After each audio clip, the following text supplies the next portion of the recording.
The circular all-weather Sol-guided reconnaissance aircraft glided over the sea, progressing slowly, with the white snow line visible in the distance.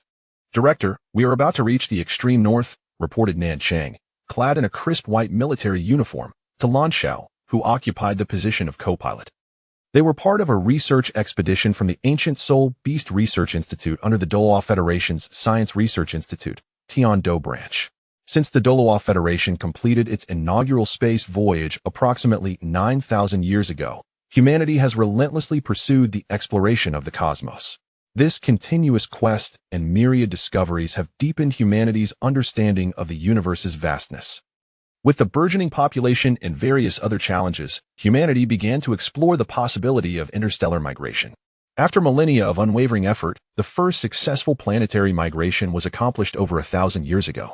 Since then, humanity has completed migration plans for 7 planets and further developed them. Following the near-catastrophic disaster wrought by soul beasts millennia ago, the then speaker, Mo Lan, revered as the Mother of Peace in the Doloa Federation, proclaimed an era of coexistence between humanity and soul beasts, forbidding all acts of violence against them. During the colonization of the 3rd planet, it was bestowed upon the soul beasts, led by several current kings of soul beasts, who undertook a significant migration from the lesser realm of 10,000 beasts. At long last, soul beasts found a home of their own. The 7th planet was similarly granted to the soul beasts. With 2 planets to call their own, the soul beasts enjoyed a long period of recuperation, effectively reconciling their long-standing grievances with humanity. A new era of comprehensive collaboration emerged as humanity transitioned from a time when soul beasts dominated Doloa Star, forcing humans to struggle for survival, to the invention of soul-guiding devices that gradually constricted the living space of soul beasts, culminating in the revenge of the awakened soul beast kings against humanity millennia ago. Today, humanity and soul beasts coexist peacefully. This shift in the times has ushered in a period of harmonious development between humans and soul beasts, intricately linked through the profession of soul masters. The research expedition, led by Lan Xiao, ventured into the extreme north to investigate the presence of any remaining ice-type soul beasts or traces of ancient soul beasts, thereby facilitating research into these ancient entities. Historically, the extreme north was regarded as the last sanctuary of Doloa continent. Its severe environment safeguarded the remaining soul beasts from human harm. Although a migration did occur, the world of soul beasts here remained self-contained, requiring considerable effort to secure the majority's acknowledgement of the relocation. Yet, some chose to remain or conceal themselves. "Understood," replied Lan Xiao, who bore the insignia of a major. Handsome, and at the age of 31, he graduated from the Doloa Federation National Institute of Technology, specializing in soul beast research. All research institutions were conferred military ranks, managed uniformly by the Federation. Ninqing shot him a glare before turning her head away. Her playful demeanor elicited a knowing smile from Lan Xiao. "Upon entering the extreme north, activate the life detector immediately. Set the detection intensity to the level of 10-year soul beasts," Lan Xiao commanded. Historically, the extreme north has been a frigid wasteland, nearly devoid of plant life. In the era of soul beasts, only large, cold-resistant soul beasts thrived here, alongside unique species like the ice blue scorpion and snow woman. Soon, the all-weather soul-guided reconnaissance aircraft entered the extreme north, flying deeper into the inner circle, enveloped in a gentle white halo that shielded it from the harsh cold of the outside world. From the central underside of the aircraft, a faint green light cascaded down, forming a verdant circle on the ground, covering an area of 1 square kilometer. Any life forms with a strength exceeding that of 10-year soul beasts within this circle would be detected. This was the latest model of life detector, meticulously capable of penetrating 100 meters underground. The reconnaissance aircraft scanned along the coastline as it progressed. Although the life detector had a vast range, the extreme north was exceedingly expansive, necessitating considerable time to conduct a comprehensive survey, even of a fraction of the area. "Well, since we've arrived, let's set up the detection program and allow everyone to rest for a while. Hopefully, we will make some discoveries this time," Lan Xiao said languidly, stretching his body, a faint smile perpetually adorning his lips. Watching him, Ninqing rolled her eyes, irritated. This guy always seemed so nonchalant, yet he excelled at everything he did. During their school days, he hardly seemed to exert effort yet emerged as a top scholar. Afterward, he was easily recruited by the Research Institute, while she remained a lieutenant despite having been accepted alongside him, as he had already received 2 exceptional promotions. It was well known that military promotions were exceedingly difficult without war, Reaching the rank of a school-level officer typically required one to be over 40. Yet, here he was, only 31. Reflecting on this filled her with discontent. She had clearly worked much harder than he had. Even during his pursuit of her, she had seemingly surrendered under his innocuous smile. Humph. Lost in thought, a shadow suddenly obscured the light before her, and a large hand ruffled her hair, followed by a familiar voice. All right, the instruments will automatically alert us if anything is detected. Come have a meal with me. While others in such a significant department would tread carefully in their romantic endeavors, Lan Xiao exhibited no such awareness, openly drawing close to Nanqing. Despite her numerous reminders to maintain boundaries, he remained unfazed, proclaiming, I just can't help it. Fine, she said, standing up, only to realize she had effortlessly acquiesced to his request. How infuriating. Looking up to glare at him, she was met with Lan Xiao's charming smile, his gaze firmly holding onto her small hand as they made their way to the ship's dining area. His voice floated to her ears. I just adore your silly expression. Who is he calling silly? As she contemplated whether to react, a series of urgent beeps suddenly captured everyone's attention. Lan Xiao promptly joined her side, his expression turning grave as he gazed at the screen. Attention all units, attention all units. A powerful life form may be present. Ascend the reconnaissance aircraft to 3,000 meters and concentrate the life detector. Temporarily increase the protective shield to maximum strength and prepare interception weapons, he ordered decisively. His earlier nonchalance vanished, replaced by a serious demeanor. The screen displayed a crimson halo expanding, and he understood its significance. Only a soul beast of 100,000 years or more could emit such formidable life energy. Utilize reconnaissance satellites for detailed observation, Lan Xiao instructed, patting Nanqing's shoulder. Understood, she replied, her hands dancing like butterflies over the control panel before her. In no time, the satellite was connected, and under her guidance, the high-definition reconnaissance satellite locked onto the target. Lan Xiao straightened, turning to the main screen of the reconnaissance aircraft, where an image was rapidly magnifying. Initially, it appeared as a vast expanse of white, but soon, the details of melting snow became discernible. Following that was a valley ensconced in ice and snow. Though termed a valley, it resembled a fissure, which rapidly expanded under the high-definition satellite scrutiny, revealing the depths of the chasm beside a fractured rock.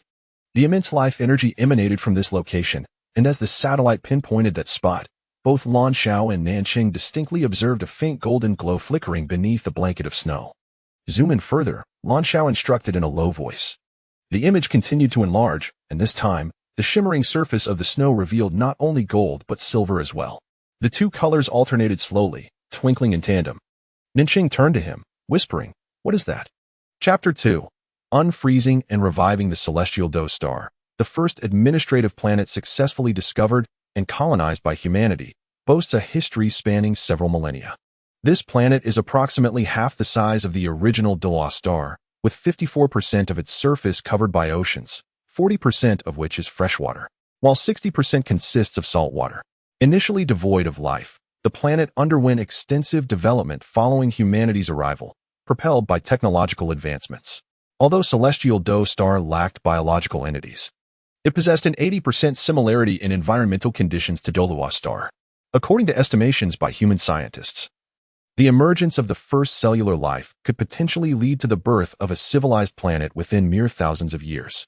The arrival of interstellar colonizers from Thaws star has undoubtedly accelerated this process. The name Celestial Doe was chosen to commemorate the once mighty nation of Thaws continent. Following the catastrophic incident caused by Soul Beast a millennium ago, Thaws star began to evolve, allowing humanity to set aside past grievances. After nearly a century of discussions and negotiations, the originally tri-factional Thaws Federation, Celestial Doe Empire, and Star Luo Empire resolved to merge, retaining the name Thaws Federation. The former Celestial Doe Empire and Star Luo Empire were transformed into autonomous regions, now known as the Celestial Doe Autonomous Region and the Star Luo Autonomous Region, respectively. These regions enjoy complete autonomy while sharing resources with the Federation, thereby expediting scientific exploration and research. The Thaws star, home to the Thaws continent, is now referred to as the Mother Star, while Celestial Doe Star, being the first colonized administrative planet, has undergone the most comprehensive development. Aside from the overall energy levels being incomparable to the Mother Star, everything else here bears a striking resemblance to it. Particularly noteworthy is Celestial Doe Star's abundant mineral resources. rich in various rare metals, which have empowered humanity to continue its interstellar migration efforts. It is essential to acknowledge that the resources expended in each interstellar migration are astronomical. Within the headquarters of the celestial Thaws star branch of the Federal Scientific Research Institute, a groundbreaking scientific experiment is currently underway. Inside the vast dome-shaped laboratory, hundreds of leading scientists are diligently engaged in their respective tasks. At the center of the laboratory, a colossal petri dish contains a humanoid figure submerged in liquid, preparing for the heating process to facilitate melting. High-concentration biological nutrients are to be added, followed by the infusion of soul guide energy. The elderly lead scientist, his voice low and resonant, issues commands. Due to the murkiness of the liquid, the nature of the figure remains obscured, yet an air of tension envelopes the scientists. This experiment aims to unfreeze and revive the specimen, discovered 3 centuries prior in the extreme northern regions of the mother star. The body is remarkably well preserved, devoid of any wounds. Given that the technology of that era was insufficient, attempts to unfreeze it were never made. In recent millennia, as humanity has explored more planets and uncovered new substances, scientific advancements have surged, allowing for numerous successful unfreezing and revival experiments. Some organisms that had been frozen for years have successfully revived. The current specimen, estimated to have existed for over a millennium, represents a first in human history. Unfreezing a body that has been frozen for such an extended period carries epoch-making significance. Moreover, scientists speculate that the individual encased in ice may have been preserved for an exceptionally long time, and if revival is successful, it will hold not only scientific but also historical importance. In preparation for today's unfreezing and revival experiment, scientists have meticulously devised countless contingency plans. The melting process commenced. Based on the rate of melting ice, it is likely that the specimen has existed for an even longer duration. The longer the freezing period, the more prolonged the melting process becomes. Excitement ripples through the scientists, for the greater the duration of the body's existence, the more profound the implications if it can be revived. As the melting concludes, the entity begins to emerge. Should we initiate the injection of the brain repair fluid and organ repair fluid? Begin the injection. Yes, repeat, initiate the injection. Scientists bustle with nervous urgency. Yet, in the next moment, a piercing alarm reverberates through the laboratory. An urgent report indicates that injection is impossible. The alloy needle cannot penetrate the specimen and has broken off. What? The lead scientist is taken aback. He is well aware of the strength of the alloy needle. Even the hardest mechanized materials can easily pierce it. Is it not fully melted? The body has indeed melted smoothly, becoming supple, yet the skin remains remarkably resilient, rendering penetration impossible. Chief, what should we do now? Immediately inject soul guide energy to stimulate revival, the chief scientist decisively commands, though his countenance betrays despair. Not only he, but the surrounding scientists share in this sentiment. They all comprehend that the likelihood of the specimen's revival is dwindling. Based on previous experiences, it is crucial to repair the brain and organs immediately after thawing for any chance of survival. The optimal preservation method for ultra-low temperatures is blood. The most significant damage occurs to the brain. If the brain is not repaired promptly, the chance of revival drops below 1%, unless frozen for only a few hours. Moreover, this specimen has been frozen for millennia. The repair fluids prepared for her are fortified, yet without the ability to inject them internally, they can only soak externally, diminishing their effectiveness. As soul guide energy permeates the petri dish, a faint white glow begins to emanate. The chief scientist sighs, acknowledging their oversight and not considering this possibility. This specimen may be extraordinary, possibly even a soul beast that has transformed into a human, hence the remarkable strength of her body. It is too late to switch needles now.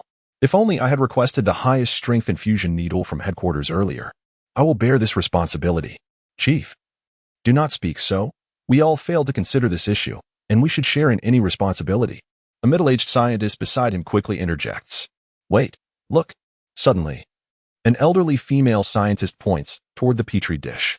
The collective gaze of the scientists shifts, and they are astonished to observe that the previously murky liquid has turned transparent, revealing the figure within more clearly.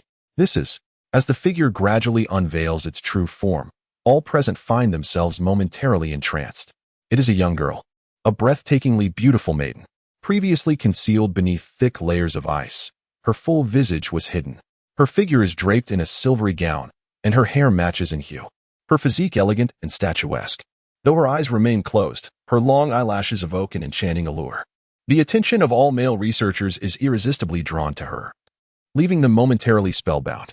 Quickly, increase the infusion of soul guide energy. She seems to be absorbing the nutrients from the petri dish autonomously. Replenish the nutrient solution. Hurry. The chief scientist nearly shouts in a frenzy, awakening the dazed scientists around him. The laboratory buzzes with activity once more as scientists hasten their efforts. Nutrient solution is replenished in the petri dish, and soul guide energy continues to flow. However, a peculiar situation arises. Regardless of how the nutrient solution is administered, the liquid in the petri dish remains crystal clear. The girl's form appears to consume all the nutrients and the infused soul guide energy as if she were a vast ocean of stars. This process endures for a full hour. Look, she just seemed to frown. A keen-eyed young scientist suddenly exclaims, pointing at the petri dish. No further proof is needed, for in the next moment, a faint heartbeat echoes through the communication device. Thump, thump, thump. To the scientists, it was as if they were hearing the celestial music of the heavens. They were further astonished to witness the young girl's eyelashes fluttering as she slowly opened her eyes. Her gaze, a pale lavender hue, appeared dim and devoid of luster, revealing an overwhelming fatigue. She stared vacantly at the petri dish before her, raising her hand as if to move. Cease the infusion of the nutrient solution. Release the nutrient solution and oxygen infusion, commanded the chief scientist swiftly. For one who has just awakened from a frozen state, the fear of suffocation looms large, as it could potentially precipitate a second brain death. The liquid cascaded forth, and oxygen permeated the air. Yet, the girl's expression seemed to grow even more forlorn. In a dazed whisper, she murmured, "I am so tired. Who am I? Where am I?" Chapter 3. The fallen star. The sea lapped against the shore, producing a vast and distant sound. A gentle sea breeze, tinged with a hint of saltiness, caressed the coastline.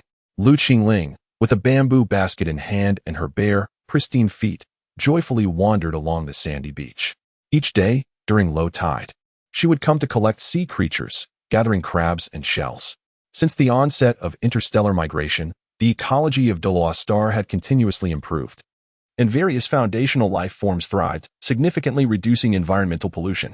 Her family was particularly resistant to immigration. Their ancestors had left a legacy proclaiming, "Born as Doloa people, destined to remain as Doloa spirits."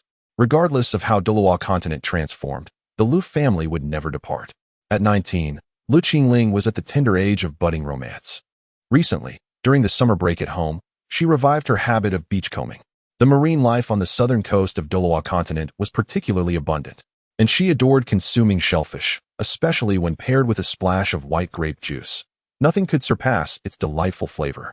She particularly relished her father's baked lobster in white wine, which, in her eyes, was the most delectable dish in the world. At that moment, her bamboo basket already contained several shells and a few sizable crabs, struggling against the faint golden glow that enveloped the basket's surface. Lu Qingling dashed a few steps forward, leaping gracefully into the air, arms outstretched, as if she intended to glide through the sky. "Oh, when will I ever fly? Why has my innate ability manifested since awakening my martial soul? It's so frustrating. I long to soar, to soar, to soar." Just then, as her body descended from the air, she noticed something glinting on the distant shore. What could that be? Lu Qingling, ever curious about the unfamiliar, hastened towards it.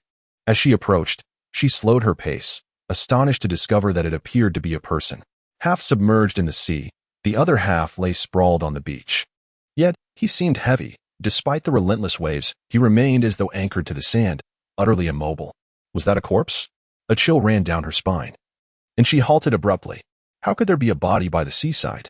Regaining her composure, she took a deep breath, and a faint white halo emanated from her body. 3 soul rings, 2 yellow and 1 purple, slowly ascended beneath her feet. Why fear? I am a great soul master. Even if he is a vengeful spirit or a zombie, I can purify him. Watch this, holy light, illuminate. The first yellow soul ring gleamed brightly, and a beam of white light shot from her hand, heading straight for the corpse. As the white light illuminated the figure, she felt a surge of satisfaction. This holy light had healing and purifying effects on the living, while it transformed into an attack against malevolent entities, proving remarkably effective. As the white light enveloped him, Lu Qingling could see more clearly. The exposed legs of the man shimmered, long and straight, extending up to half a foot above the waterline. A sigh of relief escaped her lips. This was indeed just a corpse. All she needed to do was call the authorities to handle it. Suddenly, with a splash, the man abruptly sat up from the sea. Aside from his lower body still submerged, the upper half was fully above water. Ah, Lecheling screamed. All her earlier bravado evapo Chapter 4. The egg-born child on the northernmost reaches of Thaws Star, within a canyon where the snow had been partially cleared. Lan Xiao and his reconnaissance team had confirmed after a full 24 hours of various explorations that the shimmering golden and silver lights emanating strong life energy fluctuations posed no danger. Lan Xiao accurately deduced that this must be a relic. An artifact infused with 100,000 years of soul beast life energy represented a monumental discovery for them, particularly given the absence of danger. The next step involved excavating the relic. 2 work mechas had been tirelessly engaged for half a day, finally managing to clear the uppermost layer of snow. Beneath the snow lay thick, ancient ice, hardened over countless years, often more resilient than steel. To avoid damaging whatever lay within, they proceeded with utmost caution. The ice was substantial, yet once the surface snow was cleared, the transparent ice revealed clearer reflections of the golden and silver radiance within. The glow was subtle but distinctly visible. A life detector continuously monitored the internal conditions, with the life energy remaining stable and undisturbed by their external activities, a positive sign indicating a lower likelihood of danger. The soul guide energy meticulously sliced through the ice, gradually assessing the object's specific location. After 2 hours of labor, they had cut through approximately 4 meters of ice, allowing them to estimate the object's size. Lan Xiao's eyes sparkled with excitement. If this truly was an egg, they could be on the verge of a significant achievement. While he could not yet identify the species of soul beast it belonged to, the very fact that the egg radiated the aura of life energy from a being of 100,000 years suggested it was likely left behind by a beast of royal lineage. Remarkably, despite being encased in ice, the vitality was still exuberant, making hatching a distinct possibility. They had indeed stumbled upon a treasure. As the discoverers, their research team would not only gain promotions in rank, but also substantial material rewards as motivation. It seemed as though fate itself had bestowed upon them a wedding gift. Seizing the moment, Lan Xiao embraced Nan Cheng's shoulder, grinning as he spoke. I adore your spirit. If I'm foolish, I'll argue with you. Nan Cheng swiftly interrupted him, making a gesture of mock threat. Boss, it's coming out. Lan Xiao hurriedly turned to the screen, where a mecha was dragging a square block of ice they had caught, lifting it into view. Indeed, embedded within the transparent ice was an egg, oval in shape, its surface adorned with intricately intertwined golden and silver patterns. The 2 types of patterns flickered with an enchanting brilliance, a sight to behold. Soon, the egg encased in ice was presented before them. The reconnaissance machine was equipped with various inspection devices, which confirmed the presence of a profound life energy within the peculiar egg. However, a comparison with the Federal Research Institute's Soul Beast chart revealed no similar egg among the documented species. Should we refrigerate it? Nancheng asked, standing beside Lan Xiao in front of the extraordinary Soul Beast egg. She posed the question because the ice layer on the egg's surface had nearly melted during their previous examinations, allowing them to see the egg more clearly. The egg was smooth, glistening with golden and silver patterns, all elongated and tightly intertwined, creating a mesmerizing appearance. Suddenly, a faint cracking sound startled them. Is it making noise?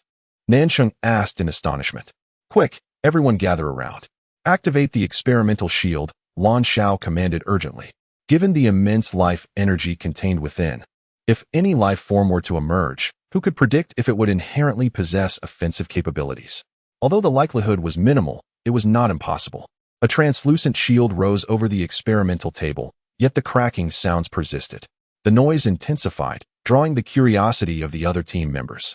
Their scientific expedition team consisted of 8 individuals. Besides Lan Xiao and Nan Cheng, there were 2 members tasked with field collection, 2 pilots, and 2 researchers, a standard configuration for such endeavors. At this moment, apart from 1 pilot operating the aircraft, the rest gathered around, their expressions a mix of fascination and trepidation. Crack! Suddenly, a tiny fissure appeared at the corner of the eggshell. Is it about to emerge? Nancheng instinctively stepped behind Lan Xiao, while the others instinctively took a step back. Fear not. Even if it is a powerful being with innate aggression, it won't possess formidable combat prowess right after birth. Lan Xiao reassured, stepping forward. Soul rings began to rise from his feet, a total of 5. 2 yellow, 2 purple, and 1 black, signifying his cultivation as a soul king. At his age, this was an exceptional achievement and a significant reason for his rapid promotion. Crack, crack. The crisp sounds multiplied and grew more frequent. With a final pop, a corner of the shell broke apart, and a white object emerged from within. All eyes were fixed on it, their breaths held in anticipation. That was when everyone froze in disbelief. Nanxing peered out from behind Lan Xiao, staring in awe at the white object. That. It looks like a hand. Indeed, a small, pale, and delicate hand emerged, clenched into a fist, yet unmistakably resembling a human infant's hand. The cracking sounds continued, and in a matter of moments, the hand emerged further, prying apart another piece of the shell. Is it? Lan Xiao rushed forward, trying to peer through the shield. The exposed area of the shell was still limited, but a vague outline of a soft white form became visible, accompanied by the continuous cracking sounds. The life energy was diminishing drastically, now only at the level of a 10,000-year soul beast. Nansheng suddenly remarked. Really? Lan Xiao turned to her in surprise, while her gaze remained fixed on the screen, noting the rapid decline in life energy. Crack. The little hand reached out again, prying off another piece. Now it's only at the level of a 1,000-year soul beast's life energy fluctuations. Nancheng's voice carried an edge of urgency. Taking a deep breath, Lan Xiao made a decisive call. Open the shield. Only by lifting the soul guide energy barrier could they observe further. As the shield opened, revealing the egg, no energy emanated from it, and as the delicate hand continued to pry open the shell, the true form was finally unveiled. How to describe it? The moment Lan Xiao laid eyes on the being, he was instantly captivated by its appearance. He was unequivocally certain that he had never encountered a more beautiful infant in his life. Yes, a human infant, one who had emerged from an egg. Chapter 5. Is this just an ordinary child? The delicate, rosy infant, with skin as smooth and translucent as jelly, revealed faintly visible veins beneath the surface. His eyes were closed, yet his dark hair and long eyelashes had already developed. 2 tiny hands cradled a piece of eggshell, repeatedly bringing it to his mouth, crunching with delight. He had teeth, pristine and white, resembling those of any ordinary child. But how could a newborn possess a full set of perfectly aligned milk teeth? Lan Xiao tentatively touched the surface of the egg, which felt slightly warm to the touch. Beyond that sensation, he felt nothing. It seemed devoid of any energy. Heavenly realms. The life energy was reduced to the level of a century-old soul beast. What now? Nanxing inquired anxiously. Lan Xiao sighed. What else can we do? This is utterly bizarre. We must continue observing. Inside this egg is indeed a child, a baby born from an egg. Can you believe it? Another researcher nearby remarked. Boss, could this be a 10,000-year soul beast reincarnated? Lan Xiao opened his mouth to respond, but Nancheng's report interrupted him. It's been 10 years. Only the energy level of a 10-year soul beast remains. With a wry smile, Lan Xiao recalled the federal records on ancient soul beasts and the data provided by divine soul beasts, indicating that a 10,000-year soul beast, upon reincarnation, would retain at least the energy level of a century-old soul beast, along with its original memories and intelligence, and would never regress to the size of a defenseless infant. Typically, they would transform into children with some self-preservation instincts. Crunch. Another piece consumed, and Nansheng approached. Upon seeing the baby nestled within the eggshell, her gaze became transfixed. The cherubic round face, soft and plump, bore 2 adorable dimples. The child was irresistibly charming, evoking an overwhelming surge of maternal affection within her, softening her expression. Fearing to harm the child, she gently extended her hand and cradled the infant from the broken eggshell. He weighed about 6 or 7 pounds, his body warm and softly fragrant. With utmost care, Nansheng held him close, whispering, "He is so beautiful." The other team members concurred. Indeed, this child was extraordinarily lovely. Suddenly, the infant paused, his hands flailing in search of more eggshell, but grasping only air. He had finished his morsel. Wah, wah. He burst into tears, his piercing wails echoing throughout the cabin. Nansheng, unmarried and without children, was taken aback, and the others fumbled in confusion. Lan Xiao, who was about to remove the eggshell, stood frozen. Why is he crying? Nancheng asked, flustered. I shouldn't have heard him. Ah, it's the eggshell. He must be hungry. Quickly, let us give him another piece. As she spoke, she brought the child closer to Lan Xiao. The moment the infant's tiny hands touched the eggshell, his wrist deftly twisted, seizing the edge, and he tore off another chunk, bringing it to his mouth, crunching contentedly. His cries ceasing. How can he not cry if you take away his food? Nansheng said, her heart aching. But we need to conduct research. Lan Xiao replied, exasperated. Nan Cheng hesitated. She understood the significance of the research, especially given the extraordinary nature of this child emerging from the egg, which had previously radiated immense life energy. Indeed, the reconnaissance aircraft was equipped with a comprehensive array of experimental devices, particularly for testing vital signs, rivaling any laboratory. The infant munched away, savoring the eggshell. In a short while, he had consumed over half of it. The basic life signs examination was also complete. Lan Xiao, Nan Cheng, and the other researchers gazed at the testing data before them, stunned. It wasn't the peculiarity of the data that astonished them, but rather the startling normalcy it exhibited. The data mirrored that of a typical newborn. Everything was perfectly ordinary. The life energy matched that of a healthy infant, with no signs of any soul beast lineage or anomalies. Remarkably resilient, the child did not cry during the blood test. He merely furrowed his brow as his skin was pricked, then continued munching away. Is this truly just an ordinary child? Lan Xiao could hardly believe it. And neither could the other researchers aboard the aircraft. A child discovered beneath the extreme cold of the northern ice, emerging from an egg, could not possibly be normal. There was no trace of soul beast bloodlines, no unusual energies or abnormalities. Everything was as normal as it could be. How could this be? A normal embryonic infant would have succumbed to the freezing conditions long ago. Yet, the data could not be fabricated. It was all collected by cutting-edge equipment. Perhaps the child's only distinction was his remarkable normalcy. Unlike typical infants, who often display slightly deviating indicators, he was entirely within the normal range. In summary, this is a healthy, remarkably ordinary human infant. Crunch, crunch, crunch. The baby continued to consume the eggshell, blissfully unaware of the unfolding events. What should we do? Nan Cheng looked at Lan Xiao. Lan Xiao was equally perplexed. Initially, everyone had anticipated a groundbreaking discovery, possibly a significant contribution to the study of ancient soul beasts. However, the current situation suggested they might have to confront an unusual predicament. Boss, this could be problematic. Researcher Chen Wei lamented, not long ago. The Federation dealt harshly with a scientific fraud case. We wouldn't be able to explain ourselves even if we had 100 mouths. Scientific fraud was among the gravest offenses in the Dolua Federation. The rationale was simple. A single case of scientific fraud could potentially unleash catastrophic consequences for the Federation and humanity. The severity of the punishment varied, with some cases warranting the death penalty, one of the few capital offenses in the Federation. This served as a constant reminder to researchers not to become overly ambitious due to enticing rewards. Without absolute certainty, they must not hastily report their research findings. Otherwise, if accused of fraud, the repercussions would be dire. Another researcher, Li Tingyin, chimed in, surely it cannot be that dire. We still have the eggshell, don't we? Chen Wei replied with a wry smile, this is our only hope. Let us pray we can discover something unique about this eggshell. Otherwise, Lan Xiao understood his implication well. Otherwise, today's findings would amount to nothing but a fleeting joy. Chapter 6. No more traces. The sound was truly thunderous. So much so that even noise-canceling headphones could not fully muffle it. In the beginning, Lan Xiao intended to preserve a third of the eggshell. But the infant born from the egg cried incessantly, its wails piercing and relentless. Nan Cheng could not bear it and offered more sustenance. As long as he was fed, the cries ceased. However, upon reducing the eggshell to 1/5, the infant's cries erupted once more, resonating with the strength of a tenor. As the portions dwindled to 1/6, 1/7, 1/8, and finally to 1/10, it became evident that Lan Xiao could no longer make unilateral decisions. He had to consider the entire team's well-being. Thus, he steeled his resolve, allowing the infant to cry without providing any more nourishment.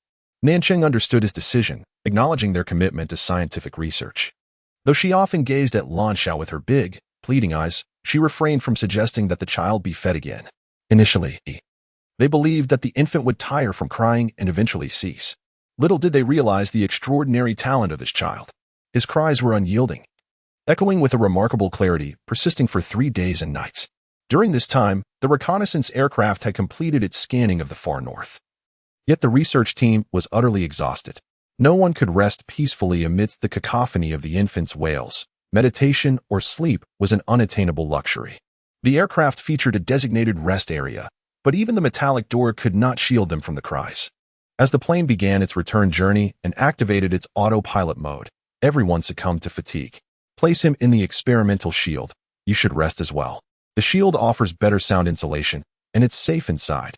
He can't escape, Lan Xiao said, gazing tenderly at Nan Cheng, whose complexion had turned pale. All right, she replied, feeling overwhelmed. The shield indeed muffled the cries somewhat, eliciting a collective sigh of relief, except for the pilot, who needed to remain alert to avoid any issues with the autopilot. The others quickly succumbed to slumber. After days of relentless exertion and with the primary tasks completed, relaxation came easily, and soon, including Lan Xiao, everyone drifted into a deep sleep. The infant's wails continued, his beautiful, large eyes filled with a sense of injustice. Meditating amidst such noise was nearly impossible, fraught with the risk of losing one's sanity. Thus, Lan Xiao and Nan Cheng chose to sleep soundly, and gradually, the aircraft fell silent, save for the persistent, piercing cries. The pilot, exhausted and also disturbed by the cries, stifled a yawn. After double-checking the cruising and protective systems to ensure everything was functioning properly, he too closed his eyes and began to drift off. Modern reconnaissance aircraft are highly advanced, equipped to alert the pilot immediately in case of system failures. Generally, issues rarely arise. The breathing within the cabin became noticeably calmer, though the relentlessly crying infant remained an exception. On the remaining 1/10 of the eggshell, golden and silver patterns shimmered faintly and unbeknownst to anyone. The frequency of light emanating from the eggshell began to shift subtly in response to the infant's cries. At the height of the wailing, the golden and silver lines glimmered most brilliantly, while their radiance diminished when the cries weakened. Gradually, the eggshell began to grow translucent, and fine cracks emerged on its surface. Initially slight but steadily advancing. With a crisp sound, the eggshell quietly shattered not into fragments, but into a radiant dust. The golden and silver light effortlessly penetrated the protective shield, flowing into the infant's nose and mouth, at last bringing the cries to a halt. The entire cabin fell silent, and the infant, enveloped by the golden and silver glow, succumbed to a deep slumber. Time passed, though its measure was indeterminate. A low hum reverberated through the cabin, gradually rousing the sleeping occupants. Ah, that was a refreshing sleep. Is that a descent alert? Are we almost there?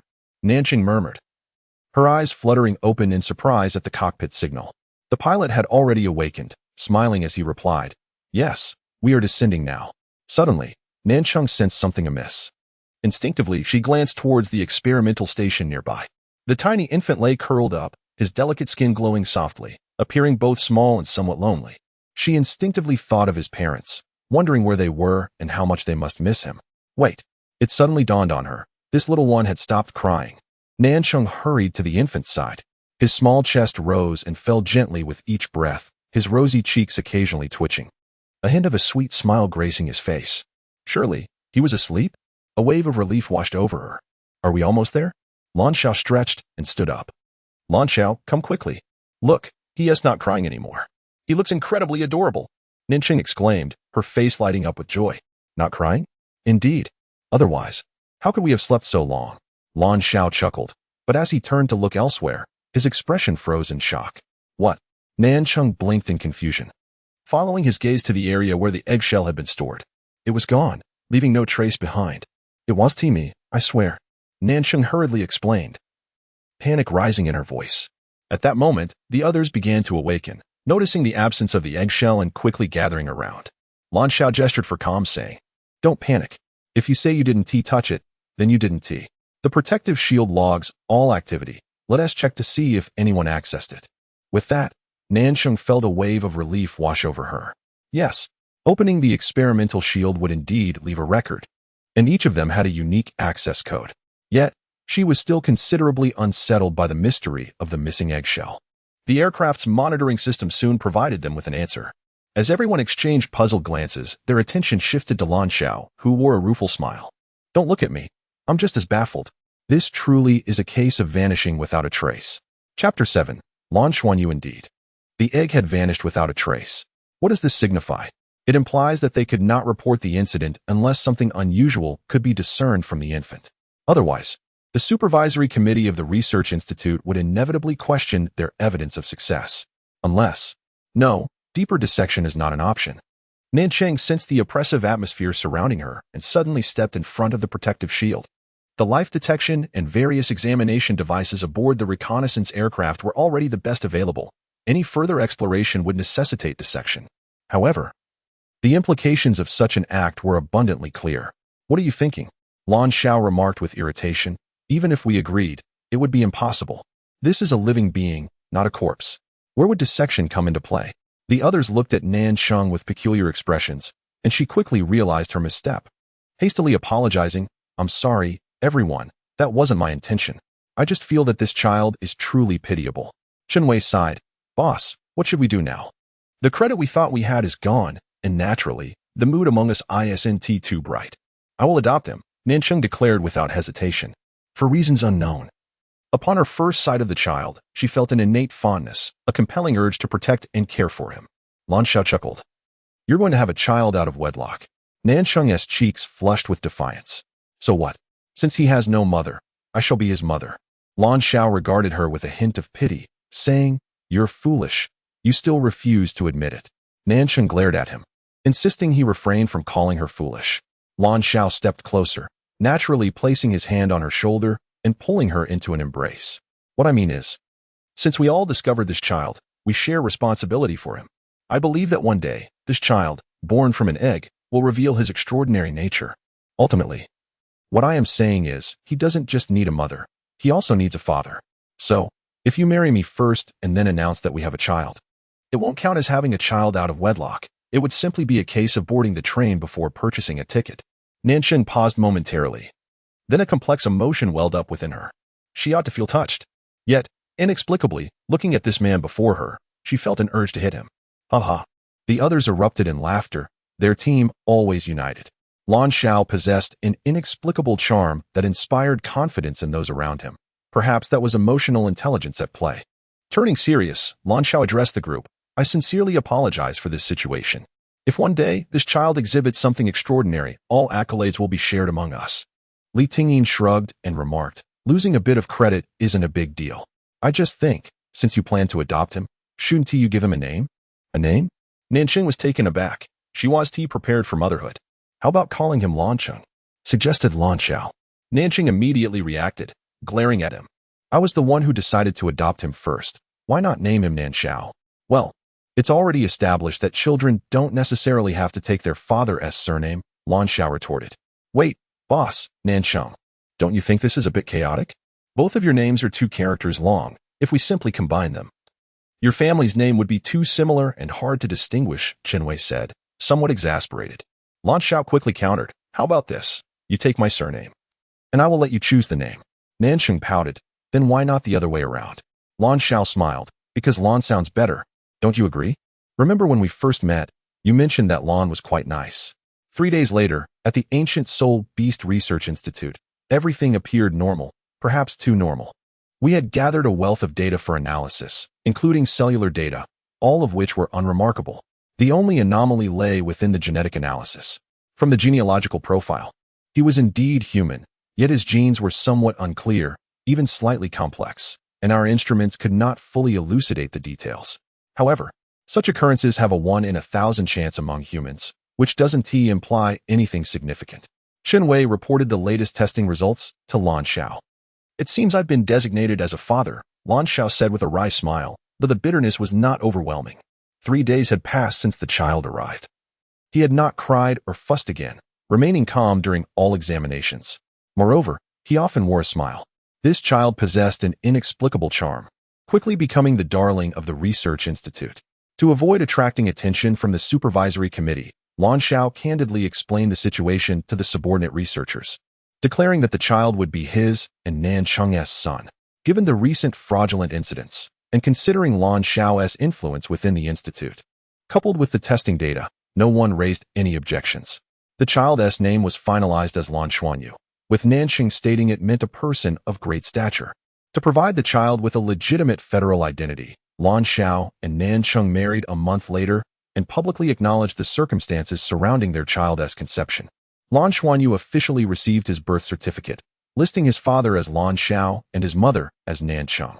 No one comprehended the implications of this arrangement, while Lan Xiao harbored a solitary hope that in 6 years, when this child reached the age of 6, during the soul awakening ceremony that all his peers would undergo, he would awaken an extraordinary soul in the world of Doloa continent, and on the administrative star occupied by the Doloa Federation. All children, except for the two soul beasts, were required to awaken their unique soul upon turning 6. The soul was a distinctive trait of the Dolua people, and the awakening of a soul represented a pivotal turning point in every Doloa's life. What kind of soul would awaken in a child born from an egg? Chapter 8. 6 years later, 6 years have passed. The silver hair, cascading like a waterfall, flowed gently behind her, gracefully spreading across the pristine white floor, emanating a fan-shaped silver halo. Nana, why are you daydreaming again? A melodious voice chimed in. Yun Yan, who had just entered, said with a hint of annoyance. She had been at the research institute for 3 years now, assigned to document the daily life of the girl before her. This girl, whom she called Nana, had been at the institute for a full 6 years, or rather, had been awakened for 6 years. According to the records, she had been unfrozen from ice 6 years ago and was likely the first person in the history of the Federation to survive such a thaw. As the ice that had encased her was at least a millennium old, this case held immense research value. However, the girl who emerged from the ice had forgotten all her past. She only vaguely remembered her name, Nana. Throughout the 3 years that Yun Yin had been observing and documenting her, Nana had shown no signs of abnormality.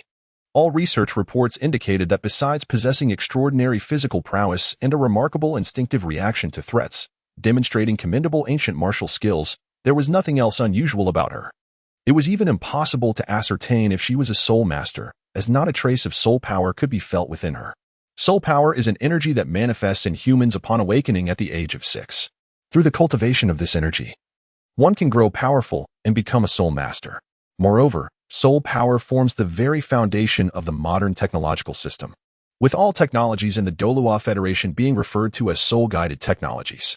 Without soul power, no matter how exceptional one's physical abilities, they are rendered inconsequential in a world of mechas, warships, and interstellar migration. Individual combat prowess, while valued, has long been overshadowed by technology. You're here. Nana turned around and smiled gently at Yun Yan. Despite Yun Yan always preparing herself mentally, she found herself momentarily entranced by Nana's smile. Nana was stunningly beautiful, to the point where even another woman like Yun Yan felt no jealousy. Her large eyes, reminiscent of amethyst, were so clear and pure that they seemed capable of reflecting everything. Strikingly, she appeared to have remained the same since her initial thawing, showing no signs of aging over the past 6 years. However, her skin was remarkably resilient. No current instruments could perform even the simplest blood draw without causing harm. Thus, her presence at the institute remained a mystery. Today is your big day. Yun Yan approached her and casually gathered her long hair, stroking the silky strands, and said with a grin, I can hardly spend too much time with you, or I might find my orientation shifting. Nana was no longer the naive girl she had been upon awakening. Over the 6 years, she had absorbed a wealth of modern knowledge. Her capacity for learning was remarkable. If one did not know better, they would never guess she had been encased in ice for so long. That won't he do? I know I like men. Nana replied with a smile. What is this momentous occasion? Yun Yan explained. Haven't you read the Federation laws? According to the regulations, individuals of unknown identity, after a 6-year assessment showing no danger and with a guarantor, can be granted temporary federal status, followed by a second 10-year observation period. If all remains normal after 10 years, permanent status will be conferred. This means that from today onward, once you complete the paperwork, you will officially be a temporary citizen of the Federation. Federation, temporary citizen? Nana's gaze momentarily dulled. For some reason, at that moment, she seemed to recollect something. Yet it was merely a fleeting shadow. Tang Lu, in light of your normal behavior over the past 6 years, and with Li Qiling as your guarantor, you are hereby granted temporary citizen status. Temporary citizens enjoy most of the same rights as formal citizens of the Federation, except for interstellar travel and the purchase of soul spirits above the black grade. For the next 10 years, you must adhere strictly to the law. Should everything remain normal, you will be granted permanent citizenship. Tang Lu's blue hair was simply tied back with a rubber band, yet his handsome features captivated those around him. The female clerk responsible for processing the temporary status had already stolen glances at his face for the 17th time. Ha ha, it's done. It's done. I can finally put my talents to use. From now on, you are mine. Li Qiling exclaimed joyfully. It was worth noting that back then, Tang Lu had arrived with nothing, both literally and metaphorically. He remembered only that his surname was Tang, and he lacked even the most basic knowledge of daily life. Tang Lu simply followed her. Wherever she went, he accompanied her. Lu Qingling discovered Tang Lu's remarkable ability to learn, and he seemed to act as her protector. While she attended school, Tang Lu would audit her classes. Initially, this drew many admirers, prompting her to buy him a mask to wear. 6 years. Reflecting on her youth. From 19 to 25, she felt she had grown into a young woman. Though humanity now has an average lifespan of around 200 years, 25 is merely the beginning. Yet, in these 6 years, with him by her side, she had not had a single opportunity to date. Now, finally, he had temporary status. More importantly, from the moment she first laid eyes on him, Lu Qingling was convinced that he was destined to become a star, whether he had been one before or not. Thus, after graduating and completing her Soul Master assessment, she resolutely chose to take courses in celebrity management, studying diligently for 2 full years. Having obtained temporary status meant that her plans for nurturing a star could finally commence. The mere thought of this filled her with immense joy. She had always been a lover of wealth. Looking at the tall, strikingly handsome Tang Lu beside her, she felt a rush of excitement. She was certain she was about to strike gold. Chapter 9. Awakening of the Martial Soul. The martial soul of humanity can take on any form. For instance, your mother's martial soul is ice, a remarkably potent elemental manifestation. As for your father's, it is a book. Although not particularly powerful, it bestows upon him an extraordinary memory. You too shall possess your own martial soul. When our martial souls awaken during the ceremony at the age of 6, if accompanied by the emergence of soul power, one can cultivate this power to enhance oneself and ultimately become a soul master. Should you indeed manifest soul power, your father will share with you the knowledge of soul masters in due course. Now, my son, are you prepared? Lan Xiao gazed at the smiling Lan Xuanyu before him, extending his right hand. Yes, Lan Xuanyu was now 6 years old. Both Lan Xiao and Nansheng held a certain fondness for their child, largely due to his gentle nature. Apart from his initial cries as he pursued the eggshell, he rarely wept, always wearing a cheerful smile. His only shortcoming might be his unclear speech. Typically, children can articulate clearly by age 2, yet Lan Xuanyu was only just beginning to do so. However, his voice possessed a unique sweetness, making it particularly pleasant to hear. Thus, neither Lan Xiao nor Nansheng felt inclined to correct his pronunciation, believing that his childlike voice was charming in its own right. At 6, Lan Xuanyu was as exquisite as a jade statue. Ever since 3 years ago, when the entire Ancient Soul Beast Research Institute relocated to the second administrative star, Tianluo Star, discovered by the Doloa Federation, he had been attending the affiliated kindergarten.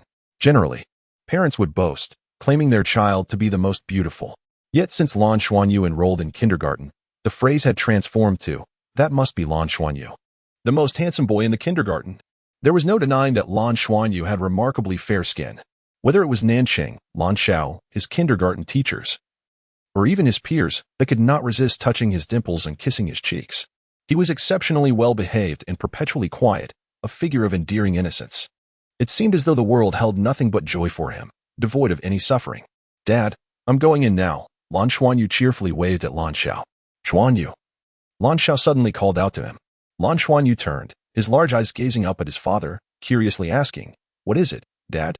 Over the past 6 years, this child had garnered the affection of everyone around him. "Go ahead. I'll be waiting for you right at the door." Taking a deep breath, his nose tinged with emotion, he waved at Lan Xuanyu. "All right then." With a bright smile, Lan Xuanyu waved once more before stepping through the metallic gate ahead. Lan Xiao activated the soul guide communicator on his wrist, and almost immediately, the other end connected. "How is it? What has awakened?" Nansheng's impatient voice came through, her anxiety palpable even over the communicator. "Xuanyu just entered. We don't yet know what has awakened," Lan Xiao hurriedly replied. Nansheng's voice took on a tone of mild reproach. "Then why did you call? You've made me anxious for nothing." "We'll have to go through this again." Lan Xiao chuckled wryly. "You were right not to come. I'm actually quite nervous myself." "Nansheng, I wanted to tell you that regardless of what our child's martial soul turns out to be, let South not place too much weight on it. If necessary, I'll share the accolades with Chun Wei and Li Tingyin. I want to pursue a promotion. Let us forget about the egg incident." On the other end, Nansheng fell silent. Lan Xiao had been the director of the Ancient Soul Beast Research Institute for many years now. Although the institute's status had risen since their move to Tianluo Star, Lan Xiao had reached a plateau in his career. Given his intellect, he should have ascended higher. What he lacked was likely an opportunity. Thus, Nansheng understood well the gravity of Lan Xiao's words. This was a significant sacrifice on his part. Lan Xiao possessed a brilliant mind, yet his martial soul was challenging to cultivate. He had remained at the fourth ring level, with advancement only achievable through exceptional research outcomes. In this regard, Nansheng held a distinct advantage. Her martial soul was formidable, and she had already reached the sixth ring, the rank of Soul Emperor, holding a military rank equal to his. Had it not been for her desire to accompany him, she could have been assigned to a more promising position. Have you made your decision? Nansheng inquired, taking a deep breath. If Lan Xuanyu were to exhibit any extraordinary qualities, particularly the energy intensity reminiscent of a 10,000-year soul beast, it could herald a significant opportunity for Lan Xiao. We made our decision 3 years ago, when we chose not to have more children, didn't we? We are both wholeheartedly willing to love this child, Lan Xiao stated resolutely. Indeed, Lan Xiao smiled. And in that moment, they both thought of one word, home. But just then, an alarm blared suddenly from the awakening chamber. Lan Xiao's expression shifted dramatically, shock etching his features as he turned to the direction of the awakening room. Inside the awakening chamber, little Lan Xuanyu stood in the hexagonal room. His large eyes filled with curiosity. An attendant had just instructed him to stand still in the center. In the next moment, lights began to illuminate around him, a strange radiance enveloping his body, filling him with warmth. Oddly, amidst this warmth, he felt a peculiar itch. Initially slight, the sensation quickly intensified. Unsure if this was normal, Lan Xuanyu's small face paled as the itch grew increasingly unbearable, surpassing even pain. Eventually, he could no longer endure it, letting out a cry as he began to scratch at his body, twisting and turning in discomfort. The awakening chamber was part of the ancient Soul Beast Research Institute and was designed for children of appropriate age. Staff members responsible for the chamber had never encountered such a situation. Typically, the awakening of any martial soul proceeded smoothly. As Lan Xuanyu cried out, the staff initially thought it was merely a sign of his martial soul awakening. However, the next moment, he was rolling on the ground, scratching at his body in desperation. Without hesitation, the staff activated the alarm system and rushed in to assist him. Yet, inexplicably, a wave of fear surged within Lan Xuanyu's heart. In an instant, he felt a tremor emanating from the depths of his soul, causing him to freeze in place, gazing in astonishment at the child.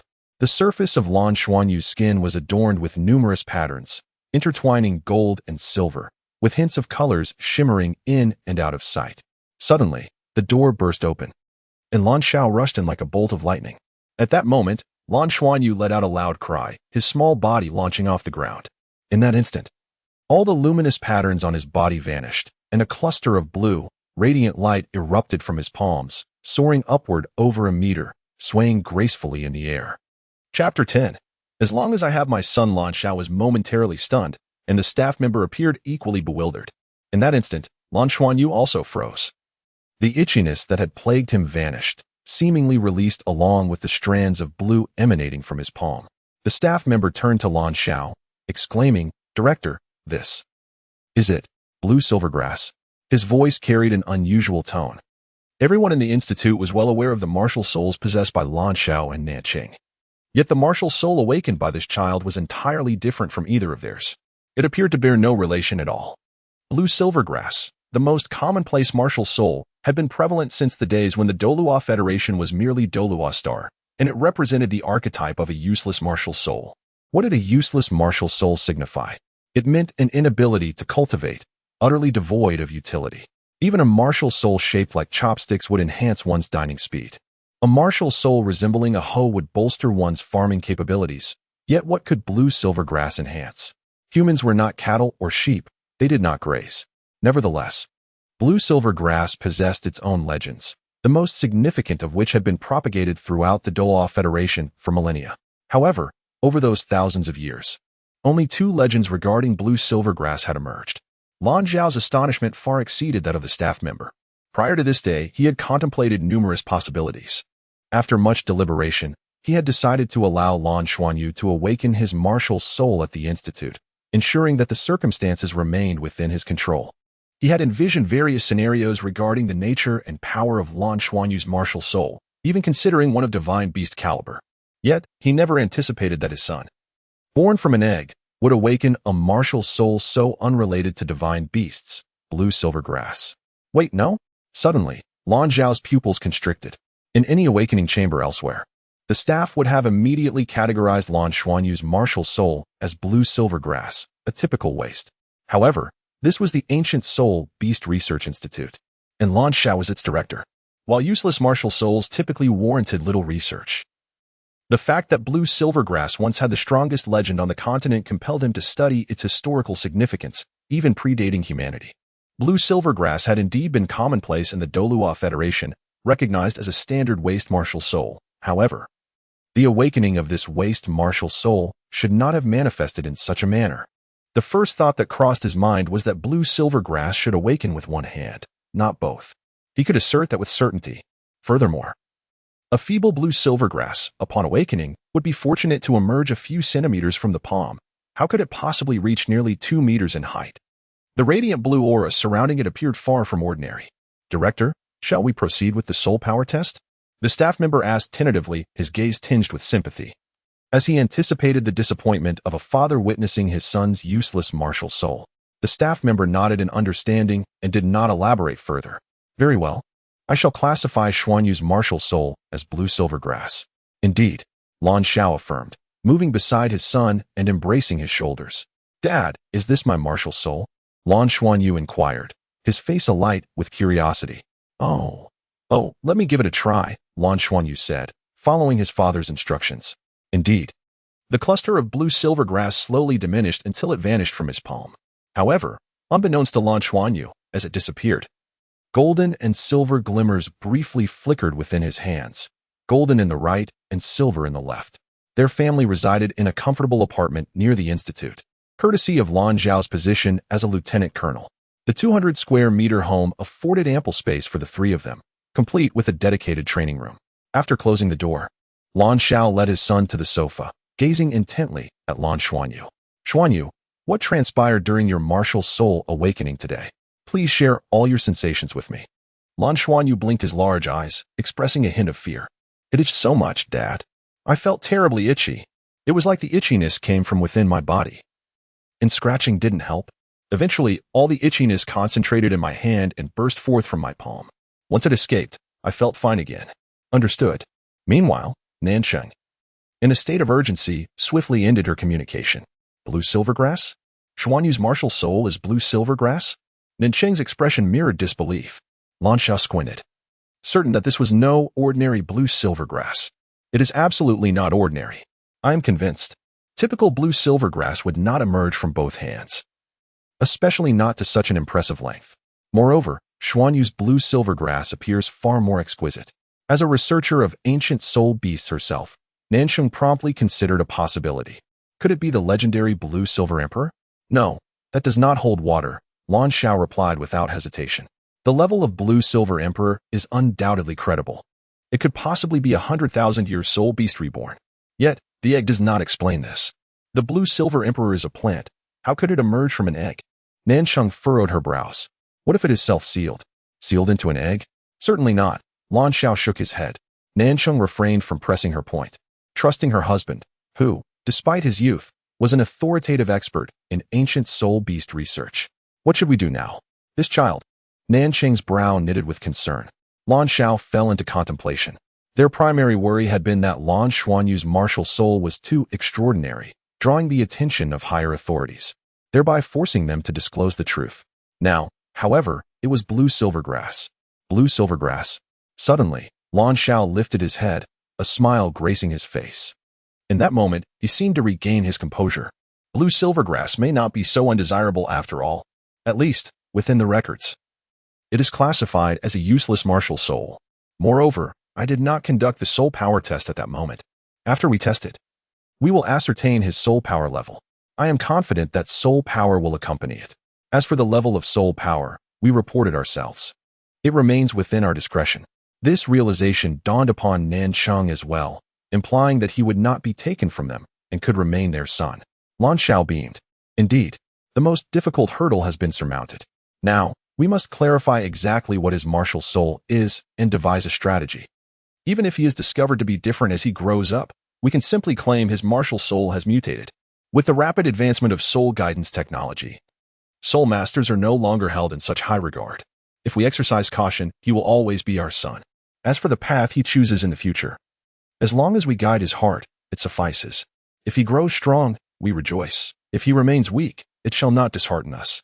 Right? Ninqing finally smiled, responding, Yes, I only wish for my son. Everything else is not of paramount importance. Chapter 11. Soul Power Test. Mom. Dad, what are you talking about? I don't understand. Lan Xuanyu remarked with a curious expression, his long eyelashes curling upward, accentuating his innocence. Lan Xuanyu nodded, feigning comprehension. Son, could you release your martial soul for your father to see? Lan Xiao gazed at his son with a tinge of jealousy. Recalling how often Nanqing had shown affection toward their child, far more than to him. How do I release it, Dad? Lan Xuanyu asked, perplexed. Focus your mind. Think of the grass leaves that appeared before, and sense if there is something extraordinary within your body, Lan Xiao instructed. Lan Xuanyu blinked, silently attuning to the changes within himself. As soon as he concentrated, a peculiar tingling sensation coursed through him, prompting him to relax his focus. Yet, the tingling transformed into a warm current that flowed throughout his body, replacing discomfort with an exquisite sense of ease. Instinctively, he raised his hands. A faint azure luminescence flickered as 2 clusters of grass leaves sprouted from his palms, soaring upward until they reached nearly 2 meters in length before halting. This time, Lan Xiao took the opportunity to observe closely. The blue grass leaves shimmered with a soft luster, yielding to the touch, yet distinctly resembling blue-silver grass, albeit much larger. Indeed, this is quite different. It's enormous. Nanqing, who specialized in ancient soul beasts, was well acquainted with blue-silver grass. Please fetch the soul power testing device and assess Xuanyu, Lan Xiao requested. Certainly. Nansheng went to retrieve the soul power testing device from their room. A staple for families with soul masters. Since the evolution of Dolua continent and the entire Dolua star a millennium ago, the maximum soul power level had increased from 100 to 120. Those surpassing 99 levels were regarded as God tier. This household device could effectively measure soul power levels below 70. Son, grasp the handles on either side and channel that special energy within you. Just as you would when releasing your martial soul, Nansheng instructed, handing the device to Lan Xuanyu. The soul power testing device was spherical, featuring a circular screen on top and handles on either side. It required no additional soul guide batteries, as soul power would naturally be infused during the testing process, which was inherently part of the assessment. Lan Xiao firmly grasped the handles, the lingering sensation of comfort from earlier alleviating his earlier fears. When the tingling resurfaced, he felt a wave of that delightful energy flowing from his arms, seemingly entering the device in his hands. Both Lan Xiao and Nanqing focused intently on the testing device. The screen flickered slightly, hinting at the emergence of numbers, but they vanished in an instant. They exchanged incredulous glances, both realizing the implications. There was no soul power detected. However, how could Lan Xuanyu's seemingly extraordinary blue-silver grass lack soul power? Just as their disbelief settled in, the testing device suddenly jolted, emitting a brilliant beam of light, a foot long and solid as a pillar. The unexpected display startled both Lan Xiao and Nansheng, but soon their expressions morphed into astonishment. A foot? What does that signify? 1 inch corresponds to a first-level soul power. A foot equates to a 10th level. For someone whose martial soul has just awakened, reaching the 10th level signifies the absolute limit. This means the child possesses innate, full soul power. Innate full soul power is exceedingly rare, even in the current era of advanced soul guide technology. Only ancient, prestigious families or particularly powerful martial souls might exhibit such a phenomenon. As soul guide technology progressed into interstellar realms, technological advancements began to dominate, altering the previously central role of soul masters in the world. Nevertheless, being a soul master remains an exceptionally noble profession. For instance, Nanqing's military rank reflects her status as a soul emperor. Especially within specialized roles, such as military special forces, only soul masters are eligible for participation. Many soul guide weapons can only be effectively wielded by soul masters. Hence, while not the definitive authority, soul masters continue to hold a prestigious position. Innate full soul power equates to genius. Any possessor of such a trait is highly valued by the Federation. Upon discovery, they receive full scholarships, meaning all expenses for their education at a higher Soul Master Academy are covered by the Federation, often with additional subsidies. Even the soul spirits essential for advancing to higher levels are partially gifted or offered at substantial discounts by the Federation. While all individuals are born equal, the moment martial souls awaken, a natural hierarchy emerges. Soul masters with innate full soul power, barring extraordinary circumstances, should be able to cultivate to the 9th tier, reaching level 90 and above, positioning themselves at the pinnacle of the Federation. The martial soul of a 6-year-old is directly influenced by the souls of the parents, as this trait is hereditary. However, it is not absolute, as occasional mutations occur, some unfavorable, others exceptionally powerful. Should a mutated martial soul possess innate full soul power, it would guarantee a meteoric rise. At this moment, Lan Xuanyu's martial soul indeed embodies innate full soul power, yet it is merely blue-silver grass. In the annals of human history, there seems to be only one individual with the blue-silver grass martial soul who possessed innate full soul power. Even the one hailed as a savior, despite having the blue-silver emperor martial soul, lacked innate full soul power, Nanqing murmured. Lan Xuanyu furrowed his brow. Are you implying that my martial soul is the blue-silver emperor?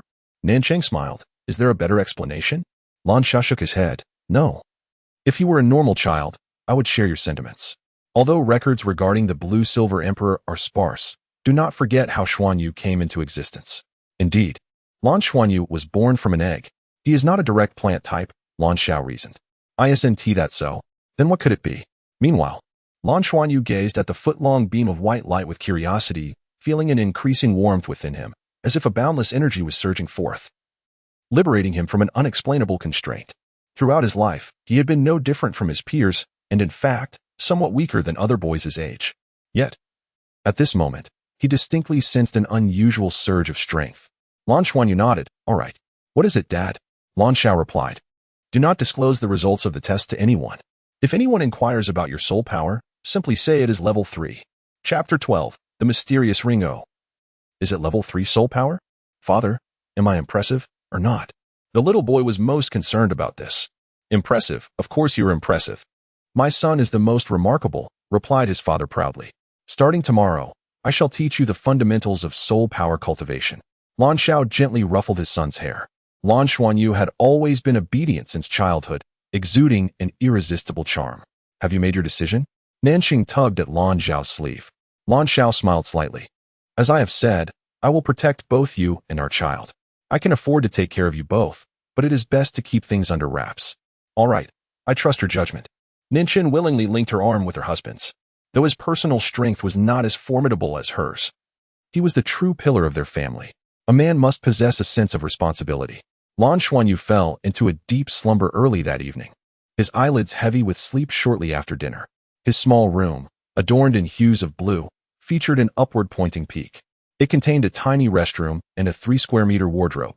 Cozy and comfortable, his bedside lamp was fashioned like a soul-guided car, a dream he had harbored since he was 4 years old, aspiring to be a race car driver. The very sight of soul-guided cars would ignite a spark of excitement in his large, bright eyes. Thus, his room was filled with numerous automotive-themed decorations. Lan Xuanyu slept soundly. Deeply, gradually, he drifted into the realm of dreams. The visions were unclear. He merely heard melodious chants and caught glimpses of shimmering halos, both golden and silver, swirling around him. In the waking world, he began to emit a faint, ethereal glow, devoid of any accompanying energy, yet flickering with hues of gold and silver. Reminiscent of that initial egg, his slumber remained undisturbed as the golden and silver lights gradually receded, as if nothing had transpired. However, when the two clusters of light vanished completely, a ring of white light silently emerged from beneath his feet, ascending gently. At that moment, a soft golden glow enveloped him, contrasting sharply with the clarity of the white halo. The halo lingered above his head before slowly dissipating. Yet, the phenomenon was not yet concluded. His body transformed once more, this time into a silver hue, as another ring of white light rose from his feet, gradually climbing until it too vanished. The room returned to its dim ambience. But within that gloom, a small vortex seemed to manifest, consuming the surrounding light, preventing even the moonlight from filtering through the curtain, seems to illuminate the floor. This vortex appeared at the location of little Xuanyu's navel, and after an indeterminate time, it silently vanished, releasing a dark blue essence that floated gently upwards, swaying toward him before ultimately resting upon the thumb of his right hand. The dark blue glow retracted, remaining motionless as it transformed into a diminutive ring, no wider than 5 millimeters, perfectly fitting his finger. Little Xuanyu continued to sleep soundly, seemingly oblivious to the events unfolding around him. Morning arrived with the dawn's first light.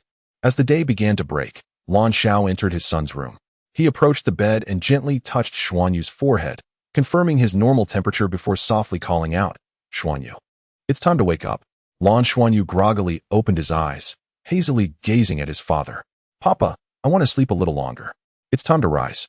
The foundation of a day is laid in the morning. Although you are on summer vacation, when school resumes, you will need to be prepared.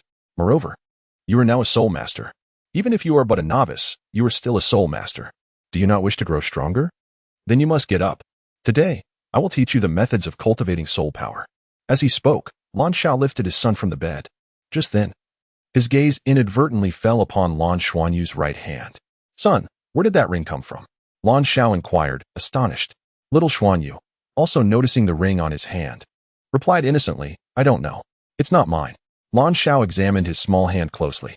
The ring was a deep blue, exuding an air of mystery, with faint intricate patterns that were not entirely discernible. However, upon closer inspection, he suddenly felt a wave of dizziness, as if the ring were consuming his very essence. He quickly turned his head away, alarmed.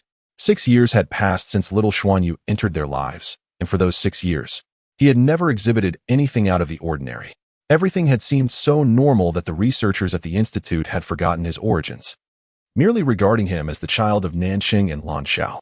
Yet, it appeared that all normalcy came to an end yesterday, when he awakened his martial soul. And everything had changed. The innate full soul power of the blue-silver grass could still be traced to precedents, whether or not he was a blue-silver emperor. There had been similar cases before, but where had this ring come from? Lan Shao hurriedly took Lan Xuanyu to the bedside, first drawing back the curtains, then examining the window meticulously. There were no signs of it being opened. Everything seemed entirely normal. "Son, do you sense anything? When did you put on this ring?" Little Xuanyu shook his head in confusion. "I don't know," Lan Shao continued. "Did you feel unwell when you looked at it?" He was most concerned that this inexplicable ring might affect his son's health. "No, it's quite beautiful," little Xuanyu replied, gazing at the ring with enthusiasm. He attempted to remove it, but despite his efforts, the ring seemed to have fused with his finger, refusing to budge. "Dad, I can't take it off. Let me try," Lan Shao said, filled with trepidation regarding the mysterious ring. He reached out to remove it, but an eerie occurrence unfolded. The moment his fingers brushed against the ring, an inexplicable force surged forth, violently repelling his hand. The suddenness of it caused Lan Shao to lose his grip, and little Xuanyu tumbled onto the soft bed, startled but unharmed. I'm sorry. I didn't mean to."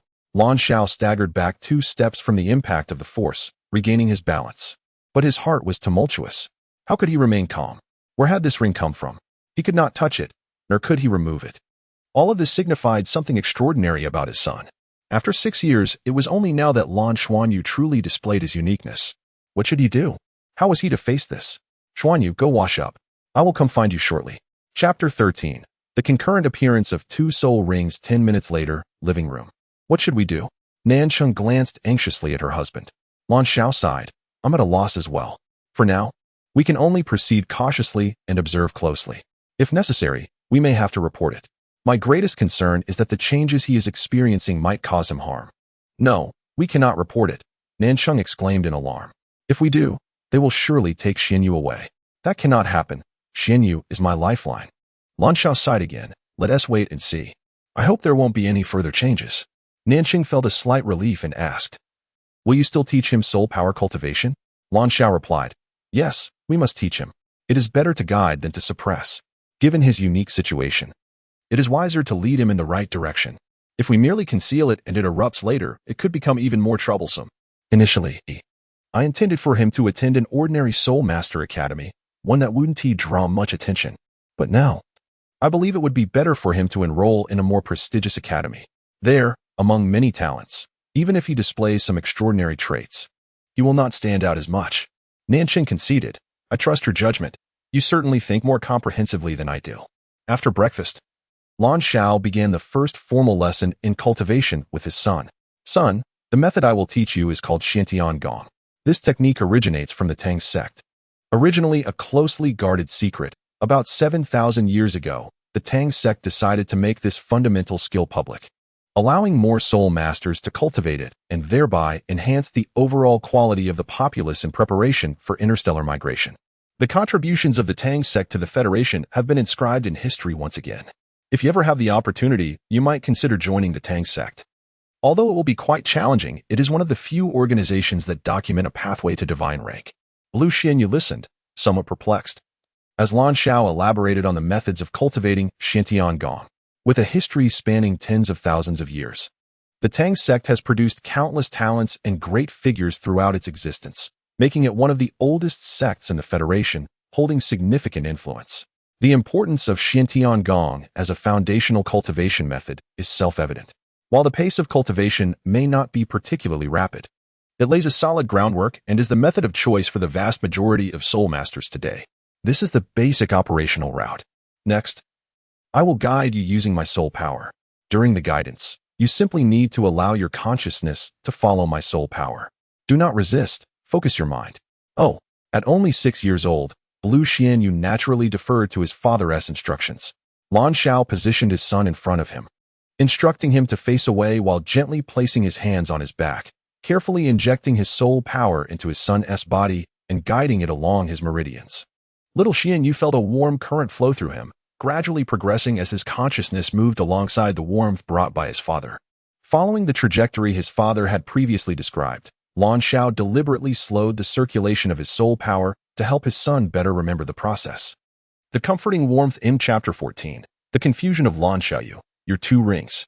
In the realm of soul masters, soul rings are categorized by tiers, originating from ancient times based on the level of soul beasts that provide them. They are classified as follows: white for 10-year soul rings, yellow for 100-year soul rings, purple for 1,000-year soul rings, black for 10,000-year soul rings, and red for 100,000-year soul rings. The longer the age, the more potent the soul ring. Beyond these, there are also rare-colored soul rings that have appeared, such as the orange-gold soul ring for those exceeding 100,000 years, a legendary existence indeed. At this moment, the soul rings surrounding Lan Xiaoyu, entwined with his blue-silver grass, appeared to be merely white, indicative of the most basic 10-year tier. This is to be expected for low-ranked soul masters. After all, it is quite challenging to attain higher-level soul rings at the onset of cultivation. Theoretically, a human can only endure up to a 100-year soul ring at the first ring. However, the white soul ring on Lan Xiaoyu did not originate from a soul spirit. It materialized merely after a night. To be precise, he acquired it simply by sleeping. What could this signify? Lan Xiao, a researcher of ancient soul beasts, could only deduce one thing from this phenomenon. After a soul beast cultivates for 100,000 years, it typically faces two choices, either to strive for further breakthroughs, which entails peril and the possibility of demise, or to reincarnate as a human, beginning anew and attempting to ascend to the divine realm through human means, thus gaining a prolonged life. A notable characteristic of soul beasts reincarnating is that they do not need to obtain soul rings through soul spirits or by hunting other soul beasts. Instead, upon reaching a certain level of cultivation, they spontaneously awaken their soul rings, thereby acquiring corresponding abilities. Considering Lan Xiaoyu's origins alongside the spontaneous emergence of the soul ring, Lan Xiao could hardly doubt that this child might indeed be a reincarnated soul beast. Yet, typically, reincarnated soul beasts retain some semblance of their previous memories. However, based on all the experiments and Lan Xiaoyu's behavior over the years, he seemed devoid of any prior recollections. Lan Xiao found himself in a state of confusion. According to the studies on ancient soul beasts, even if a 100,000-year soul beast were to reincarnate, it would still be considered a soul beast until reaching level 70. Only then could it truly transform into a human. Yet, all of Lan Xiaoyu's examination reports indicated that he was unequivocally human, not a soul beast. It was utterly bewildering. As a scientist, Lan Xiao would typically feel exhilarated upon encountering such an anomaly, as it represented a remarkable and unique discovery worthy of in-depth research. However, the troubling factor was that this phenomenon was manifesting in his own son. For the past 6 years, he and Nansheng had regarded Lan Xiaoyu as an entirely human child, cherishing him as their own. Yet, in just over a day, everything seemed to have shifted, leaving him utterly unprepared. What rendered Lan Xiao even more distraught was that, aside from the spontaneous emergence of one soul ring, his son exhibited not one but two, one on each side. It was not unheard of for someone at the 10th level to possess 2 soul rings.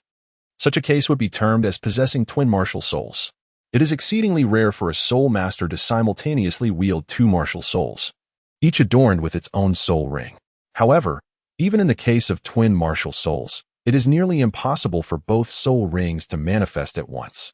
One would typically alternate between the two martial souls. Yet, here, on Lan Xuanyu's two clusters of blue-silver grass, each distinctly bore a soul ring, undeniably clear. This was undoubtedly revolutionary, a complete upheaval of norms, starkly contrasting with typical soul masters. Lan Xiao, with his composed nature, felt himself on the brink of collapse as he grappled with how to confront this unprecedented occurrence. Dad, what's wrong? Lan Xuanyu inquired, gazing at Lan Xiao, who appeared utterly petrified, as if turned to stone. Finally, Lan Xiao exhaled a sigh of relief, though his heart was heavy with bitterness, pondering, "Son, what manner of being are you? To say you are a reincarnated soul beast, yet you possess twin martial souls. To declare you human, yet you can self-generate soul rings." Lan Xiao's breath quickened. But maintaining his calm disposition, he steadied his emotions and instructed, "Son, please retract your martial soul and attempt to operate the Xiantian skill." He needed time to reflect and feared that Lan Xuanyu might conjure another extraordinary anomaly. With normal aptitude, Lan Xuanyu, after 3 or 4 guided attempts by Lan Xiao, finally managed to practice the Xiantian skill along the conventional path, albeit with some difficulty. He would require more time to master it smoothly. The ensuing days were devoted to observing his son. Lan Xiao dedicated 3 full days to monitoring Lan Xuanyu's condition, even accompanying him during the night as he feared any further mutations. Yet, it appeared that all changes had culminated on the first day of martial soul awakening, and Lan Xuanyu seemed perfectly normal. After 3 days, he could independently operate the Xiantian skill and commence regular cultivation.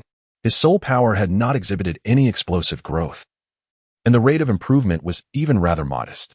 Life gradually returned to normalcy. After discussions with Nansheng, Lan Xiao resolved to maintain a veil of secrecy, doing his utmost to conceal Lan Xuanyu's uniqueness. The white soul ring was inconsequential, representing merely the lowest tier of 10-year soul rings.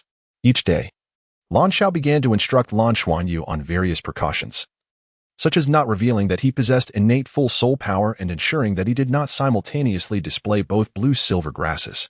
He even fabricated a backstory for the origin of the rings, likening them to a family heirloom.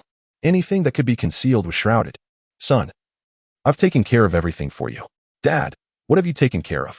Lan Xuanyu, emerging from the training room, looked at him with curiosity. "Of course. The academy you will attend. The Tianluo Primary Soul Master Academy, Ziluo City branch, which is the finest primary soul master academy in our Ziluo City." "Oh," Lan Xuanyu replied, not fully grasping the significance of attending the best academy. He was unaware of the tremendous effort Lan Xiao had expended to secure his admission. However, there would be an entrance examination to determine class placement. You must consider whether to use the left blue-silver grass or the right blue-silver grass for the exam. Lan Xiao asked with a smile. For Lan Xuanyu, the left and right blue-silver grasses symbolized different abilities. He tilted his head in contemplation before responding, "Dad, I haven't decided yet." Lan Xiao pondered briefly before suggesting, "Then let it be the left hand. Your mother's ability is ice." Attributing the left blue-silver grass as a variation makes sense.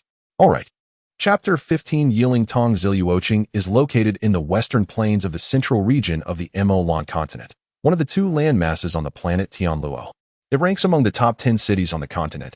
Compared to the mother planet Dolua, Tianluo is the most similar to Dolua among all administrative stars, even more so than Chengdu, the first star discovered for interstellar migration. The climate and environment here are exceptionally conducive to human habitation. When humanity first discovered this place, Tianluo had already begun to foster its own life forms, particularly in terms of plant life. However, being a newly burgeoning planet with nascent life, it was easily brought under the control of the Dolua Federation. After centuries of scientific exploration, gradual migration commenced. The process of interstellar migration proved far smoother than that to Tiando. Naturally, as humanity became more adept in the realms of interstellar development and migration, the pace of developing administrative stars accelerated significantly. In addition to the 7 administrative stars already established, the Federation has set ambitious goals for the next century, aiming to complete the migration of at least 3 more stars within that timeframe. The primary constraint on broader interstellar migration now lies with population issues. The Federation has recently instituted policies to encourage childbirth.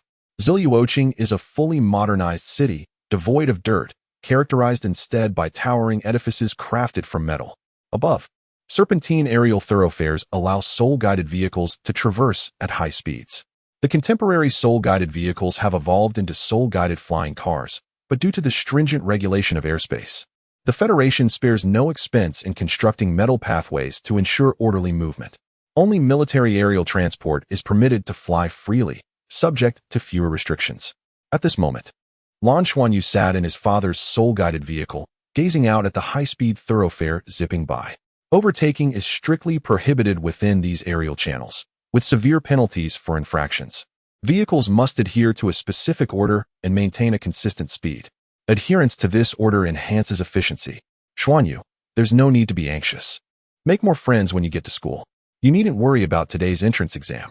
At your age, children possessing soul skills are exceedingly rare. His father slightly modified his profile, instructing, if anyone inquires about your age, say you are 7, not 6. Just explain that you were ill and had to repeat a year. Dad, but Mom said that lying isn't the behavior of a good child. Lan Xuanyu's clear eyes gazed up at his father. Lan Xiao paused momentarily before responding earnestly. At times, to protect oneself or others, a kind-hearted lie is permissible. The reason for stating you are a year older is a well-considered decision on my part. It is impossible to conceal the fact that your soul power exceeds level 10 in front of the soul power detector, rather than attempting to hide your abilities.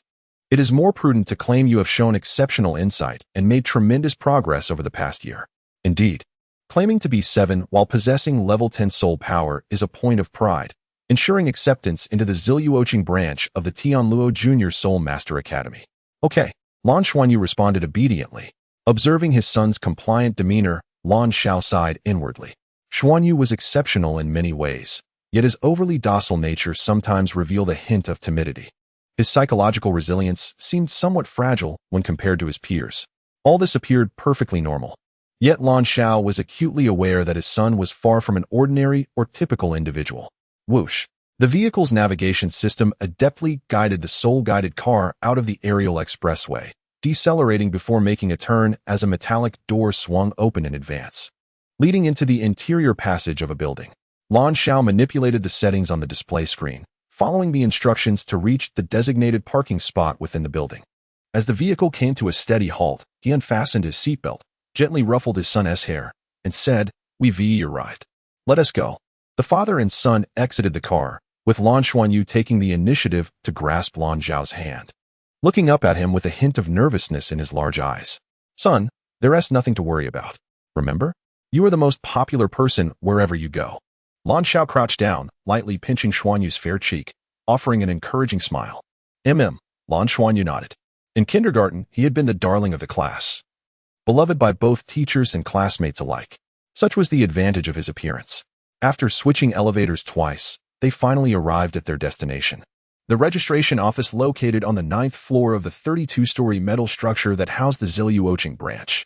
At this moment, several parents were already queuing with their children for registration. Lan Xiao and his son stood at the back of the line. He habitually wore his military uniform, but his rank of lieutenant colonel was relatively unremarkable among the other parents. Just ahead, a major general adorned with 2 bars and 4 stars held the hand of a little girl who appeared to be of a similar age to Lan Xuanyu. The registration process proceeded swiftly, primarily verifying identities and conducting a brief soul power assessment. Afterward, the children would enter while the parents were required to leave. The only information parents could obtain was the time to pick up their children in the evening. Soon, it was the turn of the little girl with the major general. The teacher in charge of registration seemed particularly warm towards her, likely due to her father's rank. With a smile, the teacher inquired, "What is your name, little beauty?" The girl was indeed quite lovely, with long, slightly curly light brown hair and fair skin. Among her peers, she was of average height, with striking light green eyes that bore a hint of deep blue, reminiscent of emeralds. Looking at the teacher, she smiled sweetly and replied, "Hello, I am Yiling Tong." "What a beautiful name. I need to verify your identity. Please tell me your date of birth." The identity verification process was standard. But when her soul power was tested, a low murmur of astonishment rippled through the queue of parents. The soul power detector registered an impressive height of 8 inches, level 8. A 6-year-old girl with level 8 soul power, indicating she had likely just awakened, which meant her innate soul power was already at an extraordinary level. Yiling Tong. Level 8 Soul Power. You may proceed. Throughout the process, her father remained silent, merely following closely by her side. As they departed, he simply nodded towards the teacher before turning to exit. As he turned, Lan Xuanyu finally caught a clear glimpse of him, a towering figure exceeding 1.90 meters. Broad-shouldered and with piercing eyes full of intensity. His countenance was sharply defined, reminiscent of a chiseled statue, particularly his keen, penetrating gaze. Upon turning, he noticed Lan Xiao and swept his gaze over the insignia on his shoulder. Lan Xiao promptly stood at attention, saluting, "Sir." In the military, ranks are strictly observed, and junior officers must salute their superiors. The Major General returned the salute with sincerity. "You are a staff officer?" "Indeed," Lan Xiao affirmed. Chapter 16. Gentle touch. The colonel lowered his gaze towards the boy beside him, Lan Xuanyu, and was momentarily taken aback by the child's striking appearance. The blue hair gently brushed his forehead, and two exceptionally clear eyes looked back at him, complemented by a delicate, rosy complexion. Yiling Tong was already among the more attractive children, yet in comparison to this young boy, she appeared somewhat overshadowed. "Hello, Uncle," Lan Xuanyu greeted sweetly. "Ah, hello," responded the colonel, instinctively reaching out to ruffle Lan Xuanyu's hair, his expression softening slightly. It was only after this gesture that he realized it might be too familiar, considering they were still strangers. However, Lan Xiao, nearby, was already accustomed to such interactions, having seen many who met his son instinctively act with warmth. "Daddy," Yiling Tong, who was just about to enter the school, caught sight of the moment and couldn't help but call out, "Chief, I'm Lan Xiao." Lan Xiao began, but abruptly paused, suddenly recalling that he had heard the colonel's name before. In the next instant, his pupils involuntarily contracted. Yifeng nodded to him, waved to his daughter, and turned to leave. "Little friend, it's your turn to register," the teacher said. "Hello, I'm Lan Xuanyu." "Lan Xuanyu, 7 years old. You're entering school a bit early, aren't you? Let us test your soul power." As the gentle white light reached a foot in height, the surrounding parents fell silent. As the branch of the Tianlu Primary Soul Master Academy in Ziluoqing, this institution was undoubtedly the finest primary soul master academy in the city. Any child fortunate enough to attend here, regardless of their personal aspirations, had parents who certainly held high expectations. Level 10. This was no longer the lowest rank of soul masters, but rather the second tier. Generally, reaching level 10 officially qualifies one as a soul master, as they can possess soul rings and soul skills, granting them certain combat or supportive abilities, even if he was advanced in age. Achieving level 10 at 7 years old was undeniably impressive. "Indeed, it's level 10. Very well, you may proceed." The teacher responsible for registration hesitated briefly before accepting this remarkable result. However, Yulingong did not enter, feeling discontented with her father's earlier act of affection towards another child. Her father was rarely home, and it was a rare occasion for him to accompany her to school, only to show warmth to someone else. This left her feeling profoundly displeased. At her age, she had little concept of gender. She simply wondered why her father was so kind to someone else. This was the simplest and most innocent form of jealousy. "Level 10? You're level 10? Yulingong was momentarily stunned. Meanwhile, Lan Xuanyu had already turned towards her, waving goodbye to Lan Xiao as he prepared to enter the school gate. "Hey," Yiling Tong called out. Lan Xuanyu turned to look at her. "Are you level 10? Lan Xuanyu nodded. Yiling Tong proudly lifted her chin. "Level 10 isn't that impressive. I will surpass you soon. You're already 7 years old. I'll be more than level 10 when I'm 7. With that, she strode ahead into the school. "Oh," Lan Xuanyu replied, following her inside. Upon entering the school, they were greeted by a long corridor, where teachers in uniforms gestured for them to proceed to their respective destinations. "No," Lan Xuanyu shook his head. At that moment, Yiling Tong truly noticed his face. He was indeed quite handsome. Yet, remembering her father's affectionate gesture towards him, which had softened his expression, she felt an inexplicable surge of anger. Even towards herself, her father did not display such gentleness. "Come here," Yiling Tong beckoned. "What's the matter?" Lan Xuanyu approached her. "Let me pinch your face," she declared. Feeling defiant, girls often matured faster than boys. She sought an excuse, believing she could easily best him in a tussle. After all, she had trained in ancient martial arts since childhood. "Just be gentle," Lan Xuanyu replied, seemingly accustomed to such requests.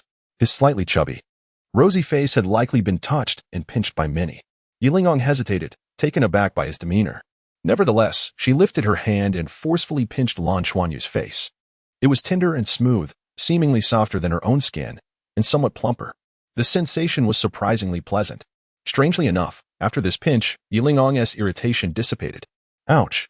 Lan Xuanyu stepped back, looking at her with a hint of grievance. You're not nice. Yilingtong stubbornly retorted. So what?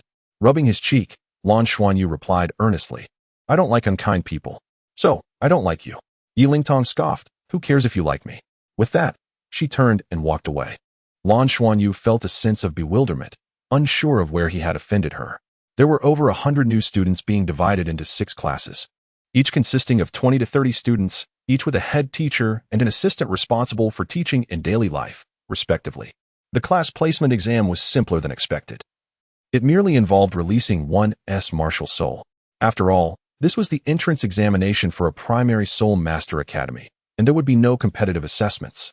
The academy primarily aimed to understand the students' martial souls and assign classes based on their respective cultivation directions. First year, Class 1, primarily focused on offense. When I call your name, step forward, Yilingong. First year, Class 2, primarily focused on control. When I call your name, step forward. Lan Xuanyu. The teaching method at the Primary Soul Master Academy did not involve cooperation between soul masters.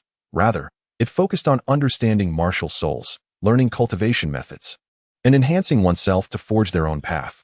With the blue-silver grass martial soul, Lan Xuanyu was naturally placed in the control-focused Class 2, Year 1. After the class division, he no longer saw Yilingtong. His face no longer hurt. His skin was resilient and healed quickly. When Lan Xiao arrived to pick up Lan Xuanyu after school, he did not encounter Yifeng or Yilingtong. What did you learn today? Lan Xiao asked in the car. I made new friends, Dad. I'm in Class 2, Year 1. Don't mix up which class to pick me up from. Did you make any new friends? Lan Xiao smiled. Lan Xuanyu nodded. The students are all very nice to me. Dad, I have a question. Go ahead, Lan Xiao encouraged. Dad, if someone wants to pinch my face in the future, can I refuse? I don't really like that, Lan Xuanyu inquired. Lan Xiao was momentarily taken aback. Of course you can. That's your right. Okay, Lan Xuanyu replied. Chapter 17. Learning in truth, he harbored a selfish desire for his son not to excel too remarkably. For such brilliance would only attract undue attention. For their family, peace and joy were of utmost importance. Son, study diligently. If you perform well in the final exam, your father and I will take you to Tianluo Star for an adventure. You can experience the thrill of interstellar travel, Lan Xiao said with a smile. Yes, absolutely. Lan Xuanyu exclaimed with excitement. His enthusiasm extended beyond just soul-guided vehicles. He held a particular fascination for airplanes and interstellar battleships, marvels he had only seen on television. The following day, Lan Xuanyu resumed his classes. The morning sessions were conducted by the homeroom teacher of Class 2, Grade 1, who taught a subject titled Fundamentals of Soul Masters. According to the curriculum for the first year, the 2 most crucial subjects were the Fundamentals of Soul Masters and the Fundamentals of Soul Beasts. The homeroom teacher, Chiu Yusen, was of petite stature with a sweet demeanor, exuding a sense of warmth and approachability. Classmates, you have already acquainted yourselves with one another. Today, I will share some knowledge about soul masters. To be seated here signifies that you are at least innate possessors of soul power. In our Dolua Federation, with the continuous advancement of soul-guided technology, many high-tech products and even weapons can be operated by ordinary individuals. So, why do we still strive to become soul masters, and even powerful ones at that? The answer lies in the fact that, despite scientific endeavors aiming to empower ordinary people with the capabilities of soul masters, fundamentally, soul masters always surpass the ordinary. For instance, our soul-guided mechas have reached an advanced level. Inventions like stabilizing devices allow ordinary people to endure greater impacts while operating these mechas. However, if a soul master pilots a mecha, their endurance enables the mecha to unleash its utmost potential. This truth remains unchanged even after a millennium of advancements in soul-guided mechas. Thus, we soul masters are undeniably the most exceptional among humanity. As you embark on your journey to become soul masters, it is imperative that you strive to become formidable ones. Though our Federation enjoys peace, our ongoing exploration of the cosmos exposes us to various dangers. Strengthening ourselves is essential not only for safeguarding the Federation, but also for protecting our families and ourselves. For a group of 6-year-olds, such profound principles may be difficult to grasp, but as a teacher, it is my duty to impart knowledge. Today, let us discuss the simplest concept regarding the ranks of soul masters. Lan Xuanyu promptly stood up. Qiu Yusin offered him a gentle smile, saying, "Please release your martial soul." Lan Xuanyu nodded. Having spent the holiday accustomed to releasing his martial soul, he raised his left hand, and a glimmer of blue light gathered in his palm. A cluster of blue-silver grass sprouted forth, accompanied by a circle of white soul rings surrounding it. The cluster of blue-silver grass shimmered with a faint silver aura, appearing rather ordinary, suggesting that the first soul ring had not significantly altered its form. Only droplets resembling dew adorned its leaves, enhancing the grass's refreshing fragrance. Qiu Yusin nodded, addressing the class. As you can see, Lan Xuanyu's martial soul is blue-silver grass. While relatively common, the fact that he has cultivated it to this level by the age of 7 indicates a certain degree of mutation. The silver patterns on the leaves and the dew droplets may well be manifestations of this mutation. The surrounding white rings are what we refer to as soul rings, which hold immense significance for us soul masters. Although the white soul ring is merely a decade-old one, the Federation has developed methods to enhance the level of soul rings, albeit at a considerable cost. Provided that Lan Xuanyu can cultivate to a higher level, there remains an opportunity to further elevate his soul rings.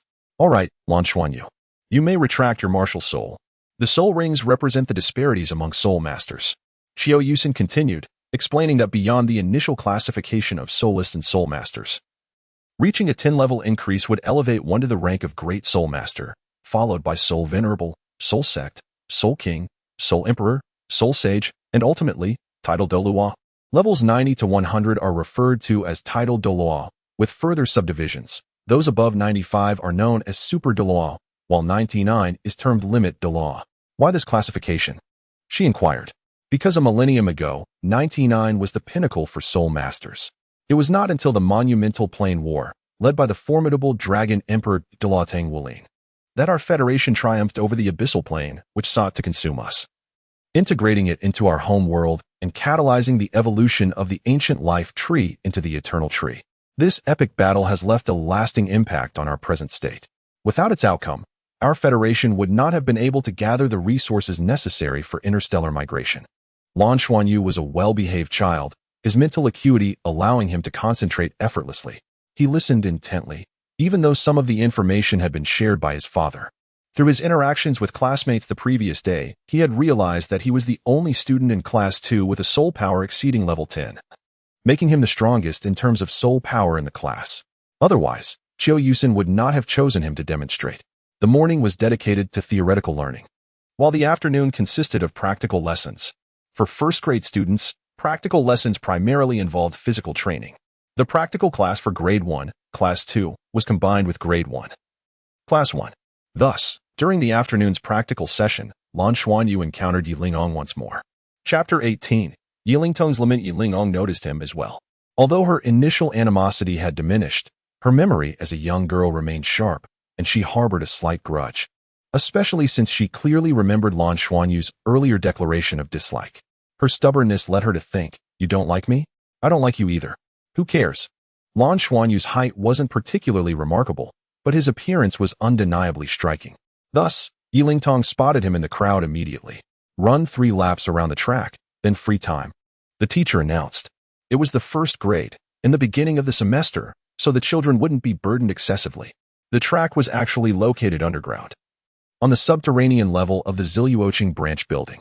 Electronic screens simulated blue skies and white clouds, providing the energy of normal sunlight. The excellent ventilation system ensured no one felt stifled. 1 lap was 400 meters, so 3 laps, while not extremely far, wasn't exactly short for 6-year-olds either. The 4 head teachers of both first-grade classes stood by the track, holding recorders. Running was the best way to monitor physical fitness. They wanted to better understand these new students. "Begin." At the teacher's command, Yilingtong darted off first. Her speed was truly remarkable, so much so that the teachers were taken aback. It was unlike a child's pace. Her sudden burst naturally ignited the competitive spirit of the other children, and several students quickly followed behind. Lan Xuanyu ran at a moderate pace in the middle of Class 2, keeping up with his classmates, with his leg strength. This leisurely pace was no burden to him. After all, he already possessed 11th rank soul power. Before obtaining a soul ring, he was 10th rank. But after the inexplicable appearance of the white soul ring, he completed the breakthrough naturally and became 11th rank.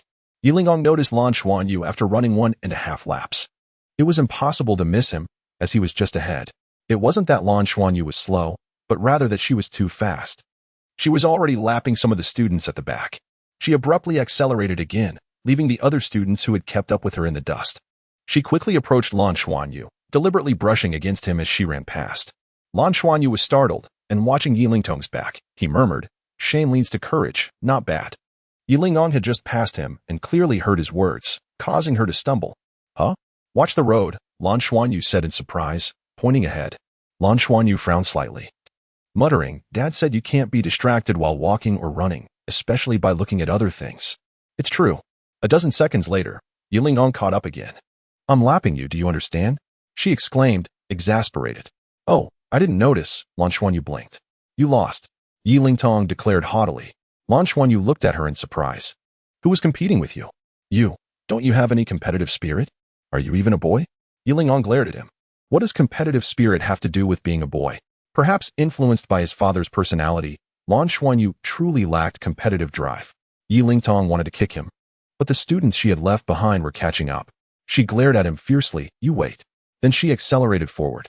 Out of the 50-plus students in the two classes, Yi Lingtong was the first to finish, while Lan Xuanyu was 32nd. Not fast, but not too slow either. Qiu Yusin said to the assistant head teacher beside her. "Why is Lan Xuanyu so slow? He's already broken through 10th rank, so he shouldn't be this slow." The assistant head teacher, an older teacher, smiled and said, "Although slow, he's steady. He doesn't seem to be deliberately trying to be fast. This child has a steady personality, which is a good thing. It's rare for a 7-year-old. Oh, that's Yi Lingtong from class 1. She's said to be the daughter of Regiment Commander Yi Feng. She seems to be going to Lan Xuanyu." Qiu Yusin noticed as well. Lan Xuanyu had just finished running when Yi Lingtong approached him, looking rather aggressive. "Are they going to fight?" Qiu Yusin asked with interest. The Junior Soul Master Academy has never placed much emphasis on fighting, especially Tianluo Academy, the best academy on Tianluo Star. Their teaching philosophy is to tap into the children's talent as much as possible, and school fights, or rather friendly sparring, often stimulate the children's competitive spirit, which they see as a good thing. Especially with teachers watching over them, there won't be any danger. Yi Lingong did indeed approach Lan Xuanyu, standing in front of him breathlessly. "I want to compete with you." Lan Xuanyu was taken aback, shaking his head. "I won't compete with you." "Why?" Yi Lingtong's voice was loud, immediately attracting the attention of the other children in both classes. "A good man doesn't fight with a woman. Mom said I can't bully girls." Lan Xuanyu said earnestly. You think you can bully me? Don't think you're a big deal just because you're 10th rank." As she spoke, Yi Lingtong pointed at herself. "I'm the one who should be bullying you." As she spoke, she charged towards Lan Xuanyu. Lan Xuanyu had no fighting experience, so he instinctively retreated, reaching out to block. Yi Lingtong quickly reached him, raising her right hand to grab Lan Xuanyu's raised right hand, pulling it towards her, then kicking her right foot towards Lan Xuanyu's left foot, turning her body to give him a shoulder throw.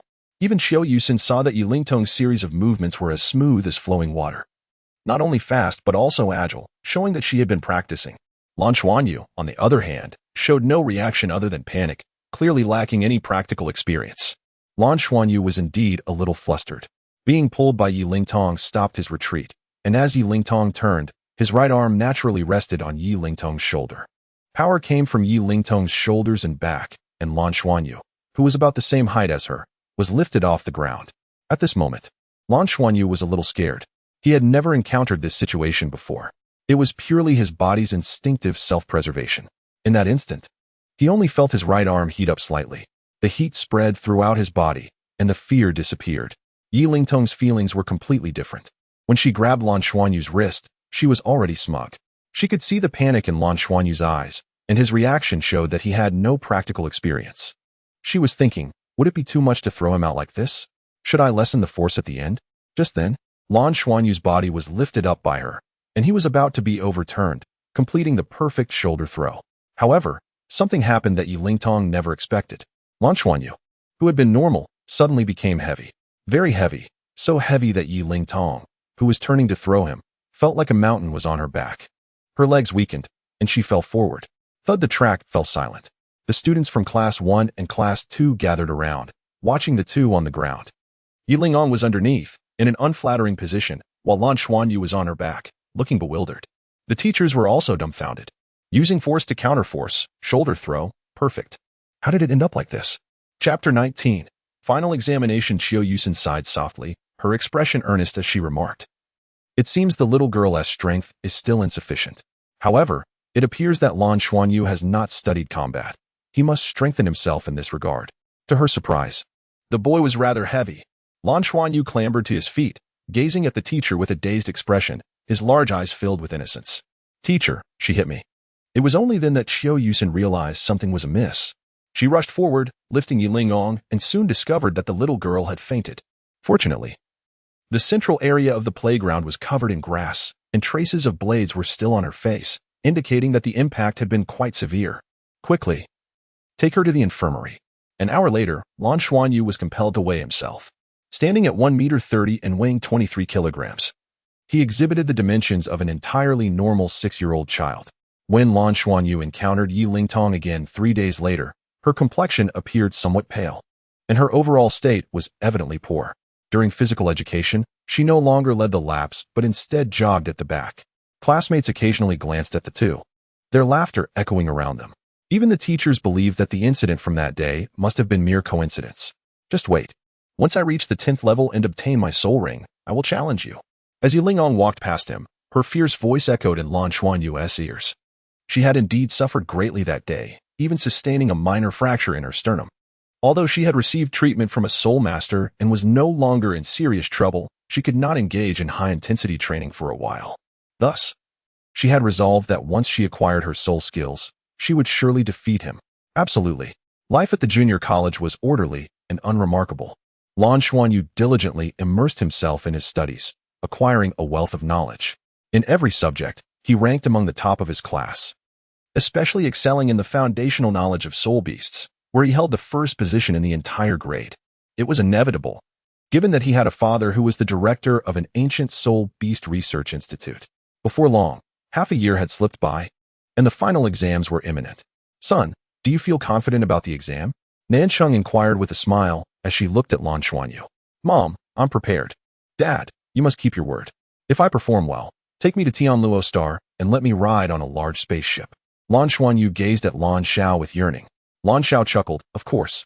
However, you must place in the top 3 across all subjects, specifically, the top 3 in your class. Yes, I believe I can do it, Lan Xuanyu assured. Dad, I need to use the restroom. Let us get going. All right.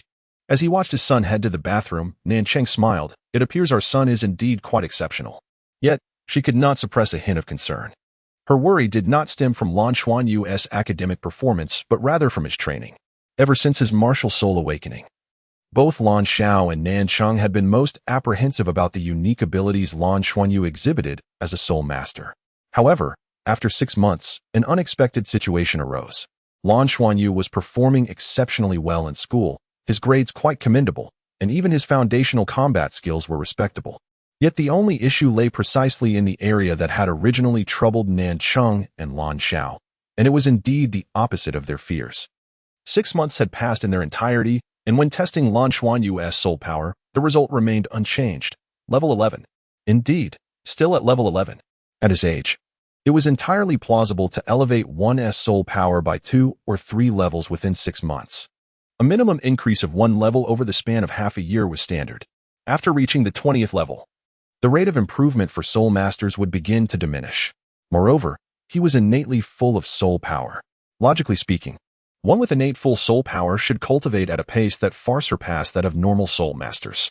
Yet, after half a year, he had not progressed a single level, accumulation without breakthrough. What did this situation imply? For the blue silvergrass, such a pace was normal.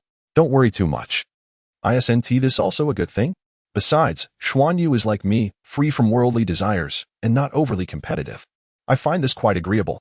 After all, we have only just begun. Taking things slowly is perfectly fine. Excelling in cultural studies holds equal importance. Yes, as Lan Xiao and his son arrived at the academy. At the entrance, Lan Xiao encountered Yi Feng for the second time. Today, Yi Feng was personally escorting his daughter. When Yi Lingtong spotted Lan Xuanyu, her large eyes sparkled with excitement. Good morning, uncle. Good morning to you as well, Lan Xuanyu greeted politely. Good morning, Yi Feng replied, his expression neutral. Yet his gaze towards Lan Xuanyu was soft. Dad, Yi Lingtong tugged at Yi Feng's sleeve. All right, off to the exam. Yifeng patted his daughter's shoulder. Yi Lingtong felt a twinge of grievance, even though her father did not show much emotion. She couldn't shake the feeling that he treated Lan Xuanyu with more warmth than her.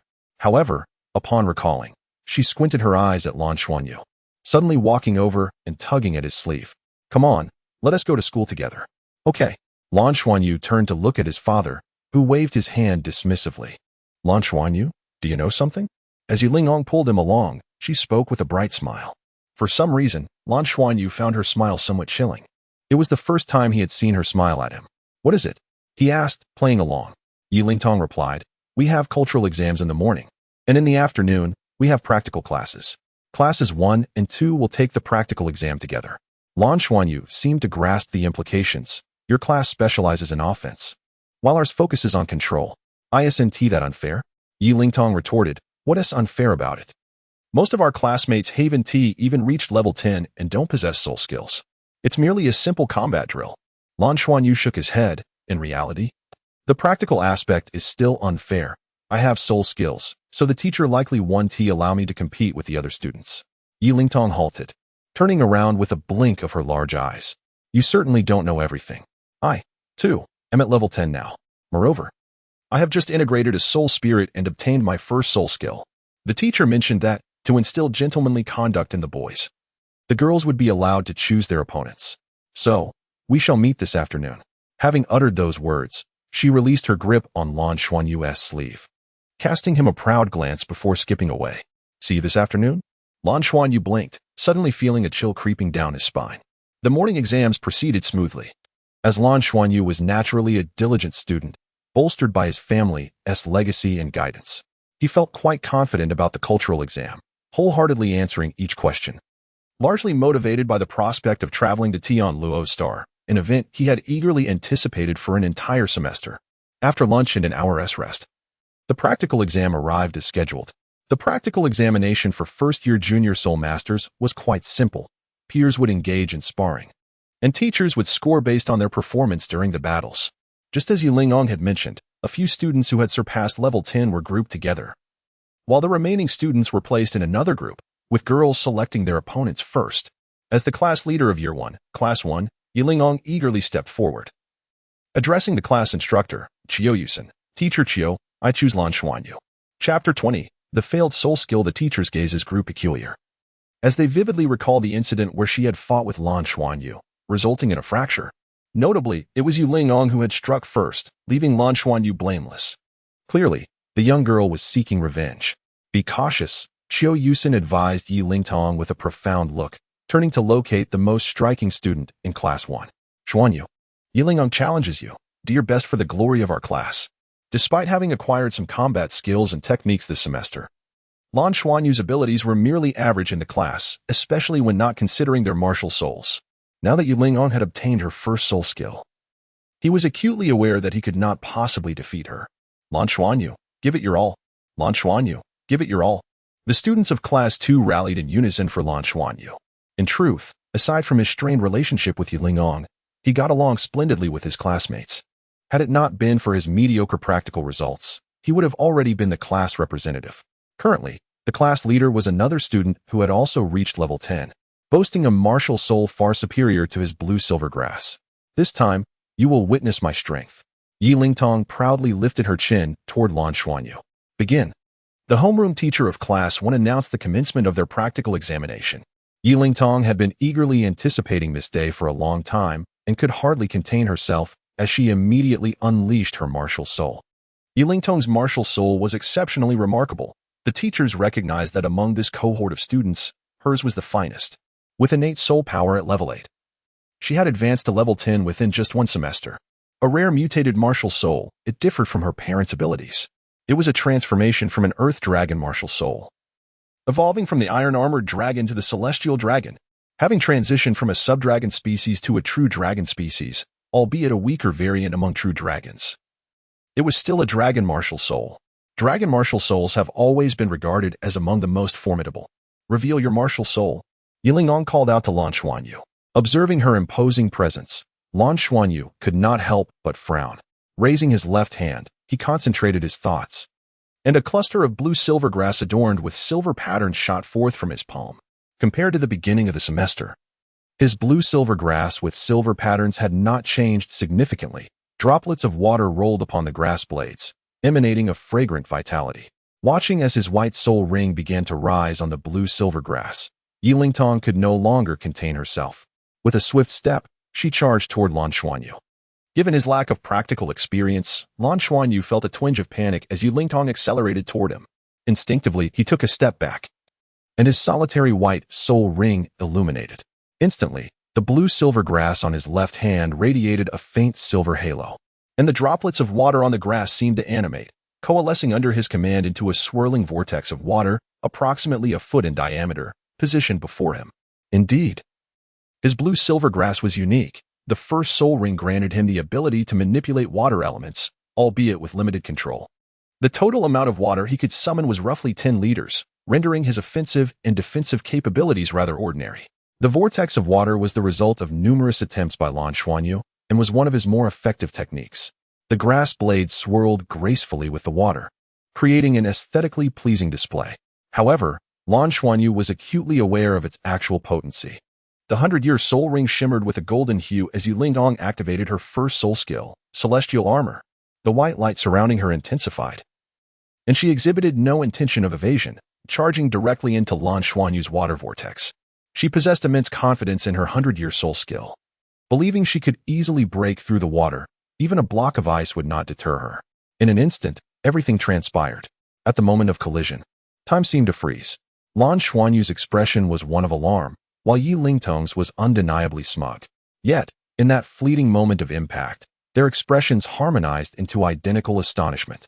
Yes, Lan Xuanyu was astonished, and Yilingtong was equally bewildered. Just as she was about to collide with Lan Xuanyu's water vortex, the white light enveloping her suddenly vanished without warning. The celestial armor had dissipated. Subsequently, she plunged into the swirling waters, regardless of its perceived weakness. It was still a soul skill. In that bewildered state, Yilingtong's petite form was swept up in the vortex created by Lan Xuanyu's water, spinning uncontrollably. The grass blades, swirling with the water, propelled her body sideways, leading to her dampened flight. With a thud, Yilingtong landed on the grass. The students were left in shock, and the teachers were equally stunned. What just happened? Impossible. Although Yilingtong suffered no serious injury, her uniform was drenched. As she rose from the grass, she cried out in dismay. How could my celestial armor just vanish? How could it suddenly fail? This is inconceivable. In her mind, she had envisioned effortlessly breaking through that water vortex and sending Lan Xuanyu tumbling. Yet the actual outcome was her own ejection, leaving Yilingtong utterly incensed. Chapter 21. Yifeng visits son. Try to see if you can condense water into ice. I can't, Mom. I have no way to do it. My dear, your water arrow's impact is too weak. You must better integrate your spiritual energy into it. Since your soul skill is the mastery of the water element, you should focus on that control. Your mental strength is above average. Logically, you should be able to control it more effectively. I will practice more, Mom. This exchange encapsulates the daily dialogues between Lan Xuanyu and Nan Sheng. Throughout the semester, he has diligently worked on mastering his first soul skill in controlling the water element. Yet, inexplicably, he feels as though he is hitting a bottleneck. The water element seems somewhat out of sync with him, allowing only for rudimentary control that pales in comparison to an average 10-year soul skill. After the exams concluded, school was dismissed. He triumphed over Yilingtong, unexpectedly scoring high in the practical examination. However, Lan Xuanyu was not satisfied with himself. He disliked the feeling of fear that overcame him when Yilingtong charged at him. The training room at home spans 10 square meters and is equipped with a protective shield, allowing for soul skill practice and simulating the necessary environments for soul masters during meditation, thus serving an auxiliary purpose. Upon entering, Lan Xuanyu made his way directly into the training room. Sitting down, he raised his left hand to release his silver-patterned blue-silver grass. The refreshing aroma of the grass, combined with the droplets of water, emanated a delightful vitality. Gazing at the blue-silver grass in his palm, Lan Xuanyu muttered, "Blue-silver grass, oh blue-silver grass. How can you control water? Why are you so weak? Yet, how is it that you can render Yilingtong's soul skill ineffective?" He pinched a droplet of water between his fingers and brought it before his eyes. The droplet was colorless, appearing silvery only against the backdrop of the silver patterns on the blue-silver grass. In truth, He had never felt the profound connection with the water element that Nancheng described. I have been practicing diligently. Why, then, do I not see better results? He furrowed his brow, pondering what it truly meant to be close to the water element. He plucked a leaf of blue silver grass, placing it in his mouth. The leaf was refreshingly cool, awakening his mind to some degree. Sucking on a few droplets from the leaf, he found them slightly sweet and quite palatable. Having consumed this, does it not signify a connection? Yet, there was no response, no change. Everything remained as it was. Beep, beep, beep. At that moment, the soul communicator at home began to ring. Lan Xuanyu hurried out of the training room to answer the call. Hello? Lan Xuanyu, I'm outside your door. Open up. A familiar voice, tinged with anger, came through the receiver. Yiling Tong.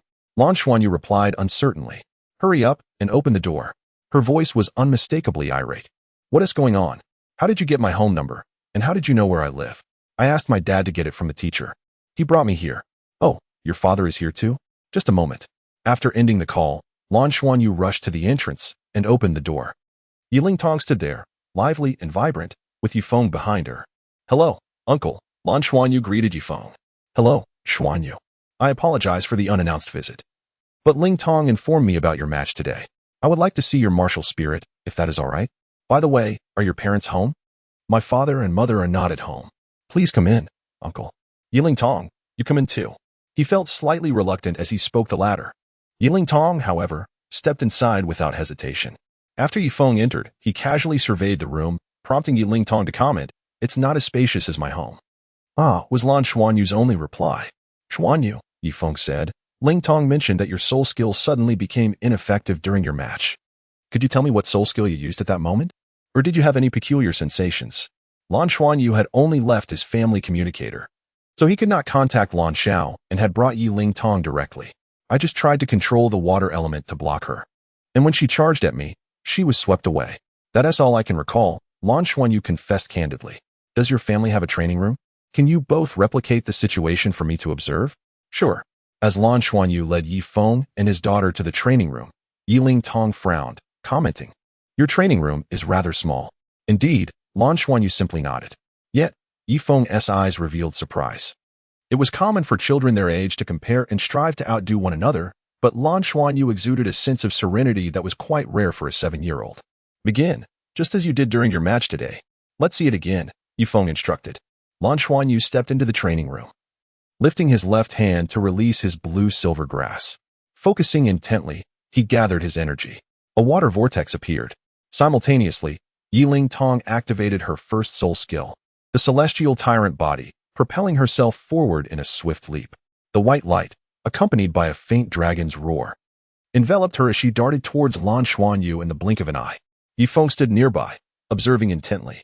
In his eyes, a hint of purple flickered. Within his mental realm, the proximity of the two children unfolded slowly yet distinctly. As they drew near, the contact began. Is it melting? In Yifeng's perception, as soon as Yiling Tong's celestial tyrant body made contact with the surface of the water vortex, it began to dissolve.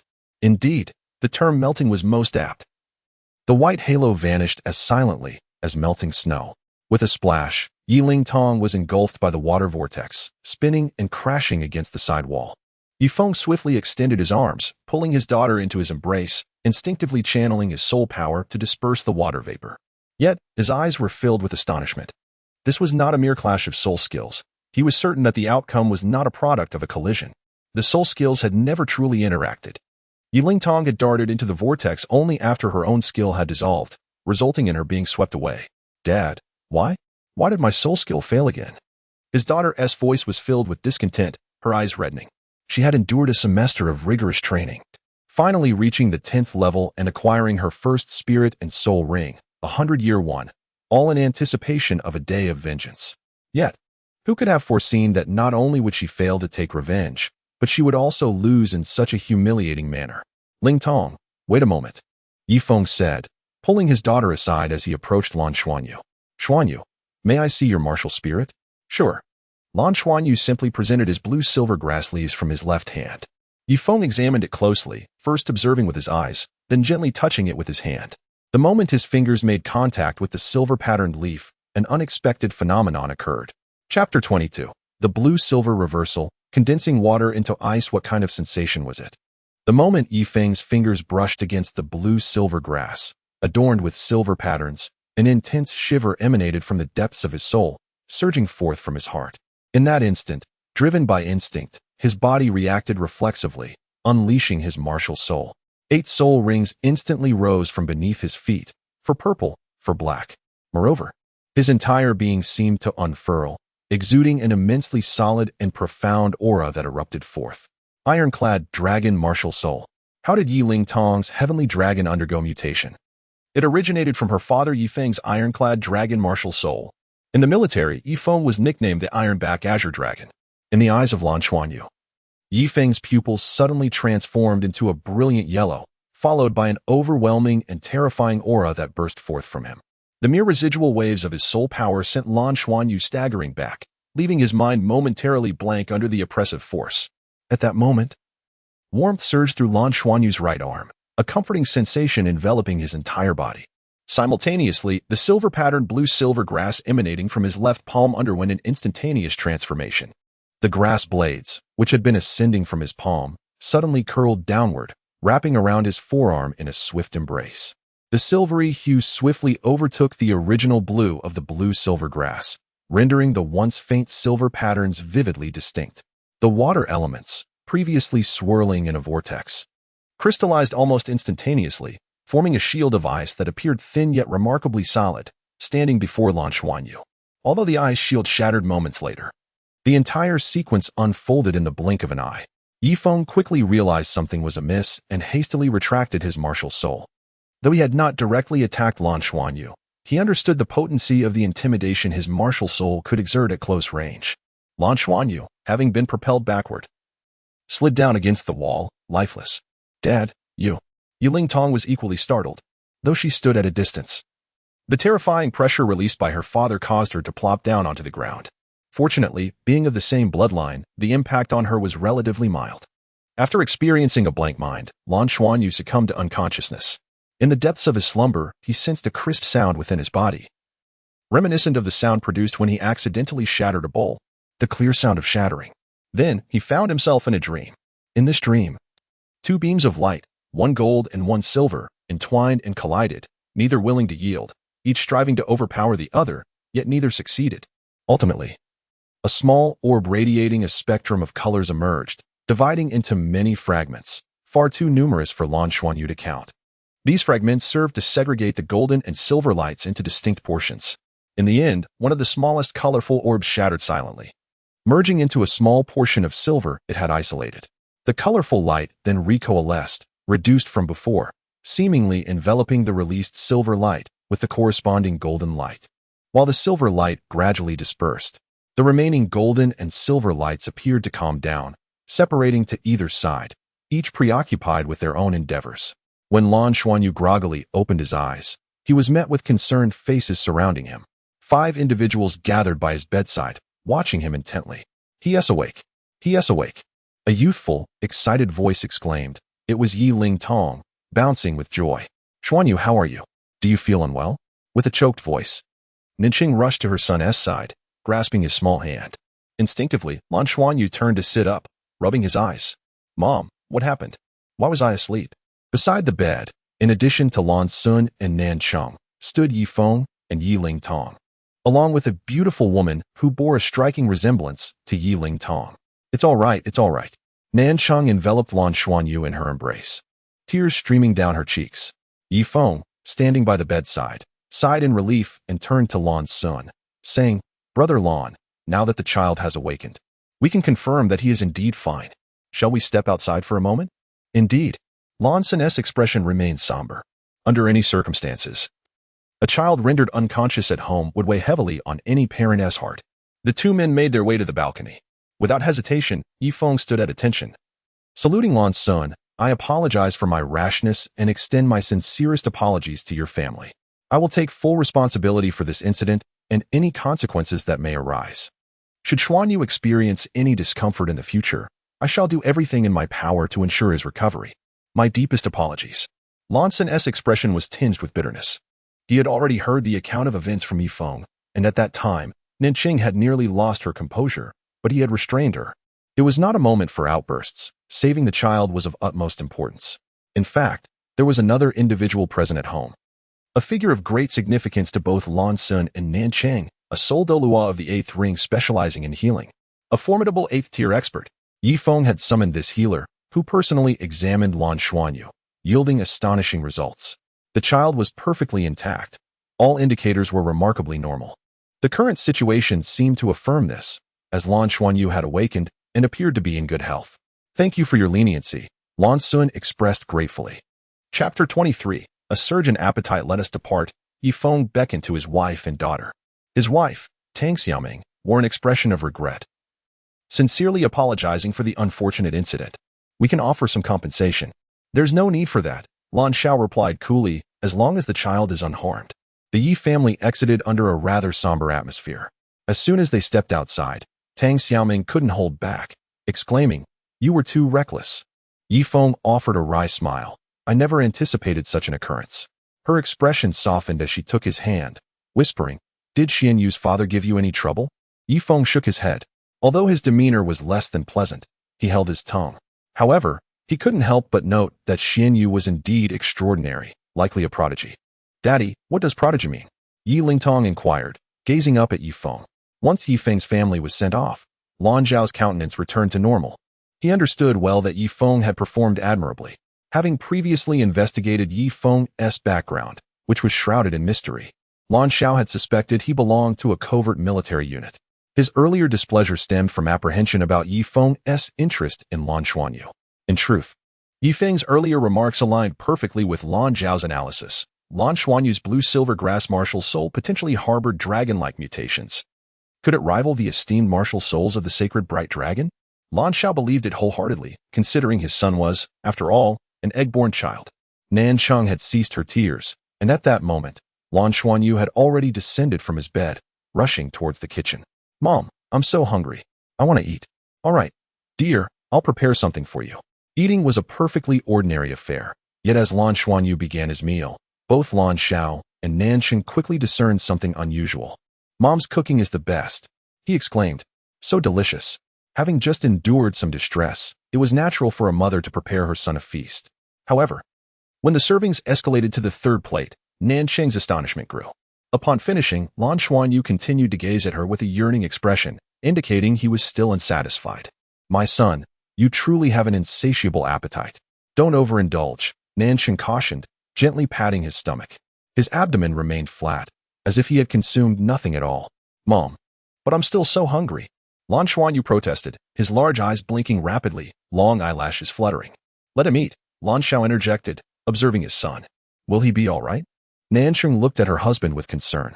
Lan Xiao shook his head, his eyes glinting with meaning. "Our son is indeed quite extraordinary." "Oh." Nan Cheng harbored unwavering faith in her husband. However, when Lan Xuanyu reached his 8th steak, Nan Cheng resolutely refused to prepare more, as they had run out of ingredients. "You can't eat anymore. You've had far too much. It would be troublesome if you overindulged," Nan Cheng urged, anxious. Lan Xiao turned to Lan Xuanyu. "Son, are you still hungry?" Lan Xuanyu touched his belly, replying, "I think I'm a bit better, Dad, but I'm still not full. Then shall we take a break before eating again? I need to ask you something." "All right." Nan Cheng shot her husband a puzzled glance as Lan Xiao added, "Come with me to the training room." The family of 3 made their way to the training room, where Lan Xiao secured the door and activated the protective barrier. Ruffling his son's hair, he said, "Xian Yu, your uncle Yi Feng mentioned that you released an ice shield just before you fainted. Could you demonstrate it for your mother and me?" "Huh, I don't know. I didn't release an ice shield," Lan Xuanyu replied, somewhat dazed. "Then take a look at this." As he spoke, Lan Xiao pressed a button on the soul communicator on his wrist, projecting a beam of light onto the wall, revealing a clear image. The scene depicted Yi Feng crouched before Lan Xuanyu, examining his blue-silver grass. All training rooms were equipped with surveillance devices for monitoring practice. Lan Xiao had evidently reviewed it beforehand, while Nan Cheng was seeing it for the first time. In the footage, Yi Feng touched the silver-veined blue-silver grass, causing Lan Xuanyu to be propelled back by the instinctive release of Yi Feng's martial soul. Yet in that fleeting moment, a faint glow shimmered in Lan Xuanyu's eyes, a peculiar radiance, subtle yet seemingly colorful. Most striking was how the leaves of the blue-silver grass suddenly curled, wrapping around Lan Xuanyu's palm, transforming it into a beautiful silver adorned with silver patterns, as the ice shield manifested, albeit shattering almost instantaneously, it had undeniably existed. Lan Xuanyu's eyes widened in disbelief as he observed this spectacle, glancing at his own left hand, his large eyes brimming with incredulity, before joyously exclaiming, "Mom, can I really turn water into ice? Let me try?" As he spoke, he released his blue-silver grass from his left hand. This time, everything felt remarkably different. Upon the emergence of the blue-silver grass, Lan Xuanyu felt an overwhelming sense of familiarity, particularly as the previously faint silver patterns became distinctly pronounced, intertwining with the leaf veins, with droplets of water gently rolling upon them. He sensed he could perceive the trajectory of each droplet with clarity. "Ice?" Lan Xuanyu tentatively called out, envisioning ice in his mind. In an extraordinary moment, all the water droplets on the silver-veined blue-silver grass transformed instantaneously into ice droplets, resembling pearls embedded in the leaves, causing the surrounding air to cool perceptibly. "Wow, this is so fun!" Lan Xuanyu exclaimed. "Water?" The ice droplets vanished, reverting to their watery form. "Try wrapping them around your hand and feel the sensation," Lan Xiao suggested. Focusing intently, Lan Xuanyu directed the leaves of blue-silver grass to entwine around his hand and forearm, enveloping them entirely. As the strands of blue-silver grass coiled around him, he felt as though he had entered an entirely different realm. Everything around him became vividly clear. He could distinctly perceive tiny blue light particles in the air. They seemed to be water elements. Instinctively, he waved his left hand, and the blue light particles in the training room moved in tandem with his palm, as if they were an extension of himself. Despite being just a child, Lan Xuanyu reveled in manipulating the water elements, occasionally forming them into a water sphere or making them dance joyfully. He even transitioned between water and ice, crafting them into the shape of an ice flower. Nancheng watched in astonishment. As a master of ice elements, she could sense the fluctuations of water elements in the air. After all, ice is merely water in a solidified state. Yet, she could not manipulate water, as her martial soul only manifested ice. Lan Xuanyu's ability to fluidly switch between water and ice elements was astonishing. Was such mastery achievable at this level of cultivation? Although his soul power remained feeble, his affinity and control over the water elements within manageable limits were remarkably effortless. "Son, let's pause for a moment," Lan Xiao exhaled, confirming his suspicions. It appeared that Yifeng's martial soul pressure had catalyzed something within little Xianyu, as if a seal had been lifted, allowing his true talents to emerge. For personal strength, this is undoubtedly a positive development. However, he sincerely wishes that his son does not receive too much attention. Chapter 24. The test of mental strength. The mental fortitude of humanity has long been quantifiable through data. The strength of a soul master is significantly evaluated by their mental prowess, especially for those adept in this domain. The potency of one's mental strength is directly correlated to their martial soul quality, and through meditation, one can enhance both soul power and mental acuity simultaneously. The methods for such mental cultivation are exceedingly rare. The hierarchy of mental strength is categorized from low to high as follows: Spirit Origin Realm, Spirit Communication Realm, Spirit Sea Realm, Spirit Abyss Realm, Spirit Domain Realm, and the Divine Tier, Spirit Element Realm. The Spirit Origin Realm represents the initial stage, where every individual is endowed with the foundational mental strength at birth. This level of mental strength can support souls of yellow grade and below. Quantitatively, it spans from 0 to 50 points of mental strength, which encompasses the Spirit Origin Realm. The recently awakened martial soul of Lan Xuanyu evidently falls within this category. During the last assessment, Lan Xuanyu's mental strength was measured at 18 points, which, while superior to that of an average individual, rendered him rather ordinary among first-ring soul masters. Thus, his previous struggles with water element control were quite apparent. Lan Xiao was eager to ascertain whether the recent transformations in his son's body, reminiscent of breaking a seal, had also influenced his mental strength. He was certain that a change had occurred. The only uncertainty lay in the extent of this change. Donning the helmet, the test commenced. Lan Xuanyu's vision was obscured by the screen, revealing a passage flanked by towering forests, with a quaint house visible at the far end. Concentrating on the house was all that was required. Though this was not his first experience, Lan Xiao still offered a reminder to his son. As Lan Xuanyu focused intently, the numbers on the helmet began to fluctuate. A crisp beep resonated, and the figures surged past 50 points, gradually decelerating until they stabilized at 62 points. Lan Xiao and Nancheng exchanged bemused glances. The leap from 18 to 62 points represented an astonishing increase of 44 points.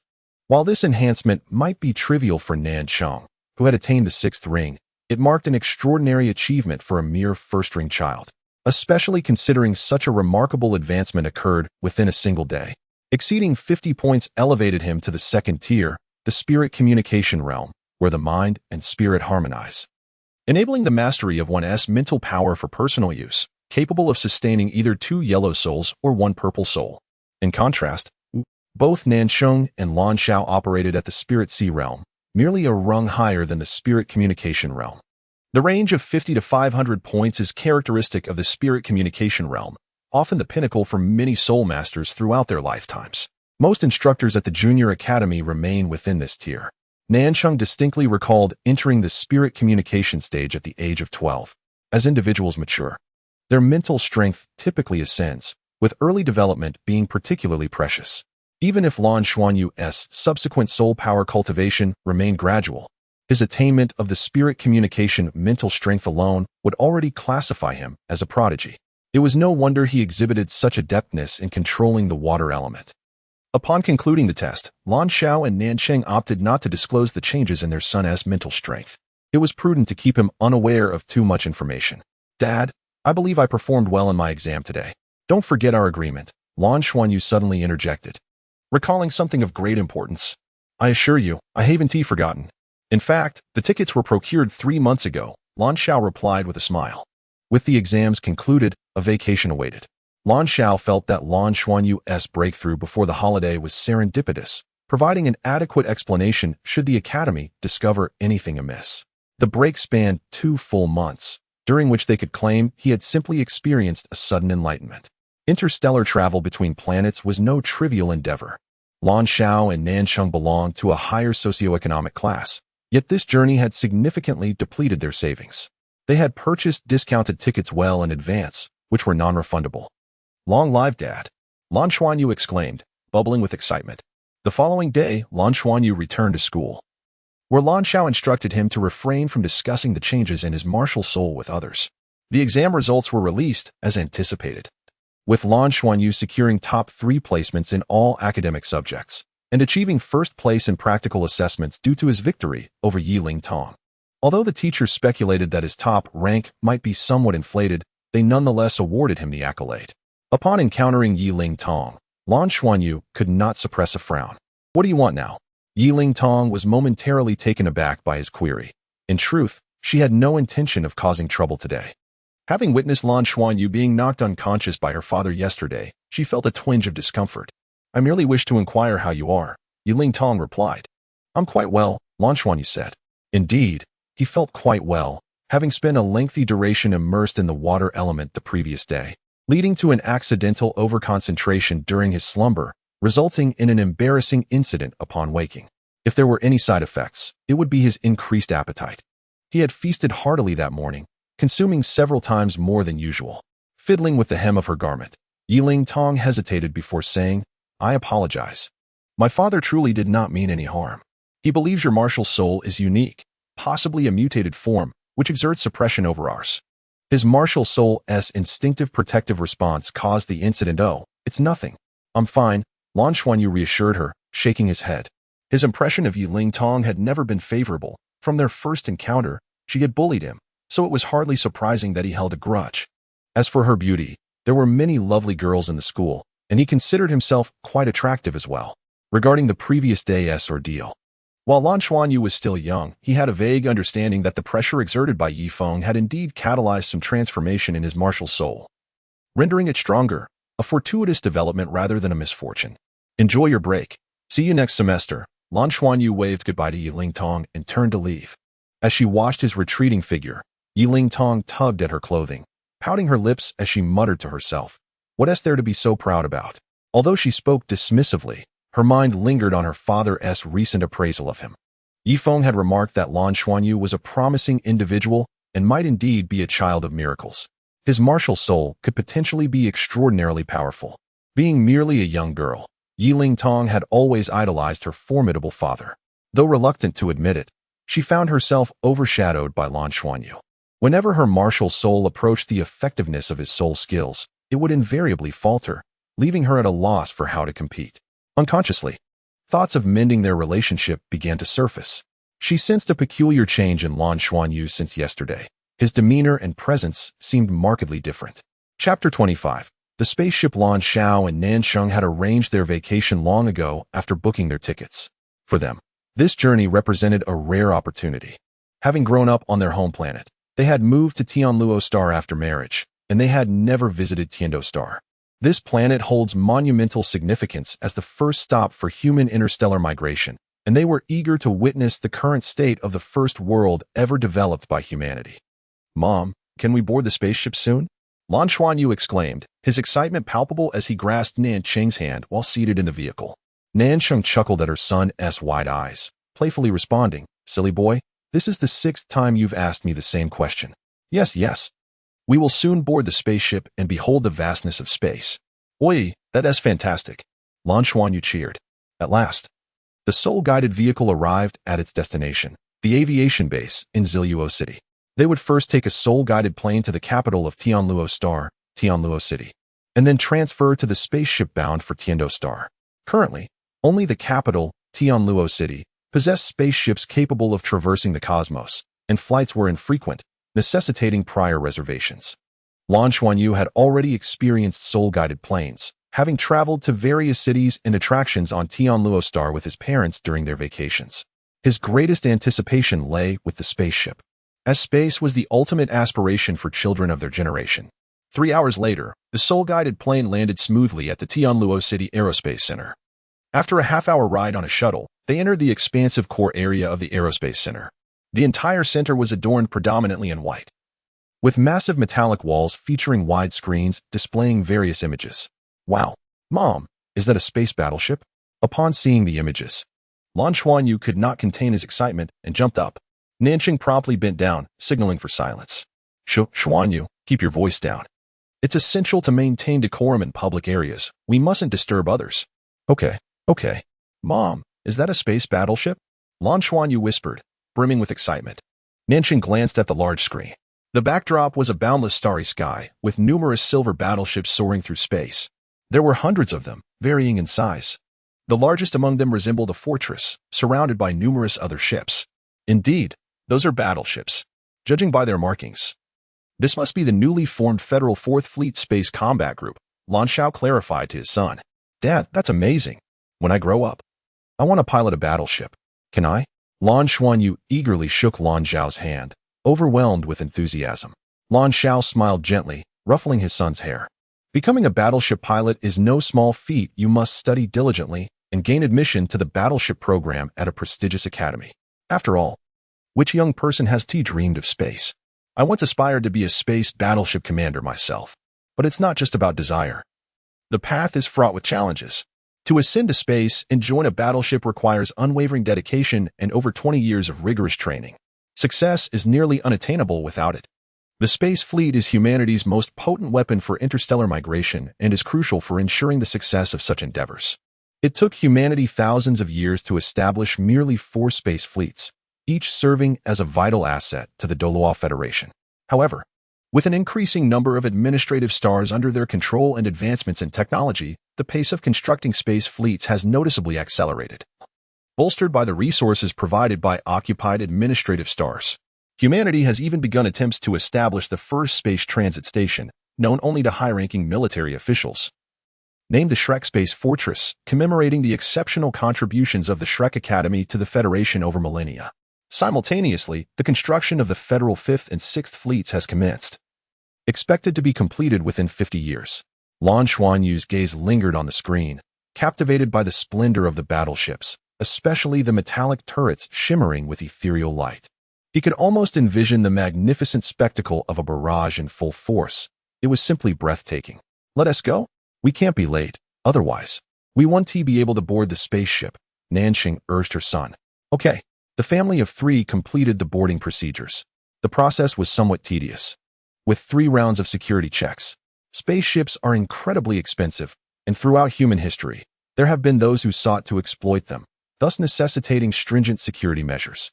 After navigating through the various checkpoints, they finally entered the internal area and awaited their departure.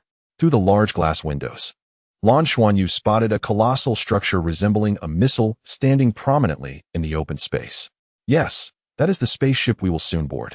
Lan Xiao answered before his son could inquire. Wow, it's enormous. Lan Xuanyu's excitement remained unabated. I love space, Dad. I'm not afraid of being bored, he declared, his enthusiasm undiminished by his father's words. Boarding time. After the final security check, the family finally stepped onto the spaceship. The spaceship's compartments were categorized into various classes. In truth, the average working class could hardly afford a ticket for such a voyage. Lan Xiao and Nanqing were considered upper middle class, and embarking on this journey once a year would deplete their savings. Even so, they had opted for the most basic cabin. Each individual had approximately 1 square meter of space, vertically arranged, with a reclining chair and metal safety belts on either side, though they were separate. The seating was relatively comfortable. Children's seats were designed smaller, and Lan Xuanyu's space allowed him to lie down comfortably, situated right next to his parents. This family arrangement was offered as a package deal when purchasing tickets, making it more economical. Welcome aboard the Federal Aerospace Agency's spaceship number 7703. We hope that our companionship during this lengthy journey brings you peace and joy. Now, we would like to share some essential guidelines. We kindly ask all passengers to adhere to them, a melodious female voice announced over the intercom. Chapter 26. Space travel. Space travel is relatively lengthy and inherently perilous. Therefore, we kindly request all esteemed passengers to cooperate with our astronaut service personnel throughout the journey to ensure a safe arrival at our destination. On either side of your seats, you will find metallic safety belts that will fasten automatically during takeoff, turbulence, landing, and while traversing wormholes. Notifications will be provided, so there is no need for alarm. Additionally, during these critical phases, the safety shield will close automatically, providing ample oxygen and pressure equilibrium. Should you experience any discomfort, please press the green button on your right, and we will promptly assess your condition and extend assistance. To our esteemed friends who practice soul cultivation, please ensure that you deactivate the safety shield at your seat during meditation to avoid disturbing others. Furthermore, refrain from practicing during takeoff, landing, and wormhole traversal to ensure personal safety. Please remember this. The lengthy announcement regarding safety protocols captivated Lan Xuanyu's attention. Surrounding him was a silvery world, and the cabin quickly filled with passengers. The spacecraft's interior seemed to consist of several tiers. They occupied the lowest level, and Lan Xuanyu found himself curious about what lay above. Lan Xiao informed him that the upper levels offered more luxurious accommodations, with prices escalating fivefold for each tier. It was said that the highest tier's cost was 100 times that of their ordinary cabin. Naturally, Lan Xuanyu's family remained in their designated area. Lan Xiao glanced at her son not far away, offering him a gentle smile, reminding him to remain calm, for there would be considerable force during the ascent. Once they reached space, everything would be fine. Okay, Lan Xuanyu replied, nodding in agreement. 3 metallic straps gently secured him, adjusting to fit the varying sizes of the passengers. They fastened comfortably across his chest, waist, and legs, ensuring he was snugly seated. Prepare. Ignition. At that moment, a faint luminescent membrane rose on either side of Lan Xuanyu's seat, enveloping him completely within his designated space. The protective shield activated. Buzz. Lan Xuanyu felt a sudden jolt as the spacecraft trembled violently, followed by a gradual vibration. A force seemed to press him firmly into his seat, making it difficult to breathe. The immense pressure combined with the surrounding turbulence instilled a sense of fear in the young Lan Xuanyu. Was space travel truly this daunting? Just then, a warm sensation radiated from his right arm, spreading throughout his body, allowing his tense muscles to relax. The force pinning him to the seat began to diminish. Exhaling deeply, Lan Xuanyu noticed that the metallic walls of the cabin slowly opened, revealing a porthole through which he could see outside. We are about to breach the atmosphere. Please secure yourselves, the announcement echoed. Suddenly, the spacecraft shook violently, accompanied by a resounding buzzing in his ears. The world before him seemed to blur into double images. This tumultuous experience persisted for several seconds until, with a dramatic shudder, the spacecraft stabilized as if it had burst forth from a shell. All vibrations and buzzing faded into nothingness, and tranquility returned. What is this? Lan Xuanyu felt both astonished and bewildered as the shield above him lifted, and the metallic straps released. He heard the sounds of breaths drawn in relief and expressions of astonishment. Clearly, he was not the only first-time traveler aboard this spacecraft. Turning to his parents, Lan Xiao looked at her son in surprise, having anticipated that he might be frightened to tears, given his sensitive nature. Yet, he appeared remarkably composed. A flicker of concern crossed her mind, Ever since he awakened his martial soul, he had been becoming increasingly extraordinary. Mom, can I come over to you? Lan Xuanyu's large eyes met Nancheng's gaze. Of course, Nancheng opened her arms wide, remembering his mother's advice to keep his voice down. He stifled his excitement and rushed over, embracing Nancheng warmly. Mom, flying in the spacecraft is a bit scary, he exclaimed, nuzzling his head against her. Nancheng stroked his hair, her face radiating happiness, while Lan Xiao couldn't help but smile. Regardless of the child's origins, he was ultimately their son. Yes, he is our son, and no one can harm him or take him away. We must protect him at all costs. Space travel is like this. If you find it frightening now, how will you ever become a pilot in the future? Lan Xiao chuckled. I'm not afraid. I want to be a pilot. Lan Xuanyu asserted, sitting up straight with determination. Very well. Then you must continue to strive. First, maintain your current level of performance in school. Once you reach the intermediate academy, I will take you to take the requisite exams. If you pass, you can study the necessary knowledge at the preparatory academy. Given Lan Xuanyu's unique background, Lan Xiao preferred to steer him towards piloting rather than drawing attention to his increasingly unusual abilities as a soul master. Once he reached adulthood, it would be of little concern. The greater his strength, the more capable he would be of self-defense. Okay. Indeed, space travel proved to be rather monotonous. And Lan Xuanyu quickly came to understand this. On the first day, he enthusiastically explored the surroundings. But the cabin's limited space and restrictions on access to higher-tier areas stifled his curiosity. Each individual space was quite confined. Even dining consisted solely of pre-packaged nutritional paste. What did it taste like? Imagine seasoned mashed potatoes. Once was tolerable, but after several servings, the growing appetite of Lan Xuanyu began to wane. Mom, Dad, I'm so bored. What should I do? By the second day, he could no longer contain his feelings and express them to his parents. Why not meditate and cultivate? Don't you wish to become a battleship pilot? Exceptional personal strength will certainly enhance your qualifications, Nancheng suggested cheerfully. All right then. Lan Xuanyu recalled the silver patterns of his blue silver grass on his left hand. It indeed felt different now. The protective shield muffled most sounds while preventing leakage of soul power. Following the trajectory of the Xian Tian Gong, Lan Xuanyu swiftly entered a meditative state, even more rapidly than before. It felt as though everything fell seamlessly into place, leading him into meditation. Unbeknownst to him, this was due to the enhancement of his mental strength, which had significantly improved his control over soul power, allowing the Xian Tian Gong to flow smoothly. His mind became a blank slate, and his soul power began to circulate autonomously. Gradually, Lan Xuanyu sensed a multitude of shimmering lights surrounding him from the outside world. Predominantly silver in hue, an experience he had never encountered before. Chapter 27. Tang Li's debut in the past. During his cultivation, Lan Xuanyu could only perceive blue light spots. But the appearance of these silver light spots was a novel experience. The silver light spots felt quite familiar to him, swirling around his body, yet he seemed unable to direct them. What could these silvery entities be? The duration of his meditation had been considerable when he finally emerged from his trance. Nancheng informed him that he had meditated for over 6 hours. It is worth noting that the efficacy of cultivation in space is rather poor, as various elemental forces of nature are scarce in the vacuum, devoid of planetary existence. Thus, meditation in space primarily serves as a means to pass the time. Mom, I saw numerous silver light spots. What are they? Lan Xuanyu inquired, perplexed. Silver light spots? Have you sensed the spatial elements? Nancheng, a soul emperor, certainly understood what the silver color represented among the elements. She herself wielded ice elements, while her son had command over water elements. Logically, he should not have been able to perceive spatial elements. Is that spatial element? Lan Xuanyu asked, somewhat bewildered. Nancheng nodded, replying, indeed. Silver represents the spatial elements. In fact, space itself is abundant with these elements. The high-speed travel of spacecraft and the spatial fluctuations in the void generate a concentration of spatial elements far richer than on planets. Consequently, soul masters with spatial attribute martial souls often prefer to cultivate in space. Such soul masters receive significant advantages when entering starship piloting programs. It seems my son possesses considerable talent in this regard. Is that so? Then I must become a starship pilot. Lan Xuanyu reaffirmed his aspirations. Meditation was indeed the finest method to occupy time. Aside from that, there were soul-guided televisions to watch, featuring news, films, and television shows to alleviate the monotony of their journey. Dad, what are you watching? Lan Xuanyu peeked over at Lan Xiao.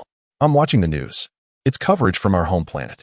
It is a rare opportunity to see news from other planets while aboard a spaceship, Lan Xiao explained to his son. Oh. Lan Xuanyu blinked his large eyes, gazing at the screen before his father. Lan Xiao slightly increased the volume. You still find this interesting? Is this a celebrity press conference? Nancheng leaned in, also curious about the screen. On the screen, a press conference was indeed unfolding.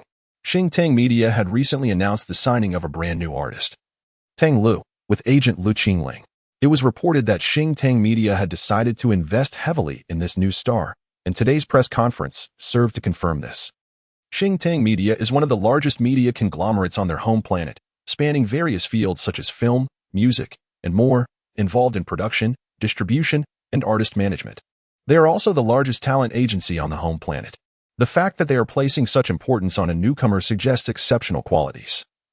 Let us anticipate what is to come. The scene shifted as a group emerged. At the forefront was a charming young girl, her beauty striking, though her attire was modest. Behind her was a tall man, shrouded in glimmers of starlight, obscuring his true appearance. The only discernible feature was his height, exceeding 1.90 m.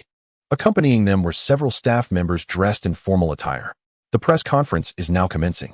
Hello everyone, I am Bai Tianhong, the director of the Doluo District Artist Management Division at Xingtang Media. I trust you have all received preliminary information regarding the purpose of this press conference.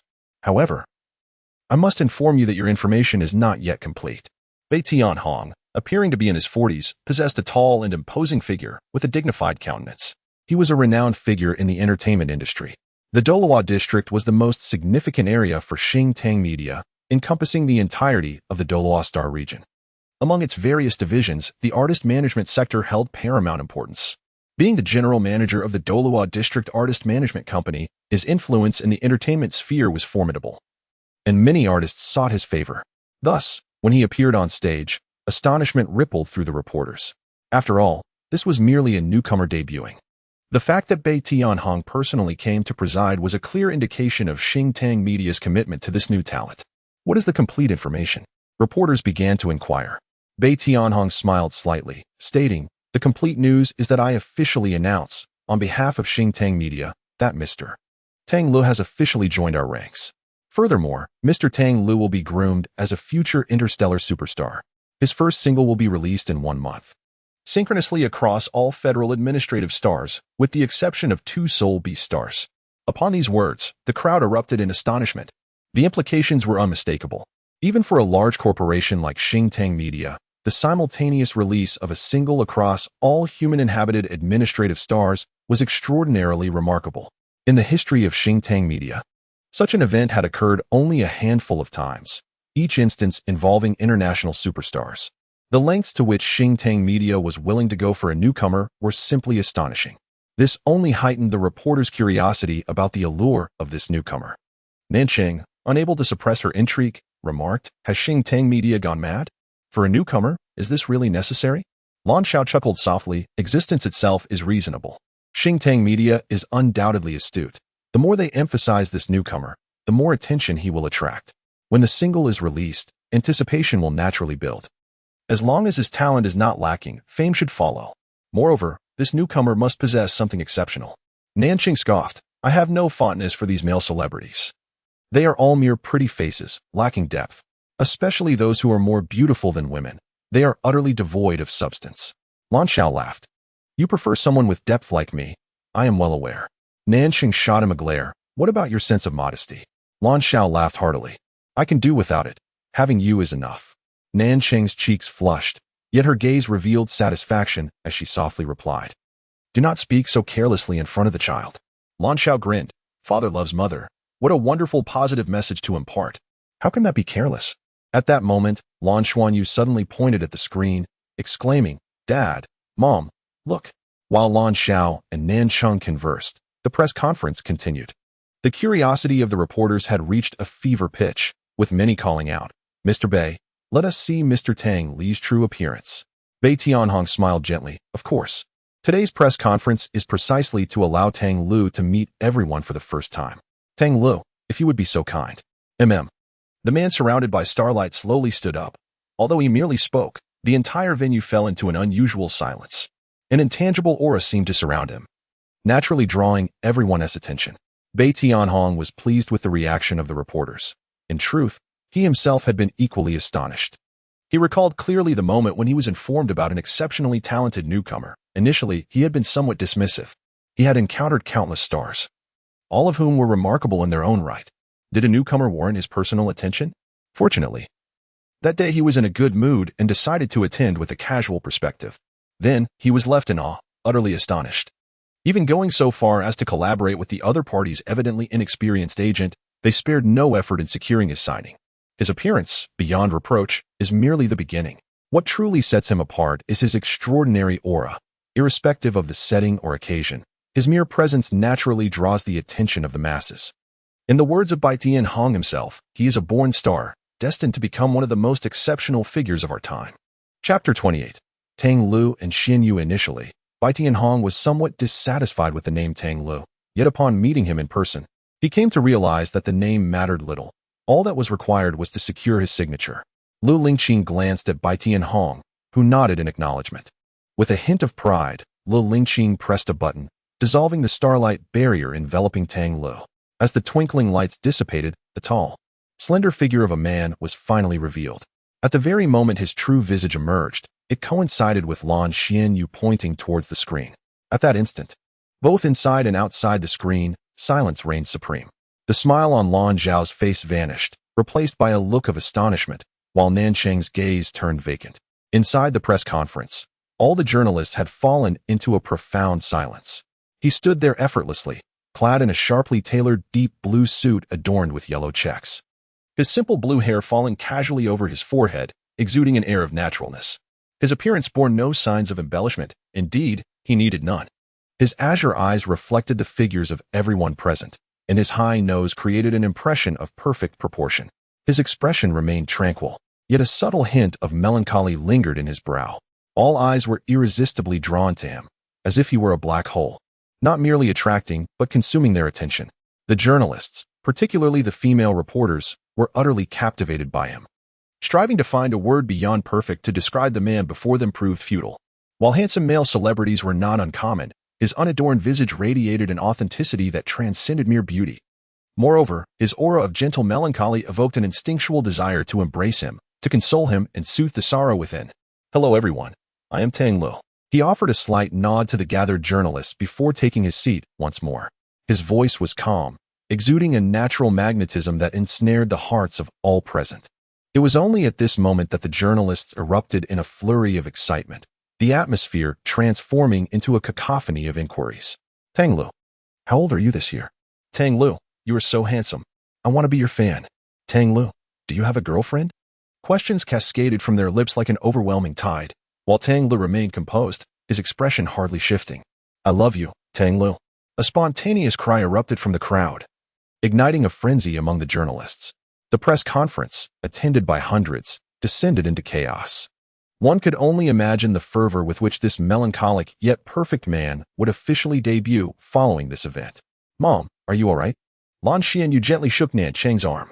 However, she seemed oblivious, her gaze fixated on the screen, her eyes sparkling with an unusual brilliance. Lan Xiao, having regained his composure from the shock, glanced at his wife and couldn't help but smirk. Hey, that's enough now. Only then did Nan Cheng snap back to reality, shooting him a curious glance. Enough of what? Lan Xiao remarked nonchalantly. I recall someone mentioning that a flowery pillow lacks depth. Especially those male stars who are more beautiful than women. It's hard to discern their gender, and they hold little appeal. Nan Cheng's eyes widened in disbelief. Did I say that? You did, Mom, Lan Xianyu replied honestly. Yet Nan Cheng, visibly agitated, countered. But look at Tang Lu. He doesn't resemble a flowery pillow at all. I assure you, he is a man of substance, and while he may be more attractive than many women, he undeniably possesses a masculine aura. I won't let anyone deter me from being his fan. He will be my idol. With a swift motion, Lan Xiao closed the screen. The spaceship continued its smooth flight through the cosmos, and after her initial excitement, Nan Cheng gradually calmed down. Aside from the press conference, she had been unable to find any additional news about Tang Lu from the spaceship's entertainment system. She could only look forward to the single release scheduled for a month later. During the journey through the wormhole, Lan Xianyu had initially been quite intrigued. Unfortunately, throughout the passage, the spaceship's defenses were fully engaged, and metallic barriers descended, obscuring their view of the outside world. Finally, the spaceship 7703 landed smoothly at the Tian-Do Star's capital, the Tian-Do City Aerospace Center. As Lan Xianyu's family disembarked and set foot on solid ground, they experienced a fleeting sensation of lightness beneath their feet. It was said that the first astronauts had to rest for at least an hour after reaching their destination before disembarking. But current spacecraft were far more advanced. Nancheng explained to her son. Lan Xiao smiled and asked, "Do you still find the universe fascinating, Xianyu?" "It seems a bit dull now," Lan Xianyu replied. "Have you given up so soon?" He quickly shook his head. "Not at all. Dad, warships fly faster, right?" Lan Xiao chuckled. "You'll have to tell me that later. My field of study isn't warship piloting." After taking a shuttle from the Aerospace Center and switching to a soul-guided taxi, they finally entered the city. Their journey would span half a month in the Do-Luo region of Tian-Do Star, coupled with an additional month spent traveling by spaceship, marking a total of 1 month away. This was the longest vacation Lan Xiao and Nancheng had managed to secure. Their first destination was naturally Tian-Do City, the capital of Tian-Do Star, which was also the first city established. The entire city was a harmonious blend of metal and lush greenery.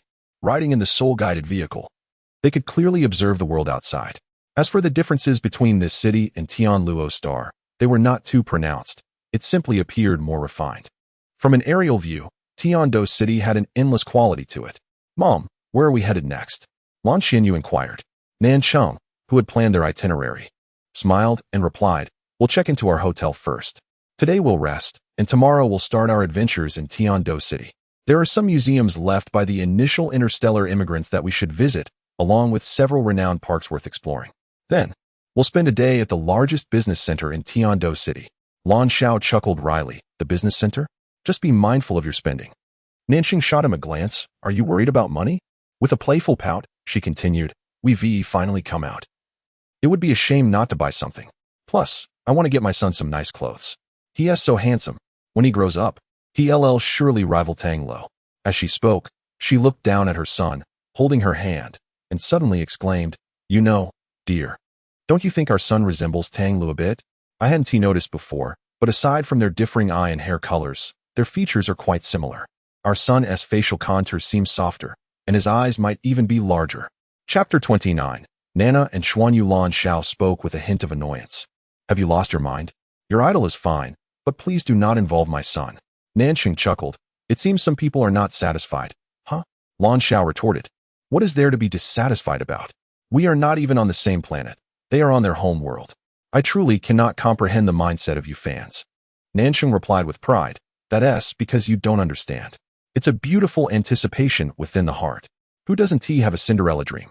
I wish to learn more about Tang Lu's elegant demeanor and adornment for the future use with my son. He is so handsome. Just imagine how many young ladies will swoon over him when he grows up. The thought makes me giddy.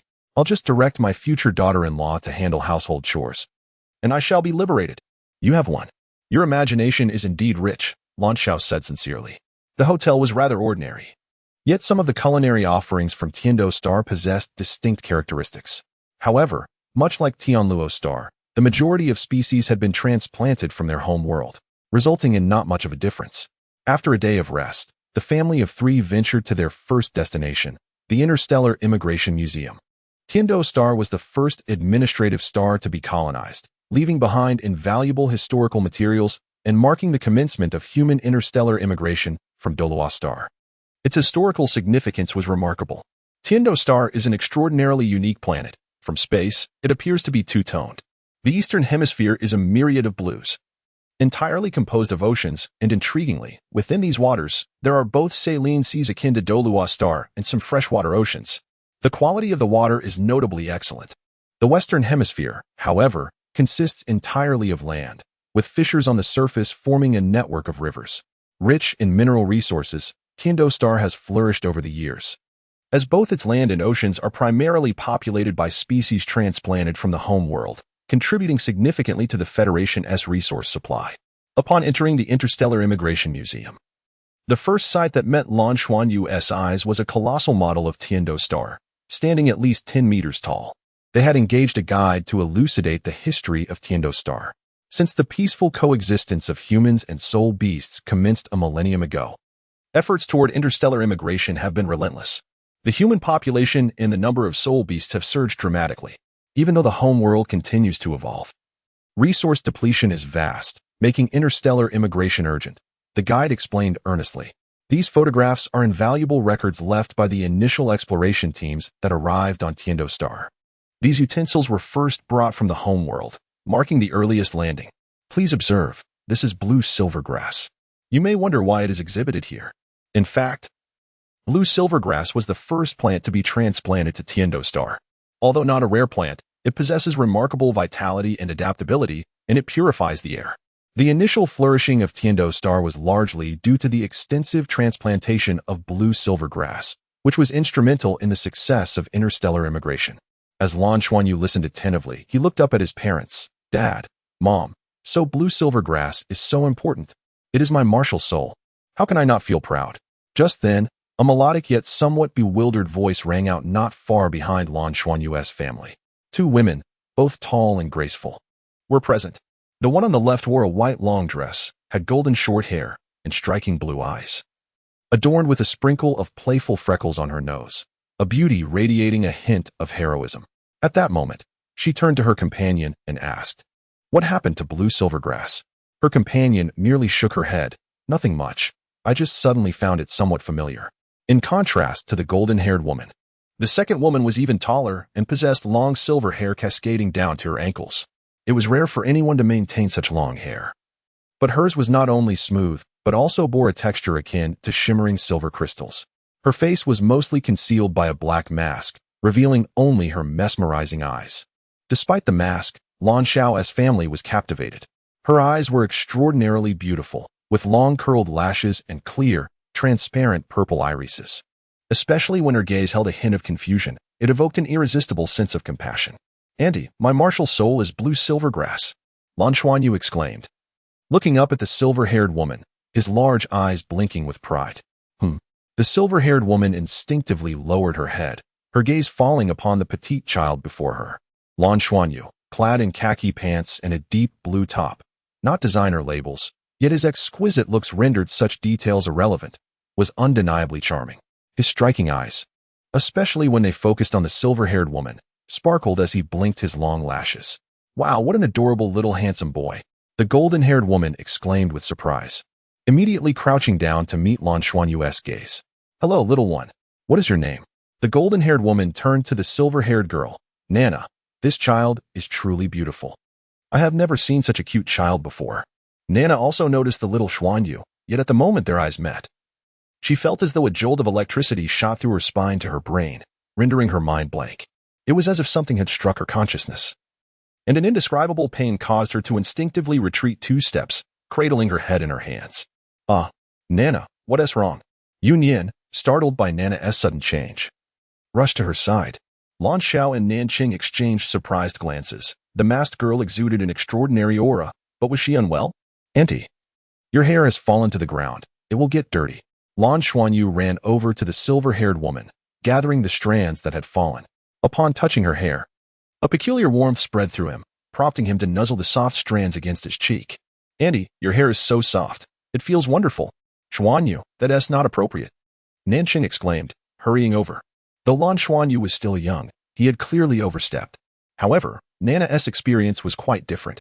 As Lan Xuanyu lifted her hair, the strands that appeared devoid of sensation imparted a subtle warmth that soothed the ache in her head, allowing her to regain her composure. Taking the strands from Lan Xuanyu's hands, she crouched down, thus getting a closer look at his beautiful eyes. In their mutual gaze, they saw reflections of one another. Lan Xuanyu smiled at her and, unable to resist, raised his hand as if to reach out, but he recalled his mother's earlier call. "Auntie, your eyes are so beautiful. Why are you wearing a mask?" he asked with a beaming smile. In the next moment, they understood why the silver-haired girl had been wearing a mask all along. Nana lifted her hand and removed one side of the mask, revealing her face. In that fleeting moment, it seemed as though the very illumination of the museum brightened several degrees. Her eyes were already so enchanting, yet when her cheeks were revealed, the elegantly adorned museum still radiated an aura of splendor. She was overwhelmingly beautiful, a beauty so profound that words could scarcely encapsulate it. It felt as though all descriptions fell short of portraying her exquisite visage. With slightly pale, porcelain skin and violet eyes, every aspect of her was devoid of any blemish. It is difficult to fathom how one could possess such beauty. Even within the realm of contemporary federal virtual games, the artist's depictions could not reach her level of allure. No wonder she wore a mask. Without it, she might find herself unable to navigate through the world. "Auntie, you are truly beautiful," exclaimed Lan Xuanyu, his youthful face betraying his astonishment as he took a step closer to Nana.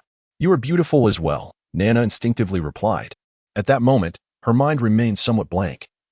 Despite having awakened for over 6 years, she had never experienced such profound emotions until now, solely because of the child before her. Chapter 30. A sense of familiarity. I never expected you to adore children so much. Yun Yin grasped Nana's hand, continuing their stroll through the museum. Following their brief exchange, Lan Xuanyu had departed with his parents. Naturally, they continued to explore the museum. As Yun Yin spoke, she cast a curious glance at Nana. Since she had taken on the responsibility of caring for her, they had spent several years together. Yet, regardless of the circumstances, Nana always appeared remarkably composed, as though she existed beyond the confines of reality, detached from everything around her. Only today, upon seeing that charming little boy, did her emotions seem to waver. And for the first time in years, she experienced a headache. "Did that child awaken something in your memory, prompting you to recall something?" Yun inquired with curiosity. Nana gently shook her head. "I do not know. It was merely that, at that moment, I suddenly felt a twinge of pain in my head. I have a sense of familiarity with that child." Yun instinctively replied, "That cannot be, for that child appears to be merely 6 or 7 years old. You have only recently awakened. As for before, you must have been asleep for at least a millennium." At this point, she quickly covered her mouth. Casting an apologetic look at Nana, Nana furrowed her brows and lightly shook her head. "Indeed. Theoretically, I should have no way of knowing that child. Yet, what is it about him that stirred something within me?" "Mom, that lady was really beautiful," Lan Xuanyu remarked to Nansheng.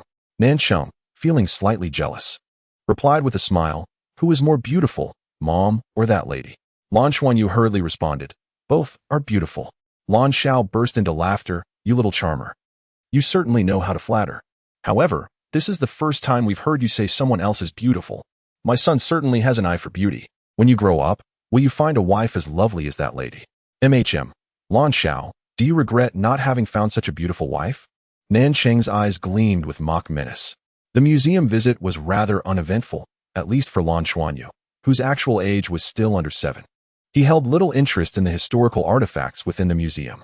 The only thing that brought him joy was the significance of the blue-silver grass, as described by the guide.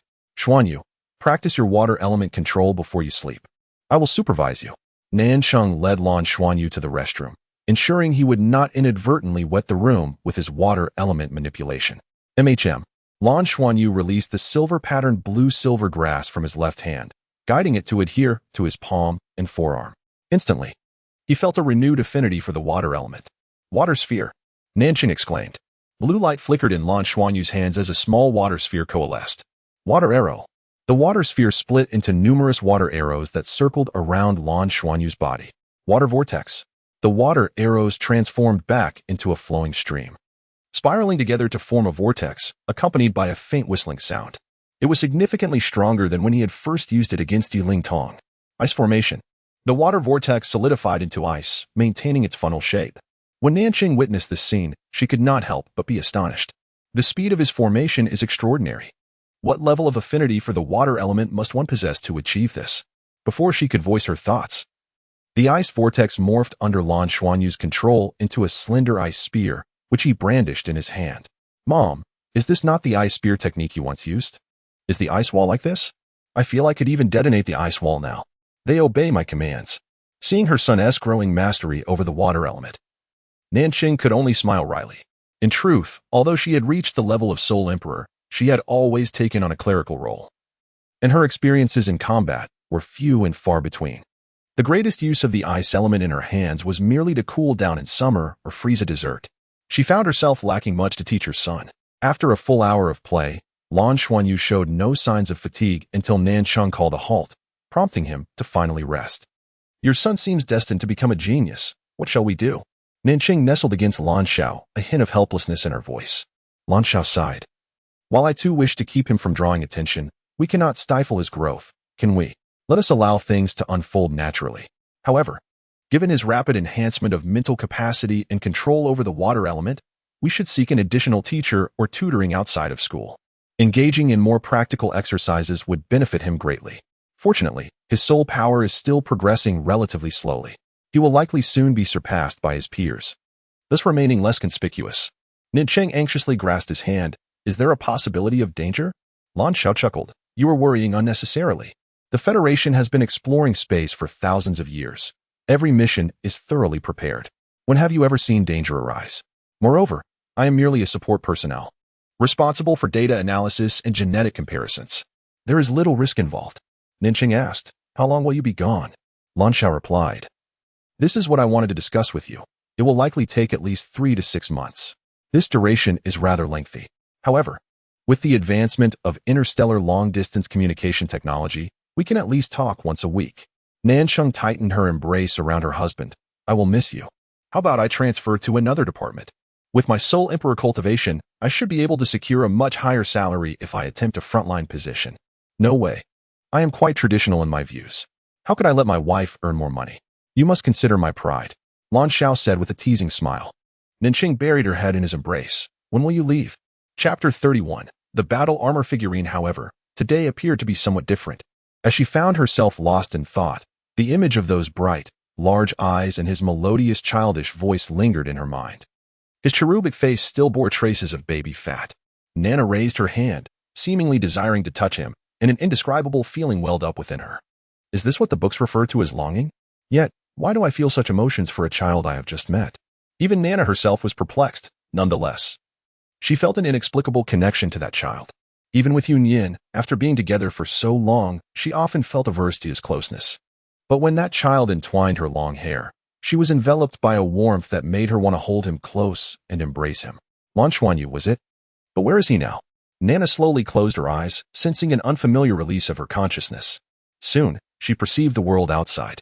With her identity as a citizen of the Federation, she resided in the family quarters of the Academy of Sciences, occupying a one-bedroom apartment, which lacked the extensive security measures present within the Academy itself. She felt her consciousness stretching outward, expanding her awareness. There lay the sports field of the family area. And in the distance, the silver-white hemispherical building was the Academy of Sciences where she had lived for 6 years. But why could she see so clearly? Nana, bewildered, sensed her surroundings and soon recognized familiar figures. These were scientists she knew, emerging from the Academy after finishing their work. Is this perception? Can I truly sense so far away? Who am I, exactly? She pondered, wondering if she could feel the location of that child. The journey of the Lan Xuanyu family continued, with a tightly packed itinerary arranged by Nancheng. From the next day onward, they busily embarked on a whirlwind tour of significant attractions in Tiando City, followed by visits to other cities. They encountered some things distinct from Tianluo Star. Yet many were quite similar, as most of the infrastructure was constructed after interstellar migration. Tianluo Star had drawn heavily from the experiences of Tiando Star during its development. Very nice, thank you, Mom, Lan Xuanyu beamed, most pleased with the small toys in his travel bag. Among them, the one he adored most was a figurine, a model of a man clad in golden armor, standing about 30 centimeters tall. Lan Xiao had informed him that this was no ordinary armor but a battle armor, a privilege reserved for exceptionally skilled soul masters. Moreover, this figurine held significant meaning, representing one of the most powerful soul masters in human history. The figurine was intricately crafted, comprising over 70 components, with an abundance of exquisite golden armor pieces. It was undeniably impressive. The figure donned a complete suit of golden armor, yet its facial features remained somewhat obscured. It was said that the Federation had specifically mandated that such powerful beings could not have their likenesses fully replicated, possibly because no complete likeness of the original had been preserved over the millennia. His title was Dragon Emperor Dolua, and his golden armor was known as Golden Dragon Moon language. Mom, do you think I can have battle armor in the future? What kind of battle armor will I possess? Lan Xuanyu excitedly changed the subject, asking a question he had posed countless times before. The concept of battle armor truly fascinated him as a budding soul master. Yes, certainly. As long as you train diligently, you will undoubtedly become a battle armor master. Every path can lead to the pinnacle. The most powerful battle armor masters can rival the combat capabilities of warships, Lan Xiao replied with a smile. Dad, Mom, since you are both soul masters, why aren't you battle armor masters? Lan Xuanyu curiously inquired. Nancheng sighed with a wry smile. Becoming a battle armor master is no simple feat. It requires immense resources. Only primary combat soul masters are eligible to apply, and the approval process is exceedingly stringent. The costs associated with each battle armor master are astronomical. To forge your own battle armor, the wealth required is astronomical as well. Thus, you must excel above all others to have a chance at becoming a battle armor master. What does it mean to be the best? Lan Xuanyu asked. Ninqing pinched his soft cheek. You have so many questions today. To be the best. Aim to graduate from the primary academy and enter the intermediate academy of Tianluo Academy. That way, you will have a chance. Yes, I will definitely become a battle armor master. Lan Xuanyu declared earnestly. Lan Xiao teased. Just a few days ago, you said you wanted to be a warship pilot. Has that changed? Lan Xuanyu's face flushed slightly. I can do both. Haha. Lan Xiao and Nancheng laughed in unison.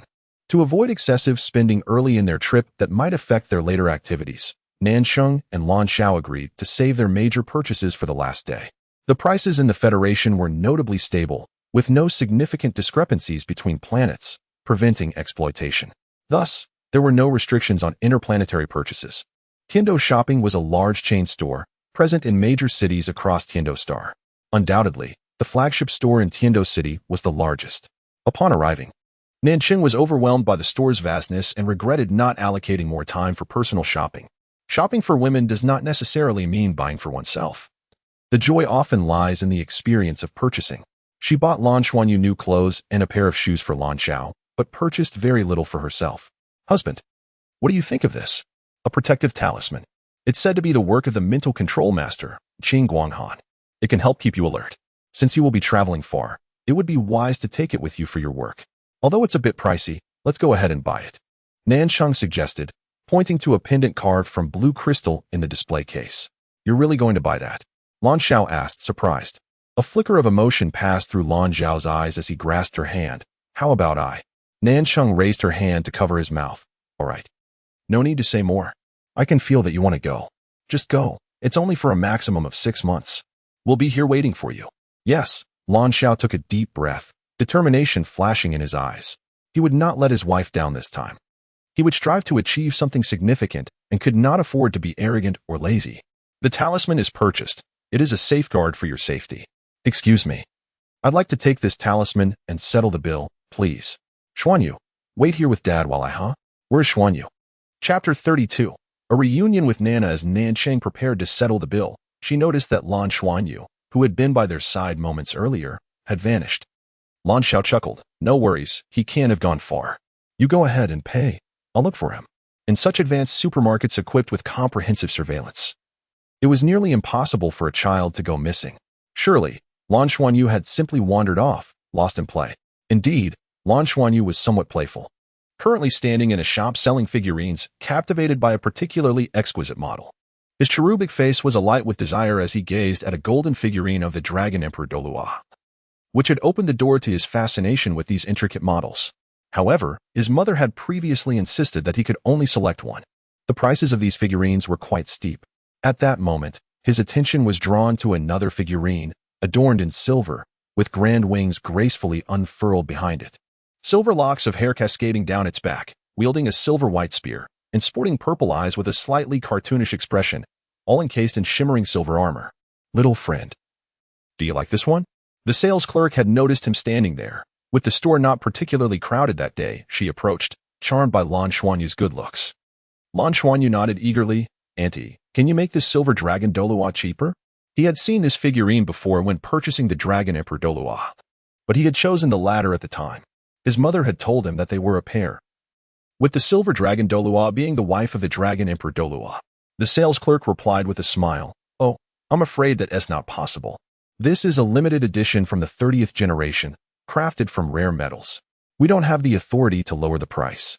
Oh, Lan Xuanyu pouted slightly. Thank you. Auntie, I'll come back to buy it later. Seeing his adorable demeanor, the sales clerk chuckled. Well, you better hurry. There aren't many of these limited editions left. This is the only one we have in the store. Lan Xuanyu felt a pang of urgency. He truly adored this figurine. I'll take this figurine. Just then, a melodious voice rang out.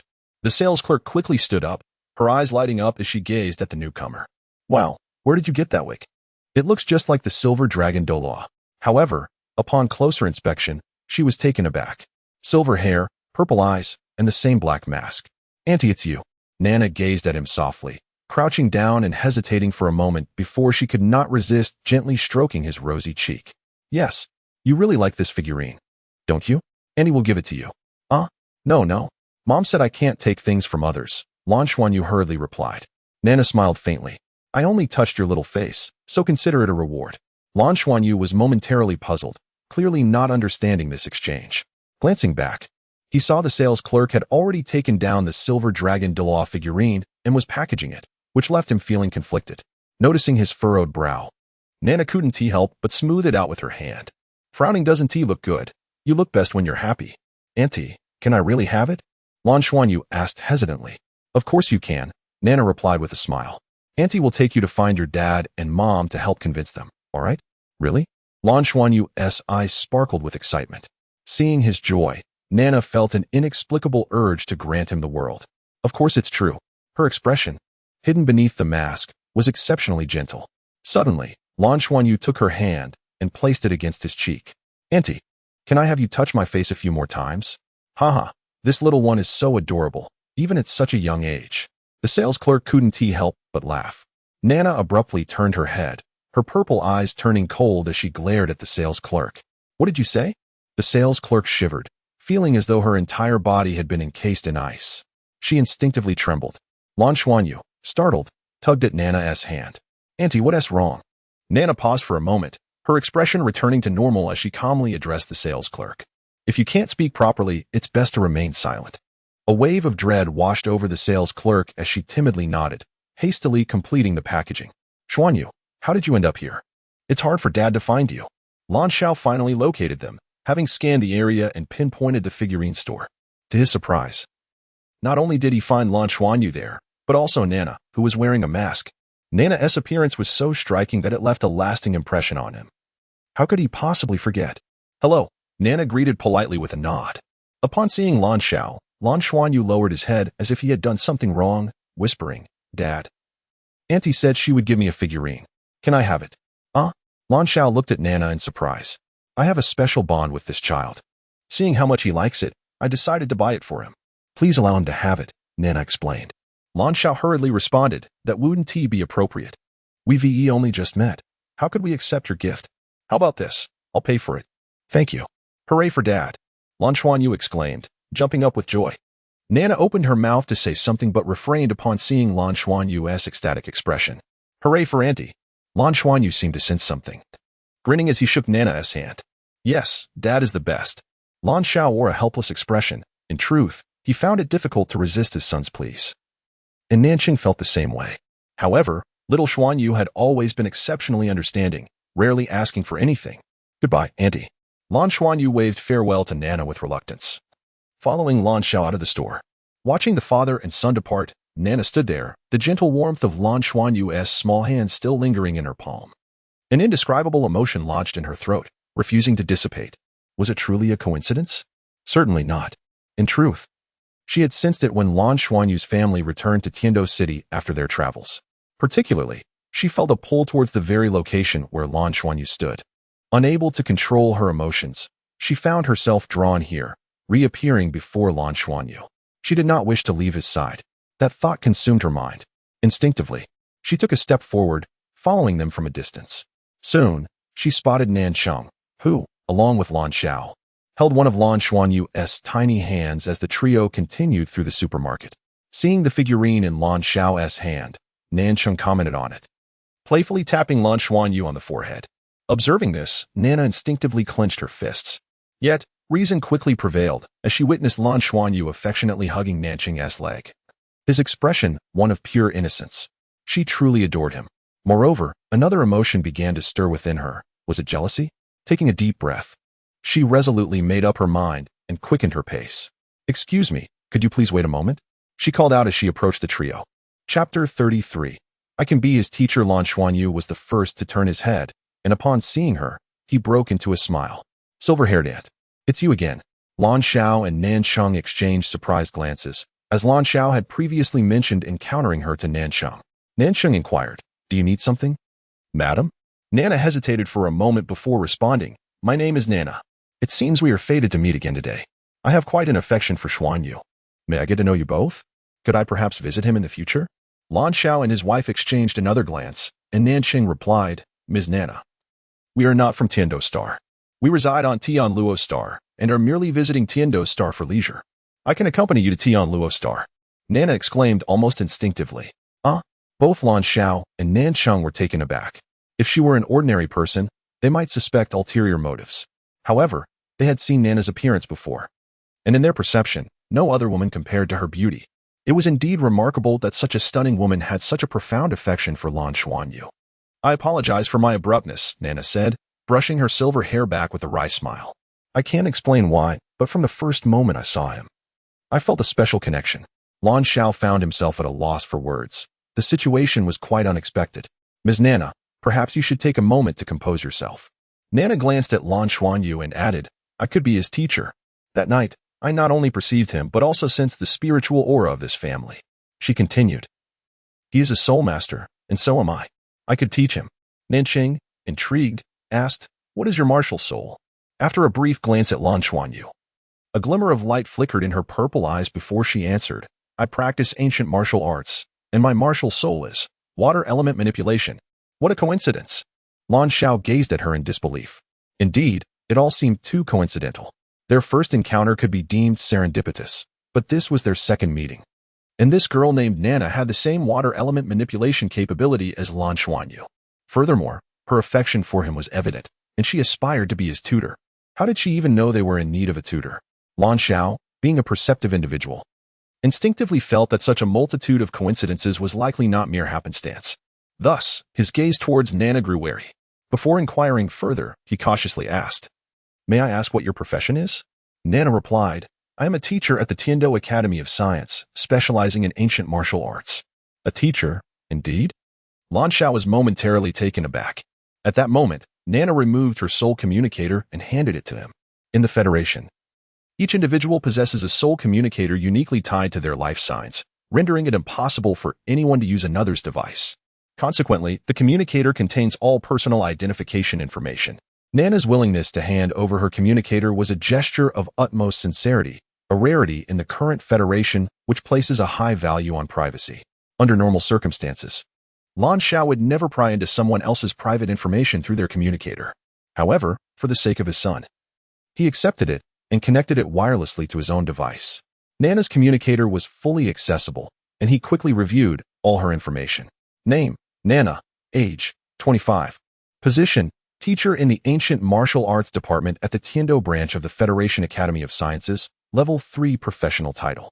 The introduction was straightforward, lacking any complex details or resumes. From Lan Zhao's perspective, it appeared that Nana had restricted access to other information, a perfectly reasonable action. Moreover, all information recorded on the soul communicator must be authentic and reliable, a serious matter within the Federation. Modifying such data would be a grave offense, even for those with exceptional talent. Here you go, he returned the communicator to Nana, adopting a serious tone.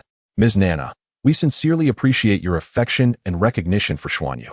However, I must inform you that our family has spent most of our savings on this trip to Tiando Star.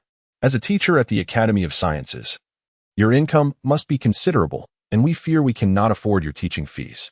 Moreover, if you were to accompany us to Tianluo Star, it would mean relinquishing your position here, a responsibility we cannot bear. He spoke candidly, acknowledging the financial burden of hiring a tutor from Tiando Star, not to mention the subsequent teaching fees. Even the travel expenses and compensation to the academy would be beyond their means. No need for you to bear any costs. I do not require payment. I simply have a fondness for this child and wish to teach him. I will cover all expenses myself, Nana stated without hesitation. What? This time, even Nanqing felt something was amiss. The terms were too favorable. Nanqing frowned and said, But, Ms. Nana. Nana seemed to understand something. Glancing down at the wide-eyed Lan Xuanyu, I apologize if I have overstepped. I assure you, I harbor no ill intentions. Furthermore, I can demonstrate my capability to teach him. There is no reason for deceit. As she spoke, she walked toward the railing of the corridor. The corridors here were suspended in midair, with the entire marketplace layered and intertwined, each level cascading in a unique pattern. The railings were made of metallic glass, standing nearly 9 meters tall. surpassing the height of most adults to prevent any dangerous falls. Nana approached the railing, gazing out beyond. Lan Zhao's family followed her lead, wondering what she intended to prove. Lan Xuanyu looked in the direction of Nana's gaze, and outside the railing lay an expansive view. The central area of the marketplace featured a massive atrium soaring several hundred meters high. From their current floor, they were also situated about 100 meters above the ground.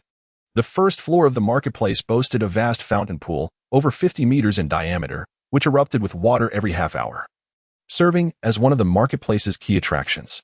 Earlier, Lan Xuanyu had expressed excitement upon seeing the grand fountain. At that moment, the fountain was dormant, its surface smooth as a mirror.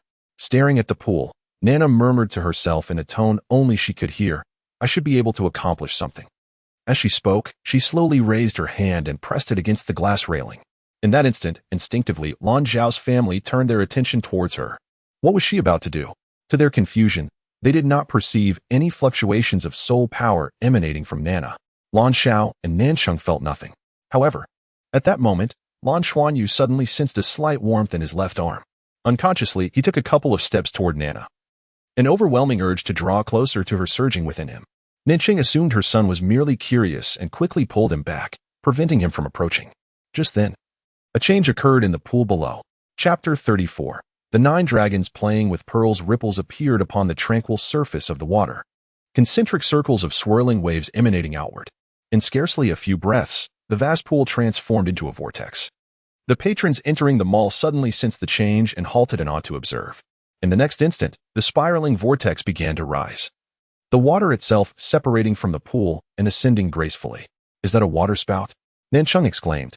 As a master of ice elements, she felt a profound affinity for water elements. From a distance of 100 meters, to transform the water into a water spout was beyond the capabilities of a mere 6th-tier Soul Emperor. This implied that the evidently younger girl beside her was at least a Soul Emperor or above. Moreover, the water spout continued to ascend, swiftly reaching a height of 100 meters, its pinnacle nearly at eye level with them. Nana's eyes shimmered with silvery light as the water at the center of the water spout surged, gradually coalescing into a dragon of water, soaring forth accompanied by a deep, resonant roar. Being closest to the spectacle, Lan Zhao's family witnessed it most clearly. The water dragon appeared not merely as an illusion, but as a tangible entity, complete with whiskers, claws, and scales, all gleaming with vitality. Its eyes sparkled with brilliance. The dragon spanned over 10 meters in length, swirling majestically in the air, eliciting gasps of astonishment from the crowd below. Yet, this was merely the beginning. As the onlookers remained in disbelief, the overall volume of the water vortex diminished slightly, and another water dragon materialized, spiraling in the air. Then came the third, the fourth, until 9 water dragons danced in the center of the mall. Only then did the pool's water run dry, leaving a colossal blue water droplet, over 5 meters in diameter, suspended in the air. The 9 dragons circled this magnificent orb, creating a breathtaking spectacle.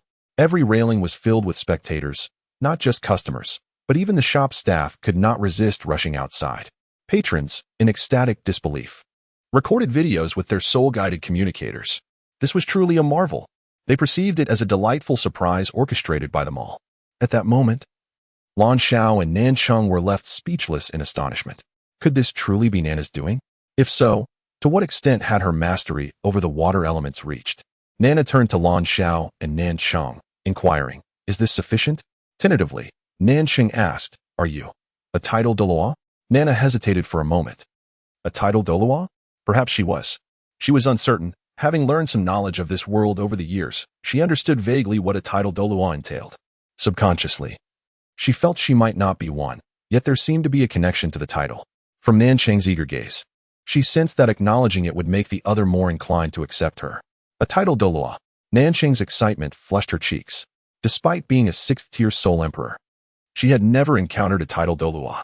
Even in this era of advanced soul-guided technology, each title Dolois remained one of the most esteemed individuals in the Federation. Nana pointed downward with her right hand, and the suspended water droplet descended gracefully. The 9 water dragons followed, ultimately splashing silently into the pool, merging seamlessly into the water without a trace, restoring the surface to its previous calm. Had they not witnessed the earlier spectacle, one might have failed to notice any occurrence at all. Lan Xiao, with a cultivation level inferior to Nansheng's, could not even assess the level of power required to achieve such feats. However, the mere mention of the words tidal dolua held immense weight in his mind. Nanchung instinctively remarked, "Tomorrow, perhaps." Nana nodded, then crouched to gently pat Lan Xuanyu's head, smiling. "Then I shall see you tomorrow." Until Nana's figure vanished completely, Lan Xiao and Nanchung remained in a daze, as if still ensnared in a dream. A tidal dolua? If she truly was one, there could be no grounds for doubt. The support provided by the Federation to a tidal dolua alone would elevate them to the upper echelons of society, with generous rewards. No wonder she was indifferent to such matters. Could it be that she genuinely shared a bond with Lan Xuanyu? Furrowing his brow, Lan Xiao turned to Nancheng. What if she discovered something? Nancheng shook her head, responding, "We must not let curiosity lead to confusion. All the instruments reveal nothing, merely observing the surface. Even if she is a tidal dolua, what could she discern?" "Daddy, Mommy, what are you talking about? Is Aunt Nana going to be my teacher?" Lan Xuanyu gazed at them with wide eyes. Nancheng inquired, "Do you like Aunt Nana?" Yes. Lan Xuanyu nodded fervently, glancing at the silver dragon figurine in his father's hand, which he adored immensely. To be favored by a tidal dolua was not something easily declined, especially when the intent was entirely benevolent.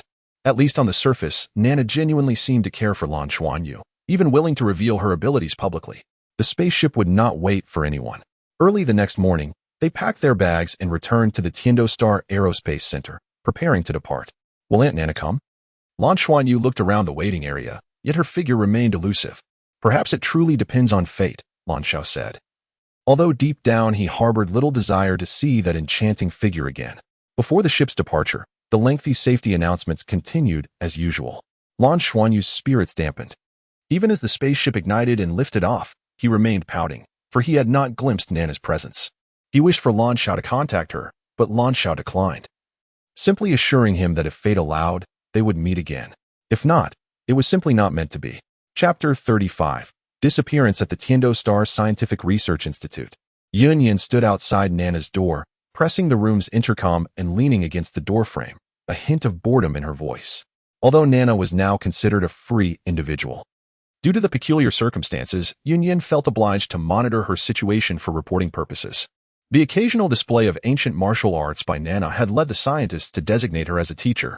They had attempted to persuade her to take on the role, but she had never consented, preferring instead to spend her days in a state of reverie. What to do today? Nana was unwilling to accompany Yunyan to a spa, claiming her body was not for public viewing, a rather traditional sentiment, even after amnesia. Should they go shopping? That seemed dull. Perhaps a visit to the affiliated academy of the Research Institute would pique her interest in becoming a teacher. If she truly became a teacher, Yunyan would no longer need to visit her as frequently, granting her more freedom. Why has Tishi opened the door yet? In the past, whenever Yunyan called, Nana would invariably open the door within 5 seconds, but today it had surpassed 10 seconds. "Nana, it's me, Yunyan. Open the door." Yunyan called out cheerfully, yet there was still no response. After waiting nearly a minute, a sense of unease washed over her. Nana never ventured out alone. Swiftly, she retrieved her spare access card, her authority as a guardian, and unlocked the door, stepping inside. The room was impeccably tidy, the bed neatly made. Yet there was no sign of Nana. "Nana? Nana," she called again, searching every corner of the room. Yunyan's expression darkened. Nana never went out alone. She quickly dialed Nana's soul communicator, but all she received was a busy signal.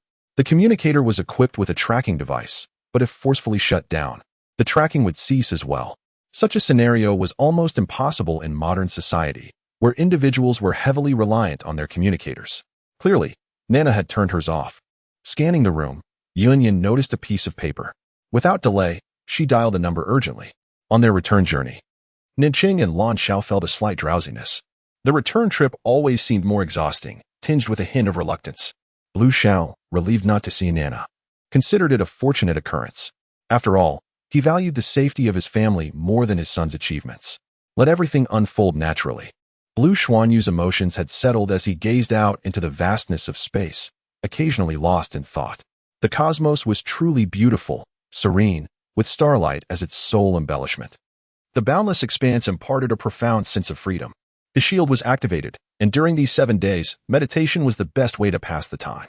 Since that day under Yifeng's pressure, his silver-patterned blue-silver grass had undergone some changes, leading Blue Xuanyu to realize that his Xiantian skill was operating more smoothly. Likely due to the enhancement of his mental strength, which improved his control over his soul power. He felt he was nearing a breakthrough to 12th level soul power. The journey from 11th to 12th level had taken over half a year, which could hardly be deemed swift. Xuanyu. At that moment, a melodious and gentle voice echoed in his mind. Instinctively, Blue Xuanyu straightened in his seat and looked around, murmuring, "Aunt Nana, is that you?" The voice was so familiar that he recognized it instantly. "Sit tight, don't move. It's me." Nana's voice resonated once more in his mind. Due to the shield, Blue Xuanyu's voice would not reach the outside world. "Wow, Aunt Nana, you're on the ship too? I thought you hadn't come aboard," he exclaimed excitedly. A hint of disappointment lingering. Nana smiled softly. "How could I not come? I always keep my promises." "That's wonderful. Auntie, will you really be my teacher?" Blue Xuanyu asked eagerly. "Do you wish for that?" Nana replied. "Yes." "Then can I call you Teacher Nana?" he said, brimming with excitement. "Of course," Nana affirmed. "Teacher Nana. Where are you?" Blue Xuanyu inquired curiously, unable to see her but hearing her voice, a marvel for a child not yet 7. "I'm not on your level, so you can't see me. But it's all right. I'm communicating with you through mental strength. We can still talk, can't we?" Nana explained. "Oh, I see. Daddy said we don't have enough money to buy tickets for other cabins. Any Nana, can you lie flat there?" he asked. Nana paused for a moment. "Yes.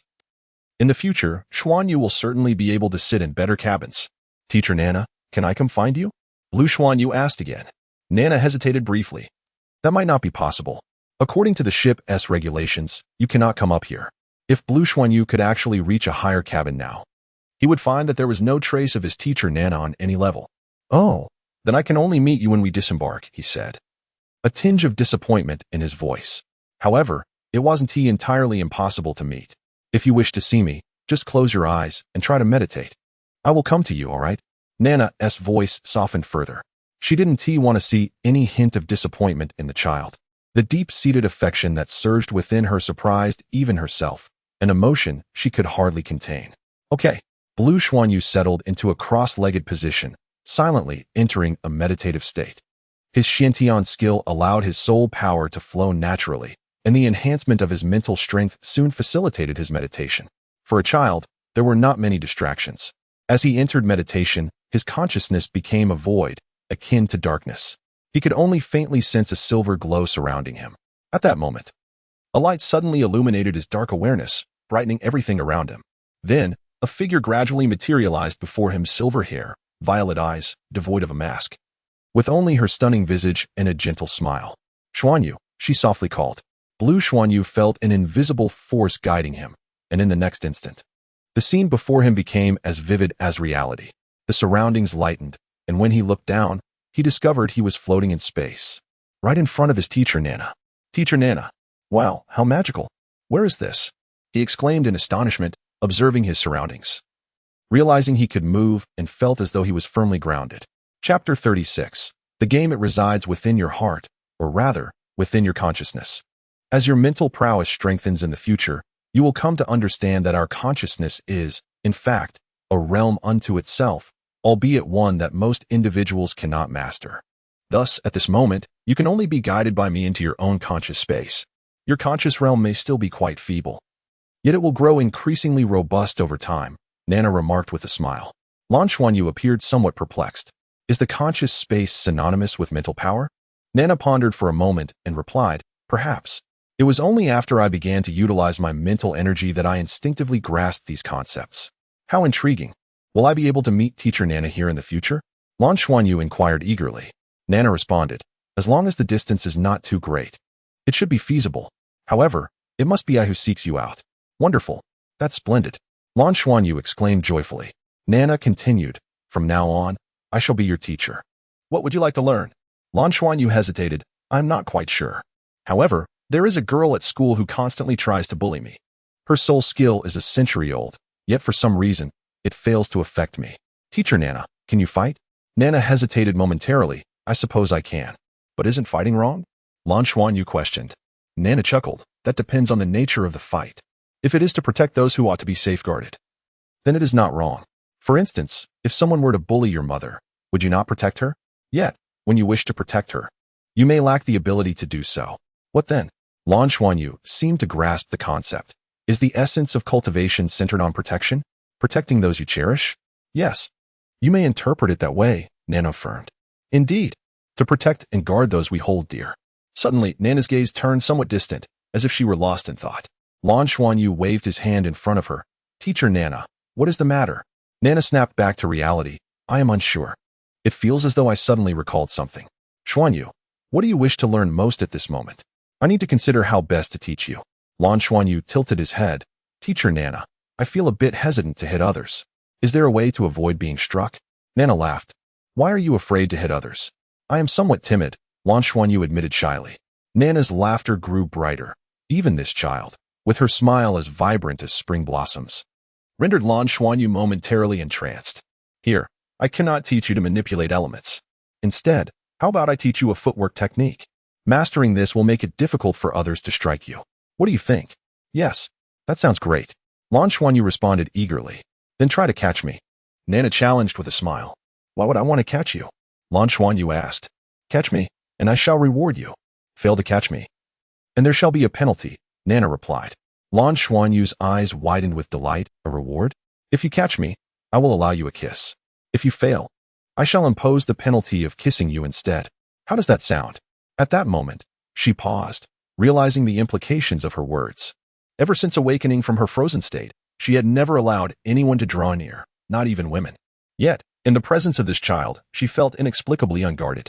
All right then, here I come, Lan Xuanyu declared, lunging towards Nana. Nana merely took a step back, evading him effortlessly just as his fingers were about to touch her. Lan Xuanyu found himself grasping at air. He quickly repositioned himself and lunged again, but Nana subtly shifted her weight, eluding his grasp once more. Lan Xuanyu instinctively sought to unleash his martial soul but quickly realized that such a feat was impossible here. He could only chase after her. Though Nana appeared to move merely within a confined space at a leisurely pace, she was guided by an esoteric principle, making it impossible for him to close the distance between them. Even in the realm of the mind, fatigue began to set in. After a short while, Lan Xuanyu halted, his surroundings appearing somewhat ethereal. Teacher, I cannot catch you. I'm so tired. Shall I grant you a kiss then? Lan Xuanyu raised his face in offering. Nana laughed. A kiss now does not count. You shall owe me one for later. Now, continue your meditation and rest. When I sense your mental energy has recovered, I will return to find you. In truth, within the meditative realm, every time Lan Xuanyu's mental energy rejuvenated, Nana would naturally appear, inviting him to chase her once more. Though he could never seem to catch her, his impatience would rise, prompting Nana to occasionally allow him to succeed for a fleeting moment of joy before they resumed the game. This playful pursuit continued until the spaceship touched down. Amidst the intense vibrations, the spacecraft, designated 7703, re-entered the atmosphere of Tianluo Star, gently landing at the Tianluo Star Space Center. A collective sigh of relief swept through the passengers. After 7 long days of confinement in a semi-reclined position, it had been a considerable strain for anyone. Yet, Lan Xuanyu appeared remarkably invigorated. Strangely, as they disembarked, Nansheng felt that her son's large eyes seemed to shine with newfound brightness. Lan Xuanyu blurted out, Good. Good at what? Nansheng asked, perplexed. Lan Xuanyu grinned at his mother. It's a secret. I won't tell you. Nansheng feigned sternness. Then I shall confiscate your figurines. Mom. You're such a good mom. Lan Xuanyu quickly embraced Nansheng, adopting a charming demeanor and gazing at her with wide, watery eyes. Though Lan Xuanyu felt somewhat fatigued, he recalled Nana's words and refrained from sleeping immediately. Instead, he retreated to his small room and settled into a meditative state. In a state of complete oblivion to the world around him, shortly after he fully immersed himself in meditation, his mental space began to illuminate once more. Chapter 37. The private tutor Nana, the teacher, stood before Lan Xuanyu, who gazed at her in astonishment. Teacher, you truly keep your promises, he exclaimed. Nana smiled gently, ruffling his hair. Of course, I honor my words. And soon, it will be time for you to fulfill your promise to me. You owe me quite a few favors. Lan Xuanyu retorted playfully, You owe me too. Laughing, he declared, Well, I'll consider this my victory for now. He wrapped his arms around her, wearing a mischievous grin. All right, I concede this round. Let's start anew, Nana replied nonchalantly, merely chuckling. Lan Xuanyu released her, only to embrace her once more, shouting, Round 2. He vividly recalled Nana's advice that surprise was crucial for evasion. Unfortunately, he was ultimately up against his own teacher. With a swift movement, Nana sidestepped his grasp with impeccable timing. From that moment on, Lan Xuanyu could not capture her again. The game continued until exhaustion settled in, prompting Lan Xuanyu to retreat into his meditation. In a dim alley of Ziluo City, a masked Nana emerged, her silver aura gradually fading as she strolled along the street. She was uncertain of her destination and lacked a place to stay. Contrary to Lan Zhao's assumptions, she was not as affluent as he believed. The funding from the Tiando Star Scientific Research Institute was modest, merely a reflection of her frugal lifestyle. She lingered not far from Lan Xuanyu's home, having returned on the same spaceship, albeit without a ticket. As time passed, she increasingly recognized her uniqueness. Although her memories remained elusive, her abilities seemed to be gradually returning alongside her consciousness's yearning. On a chilly evening, she walked forward, her elongated shadow cast by the streetlights. Morning arrived, and Lan Xuanyu stretched widely, relieving the stiffness from a night of meditation. At his age, meditating for an entire night was typically challenging. He usually awoke naturally after a while. However, after chasing Nana in his consciousness, he often found himself more fatigued, yet capable of prolonged focus. For reasons unknown, he felt different today, sensing a notable enhancement in his soul power. Mom, I think my soul power has leveled up," he exclaimed, rushing into the kitchen where Nan Sheng was preparing breakfast. "Really? That's wonderful. We can test it shortly," she replied with a smile. Although any upgrade would be slow at this point, she did not wish to dampen her son's enthusiasm. "Dear, could you fetch the soul power tester? It seems our son has leveled up," she called outside, continuing to cook his favorite scrambled eggs. Sure enough, after testing, Lan Xuanyu's soul power officially broke through to level 12, marking his first upgrade since reaching full innate soul power. Though the pace was slow, he was immensely pleased. Just then, the doorbell rang. Lan Xuanyu's eyes lit up, and he hurried to answer without inquiring who it was. Standing outside was Nana, her silver hair and black mask unmistakable. Upon recognizing him, she crouched down and smiled. "I've come to collect my debts." "Nana teacher." Having grown accustomed to her presence in the realm of consciousness, Lan Xuanyu rushed forward to embrace her. Nana's delicate form trembled slightly, and for reasons unknown, a profound warmth blossomed within her heart. The solitude accumulated over the night was entirely dispelled by this warmth. Lan Xiao approached, astonished to see Nana. "Your Grace, you truly have come," he exclaimed. Both he and Nan Sheng had assumed that Nana was a title de law, a prestigious level that warranted the title Your Grace.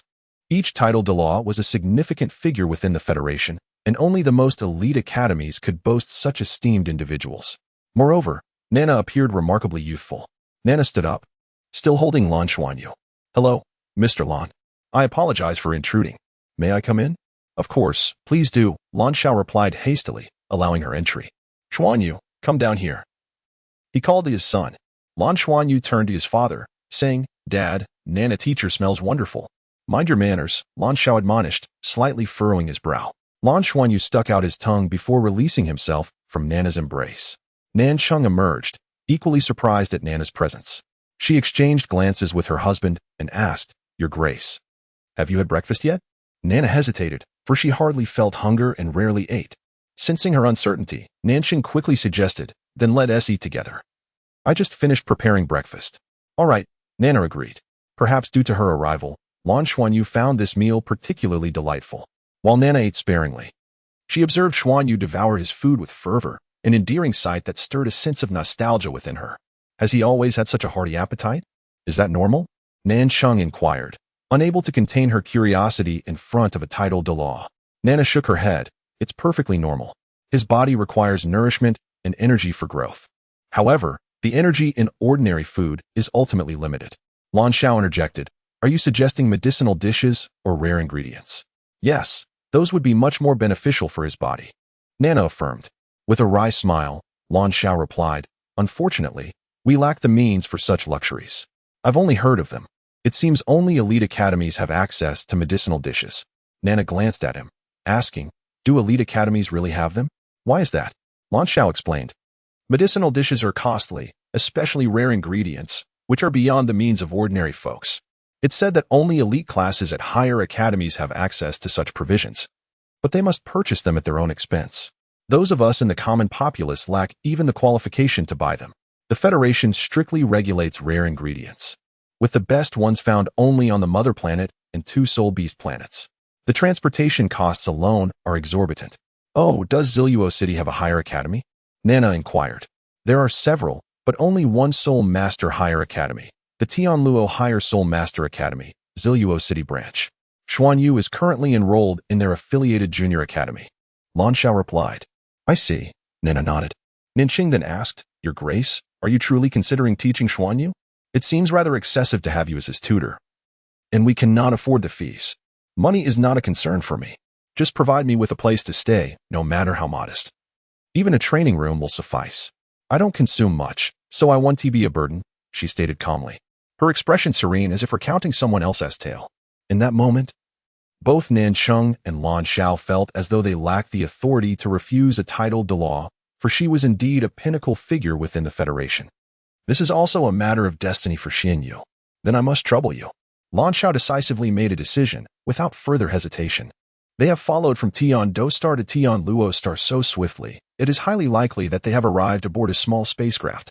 Furthermore, individuals capable of mobilizing such resources would have no need to covet anything from them. Chapter 38.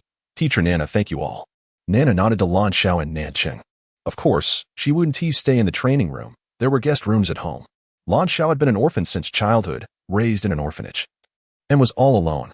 Nancheng, on the other hand, had parents and would occasionally come to stay for a few days. The only guest room in the house was prepared for them, and now it was naturally given to Nana. Your Excellency, may I observe while you teach Xuan Yu? Nancheng inquired tentatively, feeling somewhat uneasy since Nana was still a stranger. Certainly, Nana replied with a nod. Nancheng secretly breathed a sigh of relief. If she agreed to let her observe, there shouldn't be any issues. Oh great. Mom, can you come and catch me? Lan Xian Yu suddenly chuckled. Catch you for what? Nancheng was momentarily taken aback.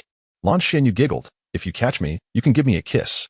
Seeing her son's adorable demeanor, Nancheng couldn't help but laugh and reached out to him. Then I'll kiss you until you're all kissed out, 100 times before I let go. Though she said this, her attempt to catch him missed as Lan Xian Yu jumped back, evading her grasp. With a smile, Nancheng opened her arms to pounce on her son, but Lan Xian Yu squatted down and suddenly sprang forward from a peculiar angle, just out of her reach. Hey! Although Nancheng wasn't a primary combat soul master, her cultivation at the 6th ring level gave her significantly better physical capabilities than an average person.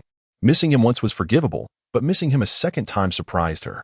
She turned around and clearly quickened her pace, swaying her shoulders to feint and lunge at Lan Xian Yu. Haha, you couldn't catch me. If you can't catch me, I get a kiss from you, mommy. After dodging her attempts 3 times, Lan Xian Yu was filled with delight. Nancheng ceased her pursuit, gazing at her son in astonishment. Although she was unsure how Lan Xian Yu managed it, it was evident that his evasive movements were not merely instinctual, but possessed a unique rhythm. Xian Yu, who taught you this method of evasion? Teacher Nana, of course. Lan Xian Yu replied matter-of-factly. Didn't you say I should tell you everything I learned? Taught by Teacher Nana? When did that happen? Why wasn't I aware of it? Nancheng was taken aback. Lan Xian Yu explained, I learned it in a dream. Oh, no. Teacher Nana said it was in my consciousness. Upon hearing his description, Nancheng was profoundly shaken. The ability to invade another's mental realm without causing harm while also providing instruction required an astonishing level of mental power. Perhaps even a Spirit Sea realm master would be inadequate. It likely belonged to a higher level of existence, a realm beyond her reach.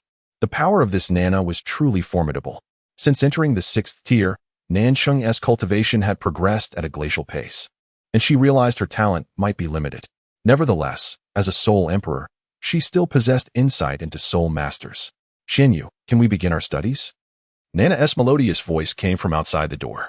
Nancheng walked over to open it, and upon seeing Nana's exquisite visage, she felt an inexplicable sense of reverence. She was now completely assured that Nana harbored no ill intentions toward Lan Xian Yu. Otherwise, with her strength, it would be effortless for her to impose harm upon their family.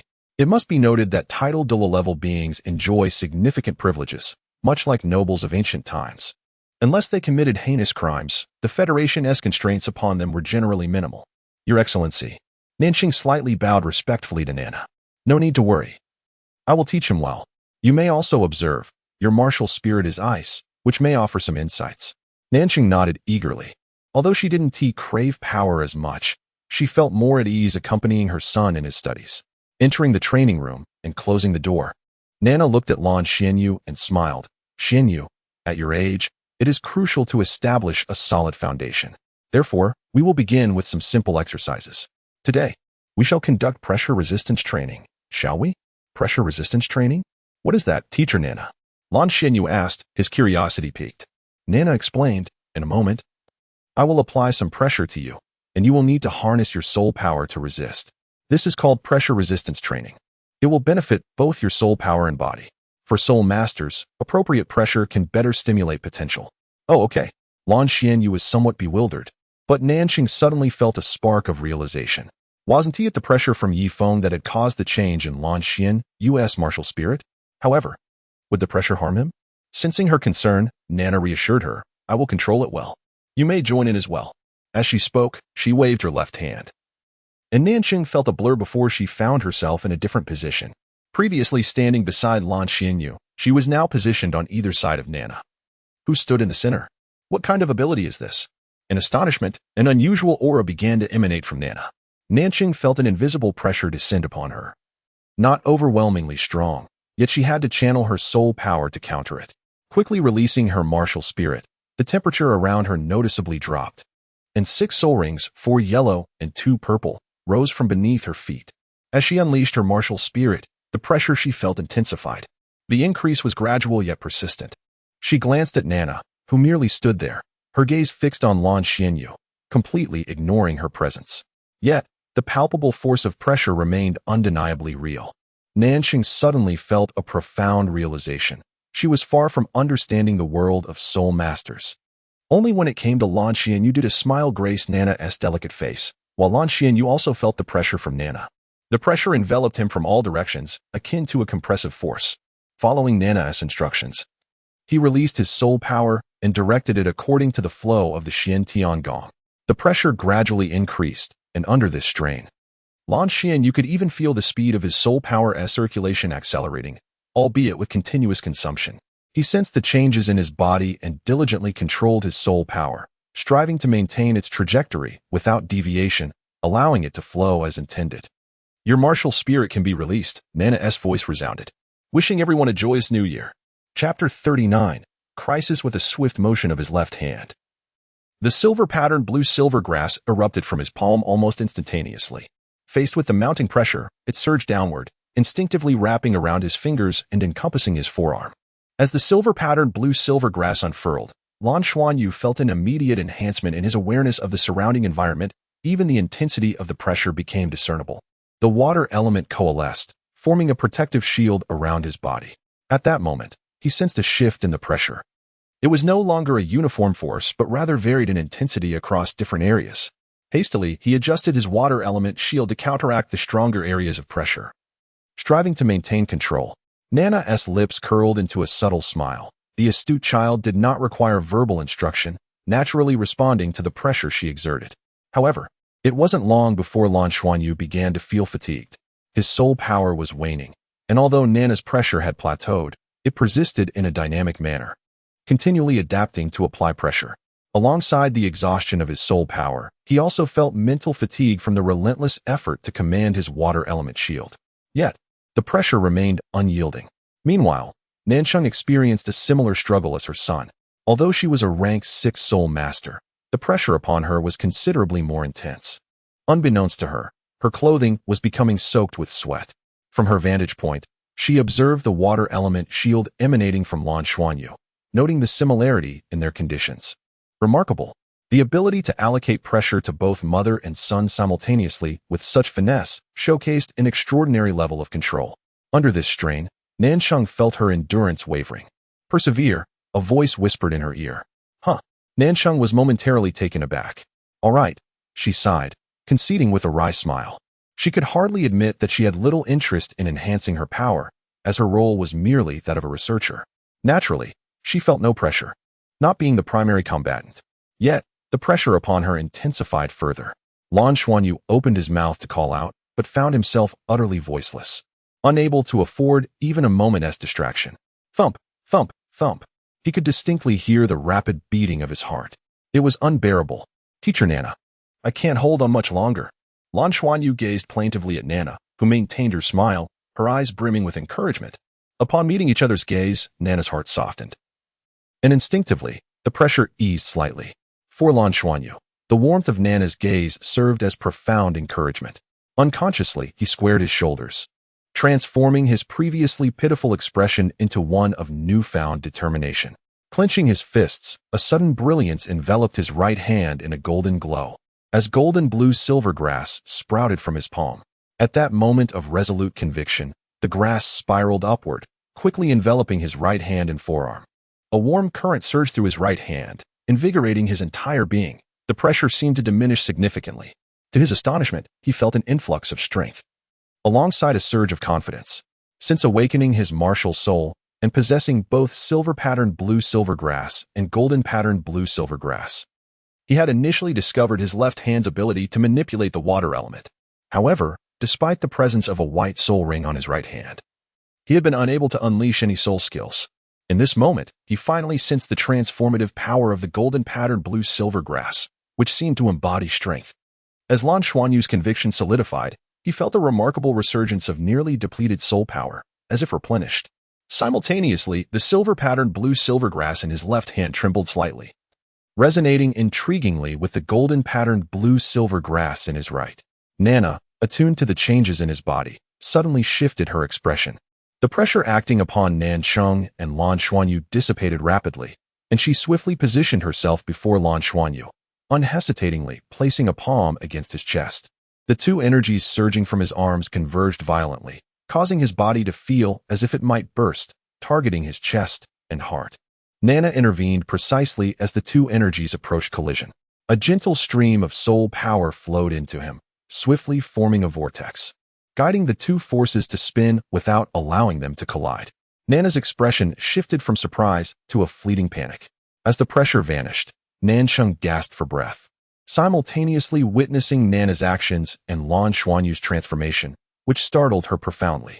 At that moment, Lan Xuanyu appeared entirely transformed. His left cheek was adorned with silver patterns, while gold patterns covered the right.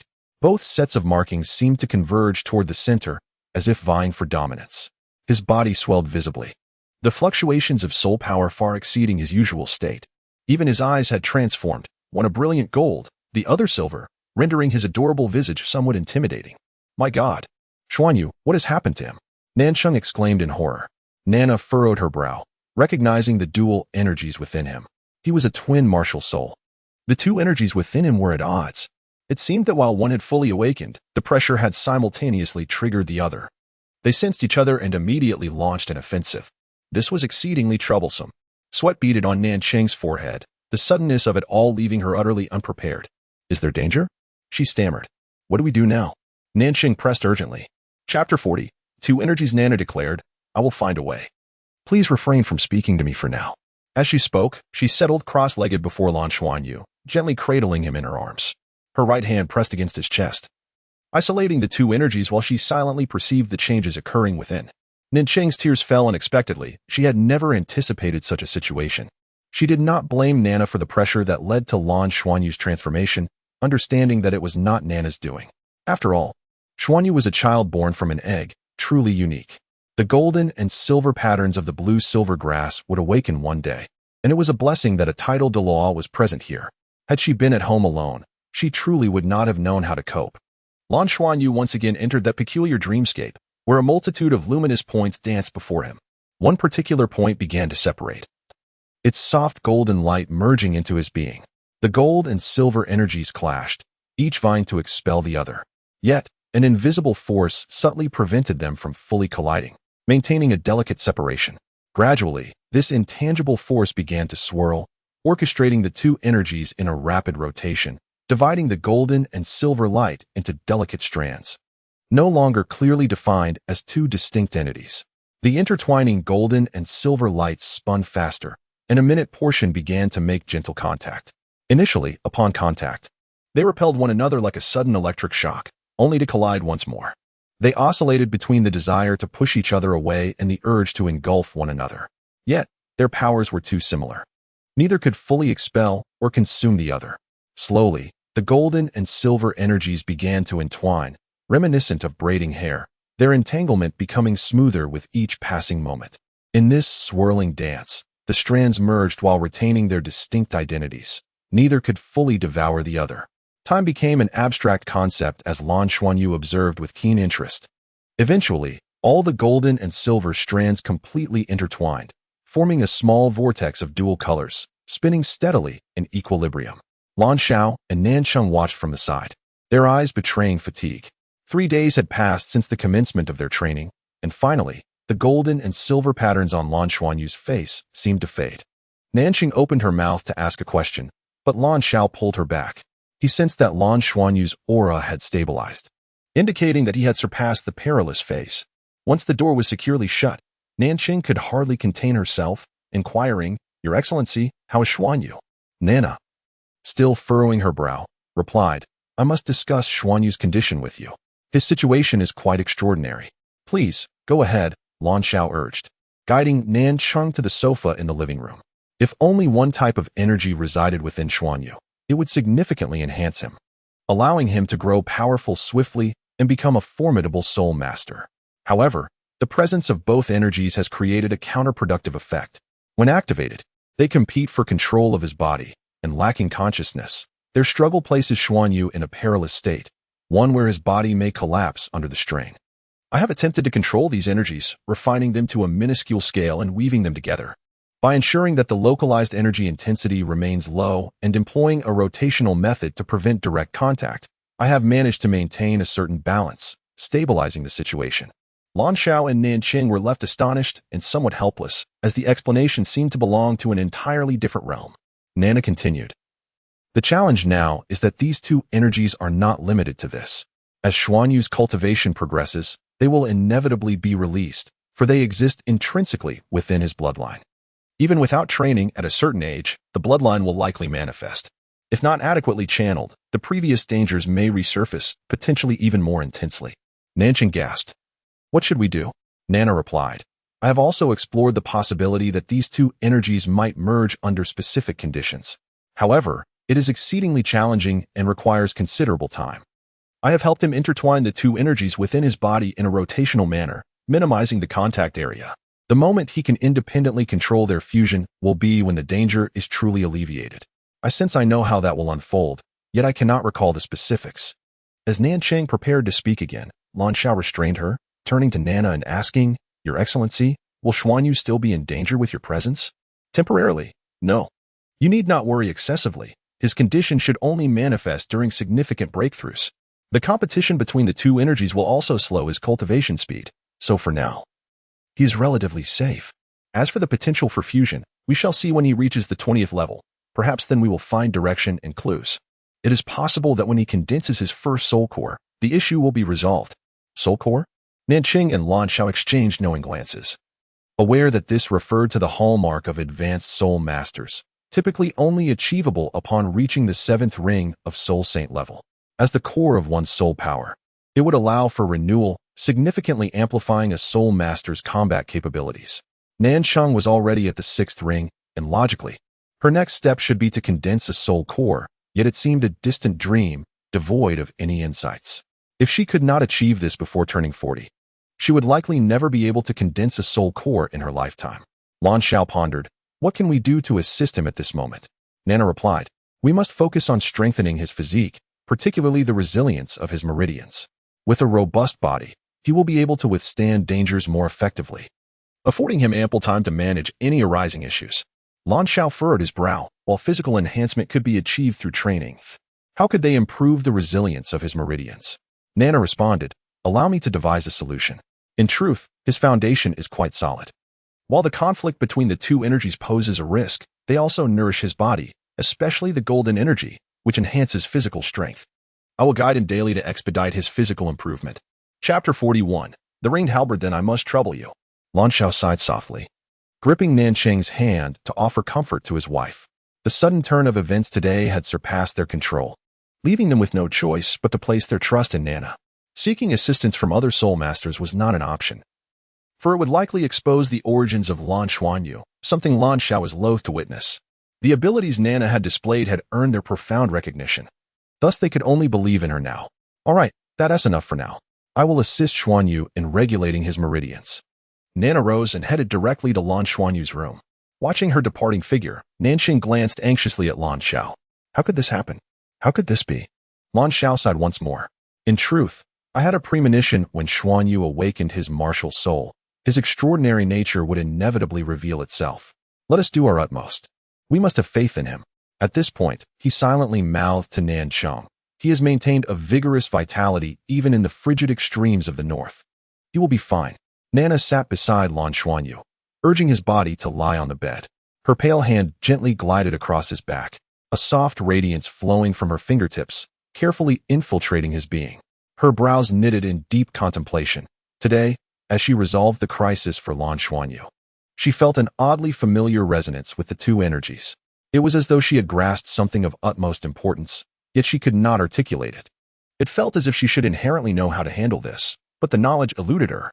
This sensation was profoundly agonizing. From his back to his legs, and then to his arms, Nana meticulously attended to Xuanyu's body. When she finally grasped his small hand to tend to the meridians on his palm, an inexplicable rigidity coursed through her entire being. In that instant, her pupils transformed into slits, her gaze fixated entirely on the thumb of Xuanyu's right hand. The deep blue ring appeared unremarkable, adorned with faint patterns. Yet, upon sighting it, Nana felt as if she had been struck by lightning. Deep within, a voice resonated, affirming that she recognized this ring. Undoubtedly so. She was entirely certain of it, even if she could not comprehend why. Moreover, this ring seemed to hold immense significance for her. Surrounding her was an abyss of darkness, devoid of any light, chilling and painful, a heart-wrenching agony. In a fleeting moment, she envisioned her own fingers, the ring resting upon them, slowly slipping away as her fingers pressed it downwards. Was this ring once mine? Nana felt dazed. From where did this child acquire such a ring? Her fingers trembled slightly as they brushed against the ring. A sense of haughty coldness enveloped her, entirely mental, imperceptible to Nanqing and Lan Xiao. Nana's fingertips ignited with a silver glow, and in an instant, the once unremovable deep blue ring unfurled like a small serpent. Ascending to rest in her palm, it reverted to its ring form, yet the frigid sensation was strikingly apparent. In her grasp, it suddenly felt as heavy as a mountain. An overwhelming sense of familiarity surged within her, accompanied by a wave of profound sorrow. Nana's body trembled slightly as she clutched the ring tightly, slowly rising to her feet. A flash of silver light enveloped her, and she vanished from the room. When she reappeared, she found herself soaring in the night sky, surrounded by drifting clouds and a chilly night breeze. Yet, her heart was filled with an overpowering sense of sorrow that compelled her to express it outwardly. Gradually raising her hand, the ring unfolded in her palm, rapidly magnifying until it transformed into a formidable halberd over 12 feet in length. The deep blue blade emitted a ghostly cold light, with intricate demonic patterns flowing across every inch. As Nana grasped the halberd's shaft, everything around her seemed to distort.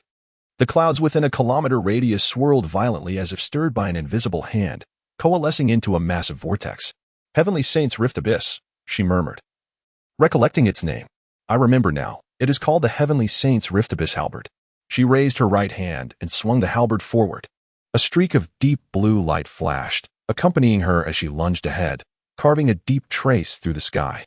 The boundless starry expanse flickered within that deep mark, sky torn asunder.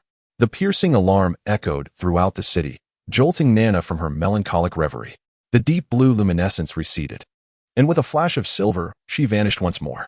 The alarm blared throughout the night, and urgent news flooded the major satellite channels of Ziluo City. Unexplained spatial fluctuations had been detected, but investigations yielded no results. Satellite imagery captured nothing of note. When Lan Xuanyu roused from his slumber, the day had already dawned bright. At that moment, he felt only one sensation: hunger. An insatiable hunger that felt as though his entire stomach was empty, capable of devouring an entire cow. "Mom, Mom, I'm so hungry," he cried as he burst from his room, making a beeline for the kitchen. He collided into his soft embrace. "Don't worry. Food will be ready soon. Nana, I'm so hungry." Lan Xuanyu looked up, clinging to Nana as he pitifully voiced his complaint. Nana smiled. "The teacher knows. It will be ready shortly."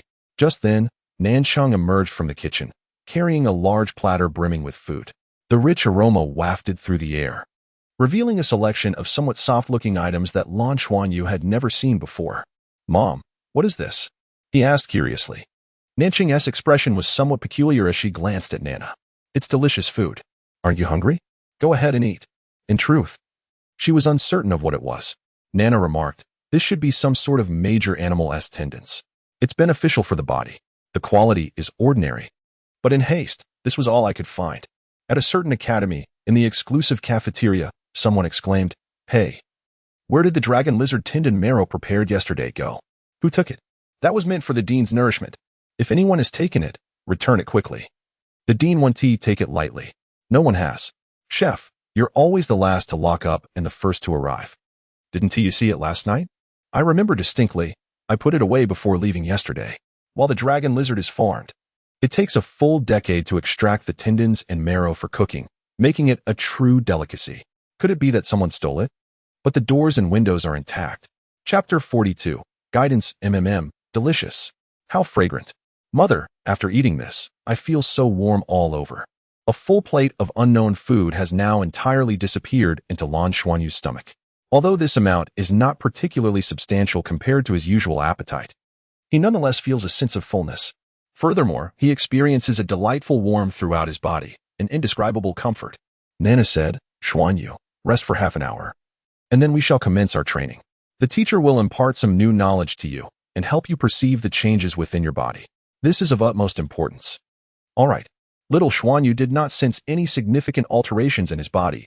He simply enjoyed being with Nana and readily agreed. Half an hour later, in the training room, Nana instructed Lan Xuanyu to sit cross-legged before her, mirroring his posture. "Xuanyu, shortly, I will guide you to sense the changes within your body. What you will perceive is the condition of your inner self. Your martial soul is quite unique. While it may outwardly appear as blue-silver grass, it actually comprises two distinctly different martial souls, known as twin martial souls. One is primarily elemental control, leaning towards the spiritual realm, while the other enhances your physical form. They are represented by your silver pattern blue-silver grass and golden pattern blue-silver grass. However, they are both rather domineering and will instinctively seek to repel one another. It is akin to having two individuals within your body who immediately clash upon meeting. The battleground is your own body, should they engage in conflict. You shall suffer the consequences. Do you understand this, my dear student? Lan Xuanyu glanced at his left hand, then at his right, nodding. "Teacher, but why must they fight? Can't they coexist peacefully?" Nana smiled gently. "Indeed, we must strive for their peaceful coexistence. Therefore, what I will teach you next is how to prevent them from clashing while ensuring they obey you and serve your purpose. They both possess strong wills, so you must harmonize their relationship daily, understood? To make them heed your commands, you must first familiarize yourself with them. Close your eyes and follow the teacher's lead."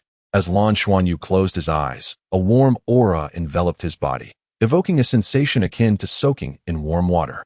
Then, he beheld a peculiar sight, a vortex of gold and silver swirling within his chest, their strands intertwining. The rotation was not particularly swift, yet it was remarkably stable. The golden and silver hues represented your two forms of blue-silver grass. The teacher has organized them within your body in this orderly manner, and the force generated by their rotation prevents them from truly colliding. However, we aspire for them to eventually merge, thereby resolving this propensity for conflict. Thus, at the very base of the vortex, they will make gentle contact. Your task is to maintain the vortex's rotation at a sufficient speed to preserve balance during your daily training. Currently, this vortex is sustained by the teacher, but in the future, you must endeavor to uphold it yourself. You shall achieve this using your mental strength. Nana exhibited great patience in her instruction, guiding him through the process. The guiding of these energies naturally involved his own soul power, and during this process, a mutual fusion occurred. Lan Xuanyu's subsequent holiday life became remarkably structured, with daily training sessions in the morning and evening, complemented by cultural lessons in the afternoon. Nansheng and Lan Xiao resumed their work, with Nana accompanying him each day, providing guidance. On weekends, when Lan Xiao and Nansheng took Lan Xuanyu out for leisure, Nana opted to remain at home. The bond between Lan Xuanyu and Nana continued to deepen. Most children tend to shy away from studying and training, as it can be a rather tedious endeavor. However, since Nana's arrival, Lan Xuanyu found joy in training alongside her. She always had ways to capture his attention, guiding him through various methods. Consequently, training became an enjoyable experience, yielding even better results. Aside from the slow advancement of his soul power, he made notable progress in other areas. Thus, Lan Xuanyu's holiday came to an end. "Teacher Nana, I am going to school now. Will you continue to teach me?" Lan Xuanyu clung to Nana's leg, looking up at her with imploring eyes. "Of course. The teacher will be waiting for you at home," Nana replied tenderly, stroking his head. "That's wonderful. Teacher Nana, I really like you. Hug me, hug me. Nana lifted him into her arms, and Lan Xuanyu leaned in to plant a kiss on her cheek.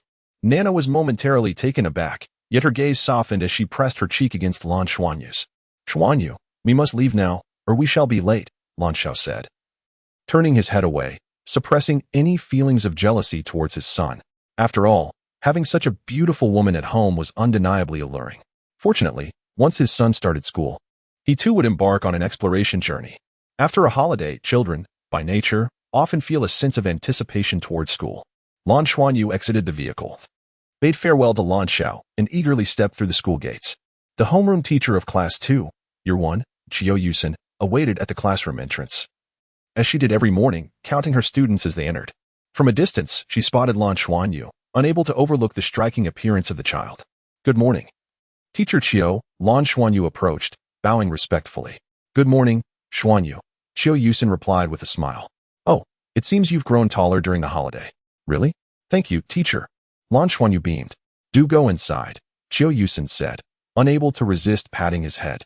A child like him, who excelled in both appearance and academics, was adored by all teachers, especially after he had triumphed over Yu Lingtong, regarded as the most gifted student of the cohort. He had certainly brought her pride, which only deepened her affection for him. Lan Xuanyu. At that moment, a familiar voice called out.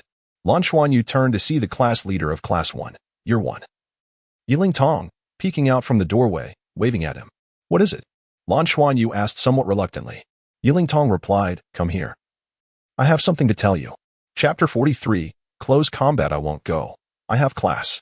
Without waiting for Yu Lingtong to say another word, Lan Xuanyu darted into his classroom. Yu Lingtong furrowed her brows in annoyance. Lan Xuanyu, just you wait. She huffed. Qiu Yusen merely found the situation amusing and couldn't help but chuckle. Lan Xuanyu was the most outstanding student in Class 2, while Yu Lingtong was the pride of Class 1. However, these two were always at odds. Yu Lingtong continually sought to surpass Lan Xuanyu in every aspect but never quite succeeded. The teachers appreciated this competition, believing that growth was expedited through rivalry. The Soul Master Academy was particularly liberal in this regard.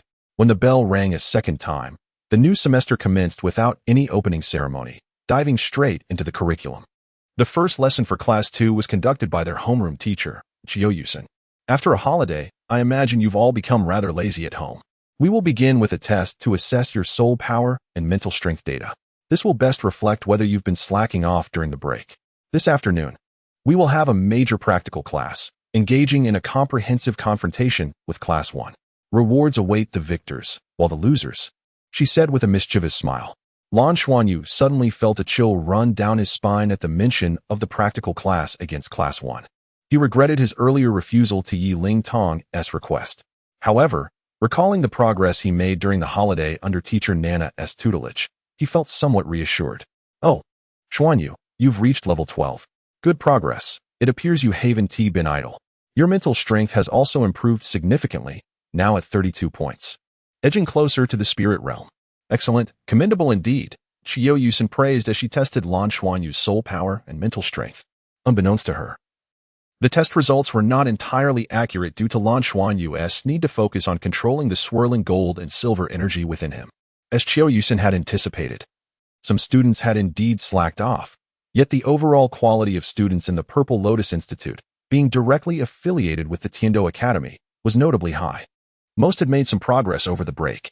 After conducting all tests, the formal class began. Qiu Yusen glanced at Lan Xuanyu, who was intently listening, and sighed inwardly. This child, purportedly with innate full soul power, was indeed exceptional. However, after a semester, his soul power had only increased by one level, a rather slow pace. At this rate, reaching level 20 by the age of 12 seemed increasingly uncertain. If he failed to do so, ascending to a better school would be impossible. Lan Xuanyu paid close attention during class. Qiu Yusen's teachings differed from Nana's practical approach, focusing more on foundational knowledge. In truth, what had impacted Lan Xuanyu the most was the Dragon Pearl performance Nana had once demonstrated. It was then he realized how fascinating and powerful being a soul master could be, which naturally heightened his enthusiasm for learning. The afternoon's practical class approached as scheduled. Upon seeing Yu Lingtong again, she wore a fierce expression, glaring at him. Lan Xuanyu deliberately turned his gaze elsewhere, but Yu Lingtong approached him. Lan Xuanyu, just wait and see how I deal with you. she threatened. Lan Xuanyu smirked, recalling who had drenched him last time. Yiling Tong, now furious, declared this time, "It will be different. My father has taught me how to counter your influence. With my soul skills, there is no way your tenure skill can defeat me. You'll see soon enough. Attention." The teacher's voice rang out as the students from both classes assembled in formation. The rules for the practical class were straightforward. Each class would send one student to compete. The loser would be eliminated, while the winner would continue until all members of one class were eliminated. The last class standing would be declared the victor of the practical session. The losing class would have to run 5 laps around the playground. Is that clear? The homeroom teacher of Class 1 declared with confidence. Although the first-grade students were still quite young, many still lacking soul skills, the physical prowess of Assault-type soul masters was typically superior to that of Control-type. Thus, there was an overall advantage. The first match featured Huang Qifan from Class 1. The homeroom teacher of Class 1 announced his name, and Qiu Yusen glanced at him before saying, "Lan Xuanyu." Lan Xuanyu was taken aback. He hadn't anticipated being called first by Qiu Yusen. She had her own reasons. Having heard Yiling Tong's earlier remarks, knowing her father was quite an influential figure, she realized that Yiling Tong might indeed pose a challenge with her soul skills. However, as the class leader, she would likely remain at the back, strategizing. As one of the few students possessing soul skills, it was advantageous for Qiu Yusen to send Lan Xuanyu out early to secure victories. As he stepped forward, cheers erupted from his classmates. "Go, Xuanyu." Class 1 responded in kind. "Huang Qifan, go." Yiling Tong stood at the forefront of Class 1. Her large eyes fixed on Lan Xuanyu, internally hoping he wouldn't lose immediately, or she would have no opportunity to vent her frustration. As both sides took their positions, Qiu Yusen and Class 1's teacher, Gong Yinghao, stood by to oversee the proceedings. "Let the match begin," Gong Yinghao declared, a hint of smugness flickering in his eyes. Huang Qifan shouted, and a faint yellow glow enveloped him, causing his small frame to visibly expand, reaching the height of a 9-year-old child. A circle of yellow soul rings rose from beneath his feet, radiating light. His arms grew robust, and he announced, "First soul skill, Bear strength." Qiu Yusen watched in astonishment. She distinctly recalled Huang Qifan not having soul rings by the end of the previous semester. A battle bear, a rather common beast spirit, she thought, noting his newfound 100-year soul ring. Clearly, his family circumstances were quite favorable. However, Lan Xuanyu's water spirit would have a disadvantage against such a strength-based soul master. Yet, pondering the situation now was too late.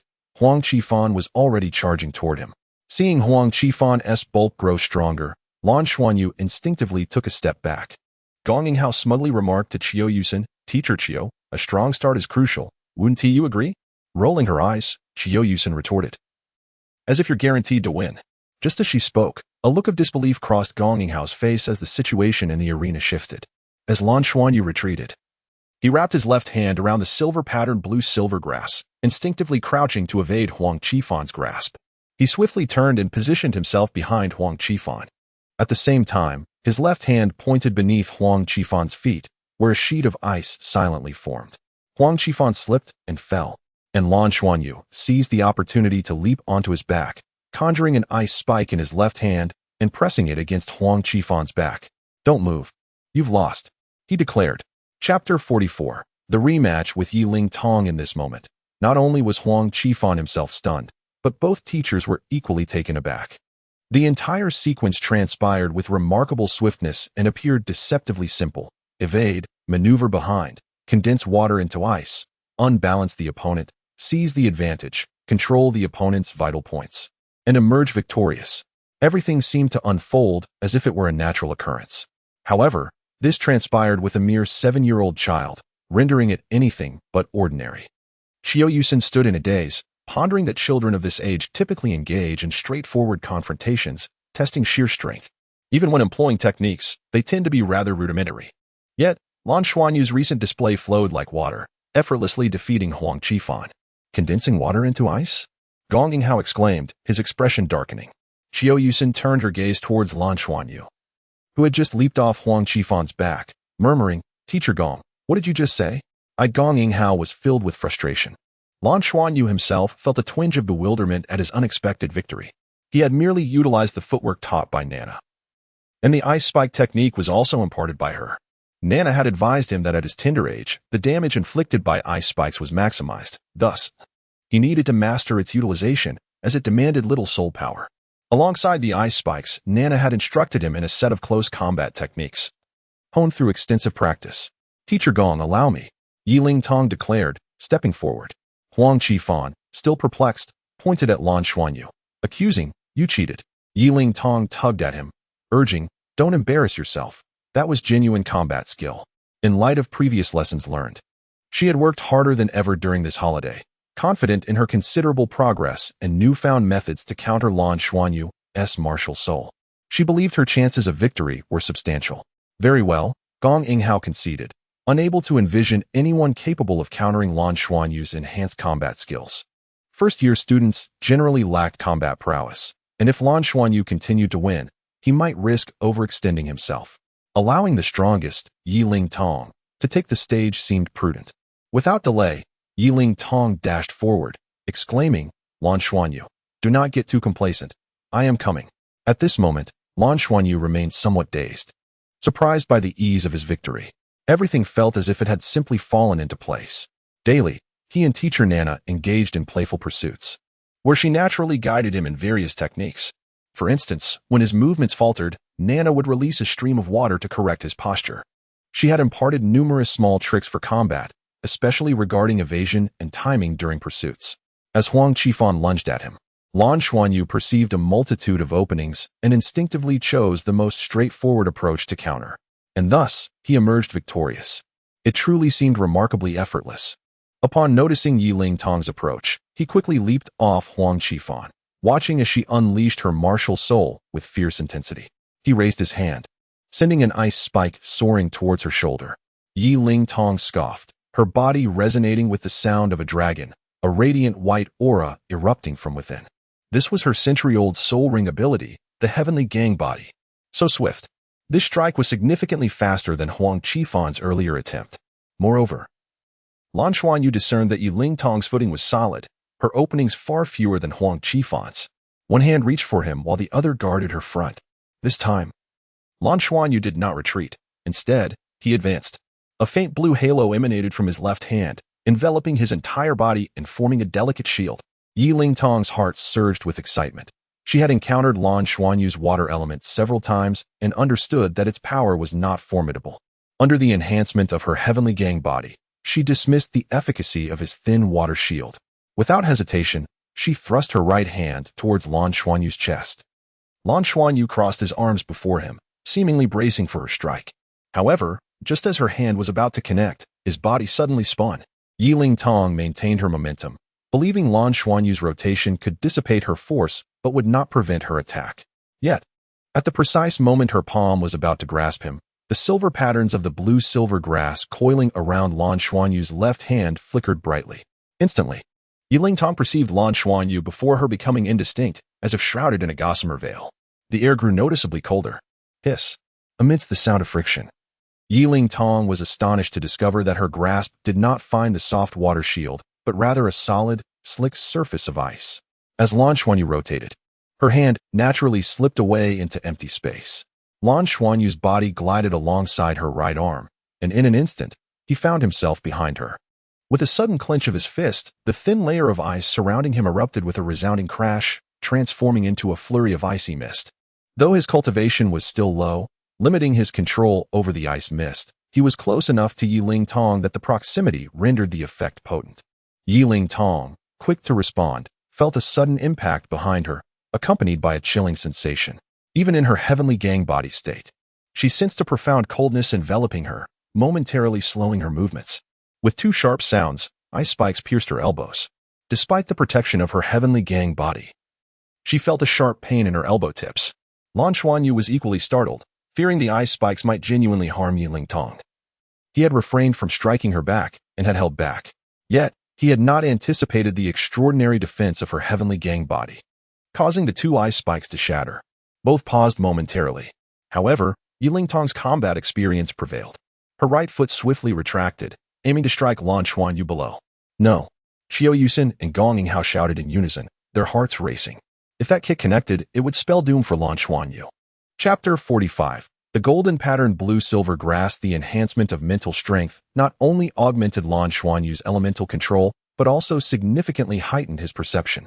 At that moment, he felt a sudden tension in his lower body, accompanied by an overwhelming sense of danger.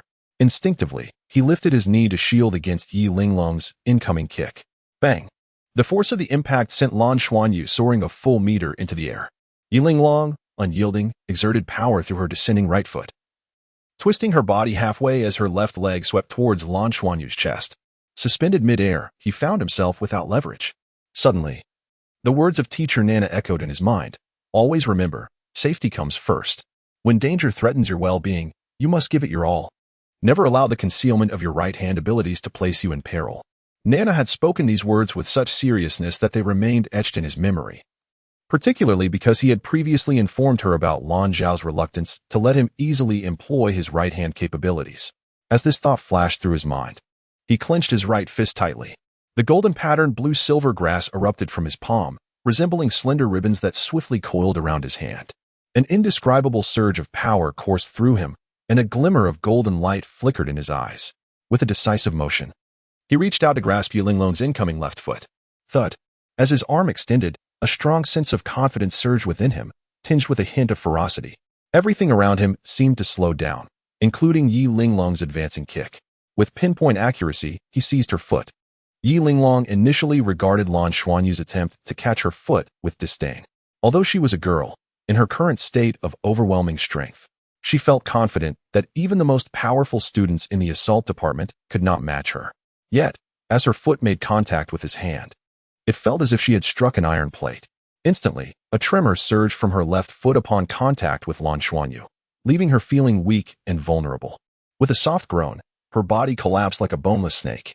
Lan Xuanyu had already raised his left hand, poised to unleash the water element. But he was taken aback by Yi Linglong's sudden collapse. Now, he found himself holding her foot, lifting her body effortlessly. The entire sequence unfolded so rapidly that even the teachers were unable to discern what had transpired. As Lan Xuanyu released his grip, Yi Linglong finally fell to the ground, her heart racing while she gasped for breath. Gong Yinghao rushed over. "Linglong, are you all right?" Qiu Yusin, being a female teacher, approached with greater ease and began to check on Yi Linglong's condition. Lan Xuanyu stood to the side, somewhat dazed, as his classmates looked at him with peculiar expressions, particularly the students from the first-grade assault department. While they had not thought much of his victory over Huang Qifan, Yi Linglong was different. She was not only their class leader, but also a formidable presence, undefeated within their class. Moreover, this was not the first time she had inexplicably lost. Huang Qifan, standing with his classmates, murmured, "Could it be that the class leader has a crush on Lan Xuanyu? Perhaps she let him win on purpose?" "The class leader likes Lan Xuanyu," a girl nearby echoed, causing a stir among the first-grade students. However, this was not merely a matter of a malfunctioning martial spirit. It seemed as though their own bodies were malfunctioning too. At that moment, the murmurs of the students reached Yi Linglong's ears, and a wave of indignation surged within her. After all, she was merely a 6-year-old girl. Tears welled up in her eyes as she shouted, I don't like him." She sprang to her feet, shoved Lan Xuanyu, and bolted away. "Linglong," Gong Yinghao called out, but seeing she had no intention of stopping, he hurried after her. Qiu Yusin's expression turned peculiar as she glanced at Lan Xuanyu. A 6-year-old child could hardly comprehend matters of affection between genders. That was manifestly impossible. Yet, admiration could arise from more than just romantic feelings. It could also stem from appreciation. Lan Xuanyu's appearance could undoubtedly attract admiration from anyone. Could it be that Yi Linglong was holding back due to this?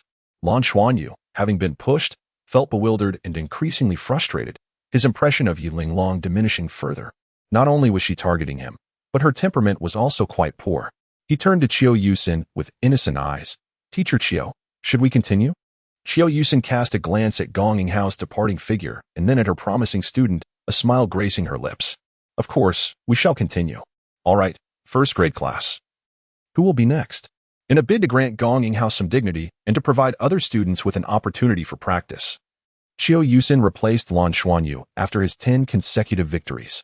As for the results of the first-grade and second-grade competition, Lan Xuanyu ultimately gained fame within the academy.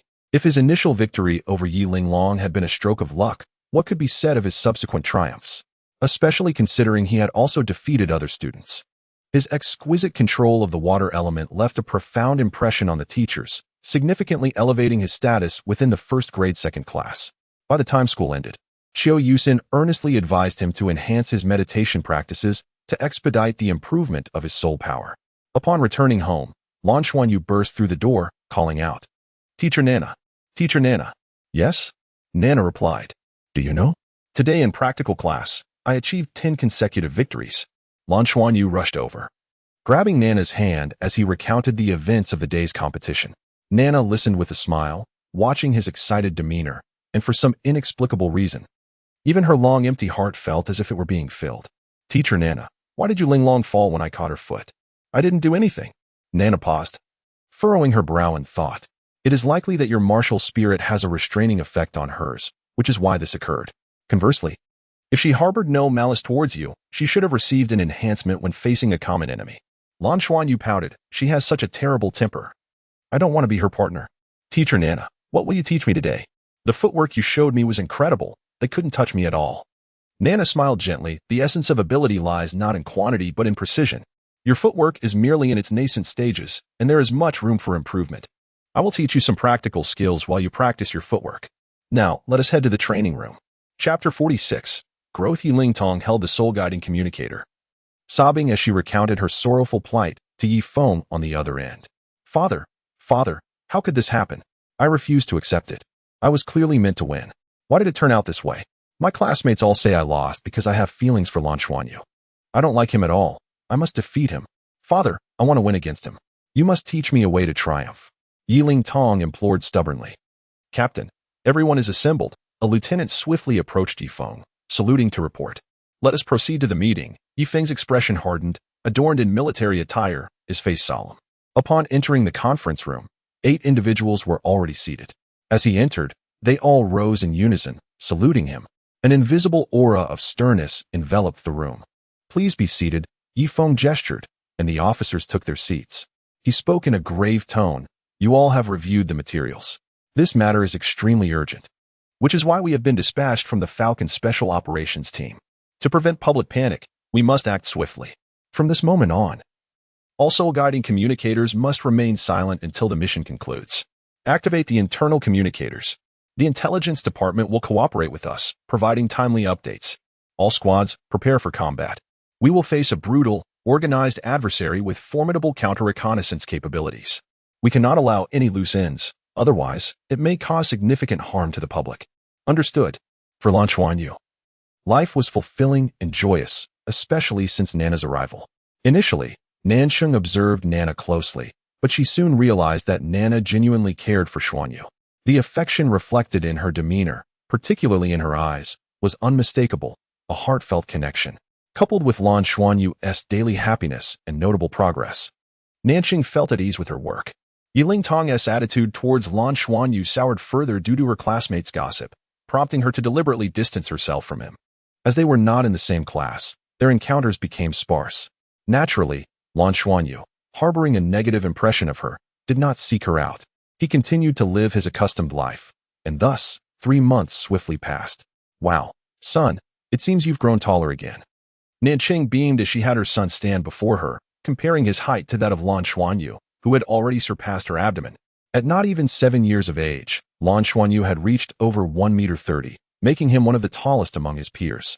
Not only had his height increased, but his physique also grew more proportionate and robust. He had always been handsome, and now his skin exuded a subtle radiance, smooth and gleaming, making him the center of attention wherever he went. While measuring her son's height, Nansheng smiled at Nana, who stood nearby. Although she was uncertain how Nana achieved this transformation, it was evident that Lan Xuanyu's physical changes were closely linked to the nutritious food he consumed daily. Nansheng had researched and recognized some of the ingredients, discovering that many were exceedingly rare and precious. Remarkably, Nana had never asked her for a single coin. Had it not been for Nansheng's insistence on compensating her, she would have declined any payment. The presence of someone wholeheartedly caring for her son brought Nansheng great joy. Moreover, in her heart, she believed Nana could very well be an immensely powerful title de law. Thus, her feelings for Nana were not only of approval but also of respect. After 3 months of training, Lan Xuanyu's soul power had ascended to the 13th level, a testament to the benefits of the rare ingredients he had consumed. Nana, let us take Xuanyu out for some fun tomorrow, Nancheng suggested with a smile. He can't be studying all the time. He also needs time to relax. What do you think? Where shall we go? That sounds wonderful, Lan Xuanyu exclaimed, already bouncing with excitement. Nancheng lightly tapped his forehead. You get so happy at the mention of fun. Observing her gentle gesture, Nana furrowed her brow slightly, her fingers twitching momentarily, but ultimately she diverted her gaze and replied, all right. Nancheng continued, a new building has opened downtown, and I've heard there's a trampoline park inside, which sounds quite entertaining. We can go there and find a nice restaurant for a meal together. Your father just called yesterday, reminding me to take you out more often. Great, great. You're the best, Mom. Then keep studying with teacher Nana while I step out to buy some food. With that, Nancheng left to shop, leaving Lan Xuanyu and Nana at home. Lan Xuanyu turned to smile at Nana, and suddenly he accelerated, charging toward her. As he leaped, his shoulders feigned movements to the sides, his right hand faintly shimmering with golden light, his speed astonishing, creating an illusory afterimage in an instant. Nana smiled slightly, tossing her head back, her long silver hair cascading down like a veil. Each strand seemed to possess its own consciousness, effectively blocking Lan Xuanyu's approach. Taken aback, Lan Xuanyu pressed forward with his left hand, a column of water bursting forth from his palm, crashing against the silver hair that had blocked his path. Using the rebound force, he halted abruptly and pivoted to the side. As the silver hair swept past, it absorbed the water element entirely. Lan Xuanyu deftly maneuvered to the side, spinning his body in an attempt to circle behind Nana. Nana crouched down suddenly, appearing to adjust no angle. Yet Lan Xuanyu charged forward, seemingly colliding directly with her. A water vortex materialized from his left hand, swiftly enveloping Nana, but as he prepared to turn again, Nana inhaled deeply. The vortex was instantly consumed without a trace, and more alarmingly, Lan Xuanyu fell to pull, his body uncontrollably lunging forward. He raised his hands, trying to resist, but Nana's gentle exhalation effortlessly pushed apart his arms, drawing his body closer. With a soft sound, Nana's lips pressed against Lan Xuanyu's slightly chubby cheek, leaving a tender kiss. Chapter 47. The Golden Dragon's Astonishment. Teacher Nana, you are bullying me, exclaimed Lan Xuanyu, wiping his face with an expression of discontent. Nana had already lifted him into her arms and stood upright, retorting, you initiated the sneak attack on me. How am I bullying you? With a huff, Lan Xuanyu replied, you possess greater soul power, isn't that bullying? Nana chuckled softly, then strived to become stronger. However, your footwork has reached a basic level. To achieve further improvement, you will require more soul power to support you. I have already taught you the methods. Today, we can commence learning something new. What shall we learn? Lan Xuanyu's interest peaked at the mention of new knowledge. Absolutely. What boy does not enjoy an offensive approach? Over the past few months, Lan Xuanyu had been studying footwork with Nana. While it was enjoyable, it lacked a certain grandeur. Teacher Nana, what combat technique will you teach me? He inquired eagerly. Nana pondered for a moment before responding. This technique is called the Golden Dragon's Astonishment. Are you unsure of the name? Lan Xuanyu asked with curiosity. Nana offered a wry smile and nodded, seemingly a bit forgetful, but she believed the name was indeed correct. Come, let us proceed to the training room. Once inside the training room, Nana set Lan Xuanyu down, secured the door, and activated the internal defenses. The essence of the Golden Dragon's Astonishment lies in stimulating your own vital energy and blood, complemented by soul power and bloodline strength, thereby harnessing the full force of your body. With your current level of soul power, you are still far from executing the complete version of the Golden Dragon's Astonishment. However, I can teach you the operational method of this technique. If your soul power is insufficient, it will merely result in a weakened version. Teacher Nana, please teach me quickly. Lan Xuanyu was already captivated by the name of this ancient martial technique. Be mindful of the changes in your body, Nana instructed, crouching behind him and placing her right hand on his back. A gentle flow of soul power and mental energy gradually permeated his body. The fundamental mystery of the Golden Dragon's Astonishment is the reverse flow of vital energy. As Nana's voice resonated within Lan Xuanyu, he suddenly felt a flash before his eyes, and he was immersed in a spiritual realm. In his consciousness, a figure appeared, identical in size to him. He could vividly observe the flow of blood within that body. Noting its changes, at that moment, a surge of warmth erupted from within him, and the previously languid blood flow suddenly transformed. A sharp pain coursed throughout his body, accompanied by a sensation of suffocation, a pain that was indescribable. Yet, his mind remained exceptionally clear, allowing him to see that the blood within that body began to flow in the reverse direction. The agony intensified, and although Lan Xuanyu yearned to cry out, he found himself unable to utter a sound, his body convulsing with sharp pangs.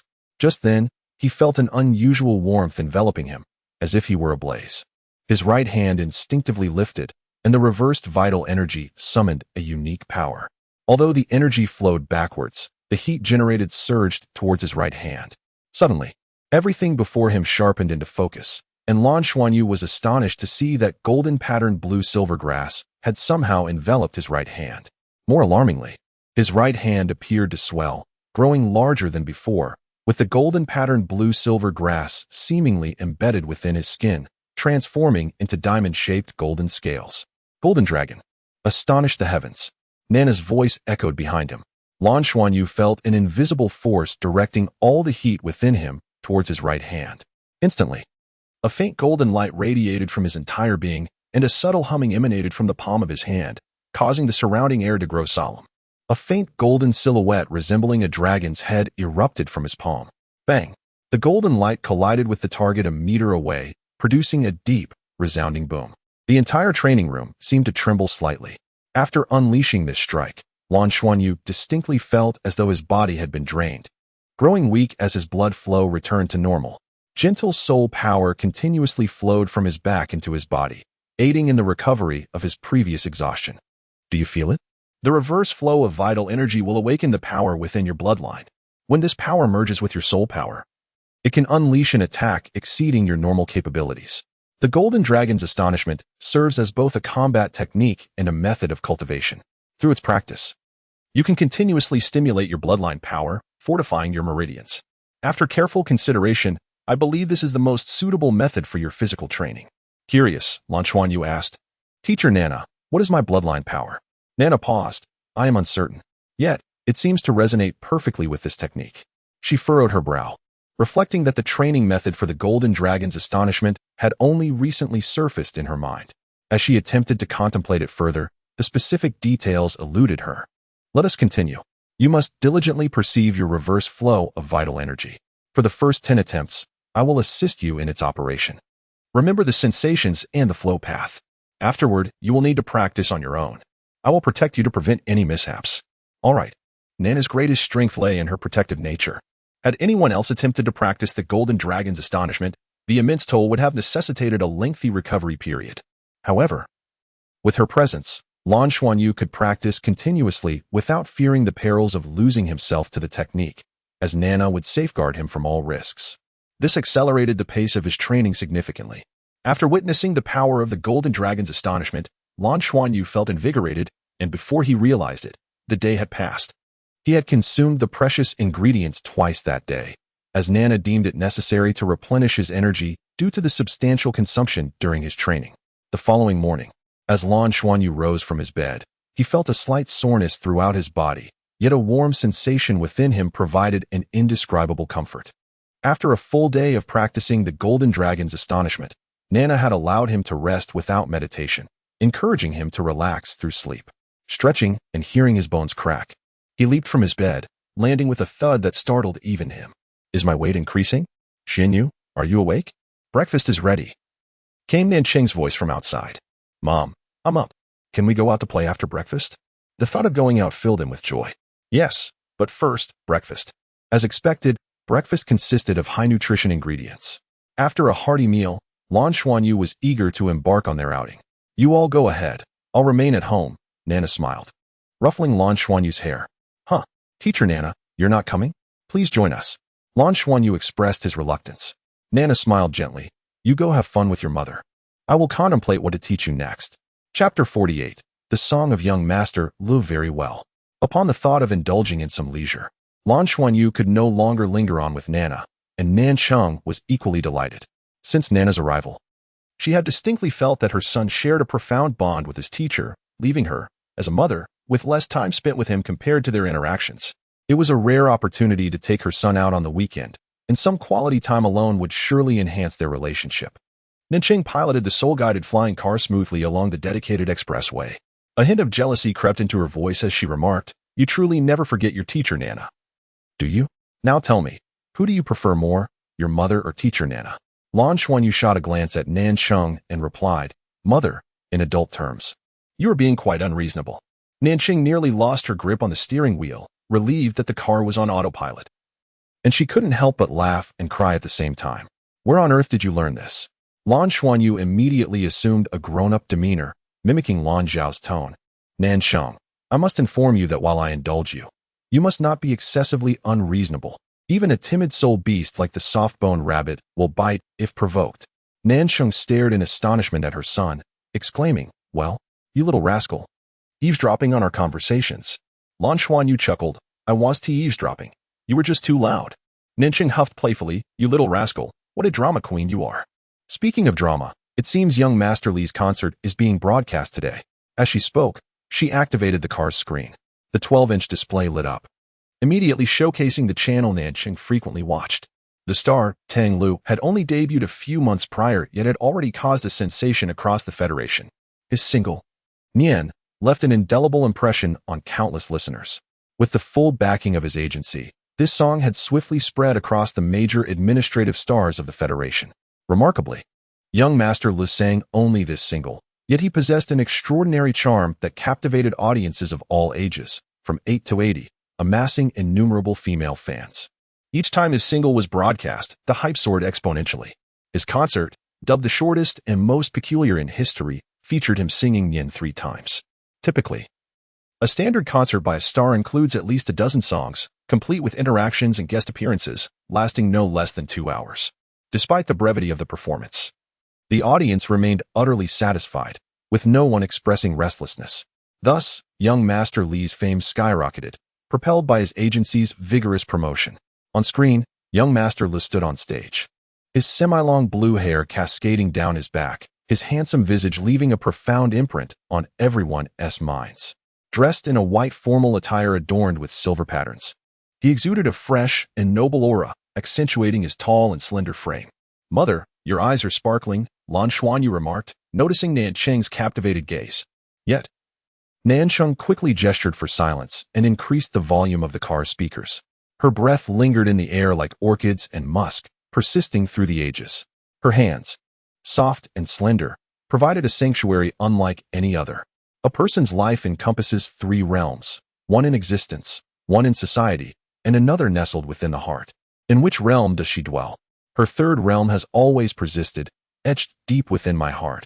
As long as I exist, she remains. Regardless of where her 1st realm might lead, or whether her 2nd realm retains memories, she is ever present. My recollections may have blurred, yet my heart seeks her out. No matter where she resides, I shall carry forth her 3rd realm in pursuit of the other 2. Life's 3 realms, when will they converge? Life's 3 realms, when will my memories be restored to clarity? May the heavens illuminate my path, guiding me through realms divine and abyssal, whether above or below.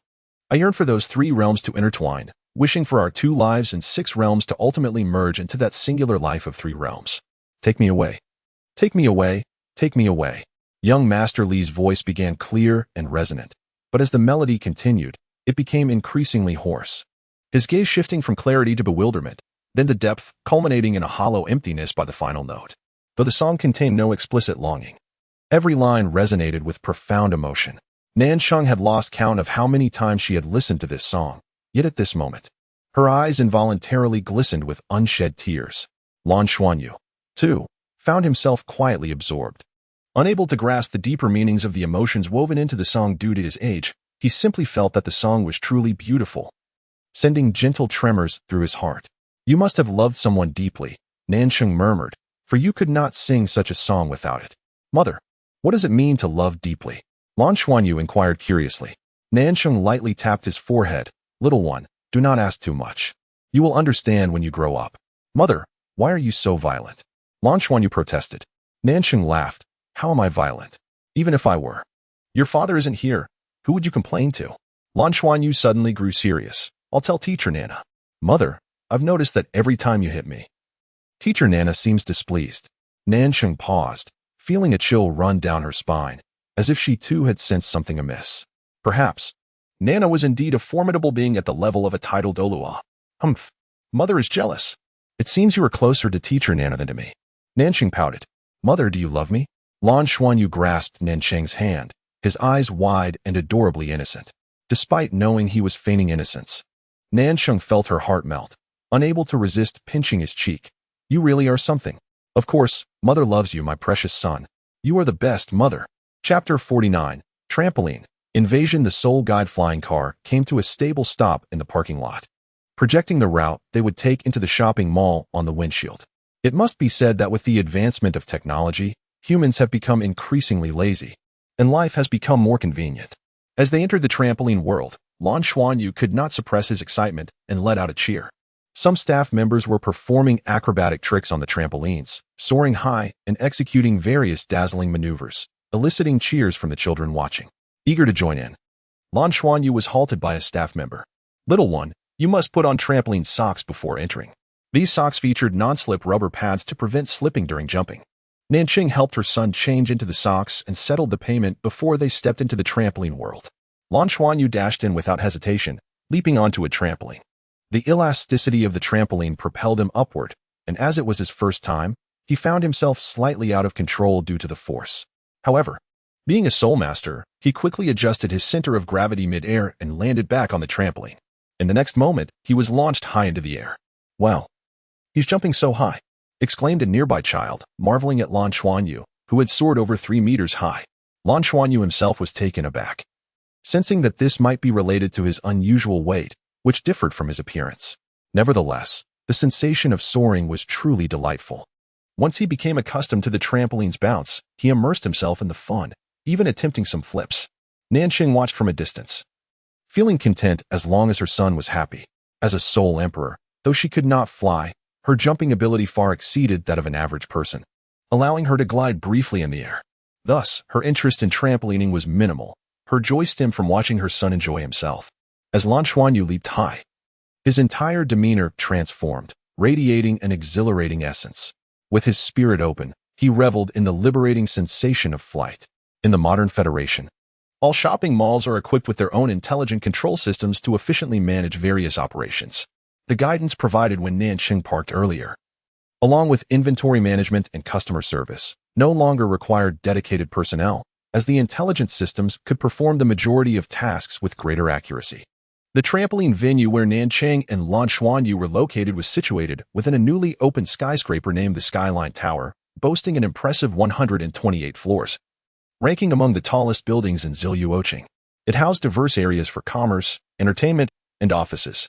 Such skyscrapers each have their own exclusive think tank to manage various affairs and charge for different industries. Today, most transactions are conducted electronically, making Soul Guide communicators vital, as they are directly linked to one's vital signs and can only be used by the individual. The think tank of the Skyline Tower is located on the 111th floor, while the upper floors are reserved exclusively for the tower, not available for lease. Therefore, there exists a special restricted layer between the 100th and 101st floors, requiring a change of elevators and a security check for entry. As the elevator doors on the 100th floor opened, a man emerged. He was of average build, with short blue-gray hair and clad in a sleek leather outfit, exuding a sharp appearance. Sporting sunglasses and chewing gum, he strolled out with his hands in his pockets, swaying his shoulders. I've arrived, he muttered to himself. A deep voice echoed in his earpiece. Let us begin. All right then, preparing for the invasion. The man maintained a carefree demeanor, but his gaze shifted toward the elevator leading to the 101st floor. The elevator was guarded, and seeing him lingering outside, 2 of the 6 guards approached. Clad in full-body micro-armor, these high-tech products of the Federation boasted both offensive and defensive capabilities, rendering even an ordinary person equipped with them comparable to at least a 4-ring Soul Master, if not more. Do not linger here. Please leave immediately. One guard commanded through a digital voice from his helmet. And if I choose not to? The leather-clad man shrugged nonchalantly. Do not seek trouble. The consequences will be yours to bear, another guard replied sternly. Oh, I'm leaving. Is that not acceptable? The man feigned defeat, raising his hands to signal he meant no harm, before turning towards the office building. The guards, having encountered many provocateurs like him, paid him little mind and returned to their posts. Yet, a smirk of triumph flickered at the corner of the man's mouth. A sudden flash of light appeared in his right hand, revealing a black helmet adorned with a silver crystal at the forehead. He promptly donned the helmet and pressed his hand against the crystal. Commence. A wave of intangible energy radiated outward from the helmet, particularly targeting the 6 guards. Meanwhile, not far from the Skyline Tower, the top of a large Soul Guide transport vehicle's rear compartment slowly split open, revealing a massive electronic jamming device measuring over 3 meters in diameter, gradually emerging and extending its form. Inside the vehicle, 6 individuals surrounded the device's control panel, channeling their soul power to maximize the jamming device's output. An invisible wave of interference shot out, aimed directly at the 111th floor of the Skyline Tower. The interference was successful. On the 100th floor, the 6 guards collapsed to the ground. The leather-clad man swiftly approached the elevator, equipping a mechanical hand. Several slender blue wires shot out from it, rapidly penetrating the metallic panel leading to the higher floors. Chapter 50. The Trap Ding. The elevator doors opened, and the man in the leather coat swiftly entered, pressing the button for the 111th floor. The doors closed, and the elevator ascended rapidly. With only 11 floors to traverse, it reached its destination in the blink of an eye.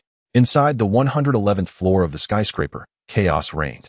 It was well known that such a place as the Skyline Tower had at least a dozen connections to the central bank, ensuring that communication would not falter due to network issues. The simultaneous disruption indicated a significant problem. Contact the police department in Ziluo City. Urgently dispatch personnel, the supervisor commanded. Sir, the soul-guided communicator is inoperable.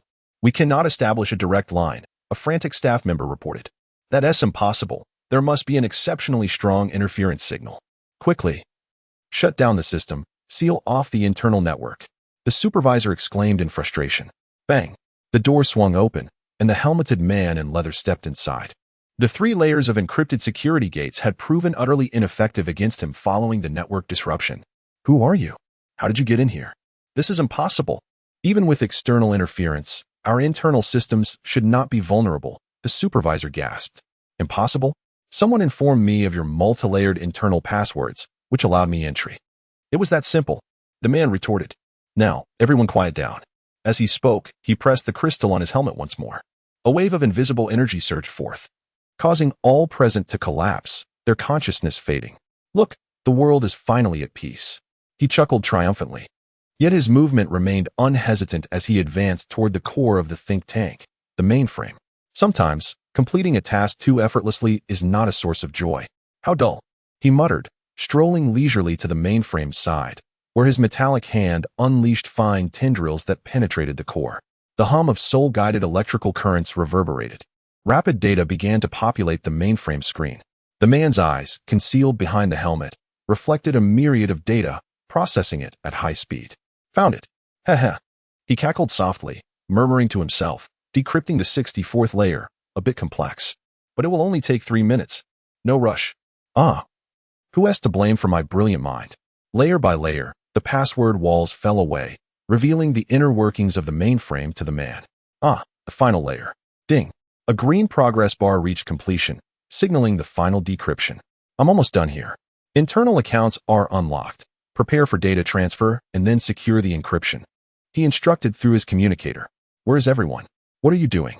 He suddenly felt something amiss, instinctively glancing at the screen. The last door finally opened, revealing the tower's total account.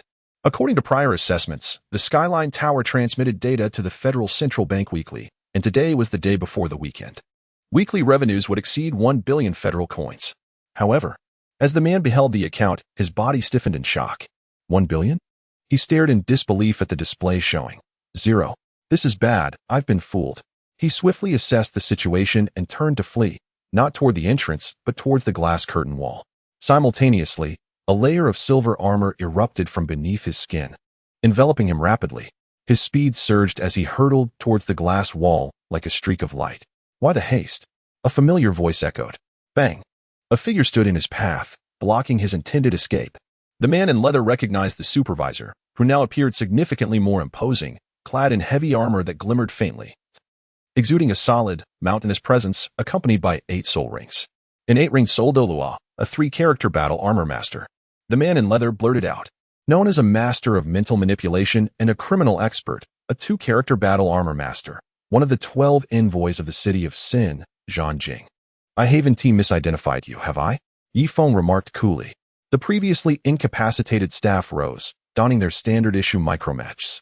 Dozens of soul-guided ray guns aimed squarely at the mental crime master, Zhanjing. Struggling to rise, Zhanjing's armor, while not primarily defensive, nonetheless mitigated most of the incoming attacks. "Who are you? How did you learn our target was the Skyline Tower?" Zhanjing demanded coldly. Yifeng replied calmly. "We've been watching you for quite some time. Your orchestrated acts of terror and high-tech crimes have inflicted severe losses upon the Federation, harming the populace. You are the first, but certainly not the last. I shall dismantle the entire city of Sin in due time. Surrender, or I will execute you on the spot. This is well within my jurisdiction.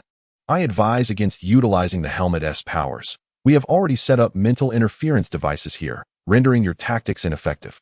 "You win," Zhanjing conceded, raising his hands in surrender and removing his helmet. Yet, a sense of foreboding washed over Yifeng at the sight of Zhanjing's nonchalant demeanor. He appeared far too composed for a captured criminal. "Team 1, have the vehicles been secured?"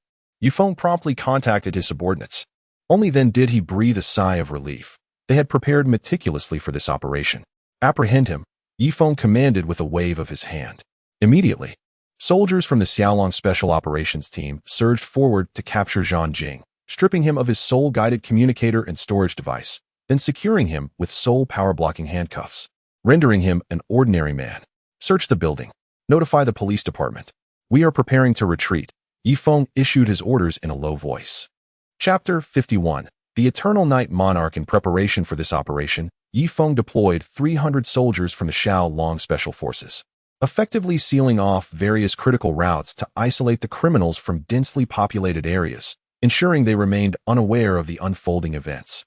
Months of meticulous planning had even included sending a portion of the soldiers to feign vulnerability to the terror tactics employed by these criminals, demonstrating considerable strategic foresight.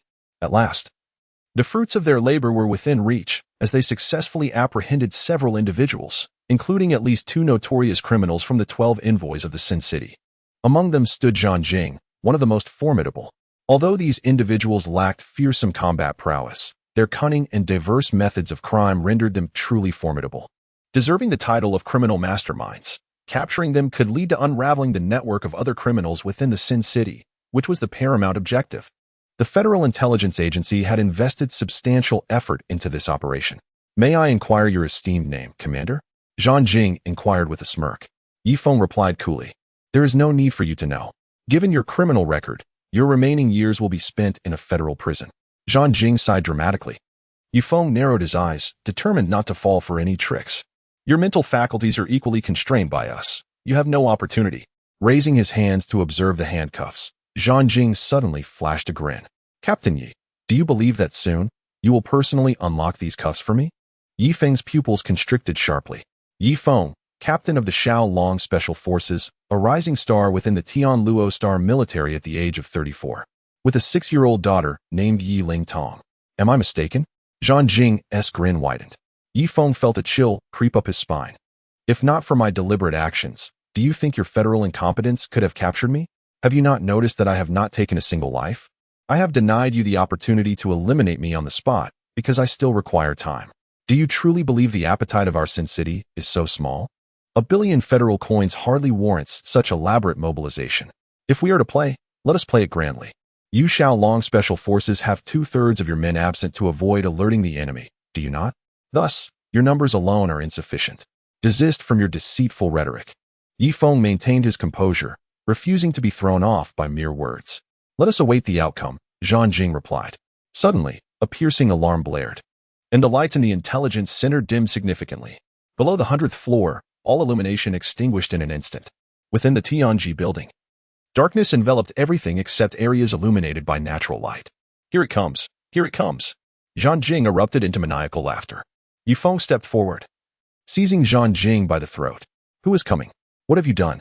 At that moment, his military communicator buzzed to life. Without hesitation, Yifeng answered. "Captain Yi, greetings." A deep voice resonated through the communicator. Instantly, Yifeng recognized this was not one of his Xiaolong Special Forces personnel. "Who are you?" The audacity of this criminal to breach military communication was unfathomable. Their arrogance was matched only by their cunning. "In the Sin City, I am known as the Eternal Night Monarch. Your gathered intelligence is accurate. Our target is indeed here, but not the intelligence center. Currently, There are 12,345 civilians within the Tianji building. Such a splendid number. They are entirely within our control. We have 160 members of our Sin City present, and they are in the process of installing explosives. In 5 minutes, all gravity support points in the building will be rigged. We have already severed the internal power supply. For over 10,000 people to exit the building will require at least half an hour, especially since we have sealed the exits. You are also isolated beyond the 100th floor. Thus, you have 5 minutes to ponder your decision. I require nothing more than the release of Zhanqing. And for you and your men to withdraw from the intelligence center. Damn it, Yifeng roared, nearly crushing the communicator in his hand.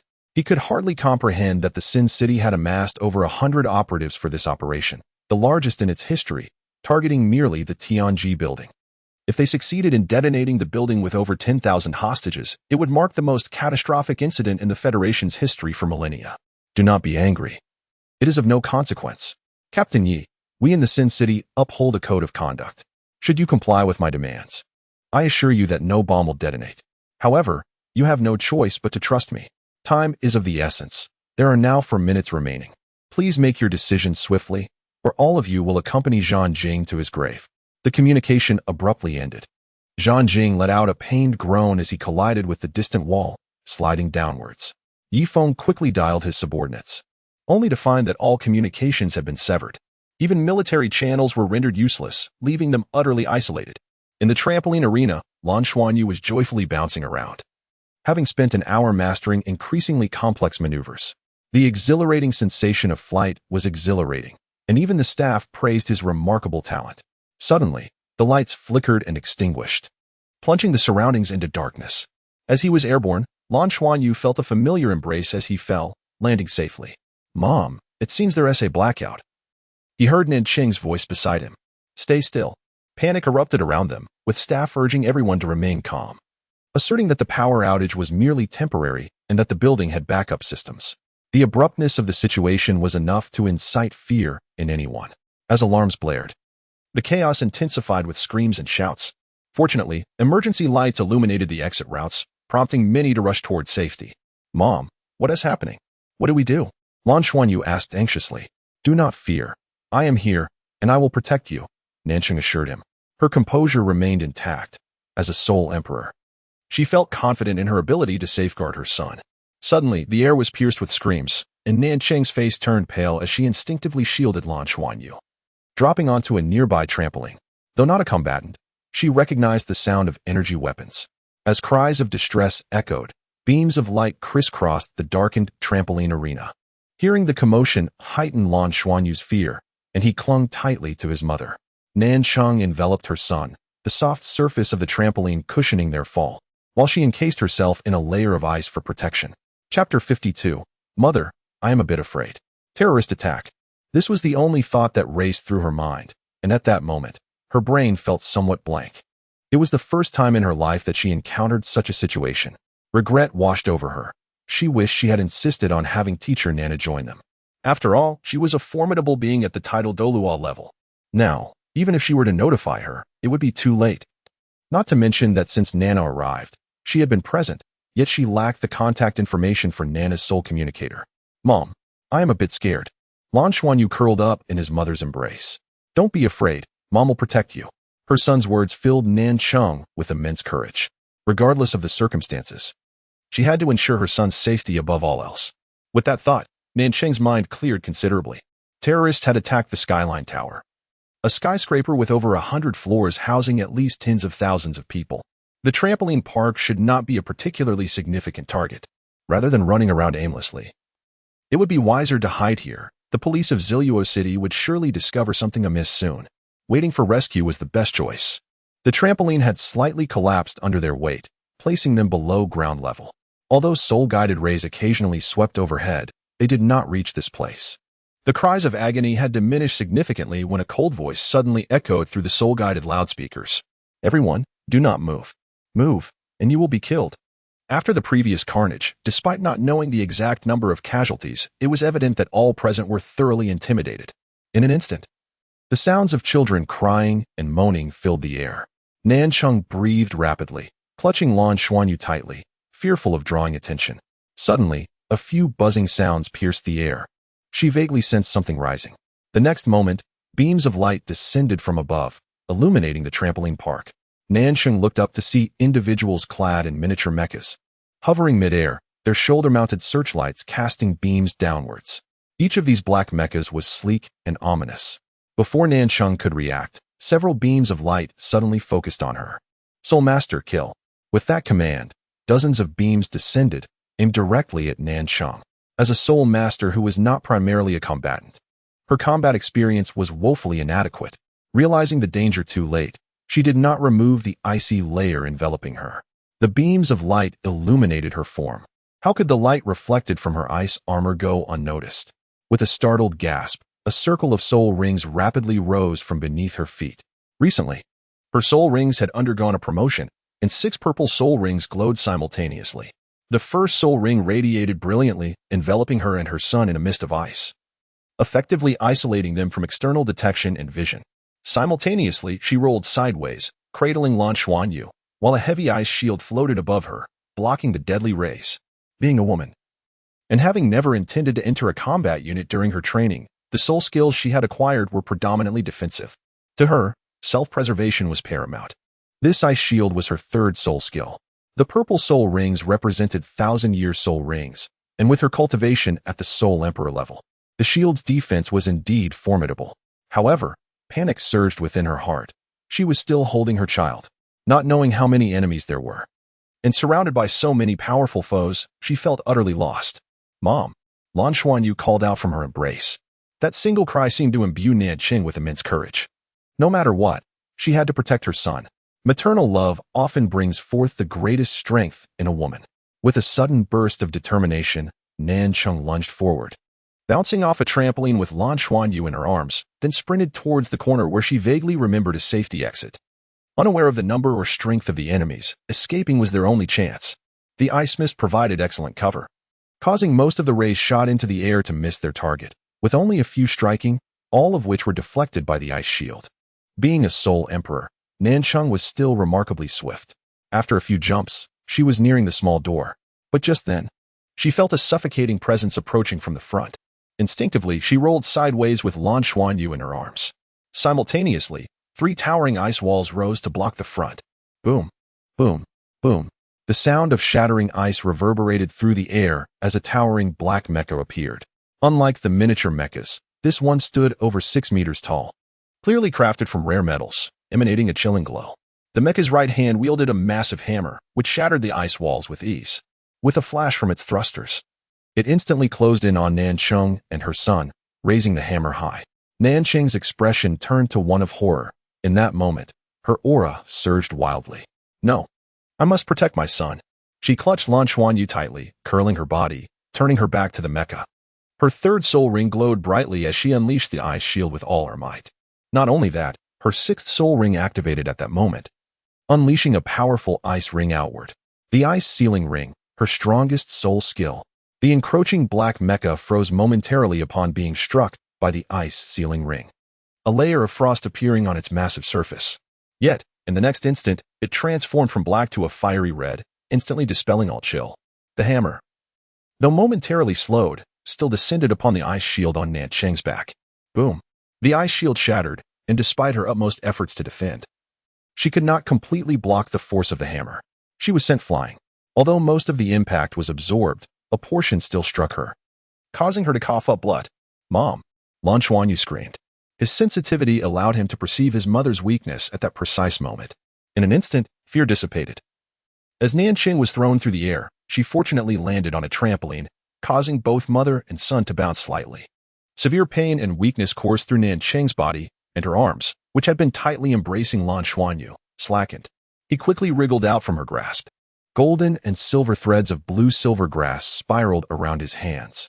With a flick of his left hand, an ice spear shot towards the hovering black mecha. This little child stood defiantly, shouting at the mecha, "Do not harm my mother." The black mecha hovered in the air, its shoulder revealing a soul-guided cannon that glimmered with dark metallic luster, aimed at the mother and son. The deep cannon's muzzle glowed ominously. Soul Masters are never permitted to live. They would not allow any variable to emerge. Thus, this mother and son duo were destined to perish. Chapter 53. The grip of the communication from the Lord of Eternal Night resonated once more.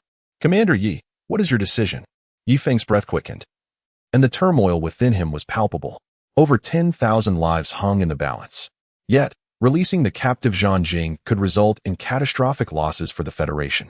The complexities of digital currencies were such that even the Federation's mainframe could not fully control them to prevent human theft.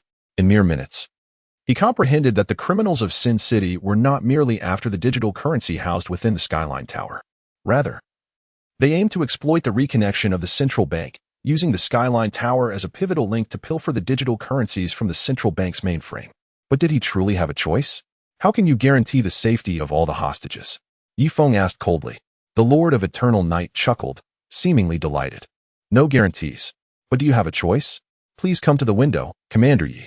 Yi Feng hesitated, instinctively sensing a trap. Yet, in the next moment, a tremendous roar reverberated, shaking the entire Skyline Tower. He instinctively lunged towards the window, witnessing a blaze erupt from the midsection of the tower, accompanied by countless shattering walls, glass, and even human limbs. Stop it, you scoundrel! Yi Feng's heart trembled. He had faced countless enemies, yet this dire situation was unprecedented. The Lord of Eternal Night laughed. What a beautiful firework display! Alas, if only it were night, the spectacle would be even more splendid. Wouldn't you agree, Commander Yi? On the other side, Zhang Jing cackled maniacally, fully aware that at this juncture, Yi Feng had no choice but to capitulate. All right, we will withdraw.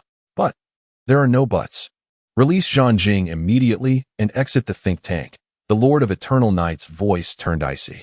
Yi Feng's chest heaved violently. How he longed to smash Zhang Jing's head. Yet, such an action was utterly impossible. The cunning and might of the criminals had far exceeded their initial predictions. Release him. Yi Feng gritted his teeth, compelled to issue the command.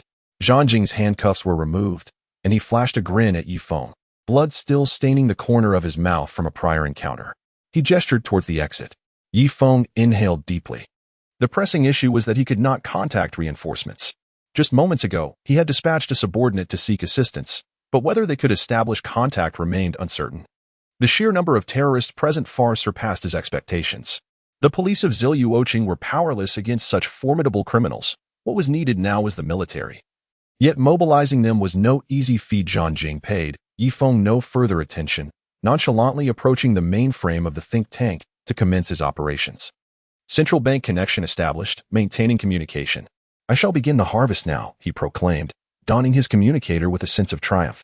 How long will it take? The voice of the Lord of Eternal Night inquired through the communicator. Not long. I had already planted the seeds within. Just 1 more minute will suffice according to our plan. Good. Prepare for retreat. He instructed, disrupt satellite signals, deploy the stealth warship. Citizens of Sin City, I am your Lord of Eternal Night. Prepare for withdrawal. Proceed as planned. Above Ziluoqing, the air began to shimmer with distortion. Suddenly, 3 surveillance satellites encountered intense electromagnetic interference, all monitoring ceasing in an instant. Amidst the warped air, a sleek black warship emerged from 1,000 meters above Ziluoqing, its tail flames igniting as it descended rapidly, landing atop the Skyline Tower. The sound of shattering metal and glass filled the air as figures clad in miniature exosuits soared upwards amidst the blaze of their thrusters, converging upon the tower's apex. Yi Feng could see through the glass as these figures darted past, heading directly for the summit. The formidable equipment of these criminals rivaled that of the elite Xiaolong Special Forces. Yet, his own troops were paralyzed by fear, unwilling to act. From the moment the operation commenced to the current state of control, the criminals of Sin City had not taken much time. It was evident that everything had been meticulously calculated, including their strategy to draw the enemy in. The minute was swiftly approaching its end, after which they would seize astronomical sums of Federation currency. Most troubling was Yi Feng's uncertainty regarding whether these deranged individuals would detonate the entire tower. That was his gravest concern. Thousands of lives were at stake. While a massive explosion might not claim his own life, the tragic loss of thousands would be a burden no one could bear. Undoubtedly, there had been failures within the intelligence department, yet as the commander of this operation, he bore equal responsibility. More crucially, this responsibility paled in comparison to the weight of those thousands of lives. For the first time in his life, Yi Feng felt utterly powerless. Regardless of his own formidable strength, he was rendered ineffective. Zhang Jing, swaying in anticipation, had known from the outset that success was inevitable. There were already operatives within the Federation's intelligence department, and the chief of security at the Skyline Tower was also one of theirs. How else could so many explosives have been smuggled in? Preparations had begun 2 years prior, right when construction of the Skyline Tower commenced. Their true target was the family behind the tower. The criminal operations of Sin City were always executed with thunderous precision. They struck with unyielding force and completed their objectives in the blink of an eye. This entire operation had taken a mere half an hour. Yet, the resources they mobilized were vast. To sever all signals to the Skyline Tower, invade military communications, and shield satellite signals was no small feat. Nevertheless, they were well prepared. The rewards of astronomical wealth outweighed the costs. As for whether they would detonate the Skyline Tower, the answer was unequivocally negative. Sin City was indeed mad. But they were not foolish enough to provoke the Federation to the brink of ire. The Federation harbored terrifying entities, and should they be incited, Sin City would be unable to withstand the repercussions. But the bombs were real. Disarming and inspecting them would require time, even more so than pursuing their assailants. At this moment, Zhang Jing was filled with a sense of satisfaction. As a master of mental manipulation, he had little regard for money. It was the process he relished. The sensation of having everything under control. That sense of achievement was incomparable to anything else. Transmission complete. A small module ejected from the mainframe, cradled in Zhang Jing's hand. Chapter 54. Do not fear. The brilliance of the soul-guided cannon swiftly coalesced, its target solely that diminutive child and his mother behind him. At this moment, Lan Xuanyu found himself at a loss, merely a child of 6 years. Yet before him loomed a colossal mech, towering over 6 meters. The ice spikes he launched merely blossomed into frost upon the mech's surface, inflicting no damage whatsoever. Meanwhile, Nancheng had already collapsed, utterly unable to move. Yet, he did not retreat. He stood firm, arms outstretched, his lips pressed tightly together, engulfed by fear and trepidation. However, he was determined to protect his mother. Xuanyu, run. Please. Run. Nancheng uttered weakly. She too had witnessed the impending doom and felt a profound hatred towards her own helplessness. If only she were a combatant. She could have held her own against such a formidable foe. But she was not. She truly lacked the capacity to fight. Gazing at her son, who stood defiantly before her, her heart shattered. Her only thought was for her son to escape, no matter the cost. She would willingly pay any price. Yet, the bandits showed no mercy. The ominous soul-guided cannon finally discharged. With a thunderous roar, a blinding light erupted from the cannon's mouth. The searing brilliance caused Lan Xuanyu to instinctively shut his eyes. In that fleeting moment, his mind blanked. Yet, amidst the chaos, a familiar, soothing voice resonated within his mind. Do not fear. Lan Xuanyu was momentarily taken aback, but he instinctively realized he had not suffered any harm. At that instant, he noticed that everything around him had fallen silent. As he lifted his gaze, the fierce light remained dazzling. Yet the beam that had surged forth inexplicably halted in midair.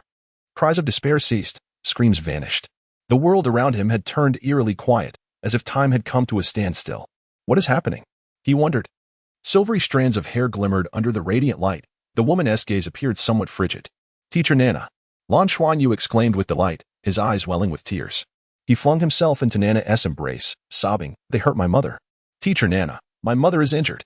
Xuanyu, do not cry. It's all right. With me here.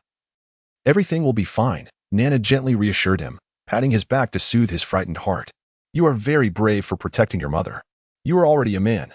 As she caressed his back, she turned her attention to the black mech and the suspended beam of light. Her expression was icy and composed. In the next moment, cracks began to appear on the surface of the mech, followed by a sharp crack. The entire machine shattered, along with its pilot and the soul-guided beam that had been poised to engulf Nancheng and Lan Xuanyu. With a series of sharp sounds, the bandits suspended in midair began to explode one by one, vanishing into nothingness. Lan Xuanyu heard the commotion and attempted to look up. But Nana shielded his eyes with her hand, holding him close. Retreat. A glimmer of coldness flashed in Nana's eyes. A soft silver light enveloped the area, dispelling the stillness and restoring normalcy in an instant. The anguished cries of Xuanyu and Nancheng erupted from their throats. Mother! Lan Xuanyu shouted, breaking free from Nana's embrace and rushing towards Nancheng. Watching Xuanyu sprint towards Nancheng, Nana paused, a fleeting look of sorrow crossing her features. Lan Xuanyu enveloped Nancheng. Chapter 55. It must be fireworks at that moment. A figure soared from the side and landed gracefully atop the building. It was Zhang Jing. He had succeeded. Your Majesty, the Eternal Night, Have you truly considered launching a grand firework display in Zilluoching? It would be an event our city of Sin could take pride in for a long time. Moreover, the revenue from this spectacle would sufficiently sustain our city's expenditures for quite a while. Zhang Jing's eyes sparkled with a wild fervor. For him, the most important thing was always the satisfaction derived from committing crimes. Silence. Board the ship immediately. Do you have any idea how terrifying those old-timers in the Federation are? Do you wish to attract the attention of the War God Temple, or perhaps the Tang Sect or Shrek Academy? If you seek death, then jump off the rooftop yourself. Do not drag the entire city of Sin down with you. The cold voice of the Eternal Night King resonated, devoid of emotional fluctuation. Yet it sent a shiver down Zhang Jing's spine. The names mentioned by the Eternal Night King struck him like thunder. No, I certainly did not mean that. Let us retreat, then. However, the fourth squad is uncontactable. Zhang Jing remarked as he cast himself into the beam of light. Forget them. If they are lost, let them perish. Depart immediately. The signal jamming time has reached its limit. With a flash of brilliance, Zhang Jing vanished within the beam of light. In the next moment, he found himself inside the cloaked battleship. Although this vessel was not large, it possessed incredible speed, capable of traveling at sublight velocities, even among the Federation. This was the fastest small battleship available. Particularly noteworthy was the stealth soul guide technology, which was not only advanced but also manned by 10 soul masters adept in concealment. This was the vital assurance that allowed Zilluoching to operate freely, even while committing misdeeds throughout the Federation. Thus, once aboard the battleship, Zhang Jing felt a wave of relaxation wash over him. This mission had been successfully accomplished. As the other bandits boarded the vessel and removed their mini-mechs, each face lit up with fervent admiration upon seeing Zhang Jing. His personal strength could only be deemed average. Yet he was undoubtedly a master of crime. The entire operation had been orchestrated by him. Even the Eternal Night King merely served as the overall commander. It could be asserted that although Zhang Jing was merely one of the 12 envoys of the City of Sin, his status within the city was remarkably elevated, earning him the favor of the city lord. A faint smile graced Zhang Jing's face as he leisurely took his seat. Aside from the fourth squad's disappearance, all other members had successfully boarded. Information relayed from the cockpit indicated that the cloaked battleship began to slowly hover in place, its bow rising as it gathered energy in its rear thrusters. In the next instant, two powerful beams of fire erupted, propelling the 100-meter-long vessel skyward. Almost instantaneously, it broke the sound barrier, soaring into the high atmosphere. On the surface of the battleship, distorted light appeared as it prepared to enter stealth mode. Once this was achieved, it would indeed be as if the sea was vast enough for fish to leap and the sky was high enough for birds to soar. No Federation satellite radar would be able to lock onto them, nor would anyone know their destination. This was a vessel capable of traversing space. At that very moment, on the rooftop, silver light flickered as Nana, cradling Lan Xuanyu, materialized. The intense thrust from the battleship's rear thrusters generated a violent whirlwind that swept across the rooftop. Nana tightened her embrace around Lan Xuanyu. The whirlwind enveloped her, transforming into a gentle spring breeze that only slightly stirred her silvery locks. Raising her gaze, Nana's eyes fixated upon the battleship, now reduced to a mere speck of light in the distance, and she murmured to herself, "Are you trying to escape?" She grasped Lan Xuanyu's right hand, and the ring on his thumb effortlessly slipped into her palm. In the next moment, Nana turned slightly, and under Lan Xuanyu's astonished gaze, she made a throwing motion. A dark blue shadow shot skyward, expanding in midair before vanishing in an instant. "Nana, what was that?" Lan Xuanyu, oblivious to the ring's absence from his thumb, merely felt a sense of curiosity about Nana's actions. Nana lowered her head and placed a gentle kiss on his forehead, reassuringly saying, "It's all right. It's over now." Boom. In the distance, near the edge of the atmosphere, a tremendous explosion erupted, accompanied by a brilliant fireball that lingered in the sky for several seconds before gradually dissipating. "Nana, what was that?" Lan Xuanyu inquired, gazing at the fiery spectacle above. His voice tinged with confusion. "That should be fireworks," Nana replied with a serene smile. At that moment, a silver glimmer danced in her eyes as an invisible wave of psychic energy radiated outward from her, enveloping the entirety of Zilluoching in mere moments. Meanwhile, Yifeng stood beside the bed on the 111th floor of the think tank, his mouth agape as he witnessed the colossal fireball erupting. Could that possibly be the battleship of the City of Sin? Has it exploded? Beep, beep, beep. His communicator suddenly erupted with frantic sounds, and at that moment, All monitoring and communication devices regained functionality. Minutes later, in an apartment not far from the Tianji building, the ground subtly warped as if a cloth were being lifted, and a seemingly ordinary middle-aged man emerged, draped in a massive cloak. Yet, deep within his eyes lay a profound terror. His body trembling from the fear that coursed through him. It exploded, it exploded. Which faction has made a move? Who could it be? If it weren't for the cloaking cape, that psychic force would have surely captured me. How terrifying. This must be at least a spirit domain-level psychic cultivation. Good heavens. Ziluoqing harbors such a being. Thank goodness I was not aboard the cloaked battleship. I must leave here, immediately. City Lord, this is Yongyi. Something grave has occurred. We may have hit a brick wall. After extensive interrogation and verification, they were released from the police station earlier than expected, primarily due to the presence of children. This terrifying attack had shaken the entirety of Tianluo Star. The Tianji building had been completely seized by the military, and the specific casualty figures remained uncertain. Bomb disposal experts had deactivated over 100 explosives. This costly building had nearly been toppled. Nevertheless, the losses incurred by the Tianji building were undeniably immense. Chapter 56. What if I refuse to accompany you? Upon returning home and opening the door, Lan Xuanyu rushed in first. Teacher Nana, he exclaimed as he entered. After resolving everything, Nana had handed him over to Nanqing, then vanished. The moment Lan Xuanyu saw her, he excitedly rushed forward and hugged her leg. Teacher Nana, you are amazing. When can I be as powerful as you? Nana smiled gently. Well, you must study diligently. Train hard, and one day, you too shall achieve greatness. Teacher Nana. Nanqing quickly approached her, her body trembling with excitement. Nana offered her a slight smile. It's nothing. As long as you're safe, that's all that matters. You must be tired. Let us rest for today. No. I want to train with you, Teacher Nana. I want to become strong. Lan Xuanyu suddenly declared stubbornly. The events of the day had profoundly impacted him.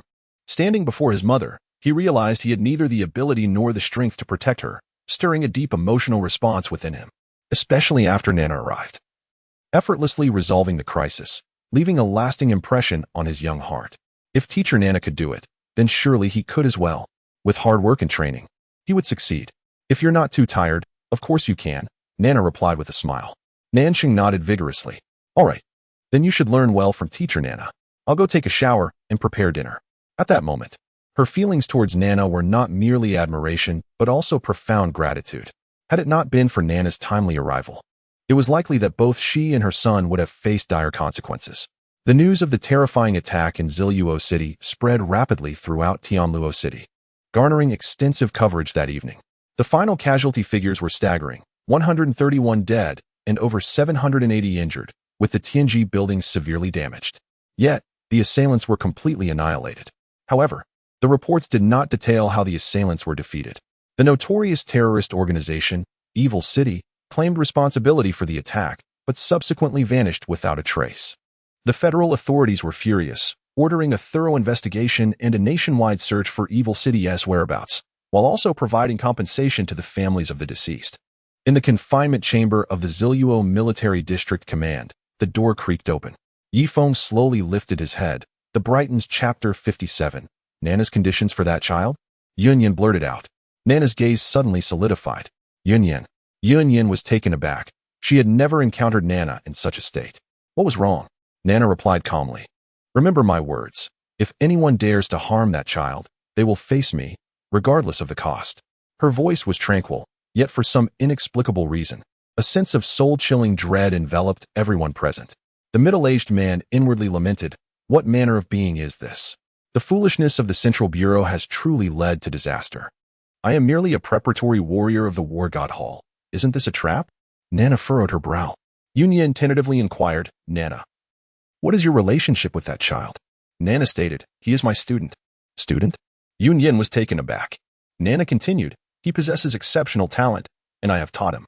He was playing at the Skyline Tower when a terror attack occurred, and I saved him. Her explanation was simple, yet it encapsulated the entire event. Nana fell silent.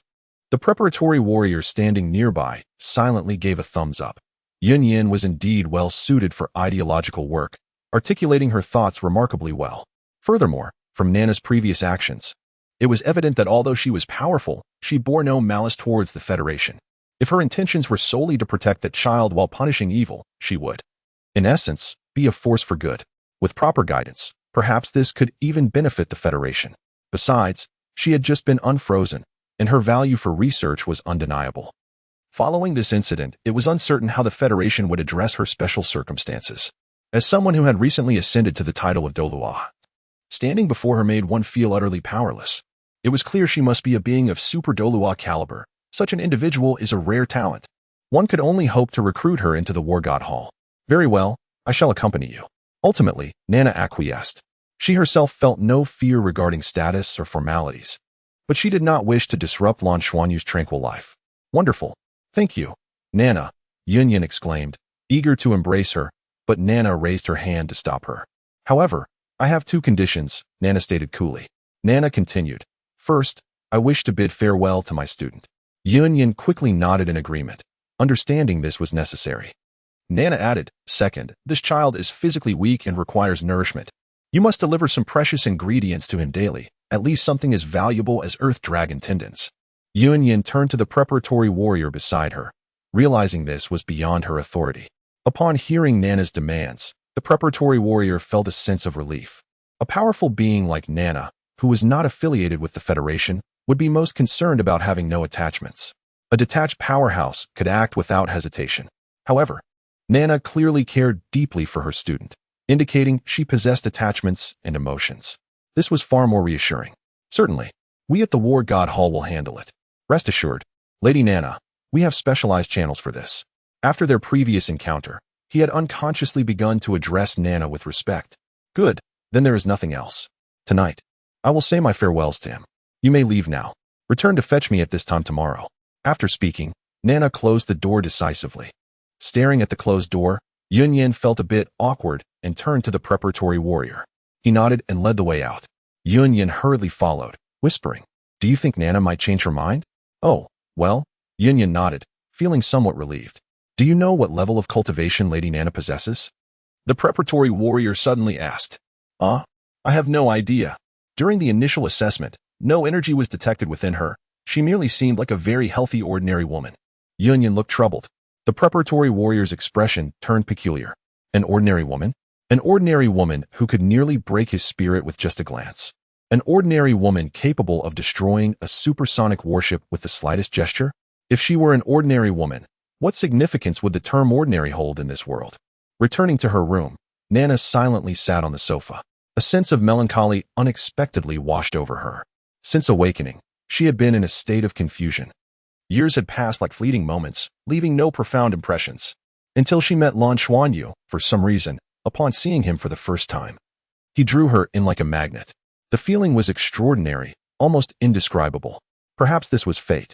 Now, she knew she ultimately had to leave. Nana understood that if she continued to stay, the trouble she would bring to Lan Xuanyu would undoubtedly outweigh any assistance. After all, he had parents. She was merely an outsider. When she saw him, how would she say goodbye? Given his nature, he would likely look at her with longing, perhaps clinging to her leg. His eyes reddening with tears as he implored her not to leave. In that moment, could she truly harden her heart and depart? Suddenly, a pang of pain spread through her heart. Nana was startled to realize that if such a situation arose, perhaps she would disregard everything and choose to stay, no matter the circumstances. Yet, she was not afraid to face anything. Having lived 2 lives, she had long forgotten the past and felt no attachments. But little Xuanyu was still a child. How could she bear to bring him so much trouble? Moreover, his parents would surely not approve. With a soft sigh, Nana's emotions grew slightly restless. Chapter 58. Teacher Nana has departed in the evening. Lan Xuanyu disembarked from the school bus with a light-hearted gait, his hands mimicking the movements of the golden dragon's astonishing technique. The more he practiced, the more he sensed the boundless profundity of this form. Not only did it possess great power, but it also served to enhance his own physical capabilities. Although he felt exhausted after every session, he awoke the next day brimming with vitality, almost as if he could perceive his own progress. Upon arriving home, he entered the passcode, his mother's birthday. There was a fragrance emanating from teacher Nana that he found particularly endearing, making it impossible for him to resist her proximity. However, to his surprise, Nana was nowhere to be found.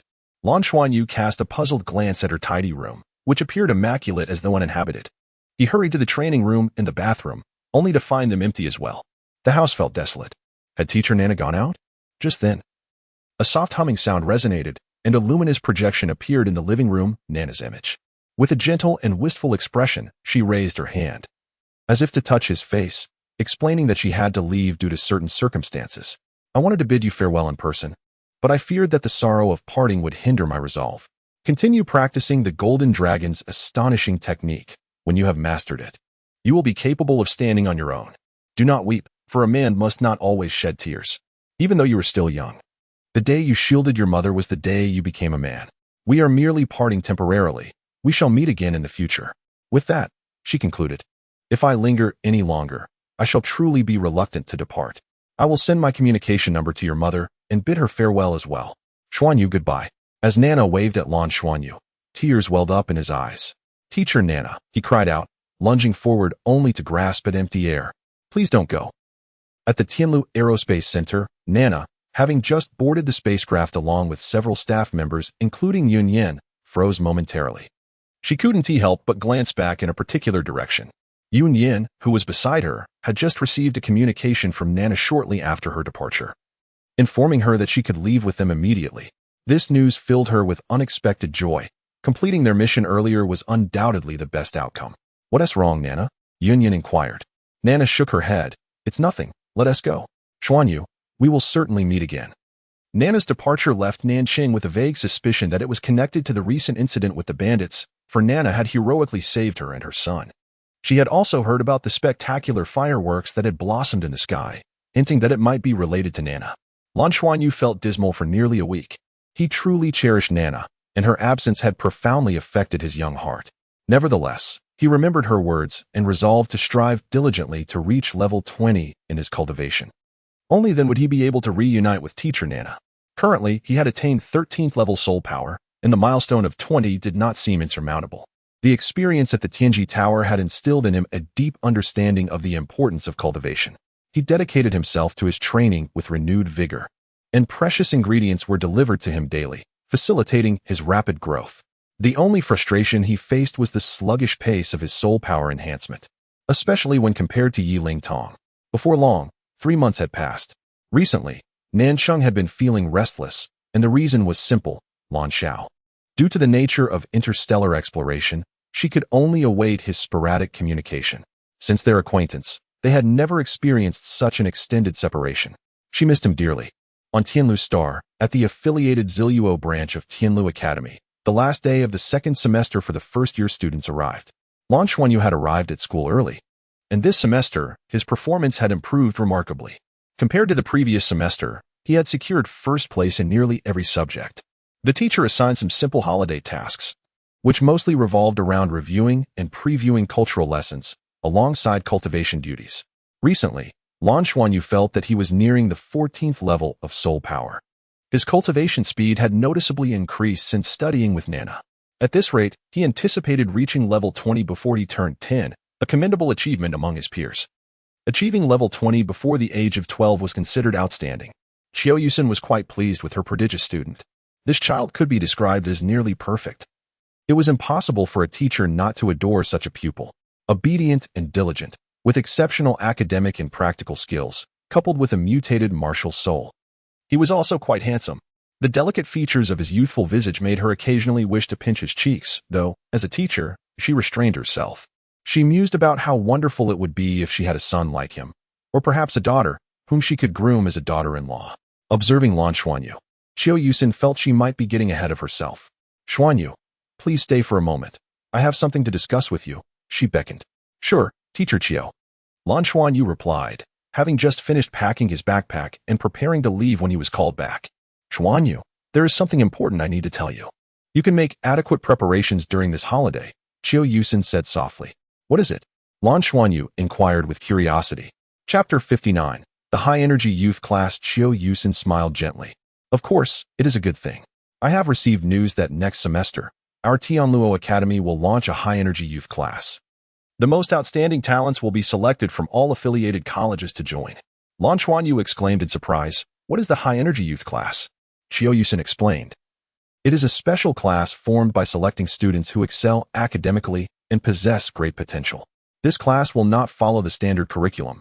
Instead, it will advance the teaching. It will be taught entirely by the Academy's finest instructors. Hence, it can also be referred to as a class for geniuses. The admission criteria state that applicants must be under 10 years old and recommended by various branches. Students from our first, second, and third years are eligible to apply. You are only 8, so it fits perfectly. The assessment will be based on comprehensive qualities. If you get accepted, it almost guarantees future admission to a prestigious Soul Master Academy, and with the advantage of youth, your future is limitless. Therefore, you must not be idle this break. Dedicate yourself to your training and fully showcase your comprehensive abilities. If you are admitted, it will be remarkable, and even the teachers will envy you.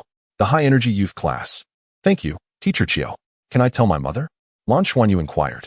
Of course, you should. You will need her assistance to prepare. Just remember, the better your personal conditions, the greater your chances.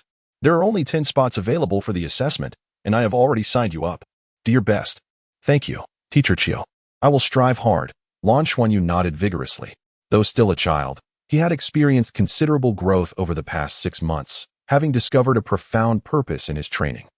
The influences of Teacher Nana and his desire to protect his mother had left a significant impact on him. Lan Xuanyu. Yilingong bit her lip and gazed at him, nodding. Compared to a few months ago, her once vibrant face now bore a hint of pallor, and her eyes seemed dimmer than before. I came to find you.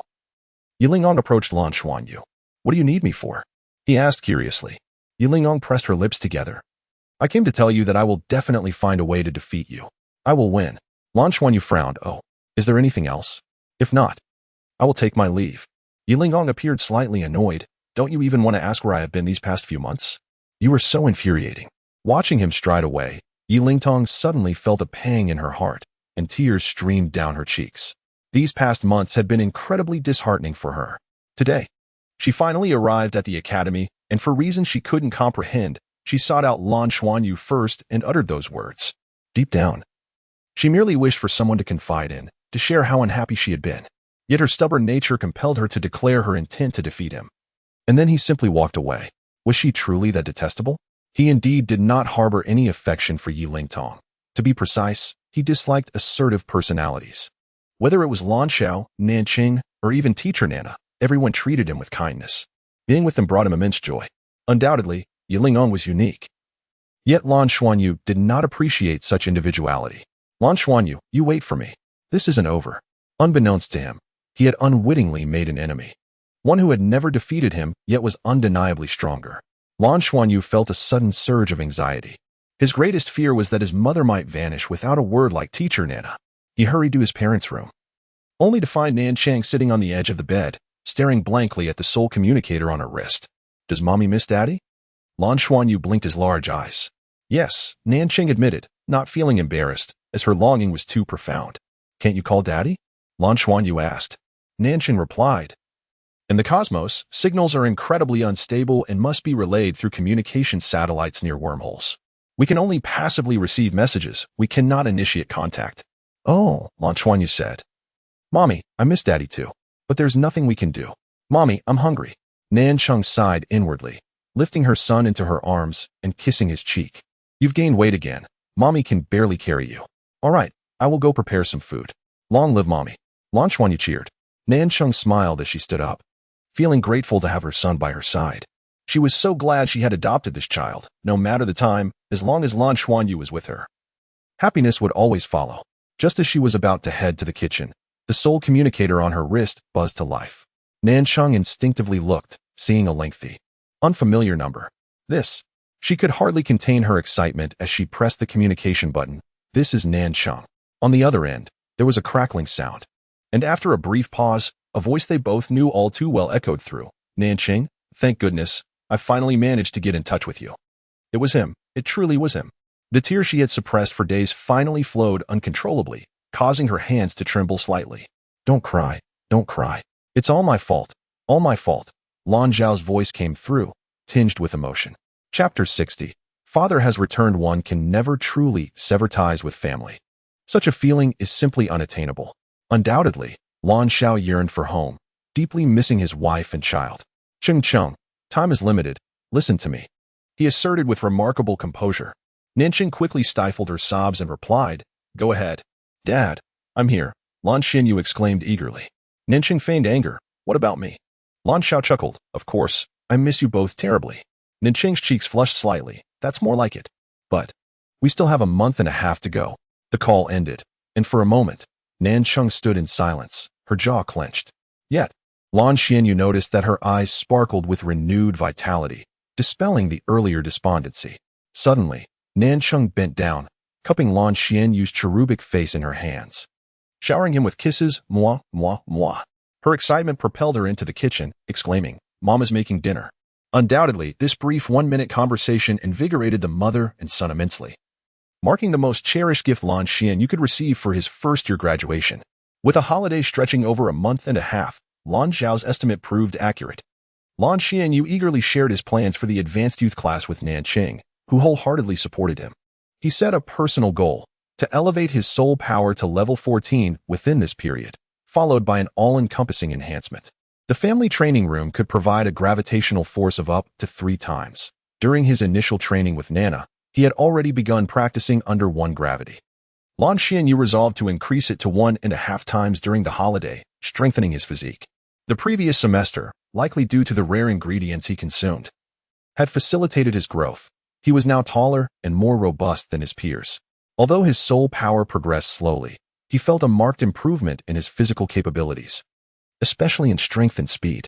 Furthermore, his control over the water element had become increasingly adept, allowing him to perform intricate tasks. As the month and a half swiftly approached its conclusion, Lan Xianyu successfully ascended to level 14 soul power shortly after the holiday commenced. At merely 7 years of age, this achievement was commendable. Is everything packed for school tomorrow? Nancheng inquired.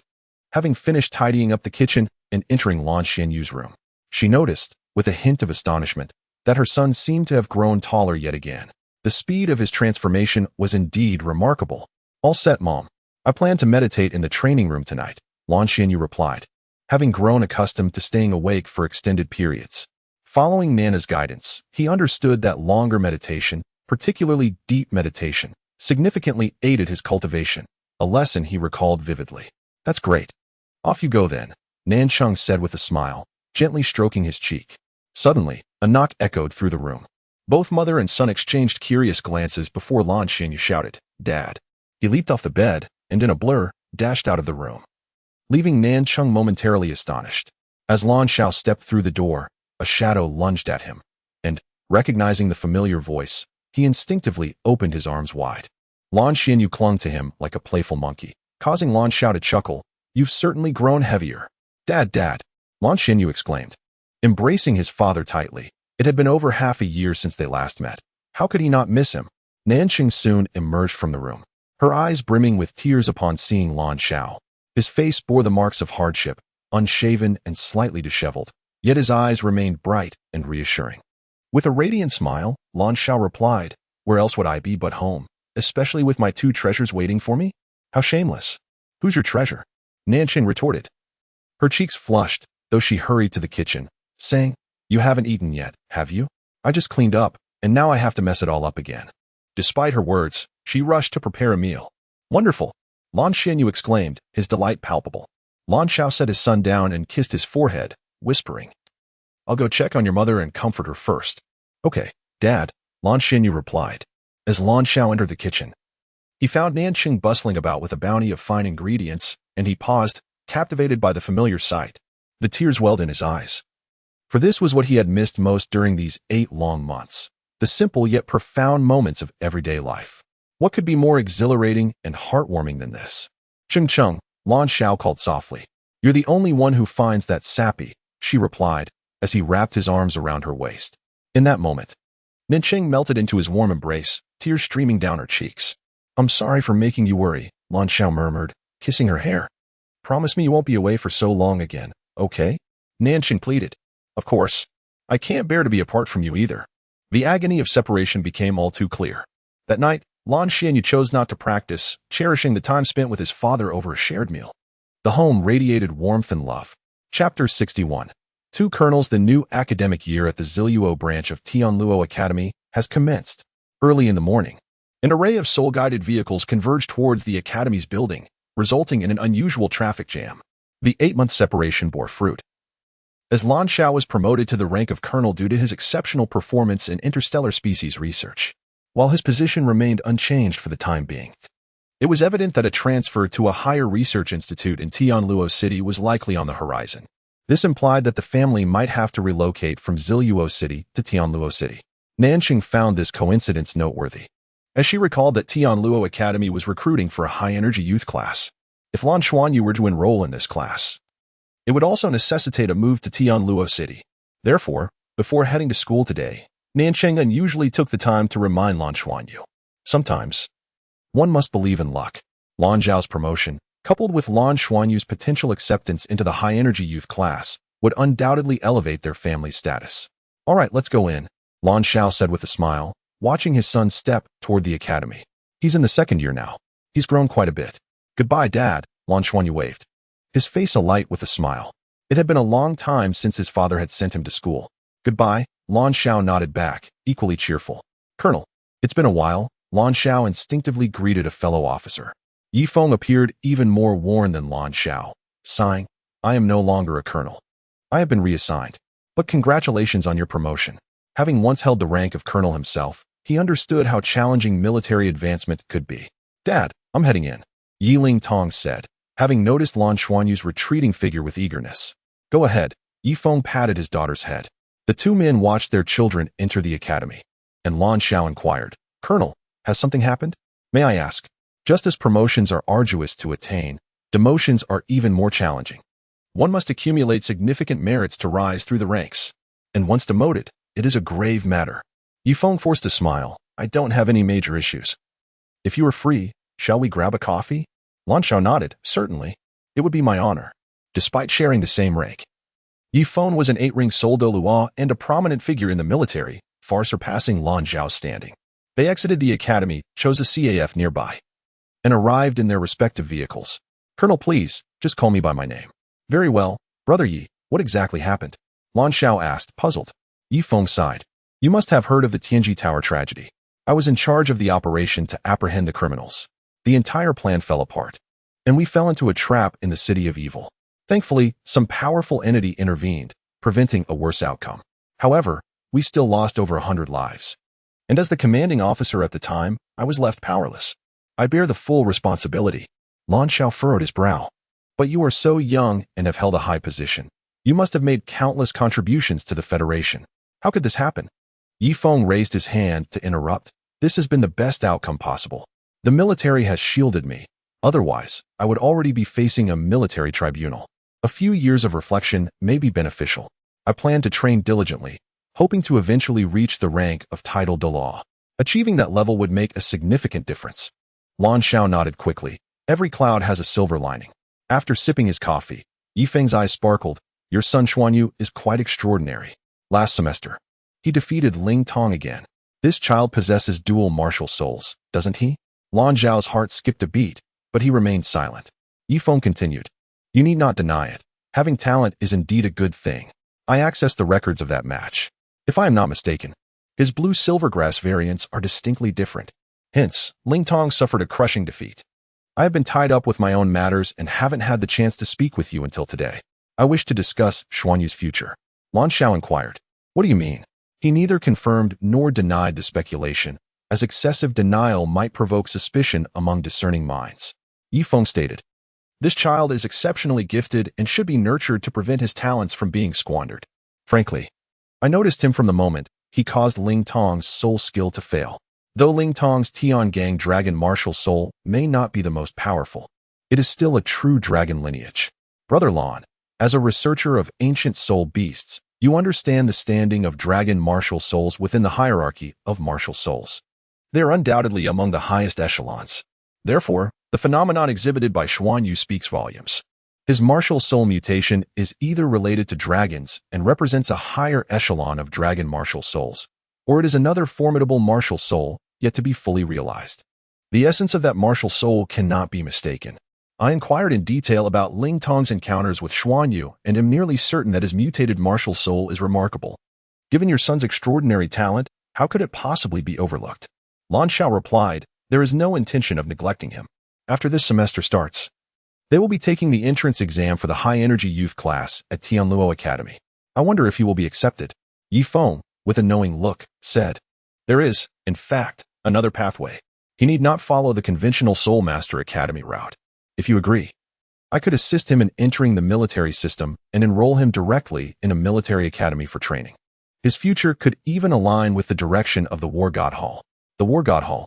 Upon hearing these words, Lan Zhao's body trembled.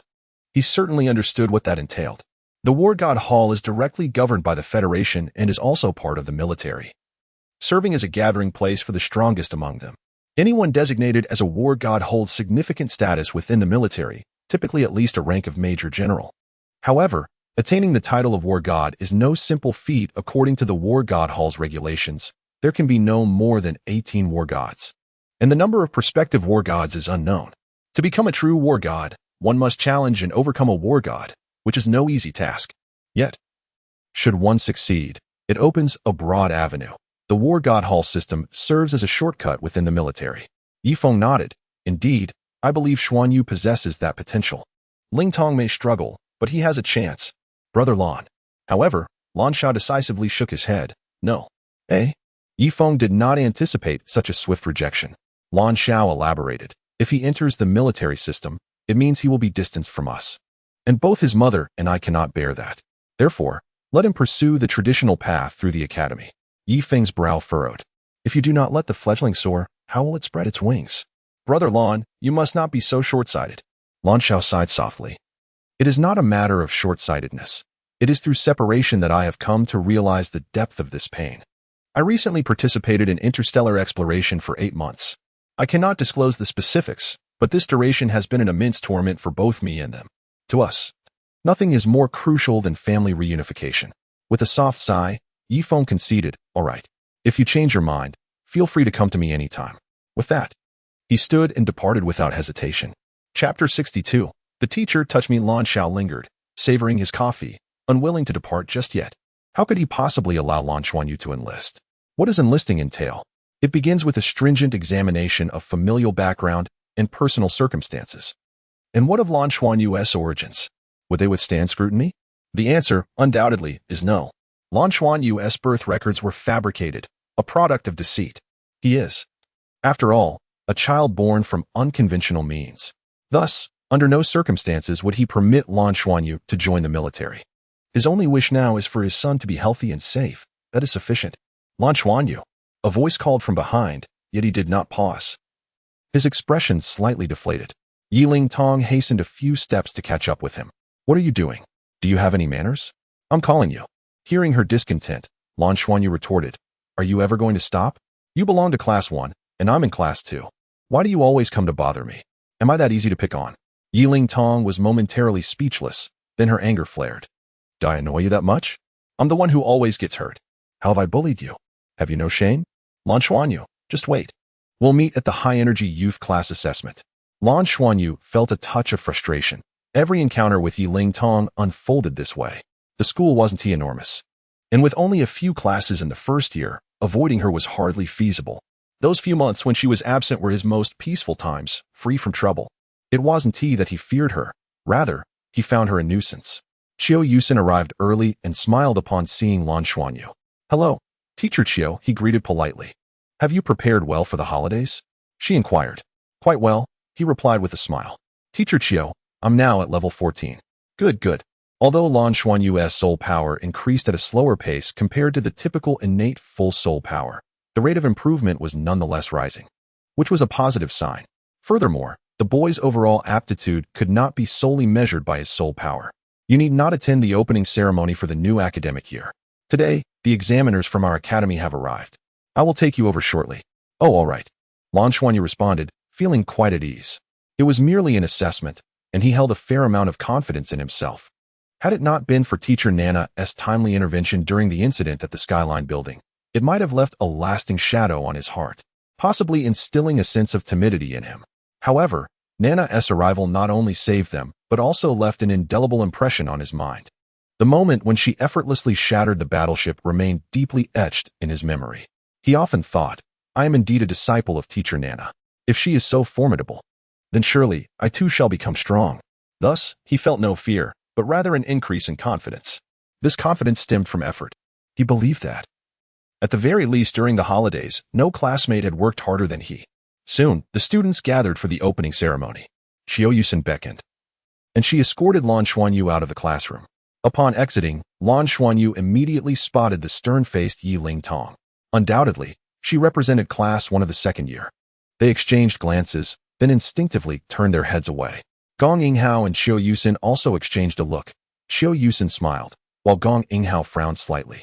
The previous semester's encounter, where Lan Xuanyu triumphed over Yi Lingtong, still lingered in his mind. If Yi Lingtong was exceptional, then Lan Xuanyu was nothing short of extraordinary. Despite appearing less capable than Yi Lingtong, she consistently fell short against him. Gong Yinghao was certain that Yi Lingtong had not held back. Teacher Qiu, Gong Yinghao greeted. Shall we go together? He gestured. Of course. The two teachers walked ahead, while Lan Xuanyu and Yi Lingtong strolled side by side behind them. You're doomed, Yi Lingtong mouthed silently, threateningly. Lan Xuanyu merely shrugged, feigning ignorance. Yi Lingtong, exasperated by his nonchalance, reached out to grab him. Yet, with a subtle shift, he deftly evaded her grasp. Teacher Qiu, Yi Lingtong is touching me. Lan Xuanyu suddenly exclaimed. Gong Yinghao couldn't help but interject. Lingtong, what are you doing? Teacher Gong.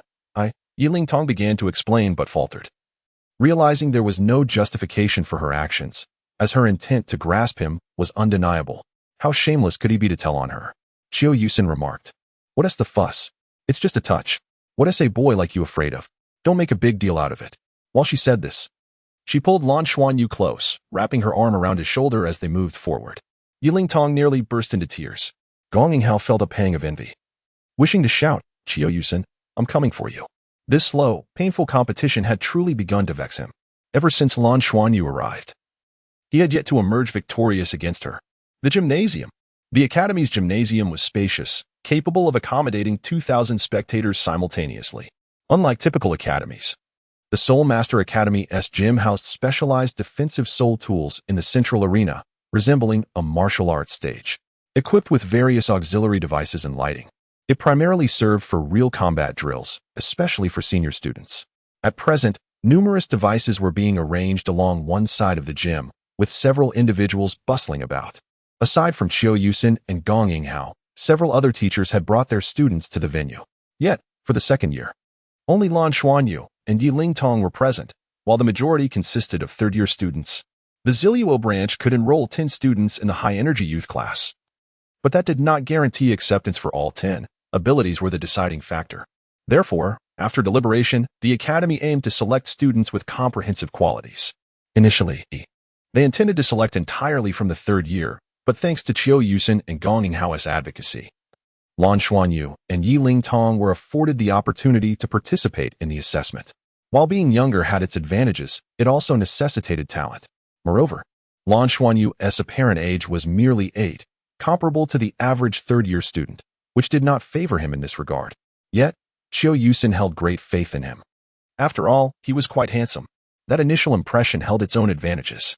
A middle-aged man with a warm smile approached, addressing the teachers, "You may leave the arena. We shall take care of the children."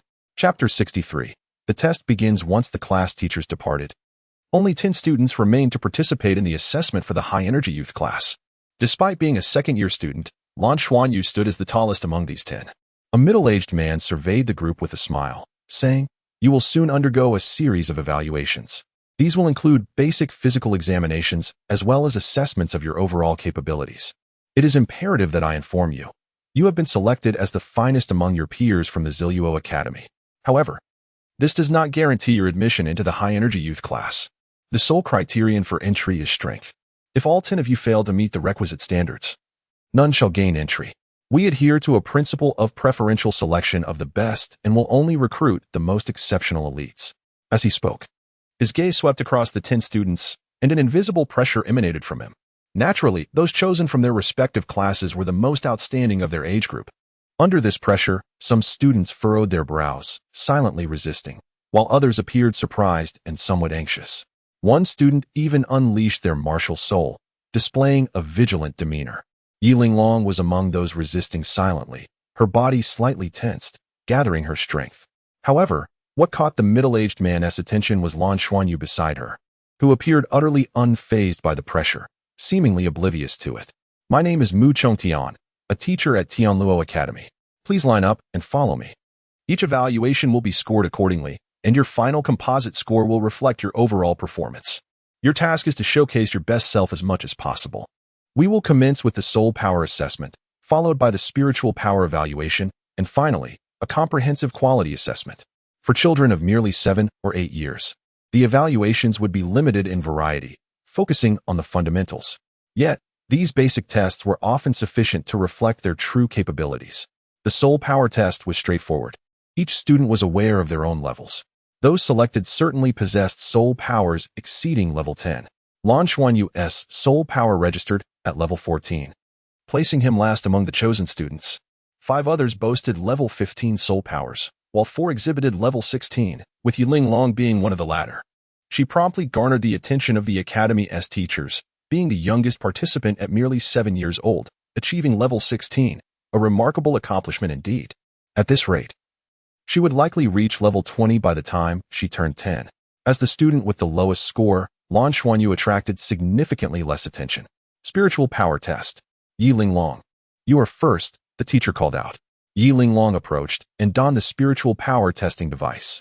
The Academy's apparatus was evidently more sophisticated than household versions, offering greater precision. Upon activation, Yiling Long felt a warm sensation enveloping her mind, a comfort she could hardly describe. Spiritual power, 37. Only the specific value was announced, leaving Yiling Long uncertain whether her score was high or low. The spiritual power tests were conducted in the order of soul power, from highest to lowest, thus Lan Xuanyu, with the lowest soul power, naturally took his place last. Spiritual power, 48. A commendable score. When one student achieved 48 in spiritual power, Mu Chongtian finally revealed a hint of a smile, nodding in satisfaction. At 8 years old, possessing 48 points in spiritual power indicated that a breakthrough to the Lingtong realm was imminent. Those under 10 who could reach the Lingtong realm were considered geniuses. Notably, 48 was the highest score among the first 9 students tested. Lan Xuanyu. Following instructions, he stepped forward, confident in his spiritual power assessment. As teacher Nana had previously assured him that his innate growth in spiritual power would surpass that of his peers without requiring specialized training methods. Simply practicing element control would naturally enhance it over time. However, he had not tested his spiritual power for some time and was uncertain of his current level. Upon wearing the testing device, Lan Xuanyu too felt that familiar warmth, but unlike Yiling Long, he sensed something more within it. Countless delicate energy waves lightly stimulated his mind, making his mental ocean come alive. Indeed, he could feel the transformation within his mental ocean, a result of his training sessions with Nana, where she guided him into his mental realm each time. Spiritual power. The instructor began to announce the data but suddenly paused. Mu Chongtian inquired, "What is the matter?" The teacher's voice had altered, filled with astonishment. "Mu, take a look at this." Mu Chongtian approached the screen, and upon seeing the data, he too was taken aback. It was indeed a 2-digit number, yet astonishingly, it was the pinnacle of 2 digits, 99. "Shall we retest?" The instructor responsible for the device asked. Mu Chongtian shook his head.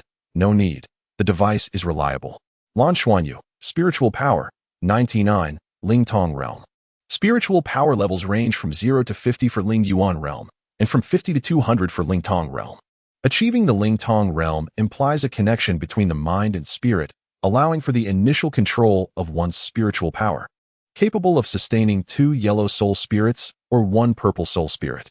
At merely 8 years old, possessing such exceptional spiritual power, nearing 100, what could this signify? Though Lan Xuanyu's soul power might be somewhat lacking, his spiritual power could undoubtedly be described as extraordinary. Nevertheless, Mu Chongtian refrained from excessive praise, for the preceding 2 tests merely provided foundational data. Prepare to enter the simulation chamber for the comprehensive assessment. Your martial souls, practical abilities, and various qualities will be evaluated in this final test. Strive to present your best selves. Every ounce of your performance will determine your ultimate results. Chapter 64. Frozen Autumn on the planet of Tiando, within the confines of the Tiando High Academy's affiliated junior college. Nana, clad in a light blue work uniform, rose slowly and made her way toward the door. Today marked the commencement of her inaugural class. It seemed as though all advanced instruments malfunctioned in her presence, failing to detect any fluctuations of energy emanating from her. After months of investigation, The inquiry concluded without resolution. Had it not been for the satellite's concrete footage capturing her act of bravery, many would still regard her as an ordinary girl. Yet, how could she possibly be merely ordinary? Unfortunately, she was afflicted with amnesia and could not recall her past. What was to be done? Following thorough research, the Institute resolved that Nana could not leave Tiendo or the Institute's jurisdiction lightly, lest complications arise. She was to be afforded more time for observation, which would span an additional 6 years. During this period, she was to remain under the Institute's supervision. When asked about her aspirations, Nana instinctively recalled Lan Xuanyu and expressed her desire to become a teacher, specifically a mentor in the ancient martial arts. This discipline was not particularly sought after in any academy, as the number of students interested in ancient martial arts had dwindled. Only junior colleges offered such a course. Upon reaching intermediate academies, the focus shifted predominantly toward the application of soul power in conjunction with soul-guiding devices, the operation of mechas, and the crafting of battle armor, among other topics. Given the uncertainties surrounding Nana, she was ultimately assigned to this junior college as an instructor in ancient martial arts. Her arrival at the academy stirred considerable excitement among the faculty. Her beauty was simply breathtaking. The presence of such an exquisite woman triggered an overwhelming surge of hormones among the male instructors. However, the strict regulations accompanying Nana's arrival quelled any inappropriate thoughts. This decree was straightforward. No one was permitted to approach within 10 meters of her without her explicit consent. The Institute's intent was to safeguard the instructors, for she was capable of single-handedly demolishing a battleship. The consequences of any harassment were unpredictable. Consequently, Nana was granted an office exclusively for her use. As the school year officially calmed Chapter 65, the simulation pod. What exactly is a simulation pod? Lan Xuanyu was genuinely curious, for this was his first encounter with such technology. It was not that Lan Xiao and Nanqing were unwilling to allow him to use it. Rather, he was too young. Generally, one must be over 10 years old and possess a certain degree of self-control to operate a simulation pod. This is because the pod immerses the user into an entirely different world, and those too young may risk losing their sense of self and becoming disoriented in relation to their original reality.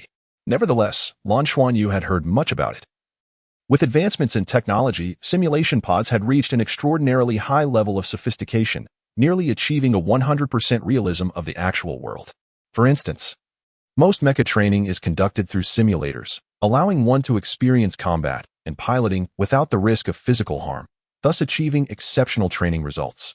Generally, however, such training incorporates some degree of pain to serve as stimulation, but the intensity is never overwhelming. 10 gleaming silver simulation pods stood before them, each occupying approximately 4 square meters, accommodating individuals of various physiques. Under the guidance of the instructors from the academy, 10 students entered their respective pods. The cockpit of the simulation pod was peculiar. It was not a conventional seat, but rather a transparent substance resembling a viscous liquid. Upon stepping inside, Lan Xuanyu felt as if he were treading in a muddy pool, a rather bizarre sensation. He turned and sat down. Mu Chongtian personally instructed Lan Xuanyu, genuinely intrigued by this child, whose spiritual power approached 100. As Lan Xuanyu settled into the pod, he felt his entire body enveloped within, and as his head began to submerge in the transparent gel, a wave of panic washed over him. At that moment, a metallic mask descended from above, covering his face, and in the next instant, his body was thoroughly immersed in the gel.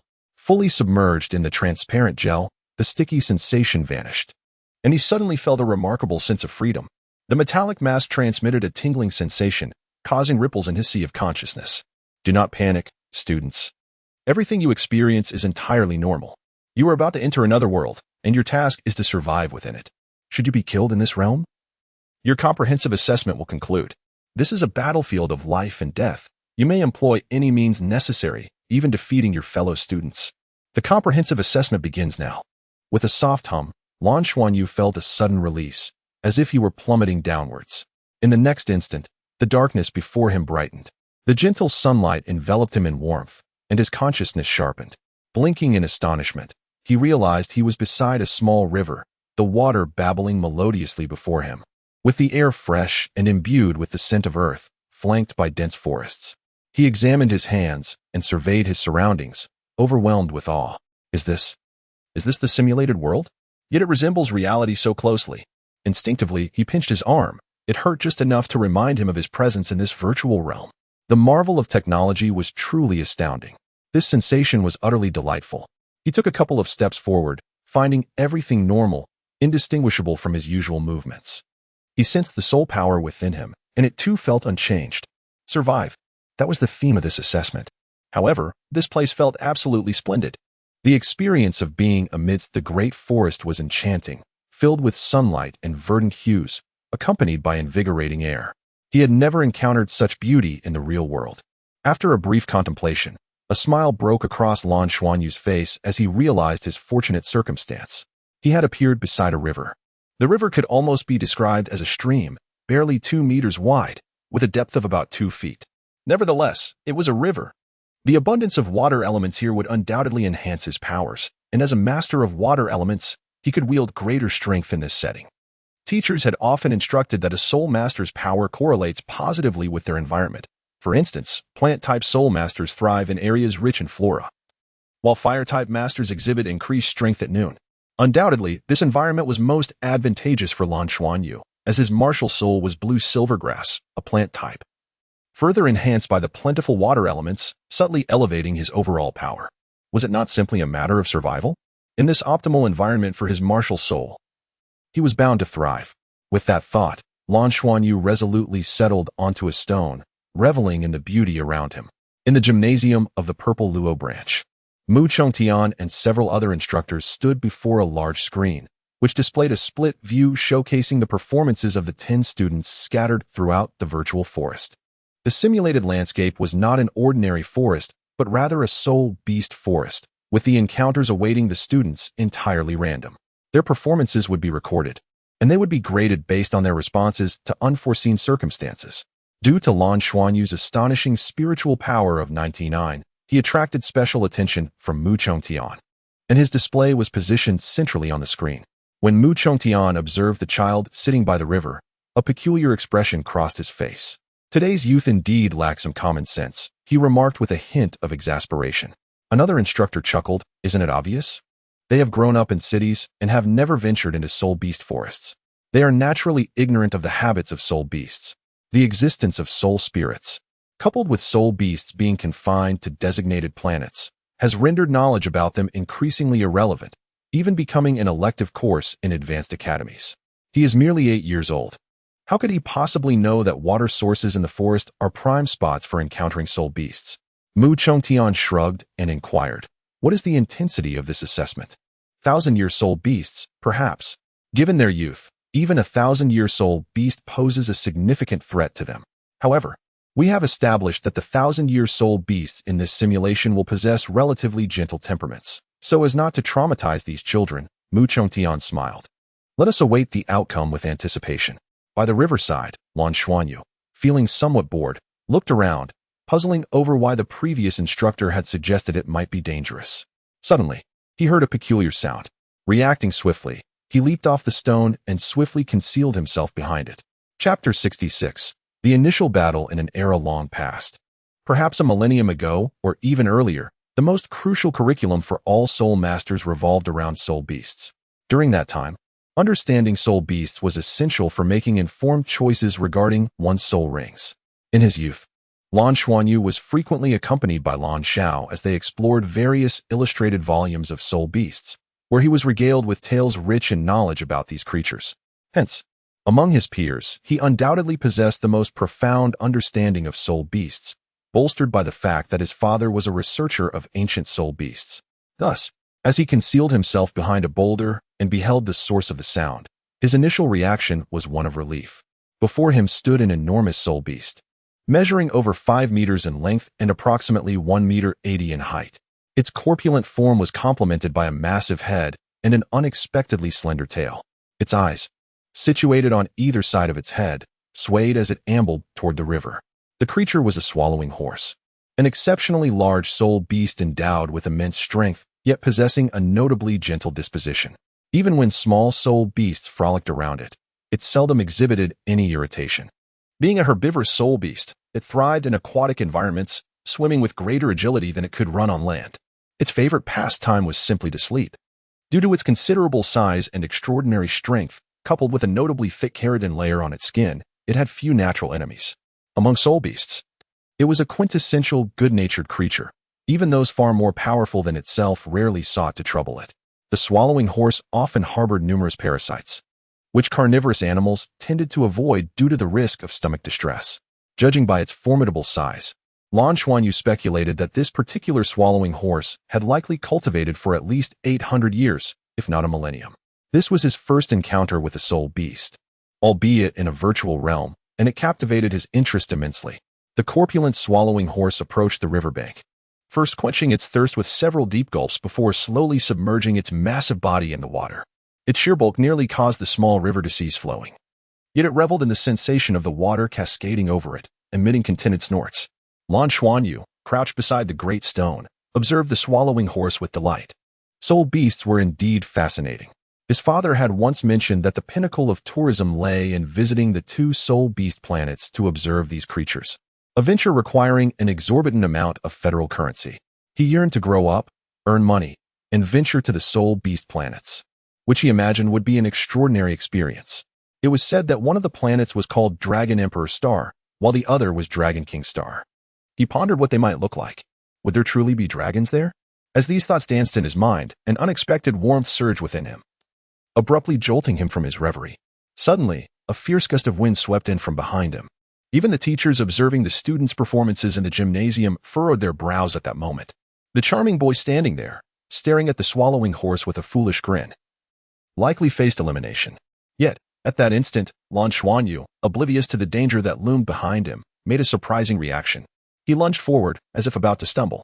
With his right hand pressing against the ground, he deftly redirected his nearly out-of-control body, pivoting on his right foot and leveraging his ankle strength to execute a sudden maneuver, propelling himself sideways just in time. A shadow leaped toward the very spot he had vacated, leaving deep gouges in the ground. Executing a somersault, Lan Xuanyu sprang to his feet and turned in alarm to see what had threatened him. His recent actions had been purely instinctual, honed from countless hours of practice with Nana in their games of chase. Nana had once mentioned that his footwork was commendable, but to truly master it, he needed to refine his skill and enhance his soul power. Since Nana's departure, he had not allowed himself a moment of idleness. After experiencing several challenges, he had developed a keen understanding of the value of diligence, especially as he aspired to reach the 20th level to reunite with his mentor, Nana. Nana had left him a soul guide communication number which Nanqing had confirmed could only be reached from Tiando Star. This meant he must travel there to connect with her. Nanqing had promised to take him to Tiando Star when his soul power neared the 20th level. To seek out Nana, with such a commitment in mind, how could he not strive for excellence? He was eager to reunite with his beloved mentor. Consequently, his footwork had become increasingly refined compared to before. Furthermore, his ability to evade the impending threat was also linked to the warmth he had felt, which he suspected was connected to his golden-patterned blue-silver grass, a trait adept at self-protection. At that moment, he discerned that the silent predator creeping up from behind was a wolf. Its body radiated a faint dark green hue, surrounded by an aura of distorted light that rendered it somewhat ethereal. Measuring around 2 meters in length, it was slender, but its eerie green eyes were utterly unnerving. Its tail hung low as it stealthily advanced toward Lan Xuanyu. This was the Phantom Wolf. A mixture of fear and relief washed over him. Grateful for the knowledge he had gleaned from his father regarding soul beasts, especially the Phantom Wolf. Suddenly, a realization struck him. Phantom wolves were pack hunters. Indeed, just beyond his immediate vicinity, 2 more phantom wolves emerged from the forest's edge, silently drawing closer. While phantom wolves were not particularly formidable soul beasts, they possessed remarkable speed and an innate ability known as phantom light. This ability not only accelerated their movements but also mitigated the damage from physical attacks. In the realm of soul beasts, they were relatively common. However, for a mere 7-year-old boy like Lan Xuanyu, they were anything but ordinary. What should I do? The thought raced through his mind. Faced with 3 phantom wolves, and given the evident phantom light surrounding them, it was clear that these creatures had likely cultivated for over a century. They were certainly beyond the capabilities of someone with only a 14th level soul power. It would likely take a soul master of at least the 30th level to confront them with any degree of confidence. Flea, with his short legs, how could he possibly outrun creatures renowned for their speed? What would Nana say if she knew he was in such a predicament? Lan Xuanyu rifled through his memories of Nana's teachings. Stay calm, he recalled. Nana would definitely advise not to panic in the face of challenges. And then what? Chapter 67. Excellence. The mind of Lan Xuanyu began to race with fervor. Regardless of the era, the most crucial aspect for soul masters when confronting soul beasts is a profound understanding of these creatures, enabling them to devise appropriate strategies to overcome them. The information regarding the spectral wolves flooded his thoughts. Apart from their characteristics, his father had mentioned that spectral wolves are inherently suspicious and typically avoid direct confrontation, preferring instead to exploit weaknesses with a single decisive strike.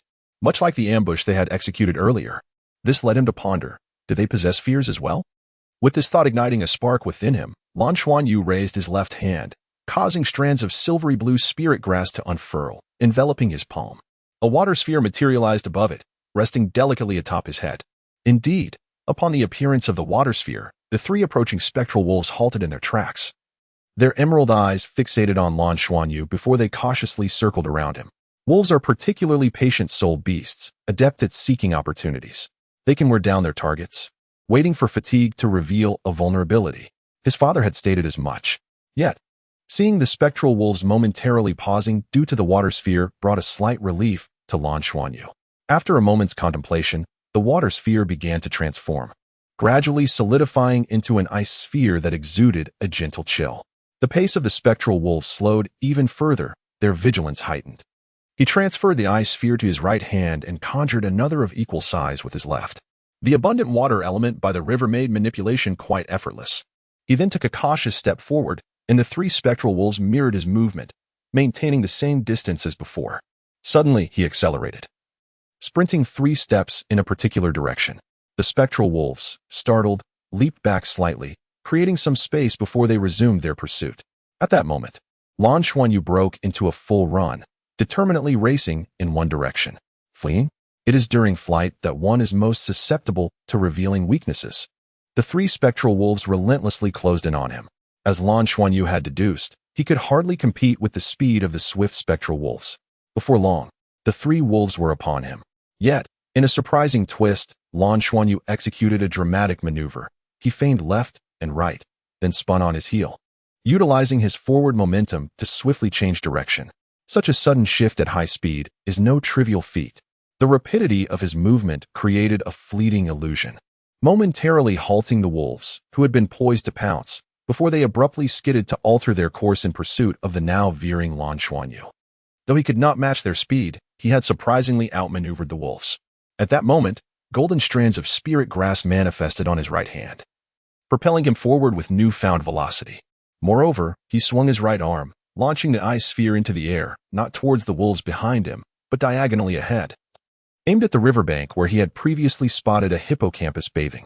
With a resounding crash, the ice sphere detonated above the hippocampus, unleashing a burst of icy mist and shards that struck its vulnerable eyes.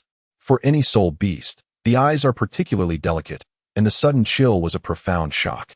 The hippocampus reared up in pain, letting out a thunderous roar. In that instant, Lan Xuanyu leaped towards the riverbank, landing deftly on the back of the hippocampus. With a swift push from his toes, he vaulted over the river, while simultaneously releasing the ice sphere from his left hand. The sphere split into 3 mid-flight, each darting towards the 3 spectral wolves. As the wolves neared the riverbank, the enraged hippocampus startled them with its bellowing.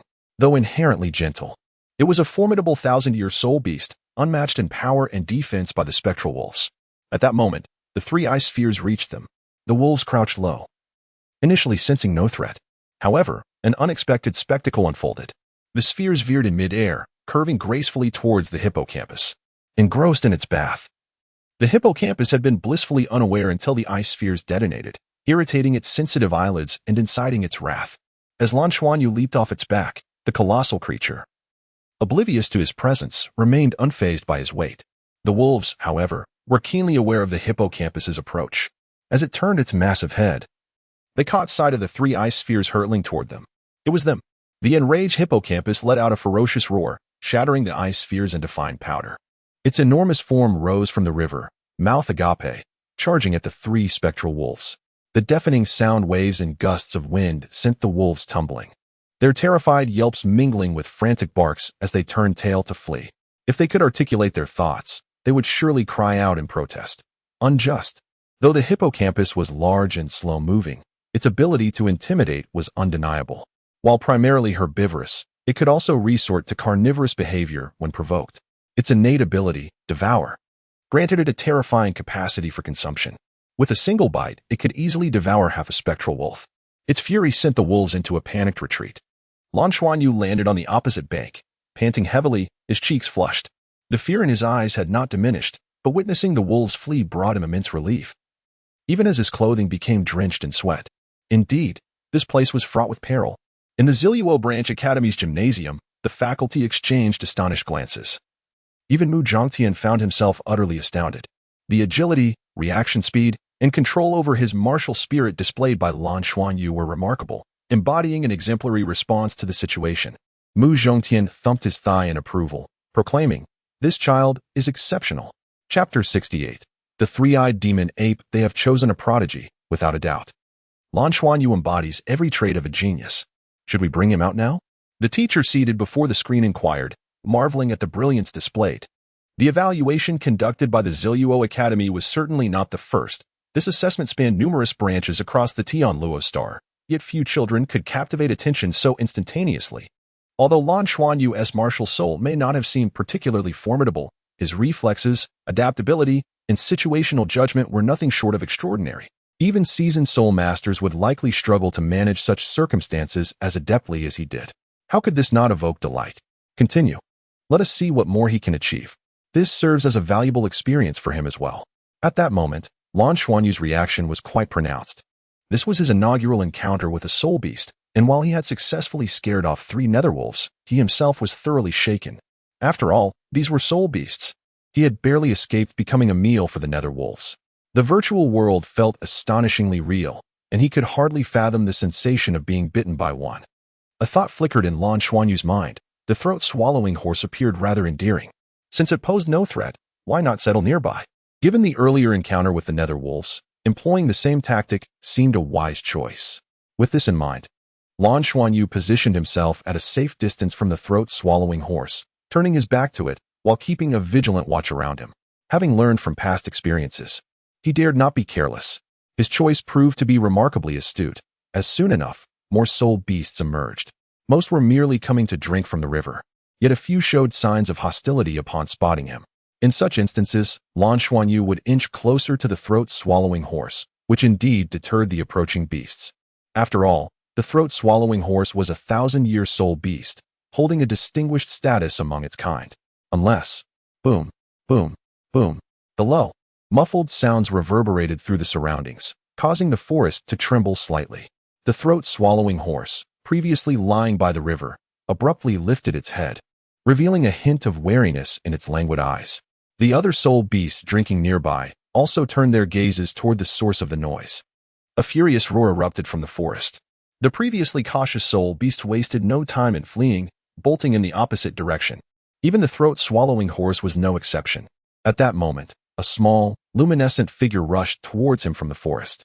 Lan Xuanyu was momentarily stunned but quickly recognized the figure, none other than Yi Linglong. She runs so swiftly, was Lan Xuanyu's immediate thought. Meanwhile, Yi Linglong was exerting every ounce of her strength, her Tian Gang body in full activation as she dashed forward. Lan Xuanyu watched as she zipped past him, seemingly oblivious to his presence, catching only a glimpse of the terror etched on her face. Just then, a colossal creature emerged from the forest, an enormous snow-white ape, towering over 4 meters, with extraordinarily long arms. In terms of size, it was not as robust as the throat-swallowing horse, yet its speed surpassed that of the horse by leaps and bounds, leaping 10 meters with each bound. And its target appeared to be Yi Linglong. Seeing this, Lan Xuanyu could no longer hesitate. He swiftly turned and fled. Golden light flickered from his right hand as the golden-patterned blue-silver grass adhered to his palm, propelling him forward at an astonishing pace. As he ran, he felt the scenery blur past him, his speed remarkable. Indeed, Lan Xuanyu's physical prowess was unparalleled among his peers, bolstered by his daily consumption of rare delicacies and his innate bloodline. With the abilities of the golden-patterned blue-silver grass activated, both his strength and speed surged, surpassing even the swiftness of Yi Linglong, who had just darted past him. The earth-shaking thuds of the white giant ape's landing echoed behind him as Lan Xuanyu quickly caught up to Yi Linglong. At that moment, He mused whether there was truly something amiss between them. Why was it that every encounter with her seemed to lead to trouble? She had bullied him before, and the first time she had brought her father to his door, she had knocked him out. It seemed she continually targeted him. Now, during this comprehensive assessment, she had once again brought danger to his doorstep. As Lan Xuanyu surged past Yiling Long, she finally noticed him. You, why are you here? She gasped. Lan Xuanyu replied, somewhat irritably. That's a question I ought to ask you. I was minding my own business when you attracted such a massive creature. I didn't mean to. I was trying to hide in a tree when I spotted an adorable little white monkey. I thought it would be nice to hold it. But it resisted. So, I grabbed it by the neck and pulled it into my arms. Then, that giant came along. Lan Xuanyu rolled his eyes, understanding without needing to ask. Clearly, Yiling Long had unwittingly provoked the creature's ire. But I returned the little one. Yiling Long protested, looking quite aggrieved. Lan Xuanyu shot her an incredulous glance. You feel wronged? That's a three-eyed demon ape. A particularly powerful soul beast, likely possessing 1,000 years of cultivation. It probably rules this forest. If you want to seek death, that's your choice. But why drag me into this? Have I wronged you? Boom, boom, boom. While they conversed, the three-eyed demon ape had already caught up to them. As Lan Xuanyu had surmised, this soul beast indeed held a dominion over this forest. Even in the virtual world, it was the most formidable presence in this assessment. Yiling Long's luck was truly extraordinary. A terrifying gust of wind rushed towards them from behind. Drawing upon his experience with the netherwolves, Lan Xuanyu instinctively leaped sideways. He still had the presence of mind to consider Yiling Long. After all, she was his classmate. As he lunged, he grasped her hand, and together they tumbled aside. What are you doing? Yiling Long shrieked, only to find her question stifled in her throat the next moment. A massive white figure surged past their previous path, akin to a tempest, causing the ground to shatter beneath it. A terrifying aura bore down upon them, the force sweeping them aside. Chapter 69. The Peril of Lan Xuanyu. At this moment, Yiling Long had fallen onto Lan Xuanyu, and both of them were filled with terror. Lan Xuanyu forcefully pushed her away, shouting, "Run in different directions." As he spoke, he raised his hand, and an ice spear shot towards the third eye on the forehead of the three-eyed demon ape, before he turned and fled. Yiling Long was momentarily stunned, while the three-eyed demon ape, having just turned around, spotted the ice spear approaching its most vital third eye and was instantly enraged. It swung its hand, shattering the ice spear, and charged after Lan Xuanyu. Yiling Long stood there in disbelief, watching as Lan Xuanyu weaved through the trees, quickly disappearing from sight while the three-eyed demon ape pursued him relentlessly. Is he foolish enough to attack the three-eyed demon ape? She murmured to herself. Lan Xuanyu felt an overwhelming sense of frustration. He had deliberately thrown the ice spear, knowing that the third eye of the three-eyed demon ape was its weak point, and an attack on it would provoke the beast. Although he did not genuinely wish to save Yiling Long, he recalled his teacher, Nana, had once told him that a boy should always protect girls. Despite his aversion to Yiling Long, he believed it was still his duty, akin to his desire to protect his mother back then. Undoubtedly, the three-eyed demon ape was the dominant force within the forest, and evading it was hardly a prudent endeavor. Nevertheless, Lan Xuanyu possessed his own advantages. His small stature granted him greater agility. Coupled with the footwork Nana had taught him, he was able to maneuver swiftly, darting through the underbrush. Under immense pressure, he was performing beyond his usual capabilities. However, at that moment, an unexpected patch of ice appeared beneath his feet, causing him to slip and accelerate sideways.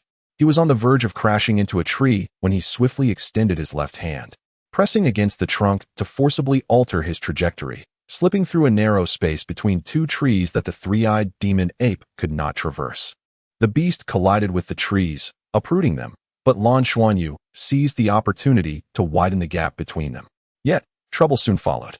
The three-eyed demon ape closed in, posing an increasing threat, while Lan Xuanyu's soul power was rapidly depleting due to the intense escape.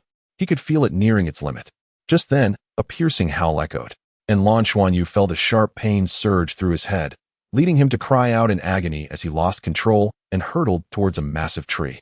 Initially, the beast had deemed its prey too feeble to warrant a serious effort. However, after Lan Xuanyu managed to evade for so long, it finally unleashed its innate ability. With a sudden surge, it lunged in front of Lan Xuanyu, raising its right paw to strike him down. In that instant, however, Lan Xuanyu's body began to tremble slightly. Beneath his concealed clothing, the silver patterns on his blue-silver grass seemed to activate, swiftly spreading up his arm and across to his left cheek. The third eye of the three-eyed demon ape reflected the shimmering silver, and its paw, which had been aimed at Lan Xuanyu, shifted direction and struck the ground beside him. A flicker of shock passing through its eyes as it instinctively recoiled a few steps. At that moment, Lan Xuanyu's form began to wane, gradually vanishing before the beast. The three-eyed demon ape had underestimated the situation. It possessed mental attack capabilities. How could it have forgotten? Quickly, we must extract Lan Xuanyu and assess his mental state, Mu Zhongtian exclaimed anxiously. They had been astounded as they witnessed Lan Xuanyu diverting the three-eyed demon ape to save Yiling Long. This child was not only gifted but displayed remarkable character. In such a perilous scenario, there was hardly time for extensive contemplation, yet he had unhesitatingly drawn the danger away. A quality more precious than his innate talent.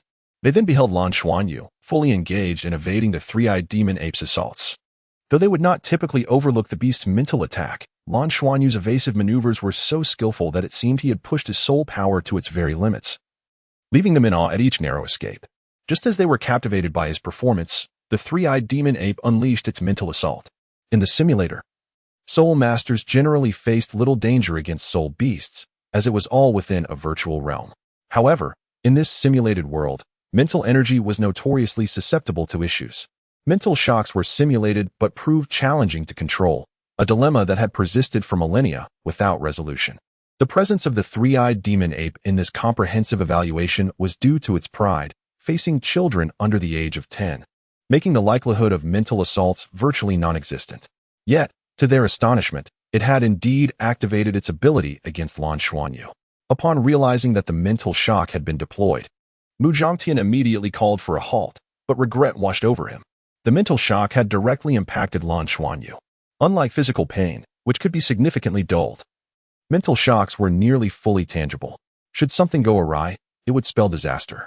His only hope was that Lan Xuanyu's mental fortitude was close to 100 points, allowing him to withstand the blow without severe harm. Thus, he missed the moment when Lan Xuanyu managed to frighten off the three-eyed demon ape, as the simulator had already initiated a disconnection. As the simulation pod opened, the instructors swiftly extracted the unconscious Lan Xuanyu from within. At that moment, he appeared harrowing. With slight bleeding from his orifices, his entire being plunged into a deep coma. Panic ensued among the faculty. If a life were lost, their responsibility would be monumental. The gymnasium was under surveillance, leaving no room for deceit. To the infirmary, quickly summoned the strongest healing soul master in Zilyu.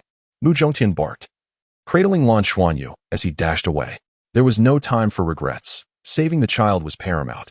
Meanwhile, Lan Xiao, who had been sipping coffee in a CAF, suddenly received a call from the Zilyu branch. In an instant, he sprang to his feet and rushed outside. Similarly, Nanqing, engrossed in research at the institute, received the call moments later, her eyes instantly welling with tears as she dashed out of her office. An hour later, at the Heart Hospital in Zilyu, the intensive care unit was filled with numerous tubes connected to Lan Xuanyu, especially around his head, where multiple connectors monitored his condition.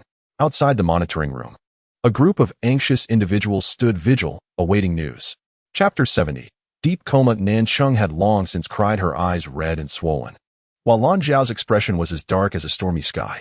Mu Chongtian wore a look of guilt, and the dean of the Purple Orchid branch had also arrived, with Qiu Yusin's eyes equally swollen from tears. No one anticipated such a situation. Mu Chongtian had already provided an account of the events, unreservedly accepting full responsibility for the incident. Recent data indicated that under normal circumstances, the mental strength of the Millennium Three-Eyed Demon Ape should have been lethal to Lan Xuanyu, at the very least causing a mental breakdown. Healing soul masters could mend physical injuries, yet the complexities of the mental realm were profound, and the human brain, being an intricate entity, left them hesitant to attempt extensive treatments. The door to the intensive care unit swung open, revealing a doctor clad in protective gear who stepped out. Lan Xiao and Nancheng rushed forward almost instantaneously. Nancheng grasped the doctor's sleeve, pleading, "Doctor, how's my son?" The doctor removed his mask, his brow furrowed deeply. "The situation is quite complex and has exceeded our expectations. We have encountered such exceptional cases before. Generally, there are two outcomes. One is complete irreversibility with total damage, and the other involves minor trauma with a swift recovery. However, your son's condition is different. Our instruments indicate that his brain has sustained severe impact. Yet his brainwaves appear largely unaffected, functioning as normal. Nevertheless, his consciousness has descended into an extraordinarily deep slumber. In simple terms, from a physical perspective, he seems to be in a stable condition, yet we are unable to perceive his mental fluctuations. Lan Xiao stared blankly. Is he in a vegetative state? The doctor offered a bitter smile. It is a possibility. Now it depends on him. If he can awaken, everything will return to normal. But if he cannot, then we may face serious complications. We cannot ascertain how long it may take for him to awaken. It is entirely up to him. Lan Xiao embraced Nan Chong, speaking solemnly. Doctor, is there any other way? The doctor shook his head. Even soul masters specializing in mental healing cannot stimulate his brain at this time. We fear that any provocation might lead to a collapse, which would be catastrophic. Thank you. Mu Chou-tian, standing at the side, closed his eyes in anguish upon hearing the doctor's words. What a remarkable child. To fall into a coma due to his own misjudgment is utterly unforgivable. Lan Xuanyu lay in a deep coma, and naturally, all medical expenses were borne by Tianluo Academy. Mu Chou-tian faced severe penalties, being demoted from a head teacher to a regular instructor. Ultimately, it was deemed an accident, with no criminal liability. Tianluo Academy proposed a substantial compensation for Lan Xuanyu, which was declined by Lan Xiao. For them, money held no significance. They simply yearned for their child's survival and awakening. 3 days later, outside the intensive care unit, Yi Lingtong stood silently by the window, gazing at Lan Xuanyu, pale and surrounded by various medical instruments on his hospital bed. Her delicate face was also pallid, tears streaming down her cheeks. For 3 days, each night as she slept, she relived the moment when Lan Xuanyu had shot ice spikes to divert the three-eyed demon ape away from her. Had it not been for him, she would surely have met her demise at the hands of that creature. He had sacrificed himself to save her, and now he lay in this state. Lan Xuanyu, I'm so sorry. Undoubtedly, during the selection for the high-energy genius class, Yi Lingong had been chosen as the sole candidate. Had Lan Xuanyu not suffered such mental trauma, he would have undoubtedly been the second selected. Tianluo Academy had decided to permanently reserve a spot for Lan Xuanyu in the class, allowing him to join whenever he awoke. However, at present, this felt more like a symbolic gesture of compensation. The spaceship smoothly docked at the Tianluo Star Aerospace Center. Tang Lu, wearing a mask, disembarked with Li Qiling and a team of security personnel. Li Qiling had grown even more beautiful since their first meeting, now in the prime of her youth. And with her agentess income, she had taken great care in her appearance. Yet, walking alongside Tang Lu, she felt a sense of inadequacy. Lu Qingling adjusted Tang Li's hat, concerned about him being recognized. The group proceeded directly to the company's prepared soul-guided vehicle. Young Master Lu, the itinerary is as follows. We will first hold a concert in Tianluo City, followed by performances in 5 other significant cities on Tianluo Star. The schedule is set. You only need to focus on your condition. Understood. Tang Lu replied, his gaze drifting out the window, seemingly lost in thought. Are you all right? Are you feeling down? Lu Qingling queried tentatively. The only source of her frustration was being accompanied by such an exceptionally handsome man, which made it impossible for her to regard any other man. Now in her 20s, she had never dated anyone. She had considered the possibility of developing something with this charming young master, but while he was accommodating in many aspects, he seemed particularly evasive regarding this matter. No one could approach him within a meter, and her own limit was merely a foot. Otherwise, he would instinctively evade or push them away. This left Li Qiling feeling quite vexed. Fortunately, Tang Li maintained this boundary with everyone, not singling her out. In summary, it was a strict no-entry policy. For now, she would focus on being his agent. Perhaps in the future, she could find someone to take her place. He wore a gentle smile, one that was clearly polite. Every one of his fans perceived him as warm and approachable, devoid of any arrogance. Yet Li Qiling knew that this was merely a facade. No one understood the true nature of his inner world, or whether the amnesiac him possessed any inner world at all. The first concert was scheduled for tomorrow evening. For today, he should rest. All right. Chapter 71. The sudden departure of young Master Lan Xuanyu felt as though he had entered a realm of utter darkness, where nothing was visible, nor could any sound be heard. There was no pain, yet his heart brimmed with an overwhelming sense of dread. The only sensation he could vaguely perceive was that he seemed to be soaring through the air. Suddenly, a brilliant light illuminated his surroundings, and his vision became strikingly clear. To his astonishment, he he beheld an extraordinarily bizarre scene unfolding before him. It was as if he were gazing down from the heavens. Below him, ethereal mists swirled. And amidst these wisps, islands floated in the sky, resplendent and surreal. Surrounding him were many peculiar creatures, their forms unlike anything he had ever encountered. He could not discern his own appearance, but he could faintly perceive a soft, colorful halo seemingly radiating from his being. Among these strange entities, many surpassed 100 meters in length. Could they be dragons? He marveled at the most numerous creatures around him. Each one was elongated and immense, with claws beneath their bellies, resembling the legendary behemoths of lore. Yet, there were far too many, at least hundreds, if not thousands of these colossal dragons, along with numerous other gigantic beasts of similar stature. He felt no presence from these creatures, nor did he hear any sounds. In the next moment, they all plunged towards the mist below. As they descended, vibrant colors erupted, and humans emerged like mushrooms sprouting after rain, each possessing substantial physiques, armed with various weapons. Engaging in battle against the monstrous beasts, the light and shadows became surreal, making it difficult for Lan Xuanyu to see clearly. Yet he sensed a profound emotion, one steeped in sorrow and fury, accompanied by a resounding dragon's roar. Time seemed to stretch indefinitely until the ethereal vision sharpened once again, and a crimson glow approached ominously. An indescribable terror washed over Lan Xuanyu's consciousness. In the blink of an eye, the blood-red light vanished, replaced by a sudden burst of golden and silver brilliance that filled either side of him. He wished to scream, yet no sound escaped his lips. Fear, resentment, anger, and sorrow surged through every corner of his heart.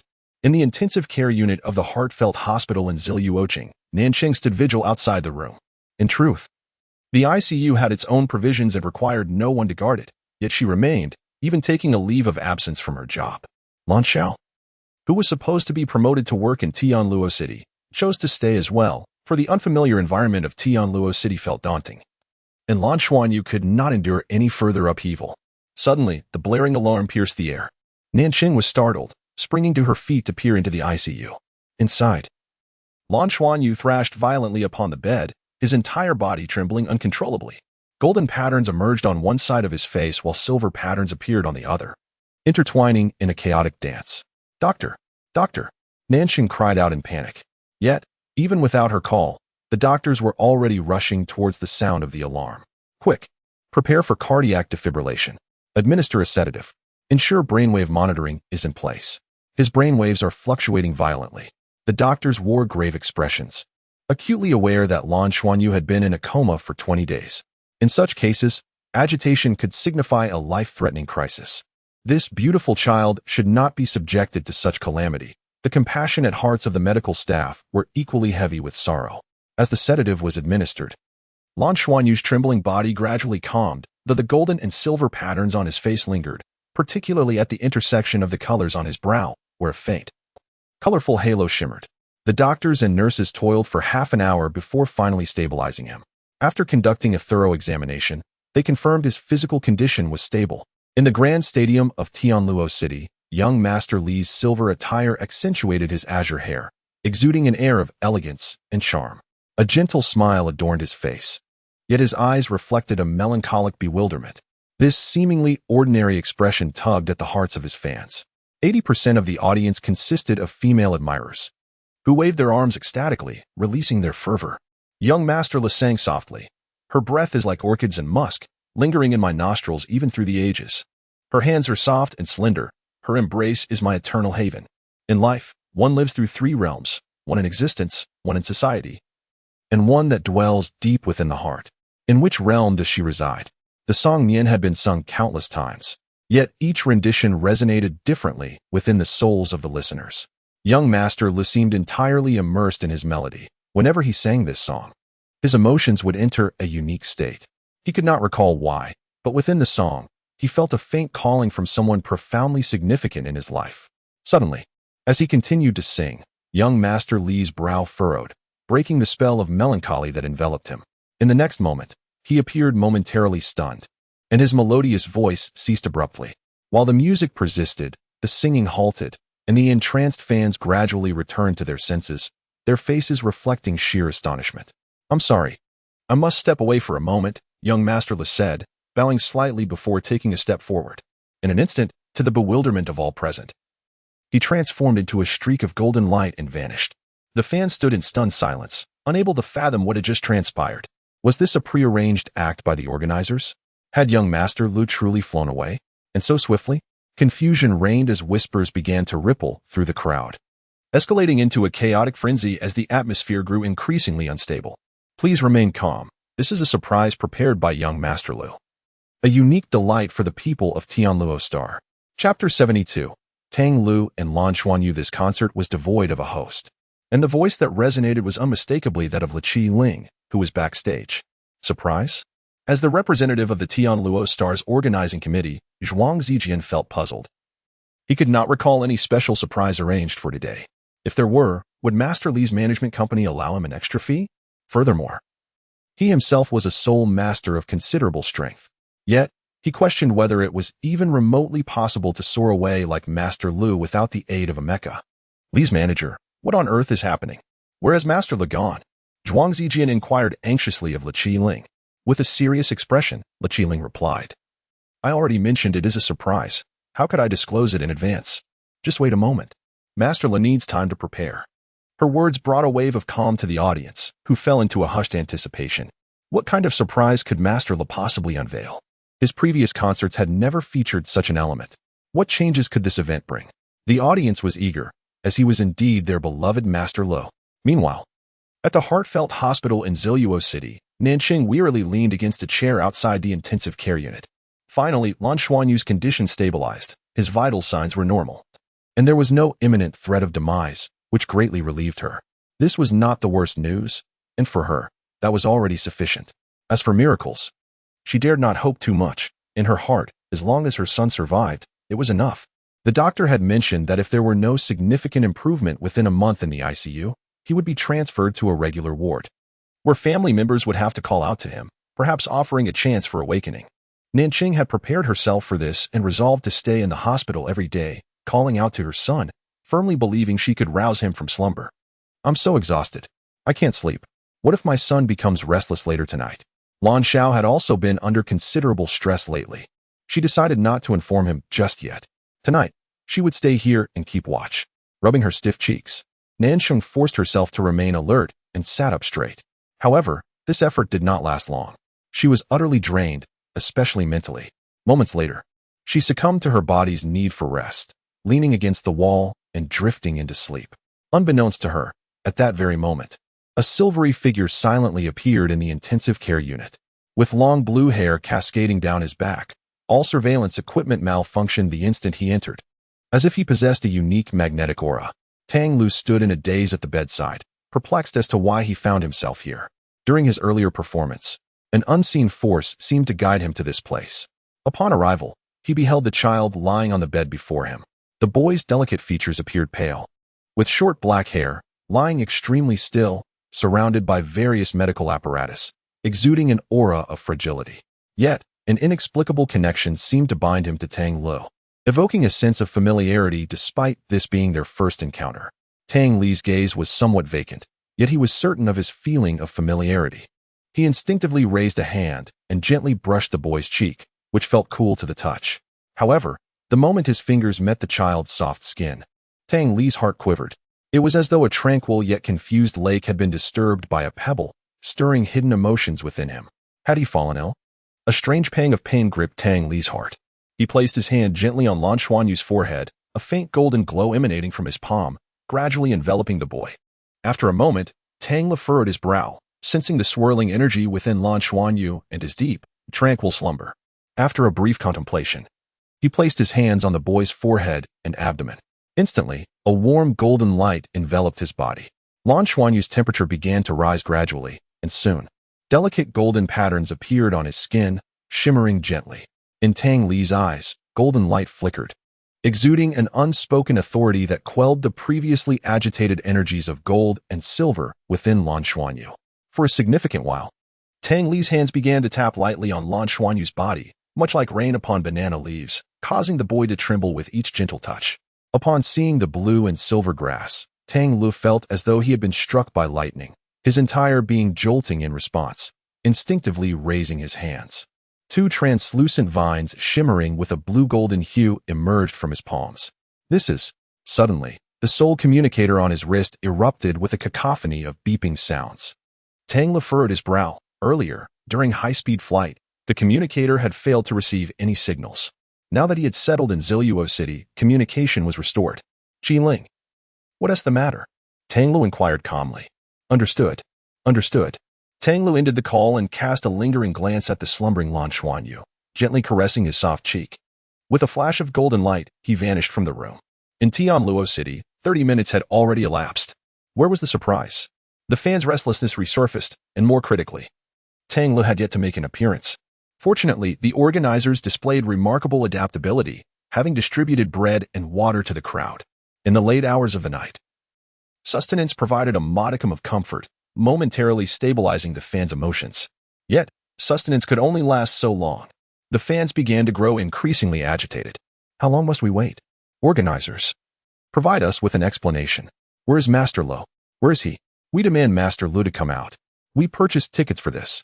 He hasn't even completed a single song. At the very least, we should hear 3 renditions of Nian. What is happening here? The fans were no longer patient. Chapter 73. New Song Guarding Time. Guarding You. Lu Qingling's face flushed crimson as she found herself surrounded by the event organizers, all demanding answers. Li's manager, this is unacceptable. We have 20,000 fans here. If Master Lu does not make an appearance soon, it could lead to a public incident, one that none of us can afford to take responsibility for. Where is Master Lu right now? Please, give us an update. Lu Qingling yearned to exclaim. I have no idea where he is. Where could that scoundrel have run off to? However, she dared not voice such sentiments. If the organizers lost their composure, it would spell disaster for Tang Lu. What to do? What could possibly be done? As she attempted once more to contact Tang Lu through his communicator, she was met with silence, just as she had when he had first taken flight. Now, she was utterly at a loss. We demand Master Lu. If he does not arrive soon, we will request refunds, tenfold compensation. A voice suddenly cried out. Instantly, the mood among the fans grew increasingly volatile. The situation was spiraling out of control. This is utterly irresponsible. He has been gone for 40 minutes. What do you take us for? A bunch of divas? In that moment, a melodious voice pierced through the clamor, devoid of any instrumental accompaniment. Yet, as the song began to resonate, it drowned out the cacophony surrounding it. All the fans turned their bewildered gazes toward the source of the sound. Guarding time is guarding the future. Guarding time is ensuring that the future is no longer shrouded in confusion.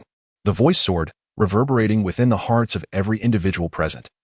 Despite the absence of any musical backing, a figure gradually descended from the heavens, surrounded by radiant blue vines that unfurled like crystalline tendrils, casting an aura of vibrant life that bathed the venue in a soft azure glow.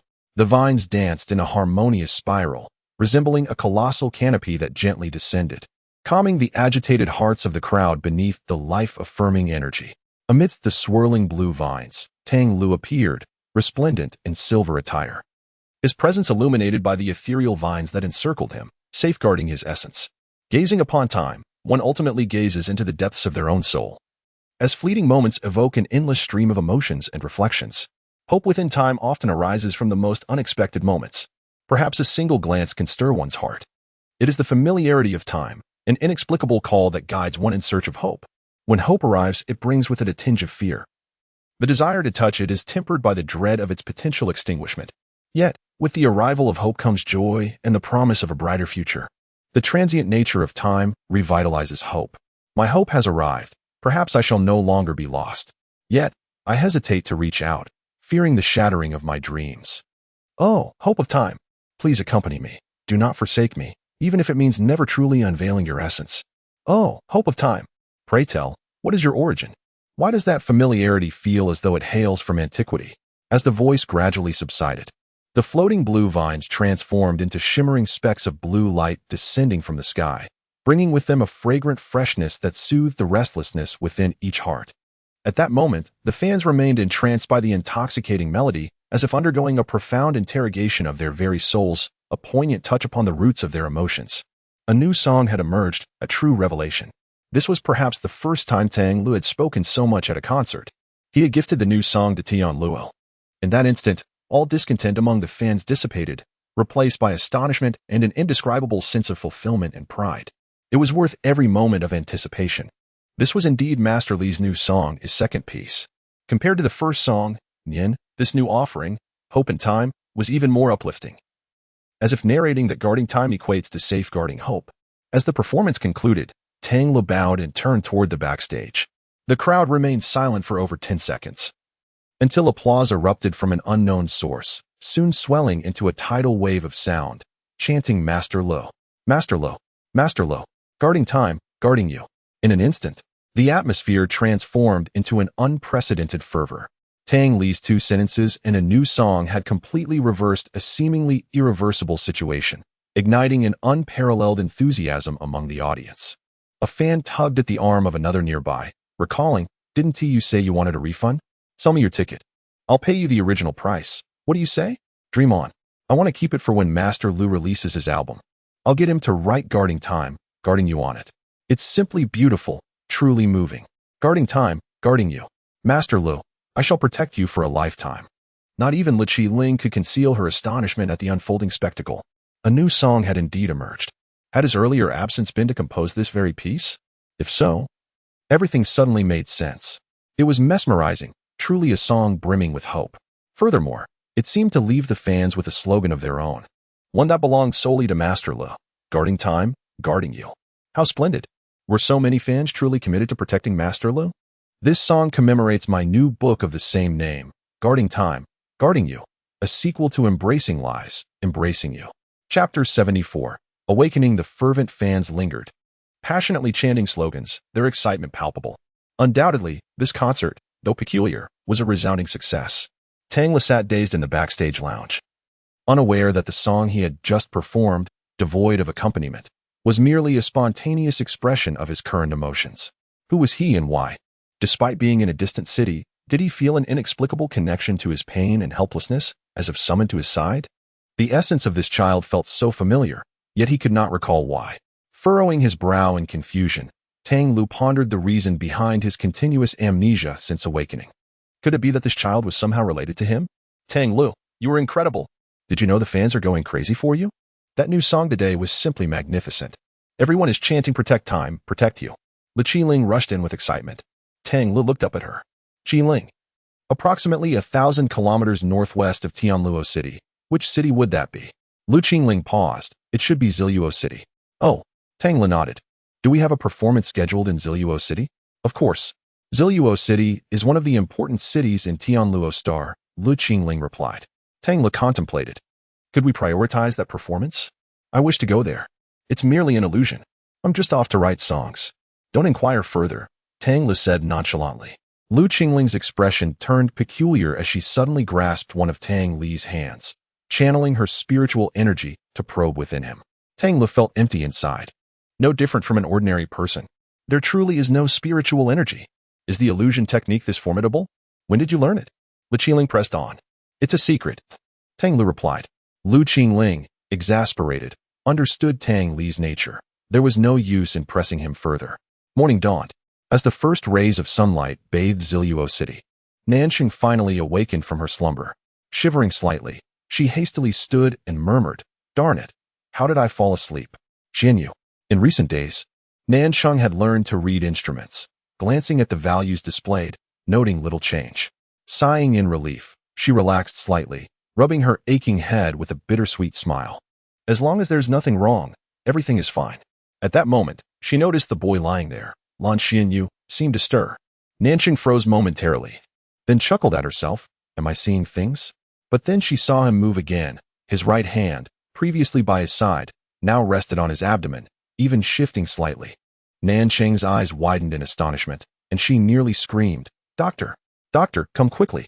By the time the doctor arrived at the ward, Lan Xianyu had both hands placed on his belly. Movement indicates awareness. This is a promising sign, the doctor exclaimed with excitement. Perhaps it won't be long before he awakens. Dressed in protective gear, Nanxing quietly asked, "Doctor, if my son awakens, will he be normal?" The doctor replied, "That remains uncertain. It will depend on his responses upon awakening. However, given that his brain suffered trauma, it is likely that the sea of consciousness described by soul masters has been affected, which is beyond my expertise to explain. Some after effects are possible, but let us hope they are not severe." "Yes, Yes, Nanqing nodded vigorously. As long as he awakens, it's better than being in a vegetative state. Mom. Lan Xianyu's lips moved faintly, calling out weakly. Xianyu. Nancheng trembled with excitement. Then she saw him struggle to open his eyes, albeit with difficulty. At this moment, his consciousness remained somewhat hazy. He vaguely remembered a golden light merging into his awareness during his most fearful moments, a light that protected him, dispelling all illusions. It was an exceptionally safe feeling, soothing all negative emotions. Then he heard Nancheng's voice. Mom. Lan Xianyu's pupils gradually constricted, and his beautiful eyes finally sparkled with life. Xianyu. Nancheng could not contain her urge to rush forward, but the doctor quickly intervened. Medical staff swiftly approached to conduct various examinations on Lan Xianyu. Mom, I'm hungry, Lan Xianyu said weakly. Nancheng instantly beamed through her tears. You little glutton. It's good to be hungry. I'll make you your favorite meal shortly. Mom, Lan Xianyu smiled at his mask-clad mother. Half an hour later, after numerous tests confirmed his condition, Lan Xianyu was finally transferred to a regular ward. Yes, he had awakened, and currently there were no signs of any after-effects. This was undoubtedly the best news. Xianyu, do you feel any discomfort? Lan Xiao asked gently. Lan Xianyu shook his head. No, I feel great. Dad, I saw so many monsters. They were enormous. The smallest must have been 100 meters tall. They were battling giants. It was terrifying. That should be a stress response triggered by the psychic impact from the three-eyed demon ape, Lan Xiao considered. As long as you feel fine now, that's all that matters. Rest well, and don't use your spiritual energy just yet.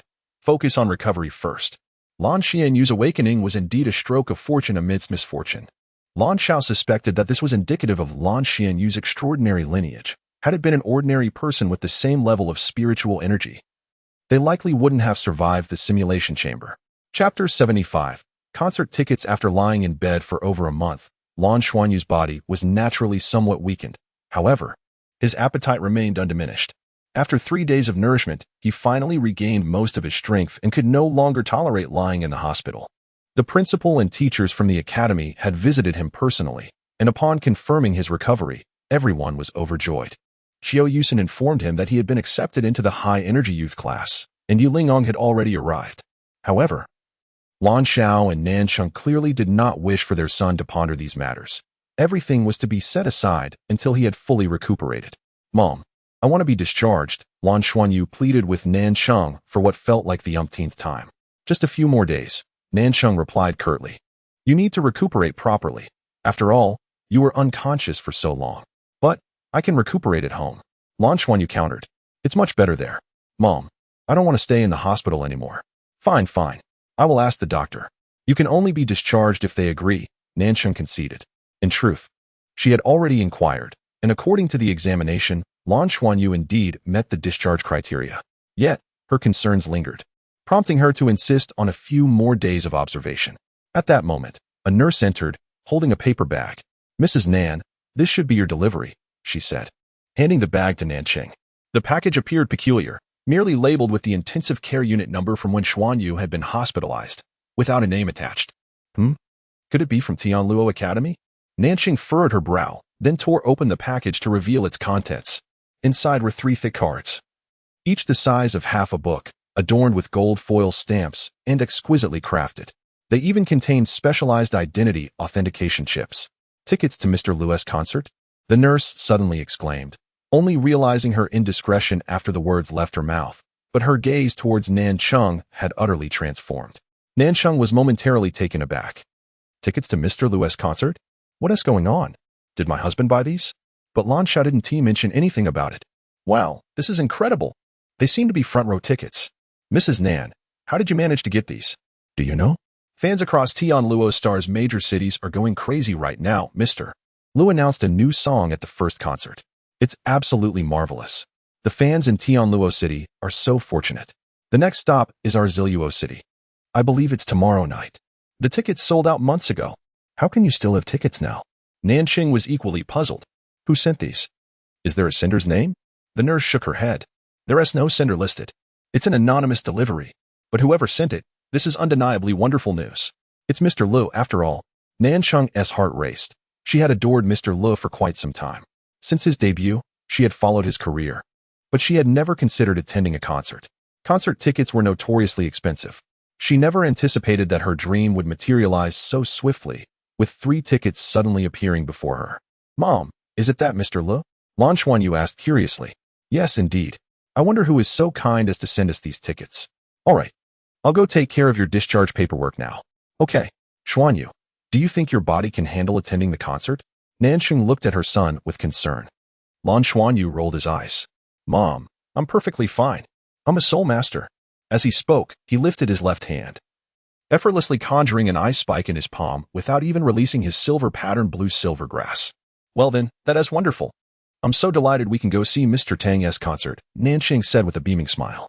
After enduring over a month of distress, Lan Xuanyu's recovery brought her immense relief, and now this delightful surprise added to her joy, lifting her spirits significantly. Mom, do you like Mr. Lemore or Dad more? Lan Xuanyu teased. Nansheng playfully tapped his head. Of course, I like your father more. Lan Xiao's head popped in from outside, his expression cautious. I like your father a bit more. Mr. Lu is an idol, not a lover. Idols are for admiration, while lovers are for cherishing. Nansheng smiled as she made a face at her son, unable to suppress her laughter. The concert in Ziluo City was set to begin in 2 hours, and outside the venue, throngs of people filled the streets. Not only those with tickets, but also countless fans who had failed to secure them were gathered, eagerly watching. The scalpers were flourishing, cashing in as those with access to tickets profited immensely. Lan Xuanyu's family parked at a distant lot and trudged through the dense crowd, which proved to be quite a challenge. This is troublesome.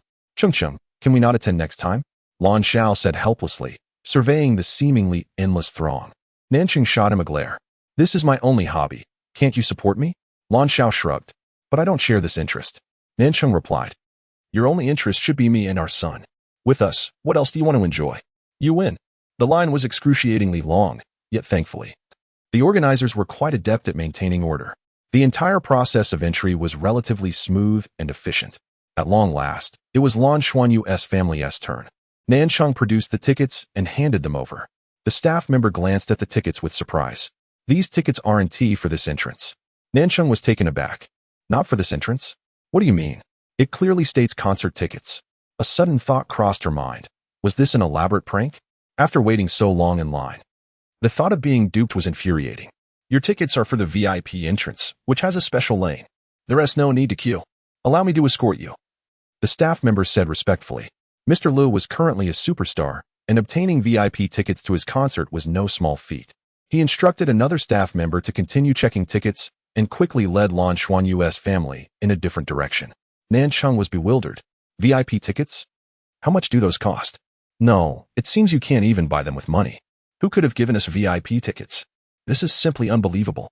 Could it be that Tianluo Academy sent them as compensation for us? Lan Xiao suggested a possibility. Chapter 76. In which life is she? Nansheng's eyes sparkled with realization.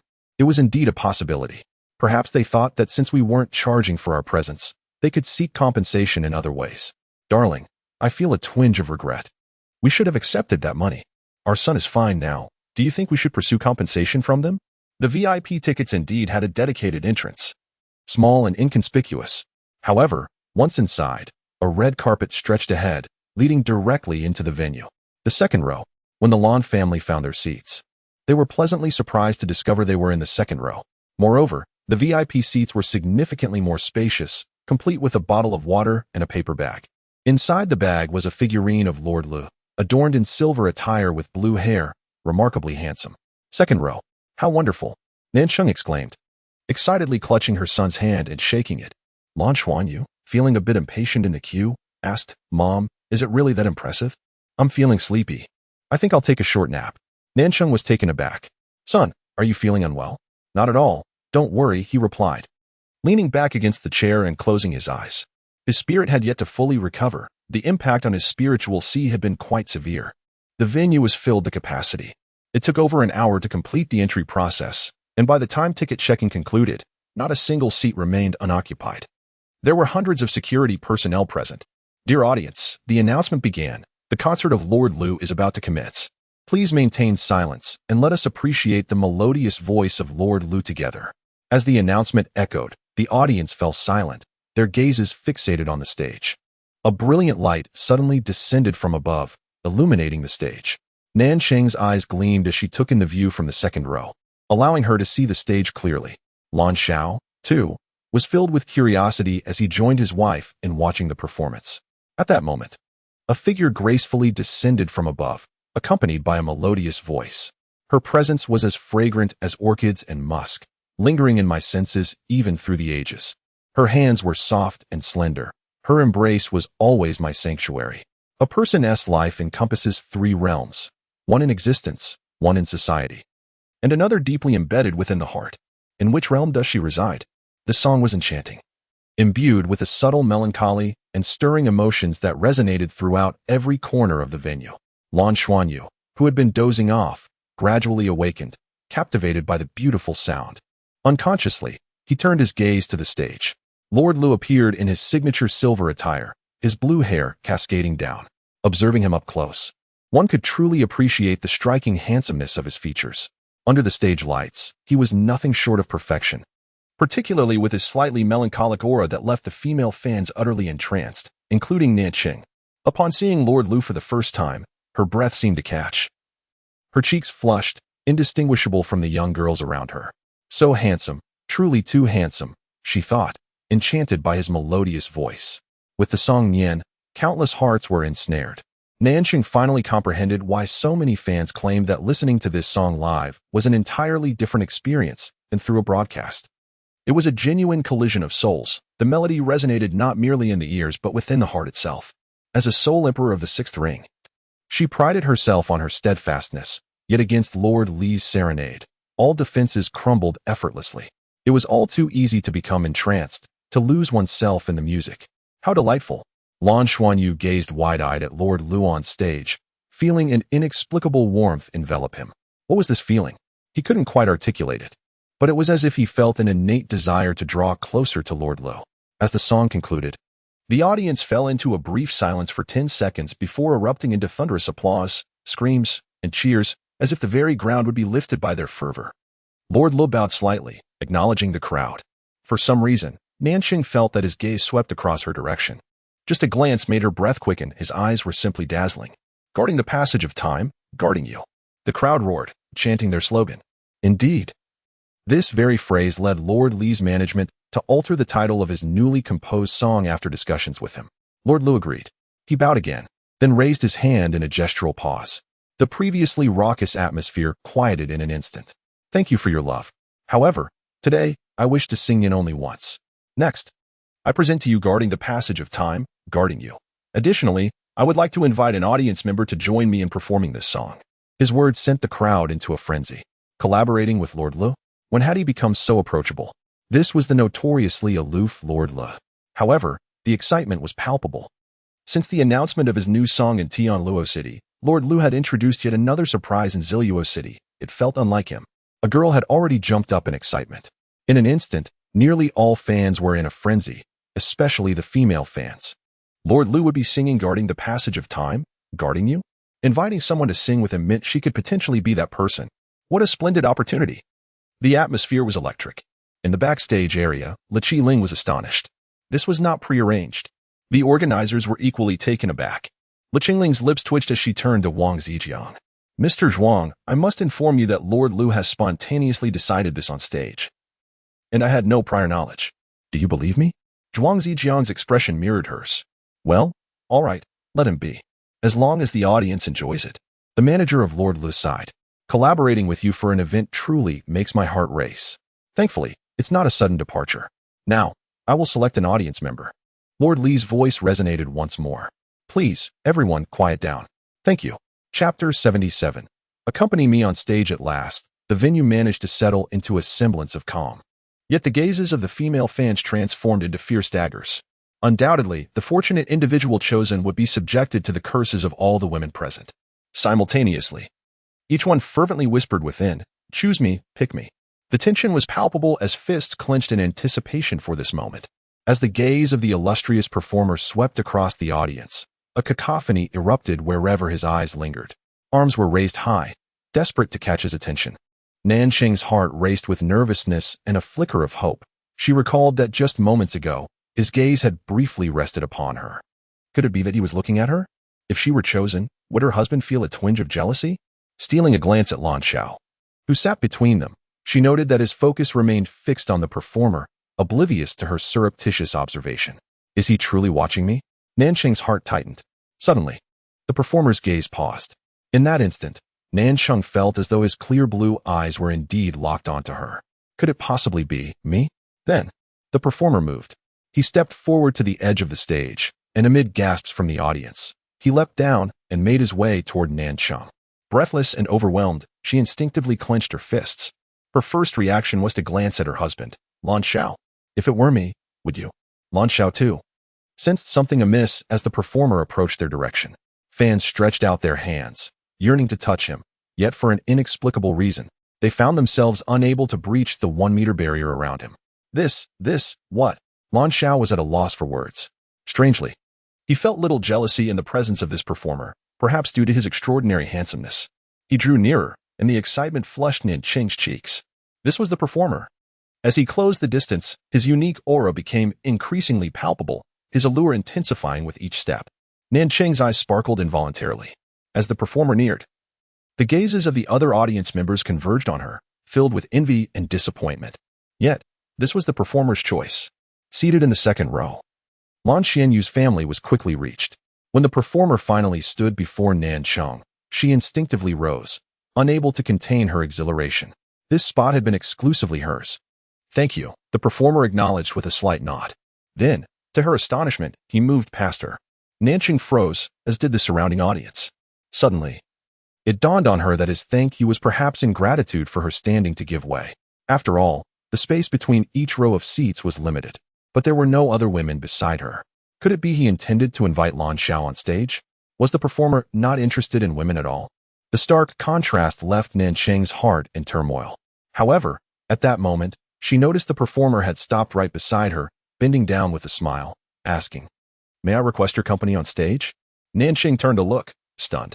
The target of the performer's invitation was not Lan Xiao, but rather the previously overlooked Lan Xianyu, who was dwarfed by the seats in front of him. Lan Xianyu, momentarily dazed, instinctively blurted, "Please invite my mom. She adores you." He pointed at Nansheng. A wave of joy washed over Nansheng. She felt the urge to scoop her son up and shower him with kisses. Such affection felt even more profound than that for her own child. The performer shook his head. "No, I only wish to invite you. Is that agreeable?" His clear blue eyes were fixed on Lan Xianyu, who was just inches away. Lan Xianyu, slightly bewildered, found himself unable to refuse the request, nodding instinctively. The performer effortlessly lifted Lan Xianyu from his seat, cradling him in his arms. As Lan Xianyu was lifted, an overwhelming sense of safety enveloped him, though unfamiliar.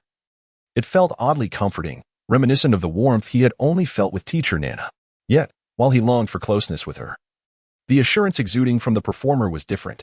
The performer smiled, and in that moment, the melancholy that had shadowed him seemed to dissipate, replaced by genuine happiness. He nodded at Lan Xiao and Nansheng and walked toward the stage, still holding Lan Xianyu. Had he not been looking at me? Was it always Xianyu who captivated him? Nansheng felt a wave of confusion wash over her. At that moment, a soft voice broke through the air, seemingly suggesting that some individuals had misjudged the situation. "I." Lan Xiao appeared both helpless and amused. Meanwhile, the other audience members observed as the performer embraced a child from the audience. Though the female fans harbored a collective wish that they were the ones being held, they collectively let out a sigh of relief. A child being taken on stage was undoubtedly preferable to another woman. The performer ascended the stage with Lan Xianyu in his arms, the spotlight illuminating them. For the first time, Lan Xianyu's face was revealed to the audience. "Well, the performer has excellent taste. This child is quite handsome. Hey, have you noticed? He resembles the performer, albeit with different hair and eye colors. He is truly charming. Perhaps he'll grow up to be just as dashing." The performer was undeniably striking, but little Xianyu held his own, appearing perfectly at home in the performer's embrace, as if they were family. "Thank you." The performer smiled at Lan Xianyu, realizing that holding this child brought him an innate sense of peace and happiness.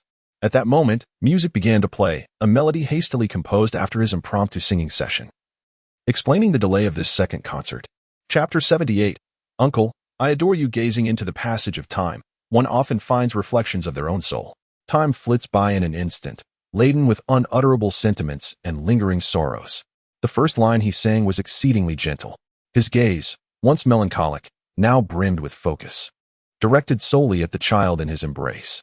Lan Xuanyu, though somewhat bewildered, perceived a profound sincerity in the eyes of the young Master Lu. And within the depths of those crystalline blue irises, a silent sadness seemed to reside. Hope within the continuum of time often emerges unexpectedly. Perhaps a fleeting glance can send one's heart into a flutter. Young Master Lu smiled, a warmth that appeared only when he faced this child. That tender smile enveloped Lan Xuanyu in a comforting warmth. Ever since awakening, a persistent fatigue had shadowed him, leaving his mind in a haze. Yet, in this moment, amidst young Master Li's melodic voice, that fatigue began to dissipate, clarity of thought returning along with a sense of invigorating energy. It was a familiar echo of time, an inexplicable calling guiding him to seek hope. The young Master Li's voice softened further, and to the audience, the hope he discovered while singing to the child in his arms was embodied in this little person. As hope blossomed, it brought with it a hint of trepidation. The desire to touch it coexisted with the fear of it fading away. My hope has arrived. Perhaps I need no longer wander in confusion. Yet I hesitate to reach out, lest I shatter this newfound hope. In his arms, Lan Xuanyu transformed into a cherished treasure. Young Master Lu was reluctant, unwilling to let this beautiful moment come to an end. As the song concluded, silence enveloped the venue. Young Master Lu lowered his head and kissed Lan Xuanyu's forehead, murmuring, "Guarding time, guarding Lan Xuanyu."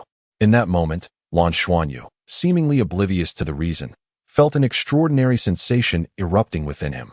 The vortex that Nana had once established in his being began to swirl violently, gold and silver energies no longer repelling, but intertwining harmoniously. Lan Xuanyu distinctly sensed an elevation in his soul power at that instant. Applause erupted. This time, there were no cheers, only the sound of clapping. Young Master Lu seemed to convey through this song that our guardianship extends beyond mere lovers to encompass family. Guarding time, guarding you. Cherish the moments and everything around you. This song took on a unique flavor today. Young Master Lu smiled. I too cherish you, for you have given me hope. Undoubtedly, this concert was a resounding success, especially as young Master Lu embraced Lan Xuanyu while singing, revealing a tender side to his fans. It was within this song that Lan Xuanyu fully regained his health. The only one feeling discontent was Lan Xiao, as he would be relegated to the sofa for an entire week. A week later, Lan Xuanyu's health had markedly improved. Yet he faced a new dilemma, whether to remain at the Ziluo City branch for his studies or to join the advanced energy class. Nanqing clearly preferred that her son not attend the advanced energy class, as it would require a journey to Tianluo City, where Tianluo Academy had previously caused their son harm. Who could assure that such issues would not arise again? The simulation chamber, after all, had its drawbacks. In this regard, Lan Xiao and Nanqing held differing opinions. Lan Xiao believed their son should attend the advanced energy class due to the disparity in educational resources and quality.